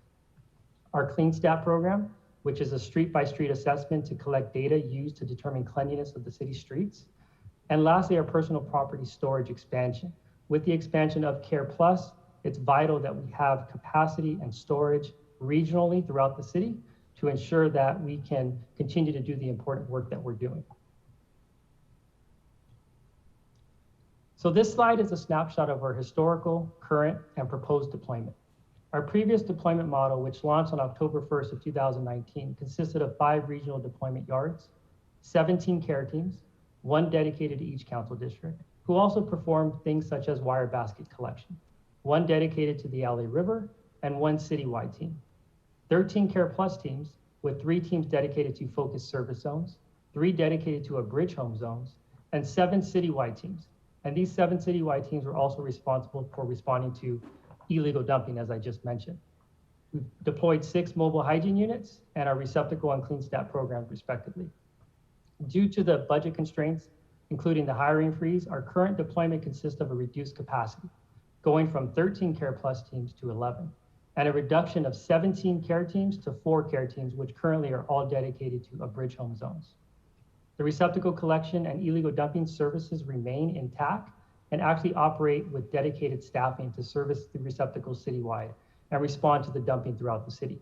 We are still deploying 6 mobile hygiene units, and we reduced our clean stat indexing to a biannually assessment. The proposed deployment, which is a third chart there, is basically funding is approved to maintain 4 care teams dedicated to AB8 sites and 10 citywide illegal dumping teams. Additionally, 1 illegal dumping team will transition to be a dedicated care team for the LA River, as the work along the river is vital and a dedicated team is necessary to provide regular and routine service along the river. Increased funding is proposed to deploy 9 additional Care Plus teams for a total of 22 Care Plus teams, consisting of 15 Care Plus teams that would be dedicated to each of the 15 council districts, 4 Care Plus teams still dedicated to a bridge home special enforcement cleaning zones, and 3 Care Plus teams dedicated to the focused service zones. And the focused service zones include Operation Healthy Streets, the greater downtown LA area, and the Grand Avenue corridor. Increased funding is proposed to expand 11 new regional storage facilities citywide to provide storage of personal property. With an expansion of Care Plus service, as I mentioned, the need for additional storage site will be necessary. This slide displays the historical, current, and proposed team configuration. So for Care Plus teams, when we launched the program, there was 13 Care Plus teams, as I mentioned, and 17 care teams. The composition for Care Plus teams are 9 staff per team, and for care teams, it's 4 staff per team. Our current deployment model does have a reduced capacity due to the hiring freeze that I mentioned and the vacancies. So we're currently deploying 7 staff per Care Plus team. Our future and final deployment, our future deployment of 22 Care Plus teams would be at a reduced level initially as we continue to hire, and I'll go through the phases in the next few slides. We would start by having 22 care teams at 4-person teams deployed by September. Our final deployment, however, will consist of 22 Care Plus teams, fully staffed at 9 personnel per team, with the 5 care team composition of 4 personnel per team, with the incorporated river team that I mentioned.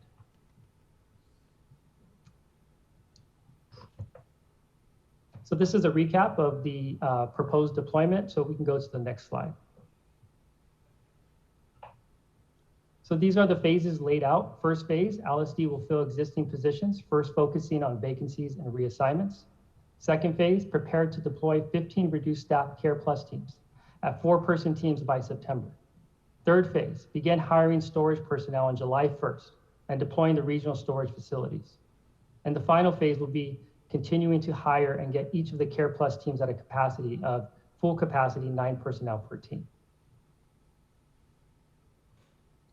Now that LSD is exempt from the hiring freeze, we're focused on filling existing vacancies. Here is the classification of the vacancies that we have within the division, which account for 44 positions. But as we prepare to deploy the 15 Care Plus teams at a reduced capacity, this will allow for an equitable deployment of teams and allow for continuous hiring thereafter to fully staff each of the Care Plus teams to a 9-person team capacity. On July 1st, as I mentioned, we'll begin hiring for storage staff, which is a total of 29 positions, and the management staff that would be needed to expand the Care Plus program. And there are the listed classifications of our chief environmental compliance inspectors, our senior environmental compliance inspectors, environmental compliance inspectors, maintenance laborers, and of course, the supportive administrative staff. By January, we look to have each Care Plus team staffed at a level of 7 staff members per team, followed by April, in which we would have each Care Plus team and work towards that hiring of having every team at full capacity of 9 persons per team. Once LSD is fully staffed, there will be approximately 7 Care Plus teams out of the 22 that will require additional facilities and places to house equipment and staffing. New facilities will be necessary, as I mentioned, to house this. So we are currently evaluating potential city-owned properties for suitability. Sites may require paving, security, fencing, things of that nature. So those are all things that we're looking at. And this is a snapshot of our storage capacity currently. We currently have existing hubs at 3 of our locations, which are listed there, followed by 7 satellite facilities. So our hubs, we're looking at expanding because we have room for growth. Our satellite facilities do not have as much room for growth, so we are looking at additional sites throughout the city at ways that we can continue to expand our storage capacity. And with that, that concludes the presentation. I will turn it back over to our Director and General Manager, Enrique Zaldivar. Thank you, Gabe and Domingo and Lisa. This is where we conclude our formal presentation, Mr. Chair and council members. So if you would like to go into questions. Very good. Thank you all very much for that presentation and for your letter. We'll begin our questions with Mr. Blumenfield. Great.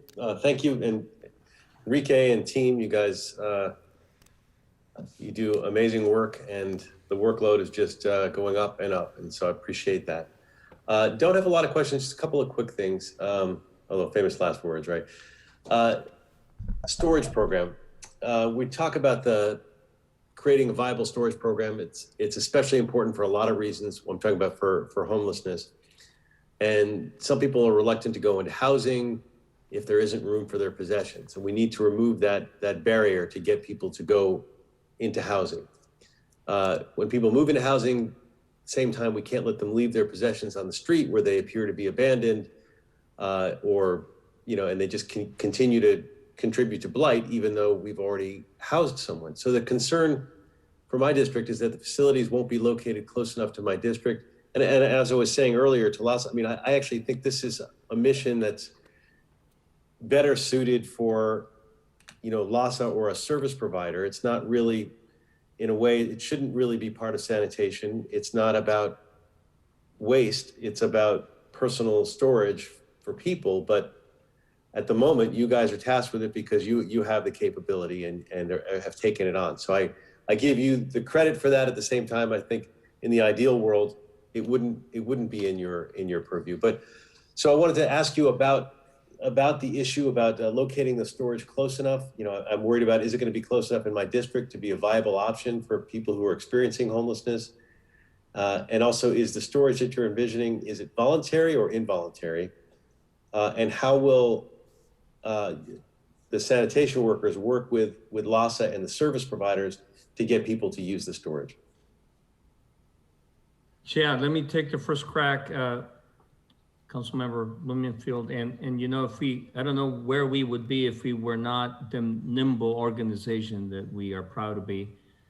When we first stood up the 3 storage hubs early on, and I'm talking 2-3 years ago, when we realized that we had to have a place to store things, and we looked inward first by looking at our own properties, and that's why you saw there Lopez Canyon, Clark's, and Toyan, I think it was the third one, and then in the valley we found Tillman Water Reclamation Plant. But that gave us the ability and the quickness to be able to stand those up, because you're absolutely right. Without that kind of added feature, we would be essentially unable to provide the basic services that we would otherwise provide: public health protection and other ancillary services.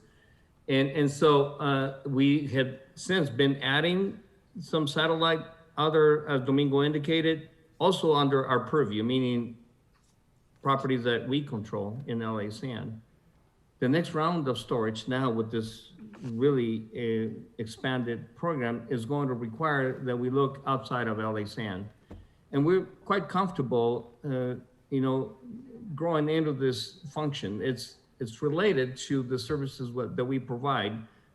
I don't think it's so much a question of where the storage locations are, council member, as much as it is how and where we make the retrievable items accessible. You know, we're a large city, you know that, nearly 500 square miles. No matter how convenient we think we can locate them, it's still going to be too far from most everybody. So I think it's more a question of how we can transport items to the place where folks would like to redeem them. So Domingo or Gabe? Thank you, Enrique, and that's exactly it. And council member, our goal is to remove as many barriers as possible to store any personal property that may need to be placed. And as Enrique mentioned, we'll work with your staff to identify any facility that may be available for us to expand. What about the idea of mobile storage? You having some large locations, but having some way where folks, can not only store their belongings, in a satellite place, but could retrieve them at satellite locations or at mobile locations. Exactly, and that's kind of the relationship that we have with service providers now, is that we will hold it and maintain that chain of custody and store their property, but ultimately the service providers are the ones that are assisting us in that component of it, making sure that individuals who store their property either voluntarily through an ABH site, which could have expanded storage possibilities, or as we have accessibility events where they can have that. So we'll look at anything, council member, to increase this. As we know, this is going to ramp up. We'll work with everyone we can to develop this program. Yeah, I mean, ultimately, if there was a way to do it mobily, to retrieve your belongings in a more mobile fashion, where your belongings could come to you essentially, then we could use large existing regional storage areas without inconveniencing people. I don't know if that could be done cost effectively, but that's, at least when I think about how it could work in the future, and you could have an app on your phone, and if you don't need your belongings very often, you could hit that button, and there could be a regular route that the truck drives by, which you could be able to pick up your, meet your stuff at a location. Exactly, and we'll always look for those ways to really kind of drive the conversation more on a data-driven approach, and that's, again, repeating back to the senior system analyst position that we're looking at, which would help with the data tracking, which would help with the inventory, the chain of custody, and making sure that that property stayed with that person and it was maintained with that person for the entirety of that storage. Now, there's a lot of policy. I mean, you've got the money aspect of it, and you have some of that, but policy decisions in terms of how that all works. How is that working? Are you going to bring that to the council, or how is that going to work? Exactly. We're currently working on a number of report backs, including the Paxton and Bradley protocols that Councilwoman Rodriguez brought forward that we worked with her team for the past year. That'll be incorporated into the larger program and how we look at all of this together. Okay. A very narrow issue. Why do you think it's more cost effective to purchase the vehicles for Care Plus and storage program rather than lease them? Are they vehicles that can be repurposed if the need for the program changes, as we hope is the case? Just wanted to get a sense, and I can get a report back regarding the finance, how that's going to work. But if you knew that off the top of your head, that was just something that jumped out at. That was a determination that was made a few years ago. The CLA, CAO, and LA-SAN looked at the life cycle cost of the vehicles. And at that time, it was determined it was more cost effective to move ahead and do the purchase rather than continue to rent them. One thing we do have the ability, virtually all of the vehicles associated with supporting this program are also ones that could be used by LA-SAN special funded programs. So if at some point, what our goal is to help work ourselves out of this business. And if we get to that day, the vehicles associated with this program can be absorbed, well, I shouldn't say absorbed, can be purchased by our special funded programs, the trash trucks, the pickup trucks, the stake bed trucks.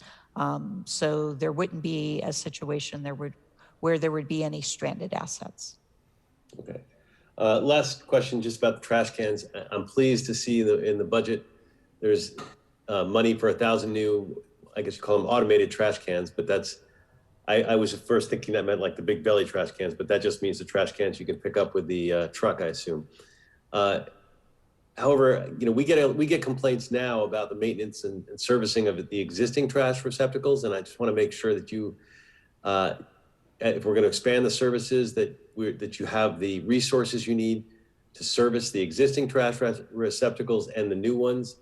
So I wanted to get a sense from you of the rationale for using these new receptacles, and obviously there's a need there, but and also how you're going to decide where to deploy them. Are you using street sweeping data? But obviously that's a problem because not all the streets have that data. Yeah, Councilmember, you're absolutely right in terms of how we would inform the decision on the deployment. Clearly, 1,000 is a great expansion, and we know that there's still not enough out in the streets to prevent litter. But we call them ALBs, automated litter bins, and you're right. They're automated because our regular trucks can pick them up. They're heavier, so they cannot be moved around easily by an average person, and so. But our trucks, our regular inventory of fleet trucks can pick them up. So that's the versatility that Lisa referred to about our two programs being cross-compatible. With regards to what informs the deployment, I know for the first time, the mayor is proposing that the deployment for this particular program be done on an equity basis, meaning where the greatest need is shown. And with that we would use the CleanStat information that Gabe and Domingo alluded to. Gabe, if you can, and kudos to you, Gabe, because you have reconstituted our deployment to address the point that the council member made about our trial basis in determining the frequency of collections so that we prevent the overflows that seem to occur from time to time. That's correct. And to that point, council member, LASAN does deploy the public street receptacles based on the highest need. And we have been doing that dating back to 2015. Highest need can mean areas without existing receptacles, areas that we deem high litter areas from the data that we gather through CleanStat. So that's an important model that we built within the program. Additionally, there's over 100 different service providers throughout the city. So we do maintain a database and index all the street receptacles on an annual basis. So that service requests do come to LASAN and they get routed to the appropriate agency for an expedited response. As Enrique alluded to, we are in the process of rerouting the entire receptacle collection following our latest deployment. And the frequency of collection varies depending on where the receptacle is located. This program operates 7 days a week because of the need, and every receptacle is serviced anywhere from 1 to 7 days a week. So we're currently in that process to make sure that the receptacles are maintained, and then obviously in preparation for the additional deployment of 1,000 receptacles, that we're able to continue to maintain those as well. Okay. Thank you very much. Back to you, Mr. Chair. Thank you, Mr. Blumenfield. Next to Mr. De Leon.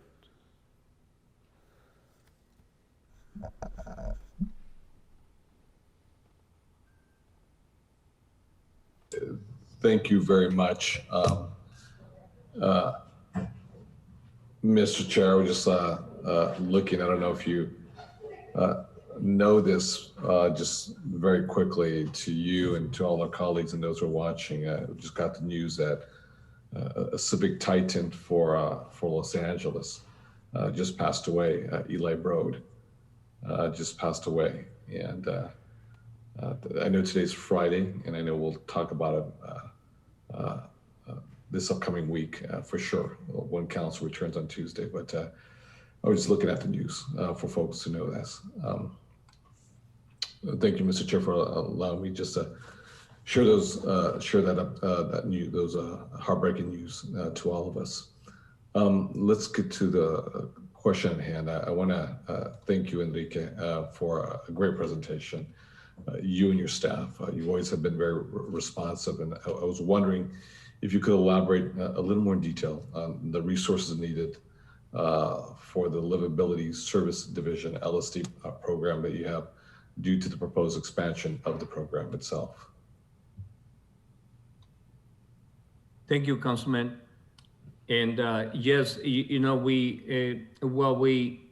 know that we have sort of been growing organically in terms of the support facilities, for example, the support equipment, that we just don't necessarily at this point pretend to want to have all of our desired resources. The only two that we are highlighting as something that we want to keep are the two positions that we put in our letter, the senior systems analyst and the project coordinator.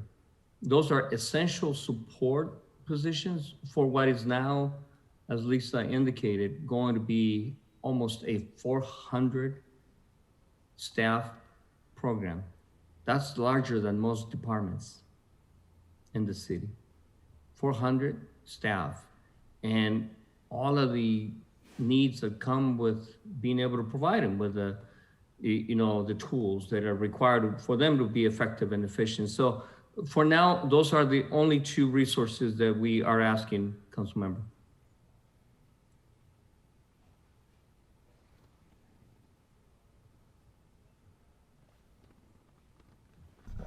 Mr. DeLeon, you're muted.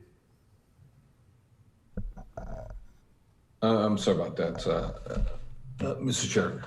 Thank you, Enrique. I'd like a report back, Mr. Chair, on the staffing resources needed to augment the livability service division in order to ensure that it can run 100% capacity to keep our streets clean. I think we all agree collectively that there's nothing more important than keeping our streets safe and clean. So I'd like to submit that as a report back. Thank you. On that, we got no further questions or commentaries. I think you're doing under the circumstances, Enrique, you're doing a great job. You have a great leadership team. I've enjoyed to date engaging and working with them. Again, you guys have been very, very responsive. So thank you. Thank you, sir. We'll move on next to Mr. Price. Thank you, Mr. Chairman, and thank you, Enrique. My mantra with you and your team is that we can always do better, always do more, and we're just trying to achieve a level of service that satisfies the need, our constituents, and the expectations that we all have, I think, for a clean and safe environment. When the Safer at Home orders brought by COVID-19, cleaning our streets has been a challenge, and it certainly has taken a lot longer.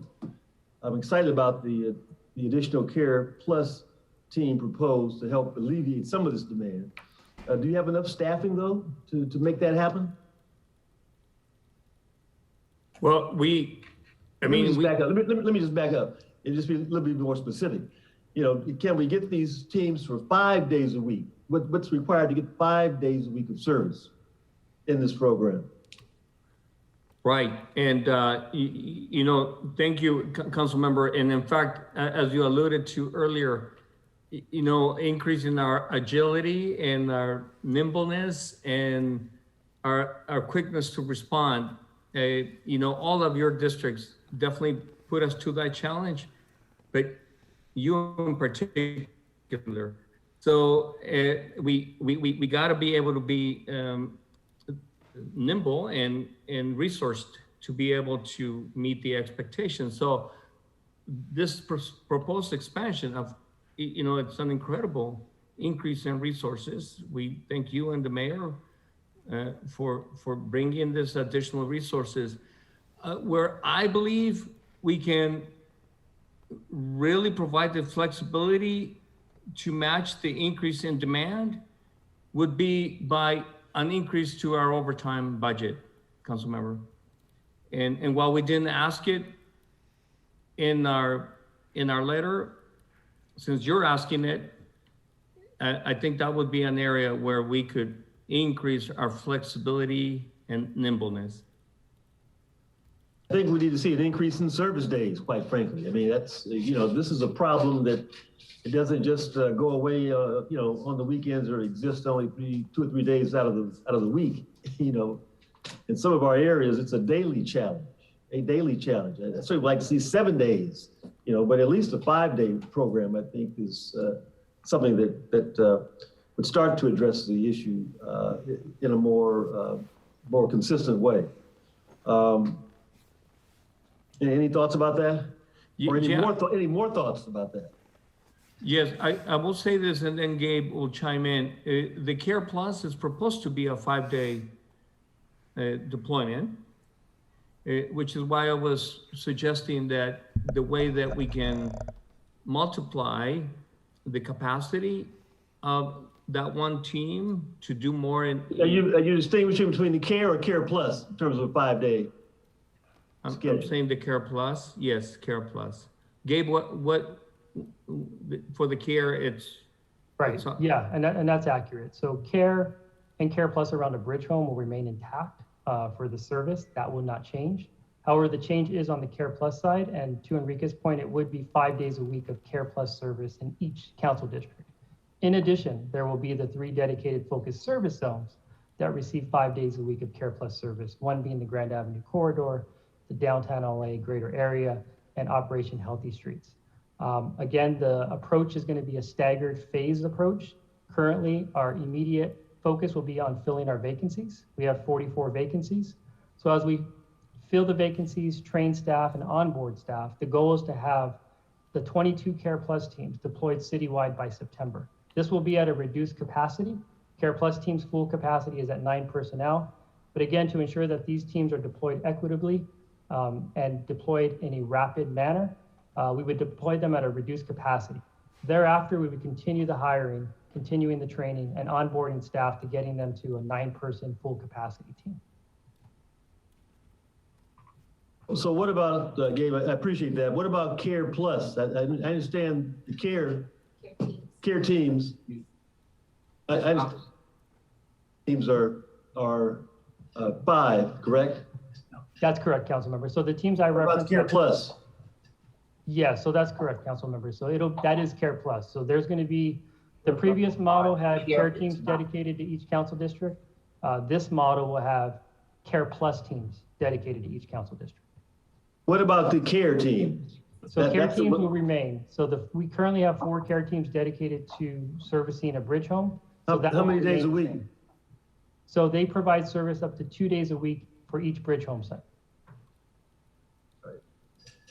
All right, I'm going to request a memo to see what funding is necessary to increase that to 5 days. 5 days for the care teams. It's a critical problem, and we just got to put the resources there. Let me move to another question regarding the automated litter bins. You referenced the fact that they're going to be replacing broken, vandalized bins as well as initial placements. Is that correct? Yes, that is correct, council member. Like 1,000 is not going to really be enough. I could use 1,000 in CD9. I'm presuming you're talking about citywide 1,000. Is that correct? So the efforts of replacing and repairs has actually been ongoing. We started these efforts just a little over a month ago with the current inventory that we have. The 1,000 additional receptacles will be new deployment. So these will be locations that currently don't have an active receptacle. Well, again, we're happy to work with you on identifying those locations and as important, identifying the ones that are broken and have been vandalized, because they need some help as well. On the storage facilities, how are we going to determine where they're going to be located? What's the process, or what are we doing now in terms of preliminarily identifying locations or sites for these additional facilities? Thank you, Councilmember Domingo Orozco. We're looking at virtually any facility within the city. First, we're starting within our own facilities as well, that we already have under asset control. Obviously, that gives us the greatest movement, but we'll happily work with your staff to find other locations as well, to continue to expand and move that critical component once we resume Care Plus. Okay, well, we think we'd like to work with you on identifying a location or two. We know this is going to be critical. We need to have a place to store the property, those that we are finding permanent housing for. We've got a big population in CD9, and for the convenience of that population, we'd like to see a storage, facility Absolutely. that's going to be accessible. Absolutely, and part of our regional deployment model is that Lopez Canyon serving as a hub, Clark's, which is very close centrally for us, and also the Jefferson Yard, which also provides us some flexibility as our larger hub sites. So they will help us with our capacity. We appreciate those efforts, and we're just willing to work with you to identify other locations as well. Mr. Chair, I'd like to get a budget memo on all the requested items listed in the budget letter if they've not been requested. And also, I'd like to request a budget memo on what resources are required to ensure that my community has funding in place to conduct the necessary feasibility studies for Measure W, municipal and regional funding allocations, as well as a report back on the potential locations for future grant projects in my district. Also, a budget memo on the feasibility of requiring 2 more mobile hygiene trailers and 2 interim shelter sites. 2 mobile hygiene trailers for 2 interim sites. And then lastly, the issue that really runs throughout our whole discussion and the every conversation we've been having in council and out of council is around equity. And can you give us some thoughts, Enrique, on what the department is doing to address issues regarding equity in terms of services, in terms of personnel, in terms of an approach to problem solving that's inclusive and that's responsive? Yes, Council Member, there are 2 components that we utilize at the forefront of the determination of equity. One has to do with the direct services that use data to be able to determine demand, but not as the only criteria, because we know that not every area is calling in for requests. So we have to use definitely quantitative as well as qualitative other information to be able to determine the demand, and then provide the services that are not equally guaranteed across the board. For example, our trash collection, weekly trash collection, that's guaranteed to be provided equally across the city. So there's no disparate difference in how that service is provided. It's those that are provided on demand is where we have to ensure that it's based on a need. Now, for some of our other programs, for example, as you mentioned in your instructions, Council Member, our watershed protection program, it's important that we recognize environmental justice type of criteria. And for that, we've been utilizing the Cal Enviro information that has already made, based on census data and other income studies and what have you, determinations of where those areas are. So we have to ensure that we focus and address the higher need for those kinds of projects, such as greenways, such as ecosystem corridors, and things of that nature. Well, thank you, Enrique. You touched on something initially when you talked about, calls for service. And you're right, some communities, are not as effective in calling in complaints, registering concerns, but we have tremendous demand, as you know. And so we just want to work cooperatively with the department, making sure the resources are there, making sure we can be flexible enough and creative enough to adapt to conditions that are negatively impacting quality of life, and doing the things we can to make improvements where we can. So, appreciate your responses. Appreciate working with you and your team. But as I always say, we got to do more. Got to do more, and we got to do better. Thank you, Mr. Chairman. Thank you. Thank you, Mr. Price. We'll go next to Ms. Rodriguez. Thank you, Mr. Krikorian. Hi, Enrique. Hi, everybody. Hi, Alex. It's good to see you. I haven't seen you in a long time. Got to see Pepe and a few others most recently, but I'm glad to see everyone's here and doing well. I just wanted to go over the request for the vehicle purchases versus the rentals, and just, you know, what's the remaining life cycle of the vehicle fleet currently in operation? How many new vehicles are going to be needed? And has there been a cost-benefit analysis to determine, obviously, with the acquisition of the vehicles comes maintenance and operations versus leasing. So what's the cost-benefit analysis of comparing the purchase versus lease of those vehicles for Care Plus teams? Thank you, Councilwoman Rodriguez. We're going to tag team on this response, and I'll start out by saying that yes, we had done a cost-benefit analysis, but I believe, as you commented, that was done 5-6 years ago. The price points may have shifted. Cost of maintenance probably has gone up, perhaps. So we definitely should update that cost analysis at a minimum. And then in terms of the service life for vehicle, you know, the heavier duty ones, for example, we would run them for 7 years as a matter of operational policy. I alluded to my opening remarks about the solid resources program overall, universally being challenged fiscally. So we are now running trucks that are 14 years old. But for the care program specifically, Pepe is the expert on all of this. Pepe? The cost of renting is much greater. Even if you add up the services and everything else, the longevity and the amount and the flexibility of how you get response time to servicing, say for a flat tire or even some mechanical issue, as opposed to in-house and having it repaired and on a cycle. But we've struggled with the rental budget overall, and it exceeds what it would be if we just owned it over what Enrique said, 7 years ideal, but 14 years overall, we can get a higher return of investment over time. Okay.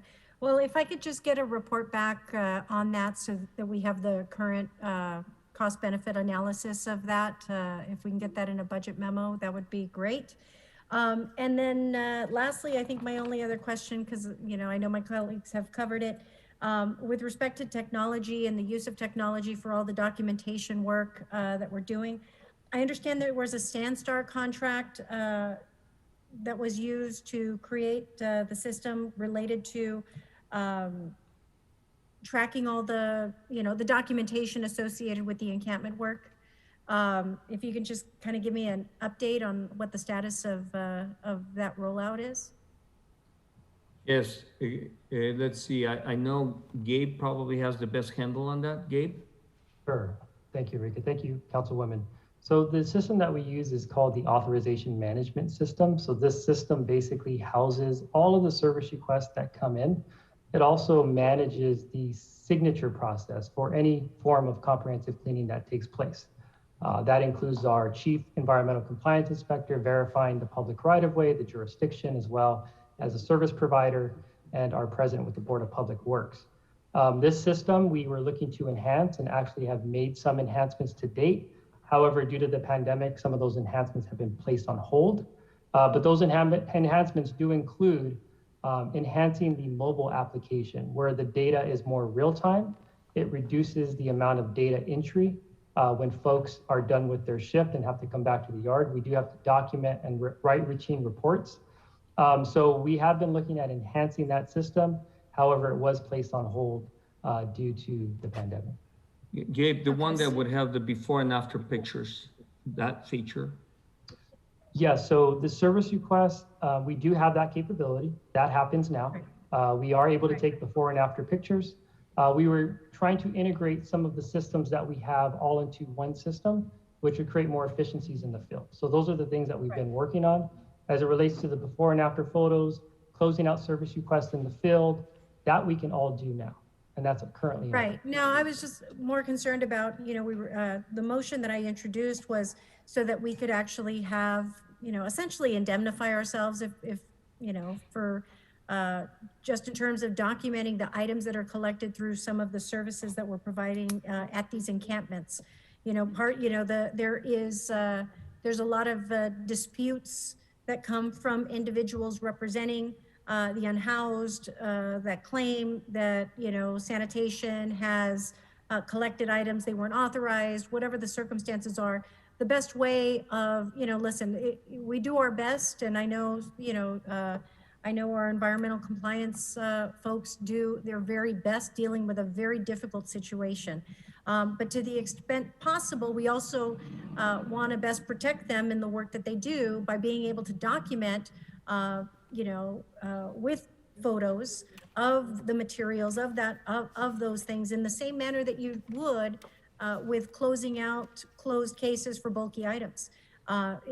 Being able to document that work and it just provides additional backup. And so to the extent that you could help accelerate that, that's going to be really important, given that these resources, the potential for, all of the work that will resume, it would really be important to align this work. I think it would help the folks out in the field tremendously, but it also will help us to assure consistency in our application and approach to servicing the needs of the unhoused communities out in the field. So,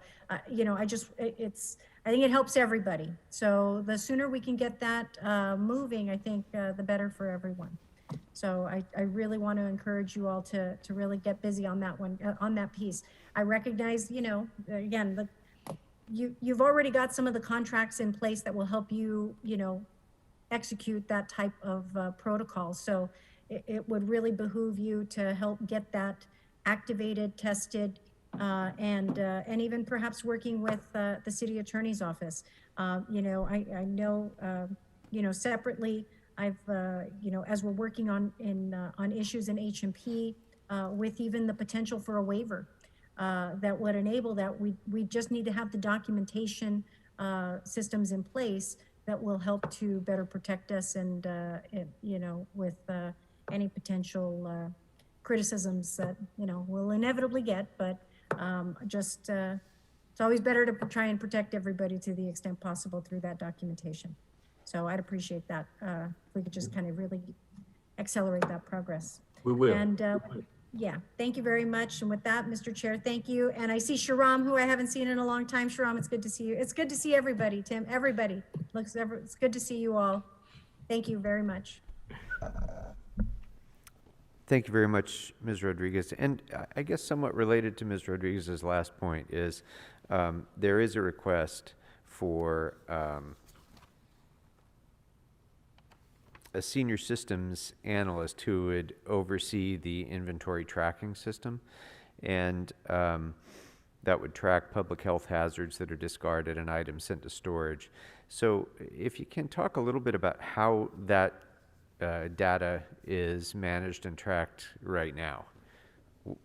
In other words, what is done now and what would be done differently with the additional position. And if you'd rather include that in a budget impact memo back, that's fine as well. Yeah, we would, council member. The whole data flow and system integration is rather labyrinthical in CARE. Quite labyrinthical, but nothing is ever too complicated for Gabe. You want to take a crack at Gabe? Well, I'll tell you what, let's not go into the labyrinth then. Let's just get a report back if we can, detailing how that position will enhance those functions and fulfill, hopefully, the objectives that Ms. Rodriguez just described as well. And in somewhat consistent with that as well, I'd like to be able to know whether we will, with the addition of this position, be able to closely track what is obtained at which location, what hazardous materials are obtained at which sites, And in terms of stored items, the retrieval rates of those stored items and the time period for those retrievals. Because right now I think we're storing items for 90 days. It would be worthwhile to see, what the retrieval rate is, say, after 60 days, to see whether or not the additional expense is achieving any objective, for example. So that, I think, would be important to have back in a budget memo. With regard to the additional automated litter bins, I think Mr. Price touched on this a bit. There's already a strategy in place for siting them, as I understand it. But what's the maintenance expectation for these? What's their lifespan? I know that a lot of the ones that I have in my district seem to be broken and vandalized awfully quickly. So what's the expected lifespan and turnaround time for these things? They're supposed to last 10 years. That's the guaranteed lifespan. It ends up being shorter for a number of reasons, as you alluded, Councilmember. Whether some do get burned, unfortunately. Some, as heavy as they are, they do find their way onto the roadway sometimes, and then they get mutilated. But one thing we have also observed is that the lid is rather heavy, and depending on the interaction with the truck, is that because the lid is heavy, it can snap off the hinges. So that's something we're addressing with the truck, the arm speed by which the truck will collect it. It's a refinement that we have to find that sweet spot by which we don't lose too much on productivity, but protect the ALB. Okay, great. I'd like to get a report back. You mentioned a number of times the strains that the Solid Resources Program is under, and I know that right now there continues to be a general fund subsidy, directly or indirectly, of Solid Resources Program. So I'd like to get a report back on ways that we might mitigate or eliminate the general fund subsidy of the Solid Resources Program. I'd like a report back with an update on the status of the sewer construction crew, for which funding was placed in the unappropriated balance in the fiscal year 1920 budget. And then finally, at the request of my district staff, I want to raise, like other members have, the issue of illegal dumping. And as we've worked closely with sanitation to try to battle against this, one of the tools that we've been lacking is signage. And sometimes my field staff informs me that there's been delays, not just of months, but of years in getting illegal dumping signs posted. And so if there are resources that are needed in order to expedite the posting of illegal dumping signs, I'd like to get that report back as well, or include in that report any obstacles that there may be to promptly posting illegal dumping signs. Will do. All right. I think that's all I have for the moment. Thank you all very much. As other members have said, everyone in the Bureau is doing heroic work under extraordinarily difficult circumstances. You're not just our Bureau of Sanitation, you're our Bureau of Environmental Protection, our Bureau of Public Health Protection, and so many other things.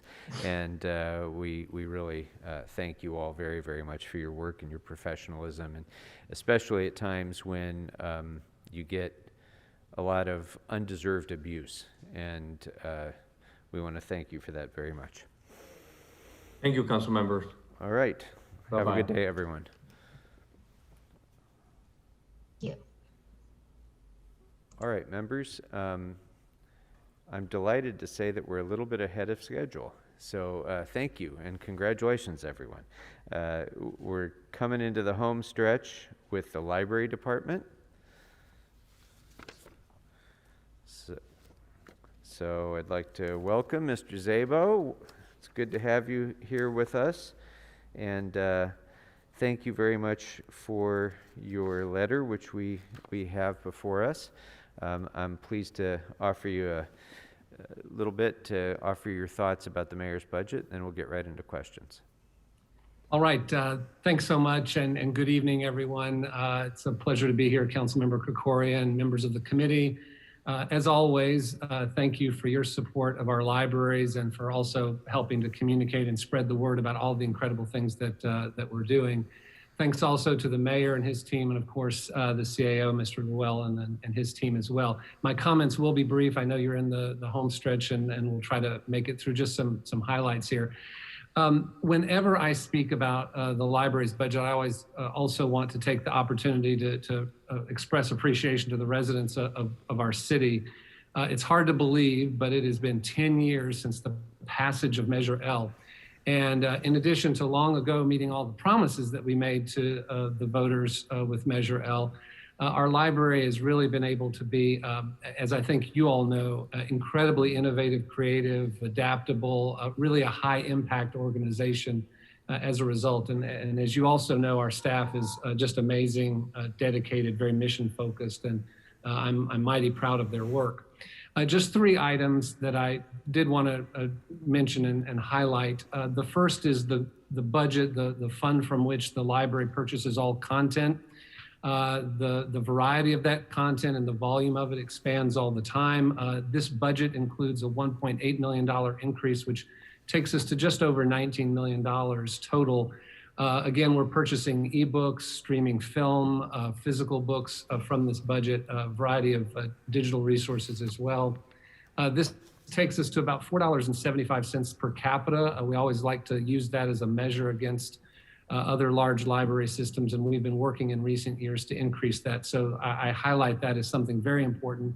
And just during the last 13, 14 months, our residents have taken great advantage. Use has increased tremendously of our online resources, as you can imagine. So many people have discovered those resources. And of course, we had a very robust digital presence coming into the pandemic. Also in the budget, you've seen something that's a bit new, and I referenced it briefly in the letter, the Library Experience Office. And this is about ensuring that we are a safe, secure, and welcoming library. It's really about having a much broader strategy towards safety and security. I look at it as having a greater variety of tools to deal with some of the issues that we face here in our central library and our 72 branches. And so there are some consolidated existing resources that are part of that budget, as well as some new resources as well, and happy to answer questions about that, of course. And then just an assurance that this budget allows the library to continue just all of the great work that we do in some of the areas that people don't always traditionally associate with our library, but we think of them as core.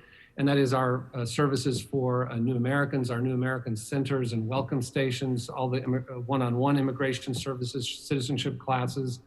Also our digital equity efforts. That's been mentioned by a number of departments today. It's something the library has been doing good work on for some time. The pandemic has elevated that issue wonderfully across the nation and in LA as well. And we're really proud of the work that we do in that area. Not only providing internet access, Wi-Fi access, but also digital collections, online learning, so much.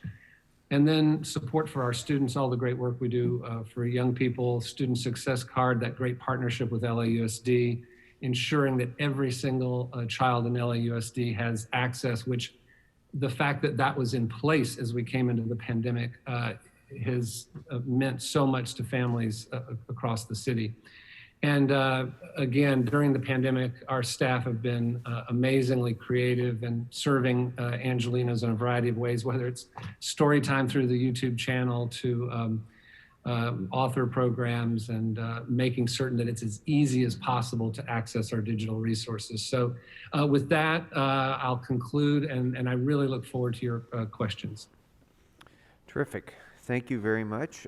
Let's start the questioning with Mr. Price.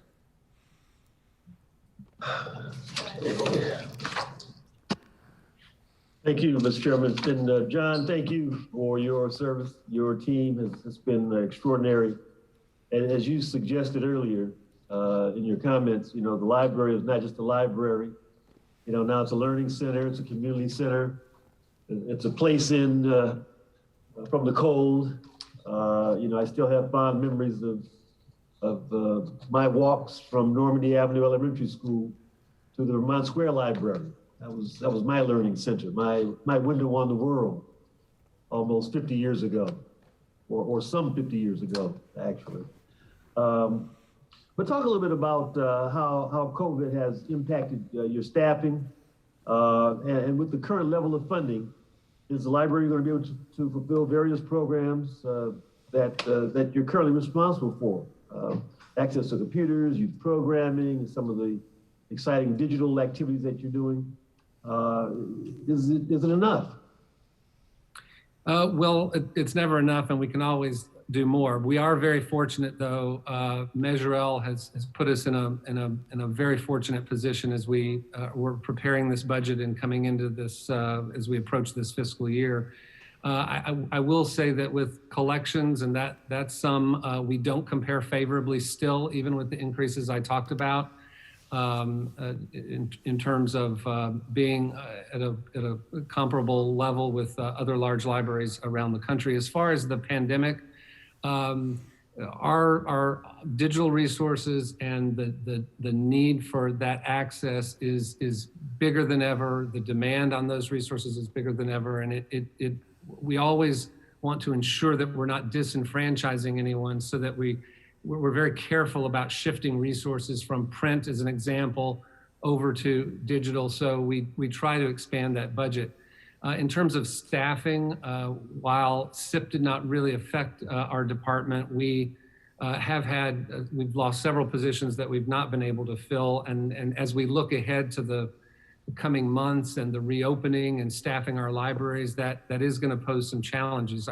That said, we're looking forward to Monday when we will be beginning our limited reopening, and the first time we'll have in-person access at some of our libraries. So hats off to our staff there, and we've been bringing staff back to be able to do that. But all of the programs around workforce development, programs around digital equity and computer access, and all of our youth librarians, that we are in a good position to maintain the level of service that we've been providing. Good. Well, can you talk a little bit about the success the library has had, pre-pandemic, during the pandemic, and what you hope to do after the pandemic in terms of a digital footprint? Sure. The Wi-Fi footprint, the Wi-Fi hotspots. What were we doing now, and how do you see those programs expanding as we come out of this pandemic? Yes, well, we had, as I mentioned, a very, very strong, robust digital presence coming into the pandemic. The Student Success Card, immediate access to all young people, was huge. We are very fortunate that we're getting some CDBG dollars that we're going to use to buy mobile Wi-Fi hotspots that we will be circulating to the public.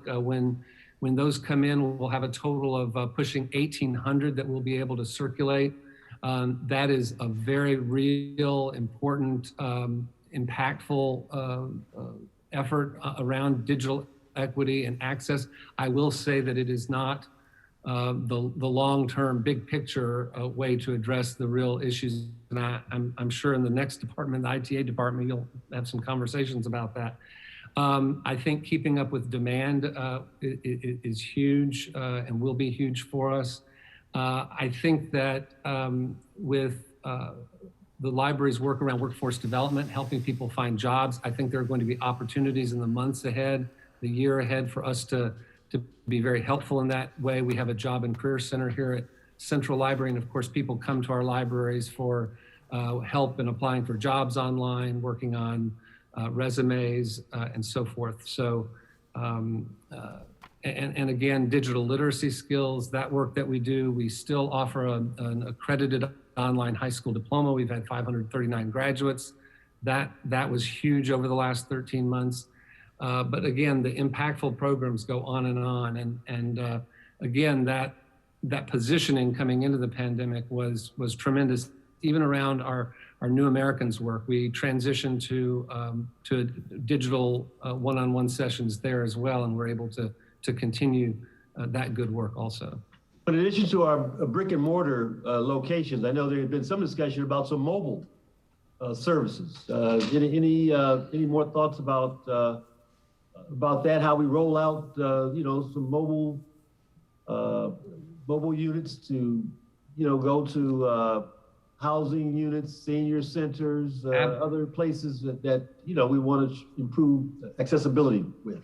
Yeah, absolutely. And we always try to think of our Los Angeles Public Libraries not being limited to the walls of each of our libraries. We have bilingual outreach librarians, outreach staff, and we have now 3 really wonderful vehicles that are equipped with new technologies, library staff who will go to exactly those kinds of places that you're talking about, senior centers, community centers, schools, into the community to help people sign up for library access, help them use all of our digital resources. And we also, even now during the pandemic, have one of those vehicles, and we're going to equip the others as well soon, with mobile Wi-Fi. So the vehicle becomes a Wi-Fi hotspot wherever it goes.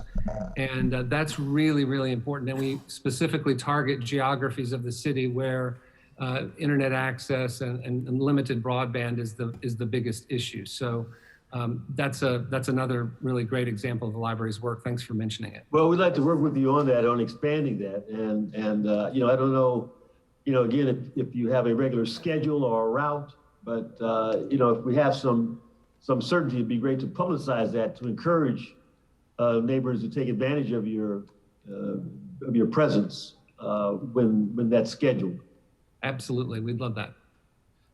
Now, a little more mundane question, I guess. In terms of our library fines, wasn't there a period where we gave a holiday on the fines? Are we still charging for overdue books and materials, or is there a holiday going on now? Or what's the status with the collection? Fantastic question. Yes, we had a period of time a few years ago that was so wildly successful in terms of people bringing their material back. We actually unblocked about 15,000 library card accounts. So we began a discussion about eliminating fines completely. With great support from the mayor. We announced that back in, I believe, December of 2019, and we implemented it in 1 year ago this month in April. We were hoping for something a little more splashy, but of course with the pandemic, we're unable to do so. But the Los Angeles Public Library is fine-free, and the revenue in that arena had been declining significantly in recent years. One of the reasons is the growth in use of digital resources, where there, of course, had not been fines. But also it was about equity, and it was about access. We didn't want a patron owing fines to keep them or their family members from accessing the library. And many of the people that owed relatively small amounts were not using the library, and it was discouraging. So it was a barrier. So waiving fines and going fine-free removed barriers for so many people in the city. The fines, and you didn't get the books, right? Exactly. And we're about putting books and resources like that into the hands of LA families. So it was a real positive. That is reflected in this budget, as it will be budgets going forward. So our policy is that no fines, we just sort of waive them, or every several months we sort of sweep it? How does that work? There are no fines accrued. Now, if someone doesn't bring the item back at some point, we will charge them for the item. But in terms of being 2 weeks late or 3 weeks late, we will not charge them. And actually, when you look at libraries across the country that have implemented this, libraries continue to get the materials back. So they really had not served as a significant incentive to bring the material back anyway, which is interesting and good to know, and informed a decision to go in that direction. Well, again, congratulations on all your hard work. As I said, I'm certainly totally supportive of any kind of outreach efforts that might be unusual or a little more creative. But we appreciate the spirit of you and the staff and the librarians who, you know, are a second home for many of our youth and adults. And so we want to make sure that we're being able to serve them in a way that that makes sense and that provides them with a real appreciation for what's possible, you know, the world beyond.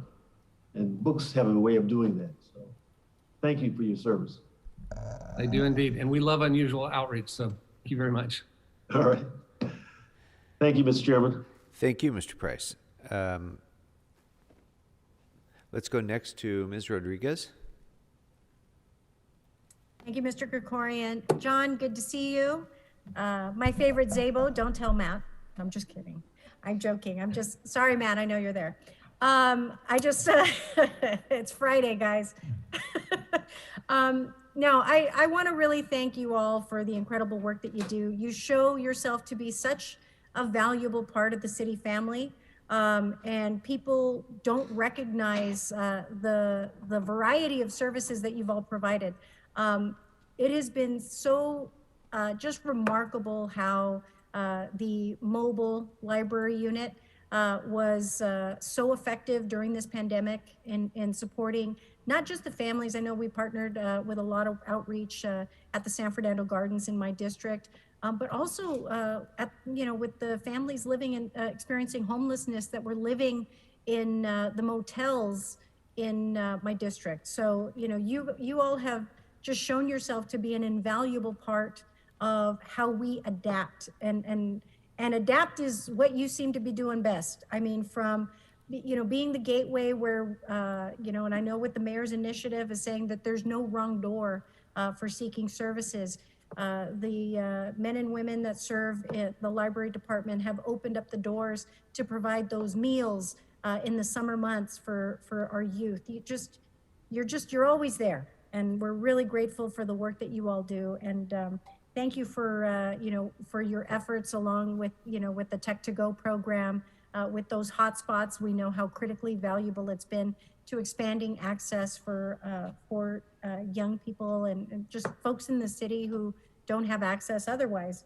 But I'm most interested in this right now, this career online high school program. Yes.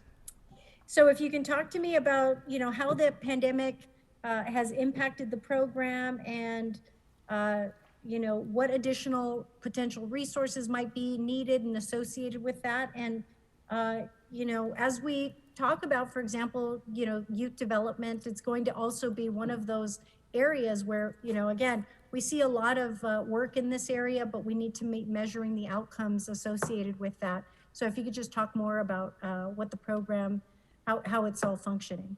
Certainly, and it's a program that I'm incredibly passionate about. And when I think about the impact that our libraries have, this program just has huge life-changing impact. When someone is able to get an accredited online high school diploma, they go on to technical school, four-year college, they get jobs they otherwise couldn't get. And again, this is not a GED. For some people, some folks want a GED, and we'll help them pursue that, but this is a high school diploma, and it is, for everyone's information, for adults 19 and older.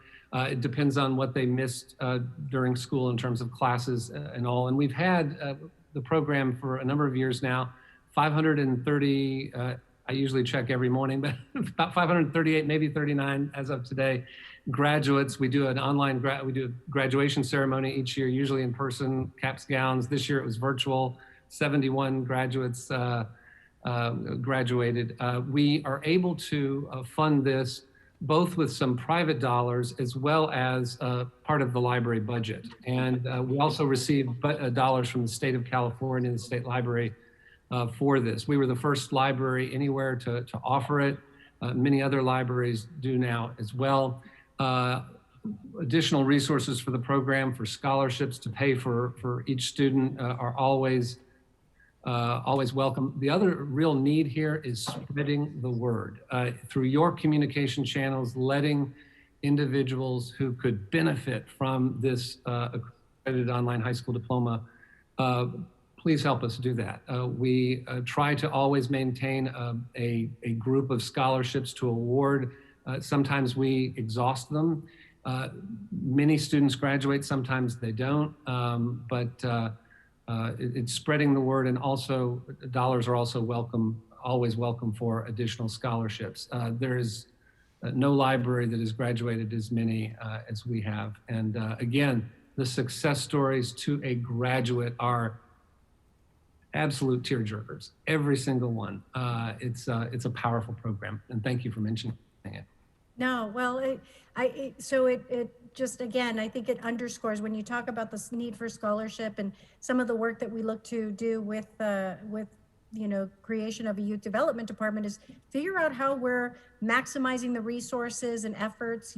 This is a critical piece for helping, youth get through, if they fall out of opportunities and want to go ahead and get that GED, that this is just one more area of opportunity that, we don't want you to be the best kept secret. We want people to know about that and access it. So what is the cost per student when, and what is the budget associated with that? In terms of what you said of your library budget is being applied versus what state resources have been utilized for this, and then just what's the overall cost and what does the scholarship cover? Right, it's about a little under $2,000 for the scholarship itself, and then there's staffing. We can get you a breakdown of where private dollars come, the state dollars, and then the staffing that we have to support it, which is really essential to maintain communication with the students and the academic advisors and all of that. That would be terrific. I'd appreciate that. And with that, Mr. Chair, I'm great. I'm good. But yeah, John, if you could get that, that would be terrific. Thank you very much. Thank you all. Thank you. Thank you, Ms. Rodriguez. Mr. Blumenfield. Great, thank you. First, as my colleague said, we are so lucky to have a strong library system in LA and accompanied by strong leadership. We just, across the board, you guys have been fantastic, and especially during this pandemic and the pivoting that's needed to happen. Couple quick questions. With the Library Experience Office, it's just changing so much. New personnel classifications might be needed. So I guess the question is, can you meet the needs of the expanding social services with your current position classifications, or do you need to create new ones? It's a great question, and it's frankly a challenging one and a challenging issue. The question, for us is the need is out there. We see the need, and you certainly are familiar with it. And we have done in the past really great work in terms of helping individuals in LA connect with the social services they need. You all have heard about The Source, where we bring in 12 to 15 different agencies in a single place, single day to help those experiencing homelessness. With the Library Experience Office, this is very much about those services and providing them, but also around making certain that we're a safe, secure, a welcoming library. So it will require some additional positions. We also have dollars for some contracts with various social service agencies, some staff training as well, de-escalation training. We do have positions, social work positions here in the budget as well to assist and be able to provide services to the public. But again, the need in LA, as you know better than we do, is enormous. And this is an opportunity for us to provide services that are needed to those who are coming into our libraries, to leverage the library's presence in the community, to frankly leverage the very wonderful relationship we have with our patrons who need these services. The library is a very approachable place, It's one of the reasons our New Americans program is so unbelievably successful. And so there will always be enormous demand. The question is how much are we able to address it, and how much of our resources do we provide? And this is an effort to do a good job with that in areas where it's needed most. Last, you all are leaders in online content, but with that means we face different cost models. To what extent do licensing fees and digital content costs impact the library's materials budget? It's more expensive every year. I'd like to ask Susan Broman, our assistant city librarian, who's really an authority in this area, to address that, speak to that, and those challenges. Susan. Sure. I'm Susan Broman, the Assistant City Librarian. Thank you, Council Member. So those licensing agreements are really dependent on agreements with the publishers. So in our traditional models, we buy a book, we circulate that book until it falls to pieces. We determine if we need another copy, and then buy that. That, that's traditionally how we do it. In digital models, we are often purchasing a license for use, and those licenses can range anywhere from a license for 1 year to a license for a certain number of uses, and sometimes a combination of those two things. So it can be quite confusing for people to go and try and find something that they thought was there a year ago, and now it's not available unless we purchase a license again. Also, library costs for ebooks for libraries is quite a bit more than what you might pay when you go to, say, Amazon to buy as a consumer, largely, again, because of those licensing fees. So it's something that we are constantly working with other libraries throughout the country to advocate on behalf of our patrons and accessibility. A big issue that we have been facing lately is we simply do not have access to certain items. They are exclusively for use through largely Amazon, and they do not sell to libraries. And so again, that's an area where we have been very actively involved with advocating on behalf of our patrons for access.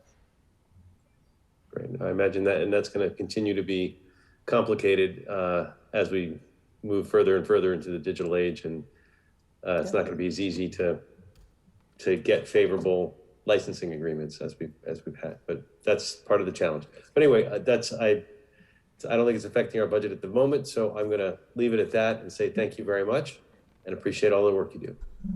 Thank you so much. Appreciate it. Thank you, Mr. Blumenfield. Mr. De Leon, anything for the library? Mr. Chair, I want to adhere to your strict rules.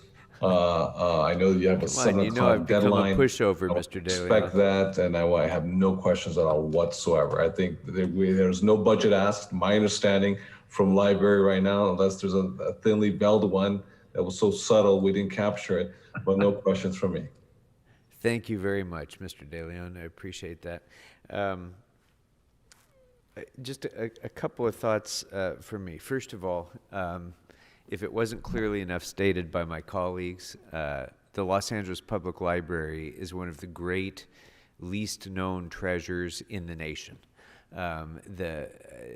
The resources that you all bring available to the people of this city, the collections that you have brought together that are irreplaceable treasures of history and culture, it's like few places anywhere in the country. And I wish that more people knew of how much is available to them because of the library. I'm constantly shocked when my constituents sort of become aware for the first time that there's things other than books at the library. And I just want to reiterate what all of my colleagues have said about the extraordinary the extraordinary asset to this city that the Los Angeles Public Library is, thanks to the leadership of all of you.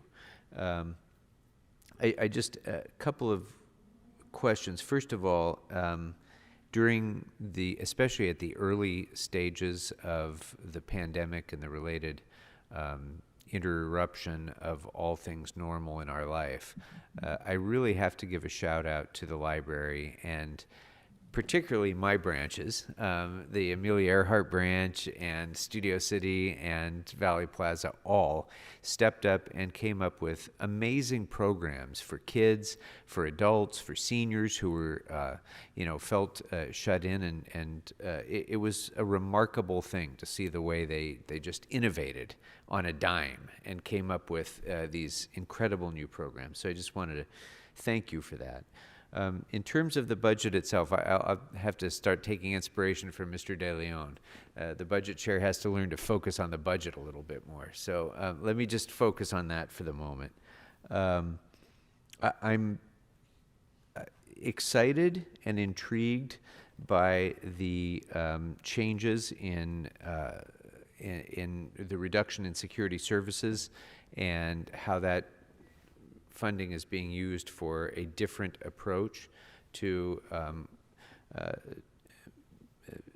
challenges that the library has had, and to try to provide additional resources, using those resources as a way to support new ways to support all of the library's patrons, including those who are unhoused, and to provide access to services and so forth. This is a quite a change in direction, and kind of a sudden change in direction.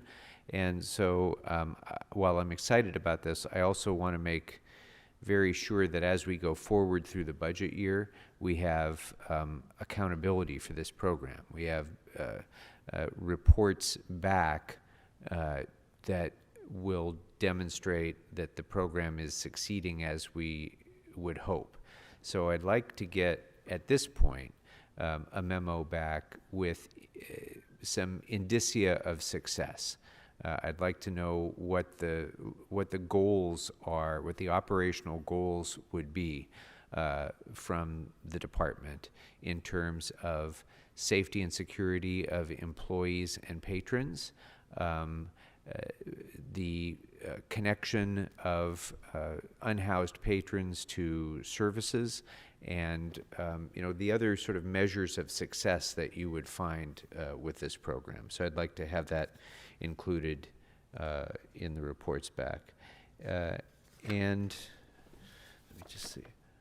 I think that's it. So again, thank you all very much. Mr. Szabo, your leadership has been stellar of this department, and to all of those who work in our library, thank you all very much. We're greatly indebted to you for your service. Thank you so much. Thank you all. And you're absolutely right. We have a fantastic team. Really appreciate your time, and thanks so much. All right. Have a good evening, everyone. Members, that brings us to the Bell Lap, and the final department that we have for today is Information Technology. And I'd like to welcome Mr. Ross and the team from ITA. We do have your letter. It's an extensive and thorough letter, and I thank you for that. Feel free to go ahead and give some introductory comments if you'd like, Mr. Ross, about the mayor's budget, and then we will get right into questions. Excellent. Thank you very much, and good evening. I'd like to first introduce members of the ITA executive team who are joining me. First is Joyce Edson, the executive officer at ITA. Next is Tita Zara, who's acting assistant general manager of our finance and administration group. Next is Mariam Abbasi, who is assistant general manager of our customer engagement group. Then is Bhavin Patel, who's acting assistant general manager of infrastructure. And finally, Tim Lee, who's our chief information security officer. Mr. Chair, council members, thank you so much for the opportunity to address this committee. I know it's late, so I'll absolutely be concise. As we conduct virtual budget and finance hearings, I'm reminded of the important role that technology has played in the city's COVID response. Using technology, within days, ITA had over 18,000 city employees set up to work from home. Using technology, I watched each of you engage with Angelenos through Zoom council meetings, ITA's Channel 35, and city social media.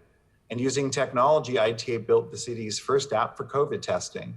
We built the rent relief app used to help over 49,000 families, and an EOC logistics app that was used to distribute millions of pieces of PPE.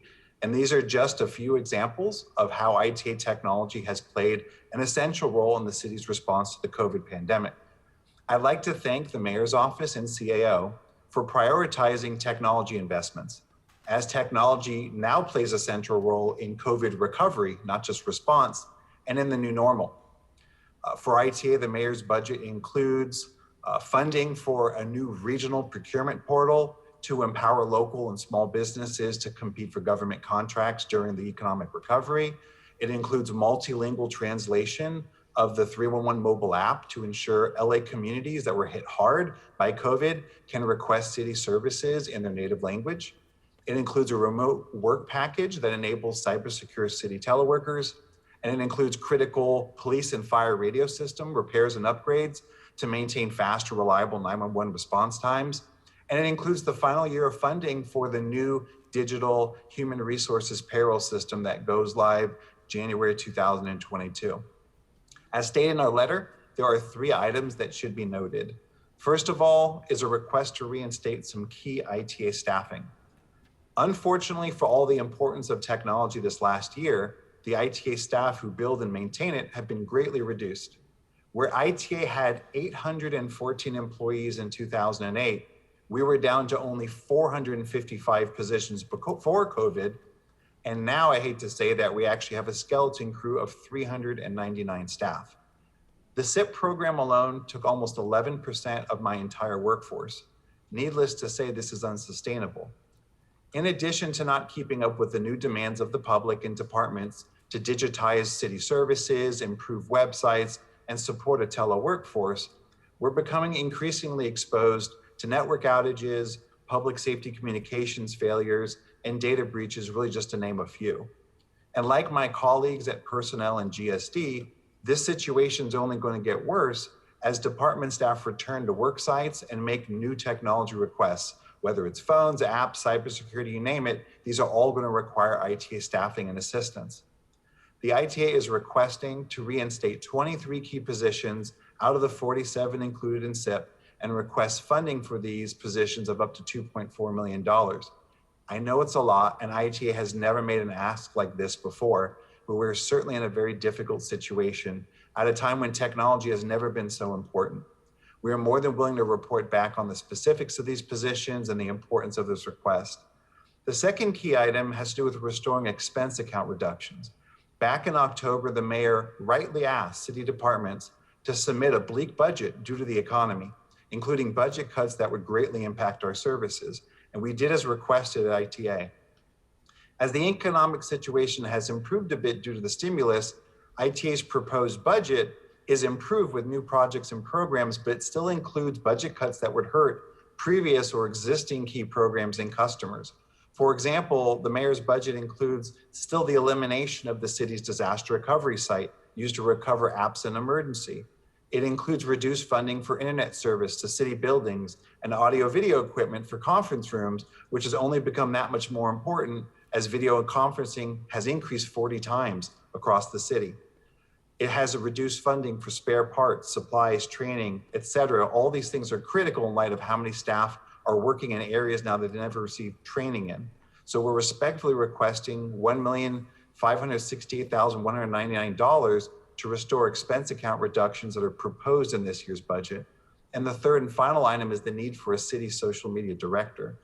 As you know, social media has become a lifeline during COVID. ITA's Channel 35 team has created and shared thousands of messages and videos during COVID with more than 6 million views. While social media has been a norm for communications, the ITA has actually never had a funded position to perform the work needed to manage city social media accounts. So we are going to request a position to manage official citywide social media accounts. This position would also help consolidate various platforms being used across different city departments, Unfortunately, it creates kind of a disjointed social media, communication process.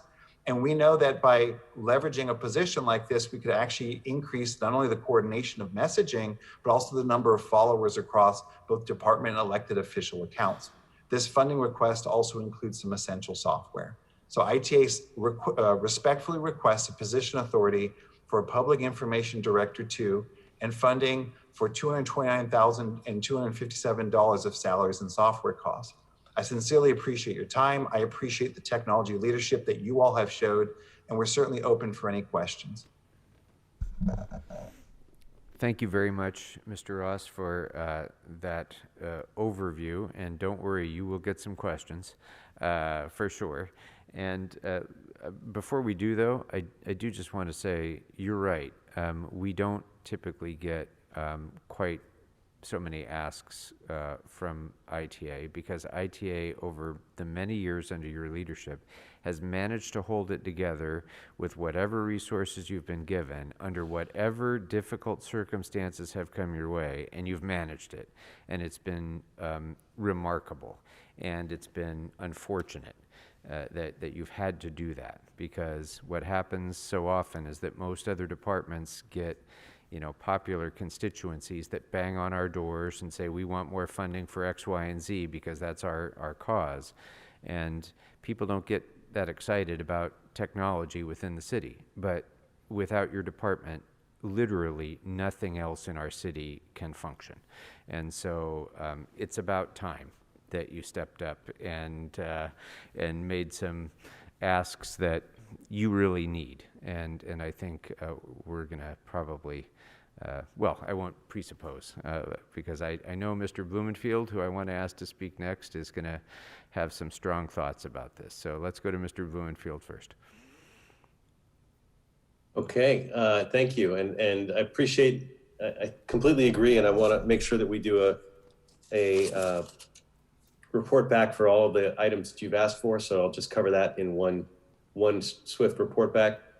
I also want to note, I see behind you, you've got an Emmy back there, and it's ITA won, or Channel 35 won that Emmy, and as an indication of that good work, we've been seeing Channel 35 do great work during this pandemic. They worked with me on a virtual groundbreaking and then a COVID-friendly groundbreaking. So they, despite the pandemic, they've been out and they've been producing some great content. So that is all good. Now your staff, compared to, I think you mentioned it, you're performing with how many fewer employees now? So if you go back, historically, we had a crew of 814. We were at 455 before COVID, and we're at 399 now. I mean, I'm always a fan of, as you know, you can do more with less when you harness technology, but there's also a breaking point there, and you need to have the staff to be able to leverage more with this city. So I get that, and in terms of your request for a position for the social media presence, I think it makes sense for us to start consolidating some of that and having a clear voice and a narrative for this city. You guys did a tremendous job migrating 18,000 city employees into teleworking. What are the steps now also to ensure cybersecurity? We've talked a lot about this in the past, and during this sensitive time, so many people working from home, the risk I know goes up. Cyber criminals try to take advantage of the confusion with COVID-19. So I want to know about the steps that you're taking to help the city departments improve their cybersecurity, and how we can make sure that our vulnerabilities and that this crisis is an opportunity to beat that up. Yeah, a classic question of chief information officers is what keeps you up at night, and the classic answer is always cybersecurity. This last year, I got these stats from Tim Lee just earlier today, our chief information security officer. This last year, we saw a 600% increase in email phishing, social engineering, and malware. So imagine that 6 times the number of cyber attacks than we were seeing before, which, by the way, was very high. Just in the last 3 months, we've seen a 60%, that's 60, increase in intrusion attempts, which means these are attempts to try to break into our city network. To give a little number, or I say a very big number that shows you how incredible this is, every day our systems are blocking 800 million unauthorized attempts per day. So you can imagine just how dirty the internet has become and how high profile targets like the city of Los Angeles become the target of priority. They target the LAPD, they target DWP, airports, people would love to go after the Harbor, love to go after library personnel and many others. So at ITA, we take cybersecurity extremely seriously. When it comes to securing teleworkers, we made sure that when people went home to telework, they were using a secure platform that we call Connect to LA City. The work that you do is contained, which means it's sandboxed when you're working in it. It uses encryption as you're doing the connection, and it leverages a whole set of, I would just say, top tier security measures that we often don't even really discuss in public. We also implemented upgrades to Google Workplace using their security suite. And we've been providing, annual as well as periodic training on cybersecurity. When it comes to securing systems, that's really securing people and the teleworker. And when it comes to securing systems, we are the first city to do weekly vulnerability scans, which means all public-facing websites, servers, and systems get scanned every single week. We identify vulnerabilities and we follow up with departments. This last year, we introduced the Cyber Risk Score. When I talk with different general managers, like my great colleague, John Szabo at Library, or Wendy Macy at Personnel, or Tony Royster at GSD and others, often I get the question of, Ted, how do I know how I'm doing as a department? How do I know how secure I am? So each month, we're actually now publishing a risk score to every single department that shows them how they're doing compared to previous months. We've added information on our cyber phishing training. We've added information on how they are remediating their issues. All these are attempts to improve our cybersecurity profile and our posture to block all the attempts that come, which are evolving. Unfortunately, it's not enough. We need cybersecurity staffing. Today, we have 50% less than the average industry, the average government industry when it comes to the number of cybersecurity professionals to the number of employees that they're protecting. So we're about half the size.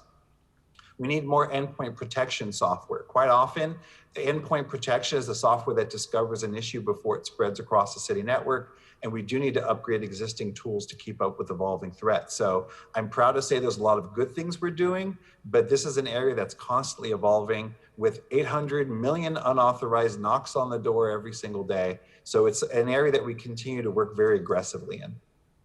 Well, we're going to certainly look to see what we can do to help on that. Another area is, departments are now having to move to contactless services. And I know you guys are helping make that happen. And in many ways, this is not just a challenge, but it's really an opportunity to move forward as a city. So what are you all doing to help with that aspect of things? Yeah, there were many terrible things about 2020, but if you could find a silver lining, it's that COVID has been a catalyst for digital transformation. Digital was important a year ago, and it became even more important over the last year. So what we've really realized were a few key lessons. Number one, the importance of digitizing our government workforce. The abilities and the digital literacy of those people who work at the City of LA directly affects the services we provide the public. So we've been working very aggressively to build that flexibility from office to home, connecting people to cloud software, distributing smartphones instead of those, traditional voice over IP desk phones. Council member, you've been a big supporter of the mobile worker program. And I think for those who've been investing in it, we look like geniuses because over the last year, there's been millions of dollars of desk phones ringing with no one there to answer it. But for the departments who participated, for over 5,000 smartphones have already replaced desk phone and counting. All of those can simply take their phones home and be able to leverage it. And we've also been working, of course, to raise the digital IQ. So increasing and digitizing our workforce is one side, and the second side are the digital services themselves. The mayor showed great leadership with Executive Directive 29 for contactless government. And starting back in October, we met with and worked with city departments as a part of our IT policy committee, and we gave them a really simple assignment. Look at all your services that were paused due to COVID-19. assess if they can be digitized. If they can, what digital technology will we use to do it? Admittedly, some things can't be digitized. So for example, AIDS testing was a service that we couldn't make digital, or teaching somebody, swim lessons, we couldn't make digital. But departments and IT identified 74 different services that could be made digital. And through that process, we identified 13 key technologies that were being used to do so. And so a few months ago, we published a digital playbook. It's a digital strategy for COVID-19 and beyond. And it covers 3 key areas. First of all, we digitize paper-based processes. So through enhanced websites, e-signature, online payment portals, et cetera, we can take paper-based and convert it into a digital, easy-to-use process. Secondly, we're improving user experience. Right now, we're distributing with the support of Gene Holm and the Mayor's Office of Budget Innovation, the Angelino account. It's so crazy that right now, we've had all these different systems at the city that require different user IDs and passwords, but we have the Angelino account, which means that one user ID and password is giving you access to all these different systems. The public shouldn't have to remember all these passwords to simply get into different facets of the city of Los Angeles. We're also doing online surveys with Net Promoter Score. And the third and final area was improving department efficiency.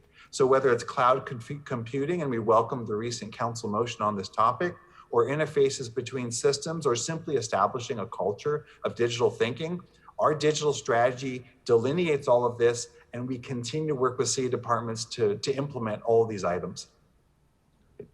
Thank you. And I know it's late, so last thing, I don't know that we'll be able to get there, but maybe we could add one more report back to see what would it take to restore ITA to pre-recession levels, not just pre-COVID levels of service, just so we know what that looks like. That would be great. Certainly. And with that, I will thank you for your service and the amazing work of ITA, and I'll turn it back to the chair. Thank you, Mr. Blumenfield. Let's go next to Mr. De Leon. Thank you very much, Mr. Chair. A couple things. Ted, thank you very much. To you and your staff, your ITA staff, you guys have done a spectacular job. I mean, whatever, there's not one single world leader, that's not one single public health official who would have foreseen a global pandemic of the one that we just endured and experienced. And to be able to move thousands of individuals who were physically working in their respective space and the different departments within the city of LA, and to go virtual, within a week or so is testament to just your sense of urgency and immediacy. And so I tip off my hat to you and your staff. Just an outstanding job. Maybe we'll put you in charge of the homeless operation, for the city of LA. We need urgency, immediacy. We need, like that, dealing with logistics. And that's not easy at all whatsoever. So you captured, the moment, and you rose to the occasion. So again, I thank you for the incredible work, and also too for helping us as a newbie, to the family of the city of LA civic government. You've helped my staff tremendously in terms of building up our website. So I thank you very much. Council member, as Vidal Sassoon says, if you don't look good, we don't look good. And honestly, I have to say that I'm extremely proud of the men and women working at the Information Technology Agency. Honestly, no matter what we do in our career, likely this last year will have been our finest moment. And so many of them showed their expertise, their skill, their tenacity. And so I really do give a lot of thanks to the men and women of ITA, and honestly, IT staff across the city who really rose to the occasion. But thank you very much. No, well deserved. So quick question is that, can you elaborate on the cost of the cost the department has incurred and the type of expenses that have come about due to COVID-19 pandemic and simply working from home? Have you seen example increases in the need for spare parts and increase in video conferencing connectivity? Yeah, absolutely. It shows up in a number of ways. First and foremost, there's a whole series of folks who are teleworking, but then there's also a nice large group of people who aren't. And so at ITA, we have to manage and maintain existing networks, existing data centers, public safety radio communications. There's still a lot of physical infrastructure that supports the people in the field, our officers, our paramedics, our firefighters, council elected officials who have staff in the office, sanitation workers, park officials. So there's actually quite a large amount that we had to manage and maintain, but then bring on an entirely new aspect. Before COVID, we had less than 35 teleworkers at the city. It just took a few weeks before we had 18,000 plus. And so we had to have costs associated with the teleworking platform. We had to expand the Google Workplace licenses that were being used. We had to expand cybersecurity so that we weren't just securing our own internal network, so to speak, but that we were starting to consume and monitor the traffic that was coming from thousands of people's homes, if you could imagine, as a part of that. As a part of teleworking, we're going to be in a hybrid world for a long time, which means people will sometimes be in the office and sometimes be from home, which means we have to have proper audio visual for conference rooms. I think every meeting will have a mixture of in-person, even as we're fighting and knocking back COVID, we're going to have a mixture of in-person and remote workers. So we have to have the right AV equipment. We have to have the right internet connectivity. We could get by with 10 megabits per second, 20 megabits per second at a field office because people were simply using email. But with video conferencing, we have to have 50, 100, 250 megabits per second to be able to handle it. So we have to spend more money on internet connectivity. And that's not even mentioning the new apps that had to be deployed for rental assistance, senior meal programs, you name the topic. So there are absolutely an increased number of both costs and resource requirements to make this all happen. Well, I thank you for expounding on the logistics, all the spare parts, everything that's needed to be successful in terms of communication, the staff, the governance side of the city. And because we're hopefully at the end of this global pandemic, I think the definition of work and our jobs have yet to be defined. So that doesn't mean everyone's going to be physically coming back. And if in fact it's a hybrid, to the point that you made just a few moments ago, then your role and that of your staff are needed even more so. I know I joined the chorus of my colleagues and obviously giving you and your staff the kudos that you deserve, that they all deserve. And I know that our colleague, Mr. Bob Blumenfield, already has made a motion for a report bank, which I just want to add my support for that. And again, to you and to your staff at ITA, thank you very much. I mean, it's a major gargantuan task, second largest city, in America, one of the largest cities on planet Earth, and to pull this off in this seamless fashion. I know it was very challenging in a city like LA, but to keep us connected, little blips here or there to be expected. It's sure we learn from our mistakes. It's a good thing, but again, kudos to you. And to Mr. Chair, thank you very much. Thank you, Mr. De Leon. Next, we'll go to Mr. Price. Thank you, Mr. Chair. And Mr. Ross, thank you again for your extraordinary leadership. You and your team deserve our eternal thanks, and we appreciate you. As you know, we're happy to see the 311 language edition going to be now not only available in English, Spanish, and I think some other languages. So thank you for your efforts in making that happen and moving on it so quickly. Appreciate you and your staff following through. Is there an estimate as to when the option to select additional languages is going to be available on the system? Yeah, that's a great question. So we're expected to receive funding in this year's budget, and we actually really appreciate the support and the evangelism that you and other council members were doing to make that happen. So we sincerely appreciate it. When it comes to timing, we are currently getting an estimate from the vendor, so we don't have an estimate of time frame just yet. It'll require us to turn on the multilingual pack in the 311 system and then allow us to do language translation. We're targeting 4 different languages, which is ambitious, by the way. Other cities often don't even have a secondary language. And the city of LA, which 4 are we going to focus on? So certainly English and Spanish. I've got staff researching the percentage of 311 calls we receive that request translation. So we'll be looking at that. So, likely languages like Korean and other will be included. But we're looking at basically the top 4 that gets called into the call center in which we do language translation. We're looking to try to convert that when it comes to the mobile app. Okay, well, I'm sure you'll be successful in it, and I know that the response from the public will be positive as well. Speaking of responses from the public, how can we incorporate a function within the My LA 311 app to allow residents to submit noise complaints? Lots of noise complaints, lots of telephone calls. If we had that button on 311, I think we'd see some real activity. That's right. Yeah, it's an excellent question. We are in the process of speccing out what it would take to put it into the app. I think including in the app won't be very difficult. I think the key question will come down to the back office integration with LAPD. So we can get the information and take care of the service request intake into the app. We need LAPD to be monitoring that information, following up, and then integrating it with some of their internal systems. So I think getting into the app, we should be able to do. The key is our ability to work with LAPD and get integration into their operations. So we'll certainly follow up on that. And there might be an opportunity for non-armed response to these requests for quieter parties or whatever the issue is. So, yep. Anyway, thank you, sir, for your service. I want to thank you and your team up and down the list, up and down the road. You guys always stand out.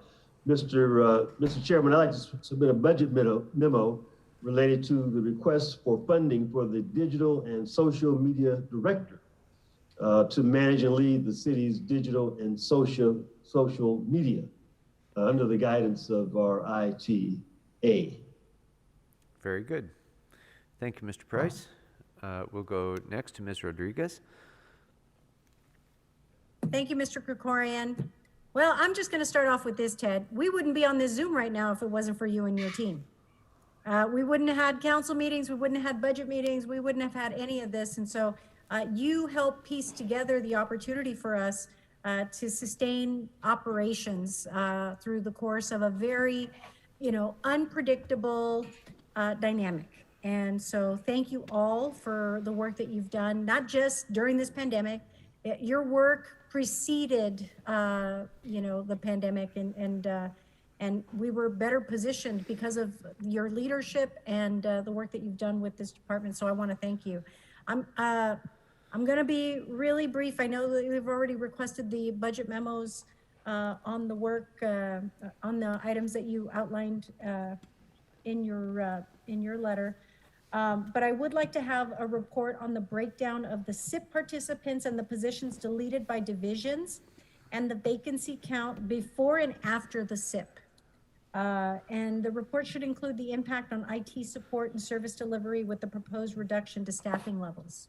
Yep. Obviously, look, we've cited so many examples, the fire department, so many examples that pre-recession, which was over a decade ago, the levels of investment in staffing, we've never recovered. And your numbers indicate and reflect that. And with the resources that you have had available, you've made the absolute most of them. But I would also say that, and I know you and I have had conversations about this in the past, some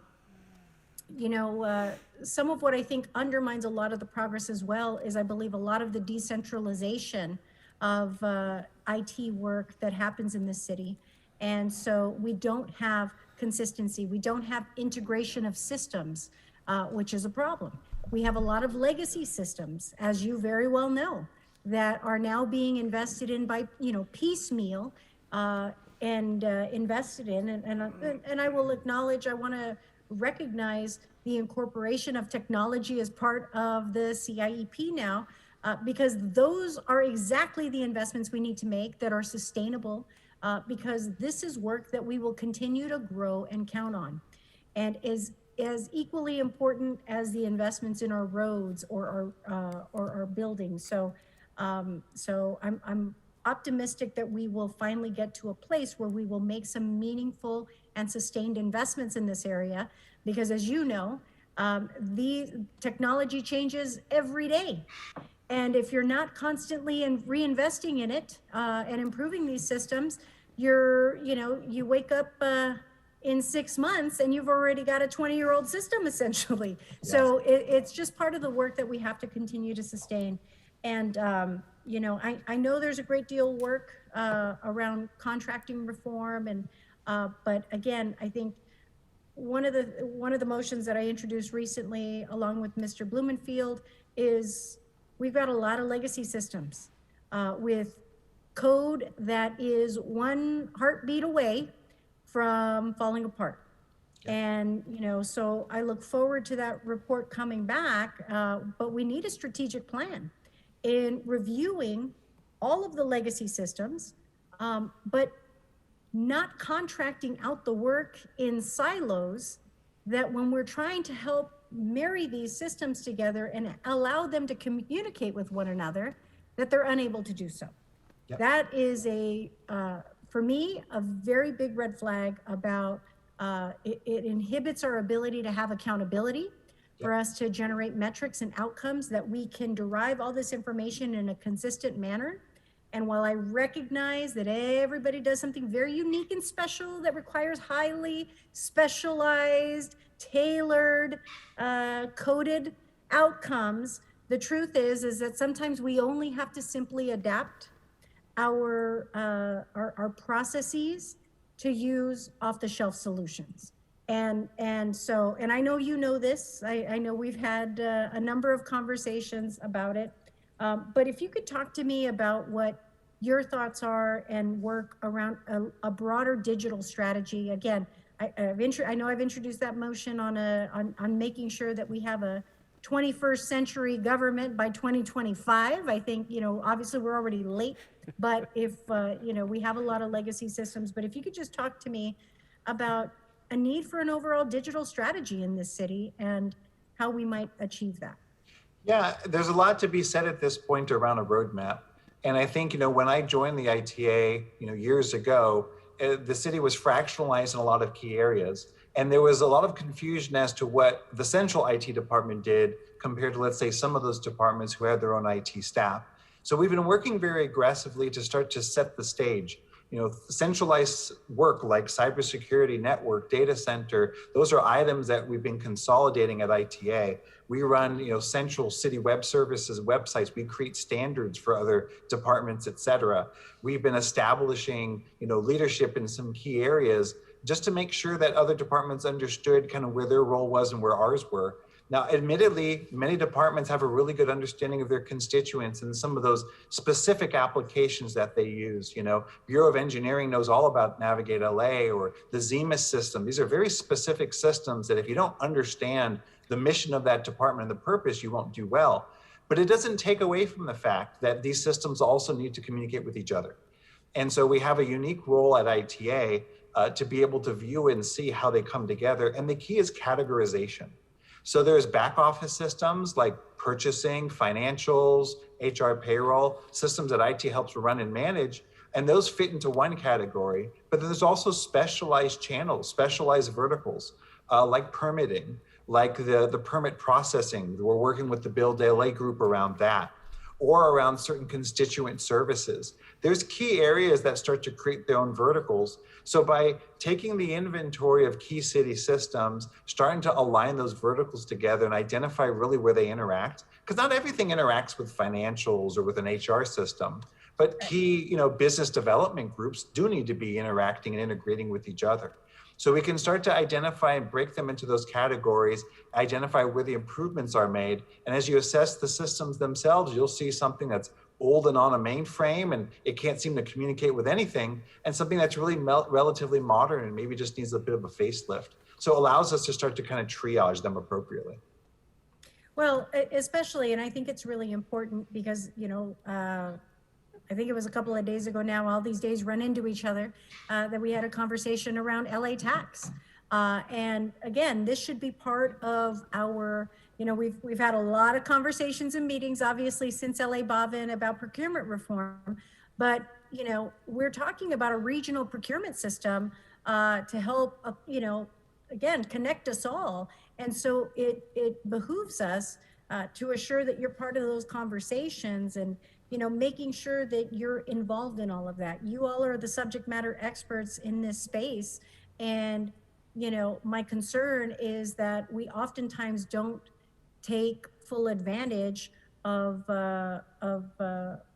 economies of scale as a result of being, I mean, you know, we're the second largest city in the world.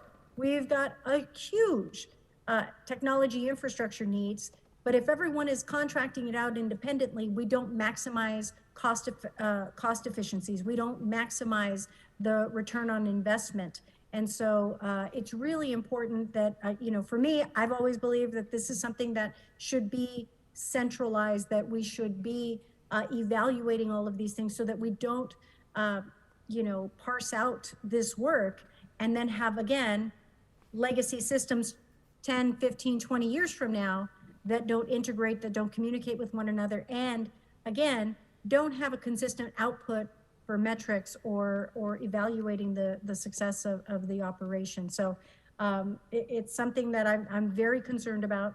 I long have been, but I look forward to the report backs on that. Again, I know independently there's been some technology investments that have been allocated, but my hope is that you're all going to be really brought in on all of those things, because we know there are vulnerabilities, and we need to make sure that we close those loops. But I'm optimistic with your leadership and your team, who have been outstanding, that we're going to get there. And but it does require investment, and we need to take this department and bring it into the scale of support that it requires in order to sufficiently protect our assets.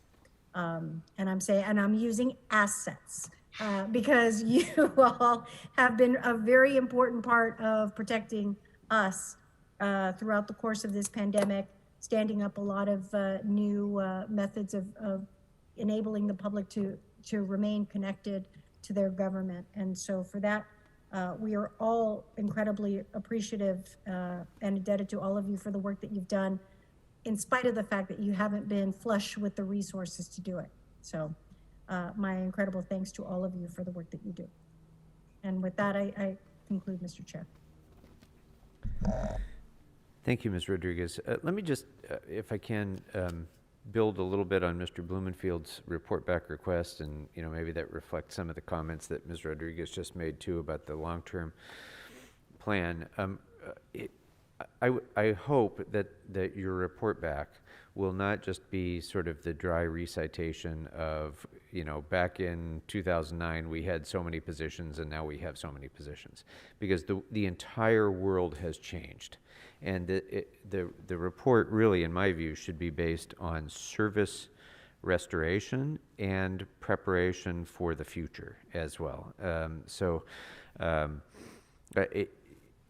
Just by way of example, pre-recession, or just in the aftermath of the recession, when I was first elected to the council, my office developed the first council iPhone app. And now my 311 LA is a commonplace tool that everybody uses. But I mean, just in that relatively short span of time, it gives an indication of how the work of government, like the rest of the world, has so fundamentally changed. And I think, as you very eloquently stated, Ted, what we've gone through with COVID, I think, gives us a glimpse of what we can do in the future as well, if we're smart about our investments in technology. And it can be things that will, improve quality of life, improve the delivery of services, improve our environment, so many things that we can do with a more robust use of the digital tools that should be available to us. So I hope that sort of preparation for that long-term vision of a more digital city will be part of that report back as well. I just, speaking of my LA 311, my office benefits greatly from it, because I have an active, and I'm sure this is true of every council member, but there's a lot of active constituents in my district who love this tool and make tremendous use of it.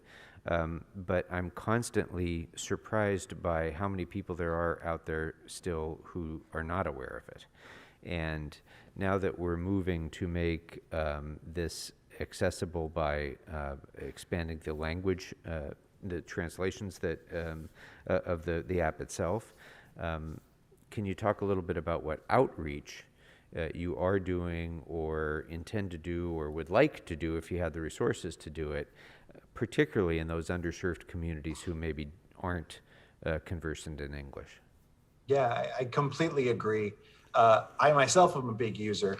I have a call center and I love my call center, but I'm just one of those individuals who doesn't want to be calling a call center. And so if I could use a mobile app, I'll do it almost every single time. And I know there's a lot of other Angelinos like that. And it's sometimes it's one of those greatest kept secrets, even though it's not a secret. So I think there's some very powerful avenues and channels for us to be able to promote it. We have been promoting it in some of those kind of typical ways, but I think there's a great opportunity for us, especially with some funding, to be able to leverage things like LADOT buses where possible, basic advertisements, to be able to get shared on various social media, to be able to do some basic advertising on Google, Facebook, et cetera. So I think with some nominal investment, we'd be able to spread the word, I think, a little bit better and leverage some of the other channels. Because I do feel for a community that looks and says, I'd really love to get this item resolved. It was such a big city, 469 square miles. I'm born and raised in LA, I get it. A tree could fall in a forest in one side of the city and you'd certainly never hear it in the other because it's just such a big city. But an app like this allows a big city to feel like a small city, especially if it's in a language that you're comfortable with, so you could be able to make the request and get something done. So I love the idea for us to be able to advertise it better, to target underserved communities, because the communities that really advocate for themselves get the services. And so I think it's extremely, and sanitation and others do a fantastic job of actually taking proactive measures to even avoid just that. But however we can to be able to help spread the word and help increase some of those numbers, especially in underserved communities, I think is an extremely important conversation. And as you raised, even in the context of this last year, I think accessibility and equity, this is just yet another one of those ways to make a more equitable city. Yeah, I mean, this is a very cost-effective investment in equity.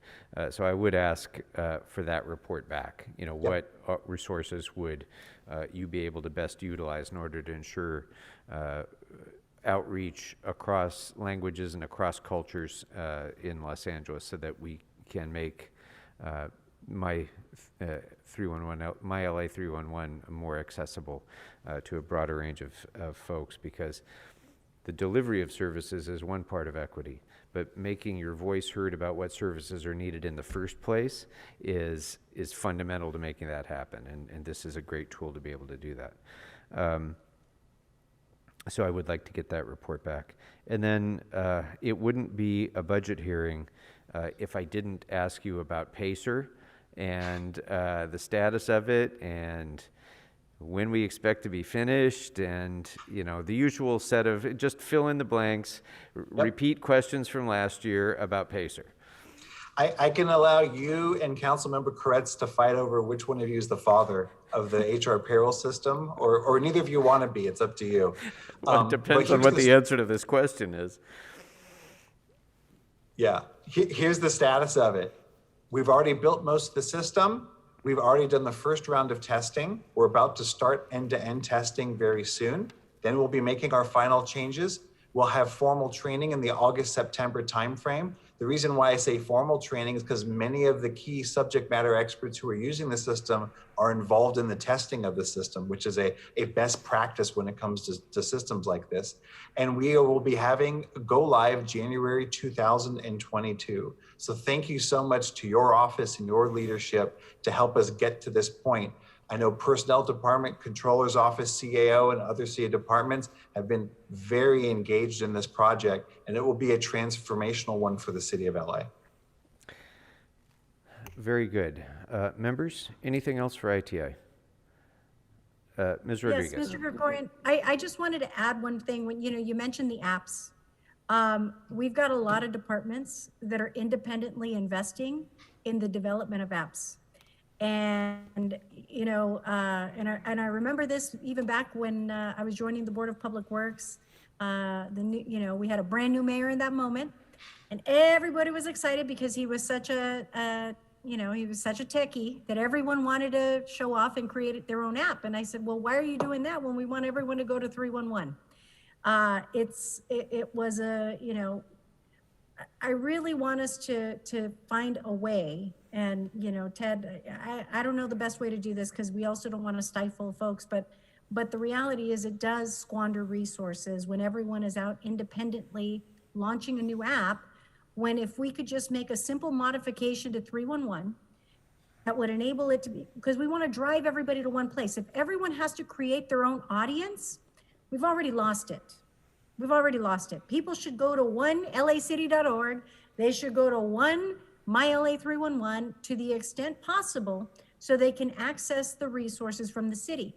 The more we end up, you know, hyper specializing what everyone's function is, folks don't know where to get the information. And that is the problem. So, you know, if we could add to the report back, you know, again, I don't know what, and again, I don't know that you even know what apps are in development right now, because that's also the problem, is that everybody has, in certain, depending on a bureau or a department, they might have their own systems that they're leading with that. But I think we need to really, you know, take a pause and reflect so that we don't squander investments on that when we have a decimated ITA department that would benefit from those resources, however large or small that they are, so that we can actually have a system that is widely accessible and available for everyone. So if we could add that request, I would appreciate that.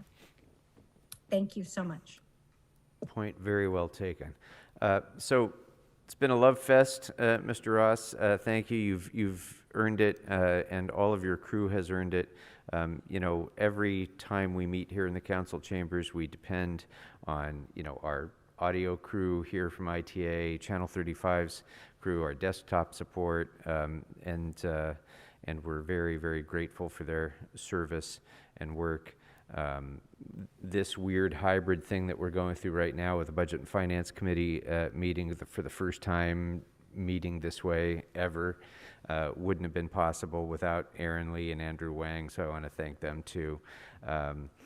It really is a remarkable thing that you've been able to achieve under extraordinarily difficult circumstances with extraordinarily little resources and support available to you. So thank you from all of us to all of you. And with that, members, we have concluded another day's work. Blew my 7 o'clock deadline by a mile, but maybe I'm just going to have to readjust expectations at this point, given the hybrid model and all that. But Monday morning, we're going to start with a very busy day, and we're going to be hearing from, well, we'll be starting with the city clerk.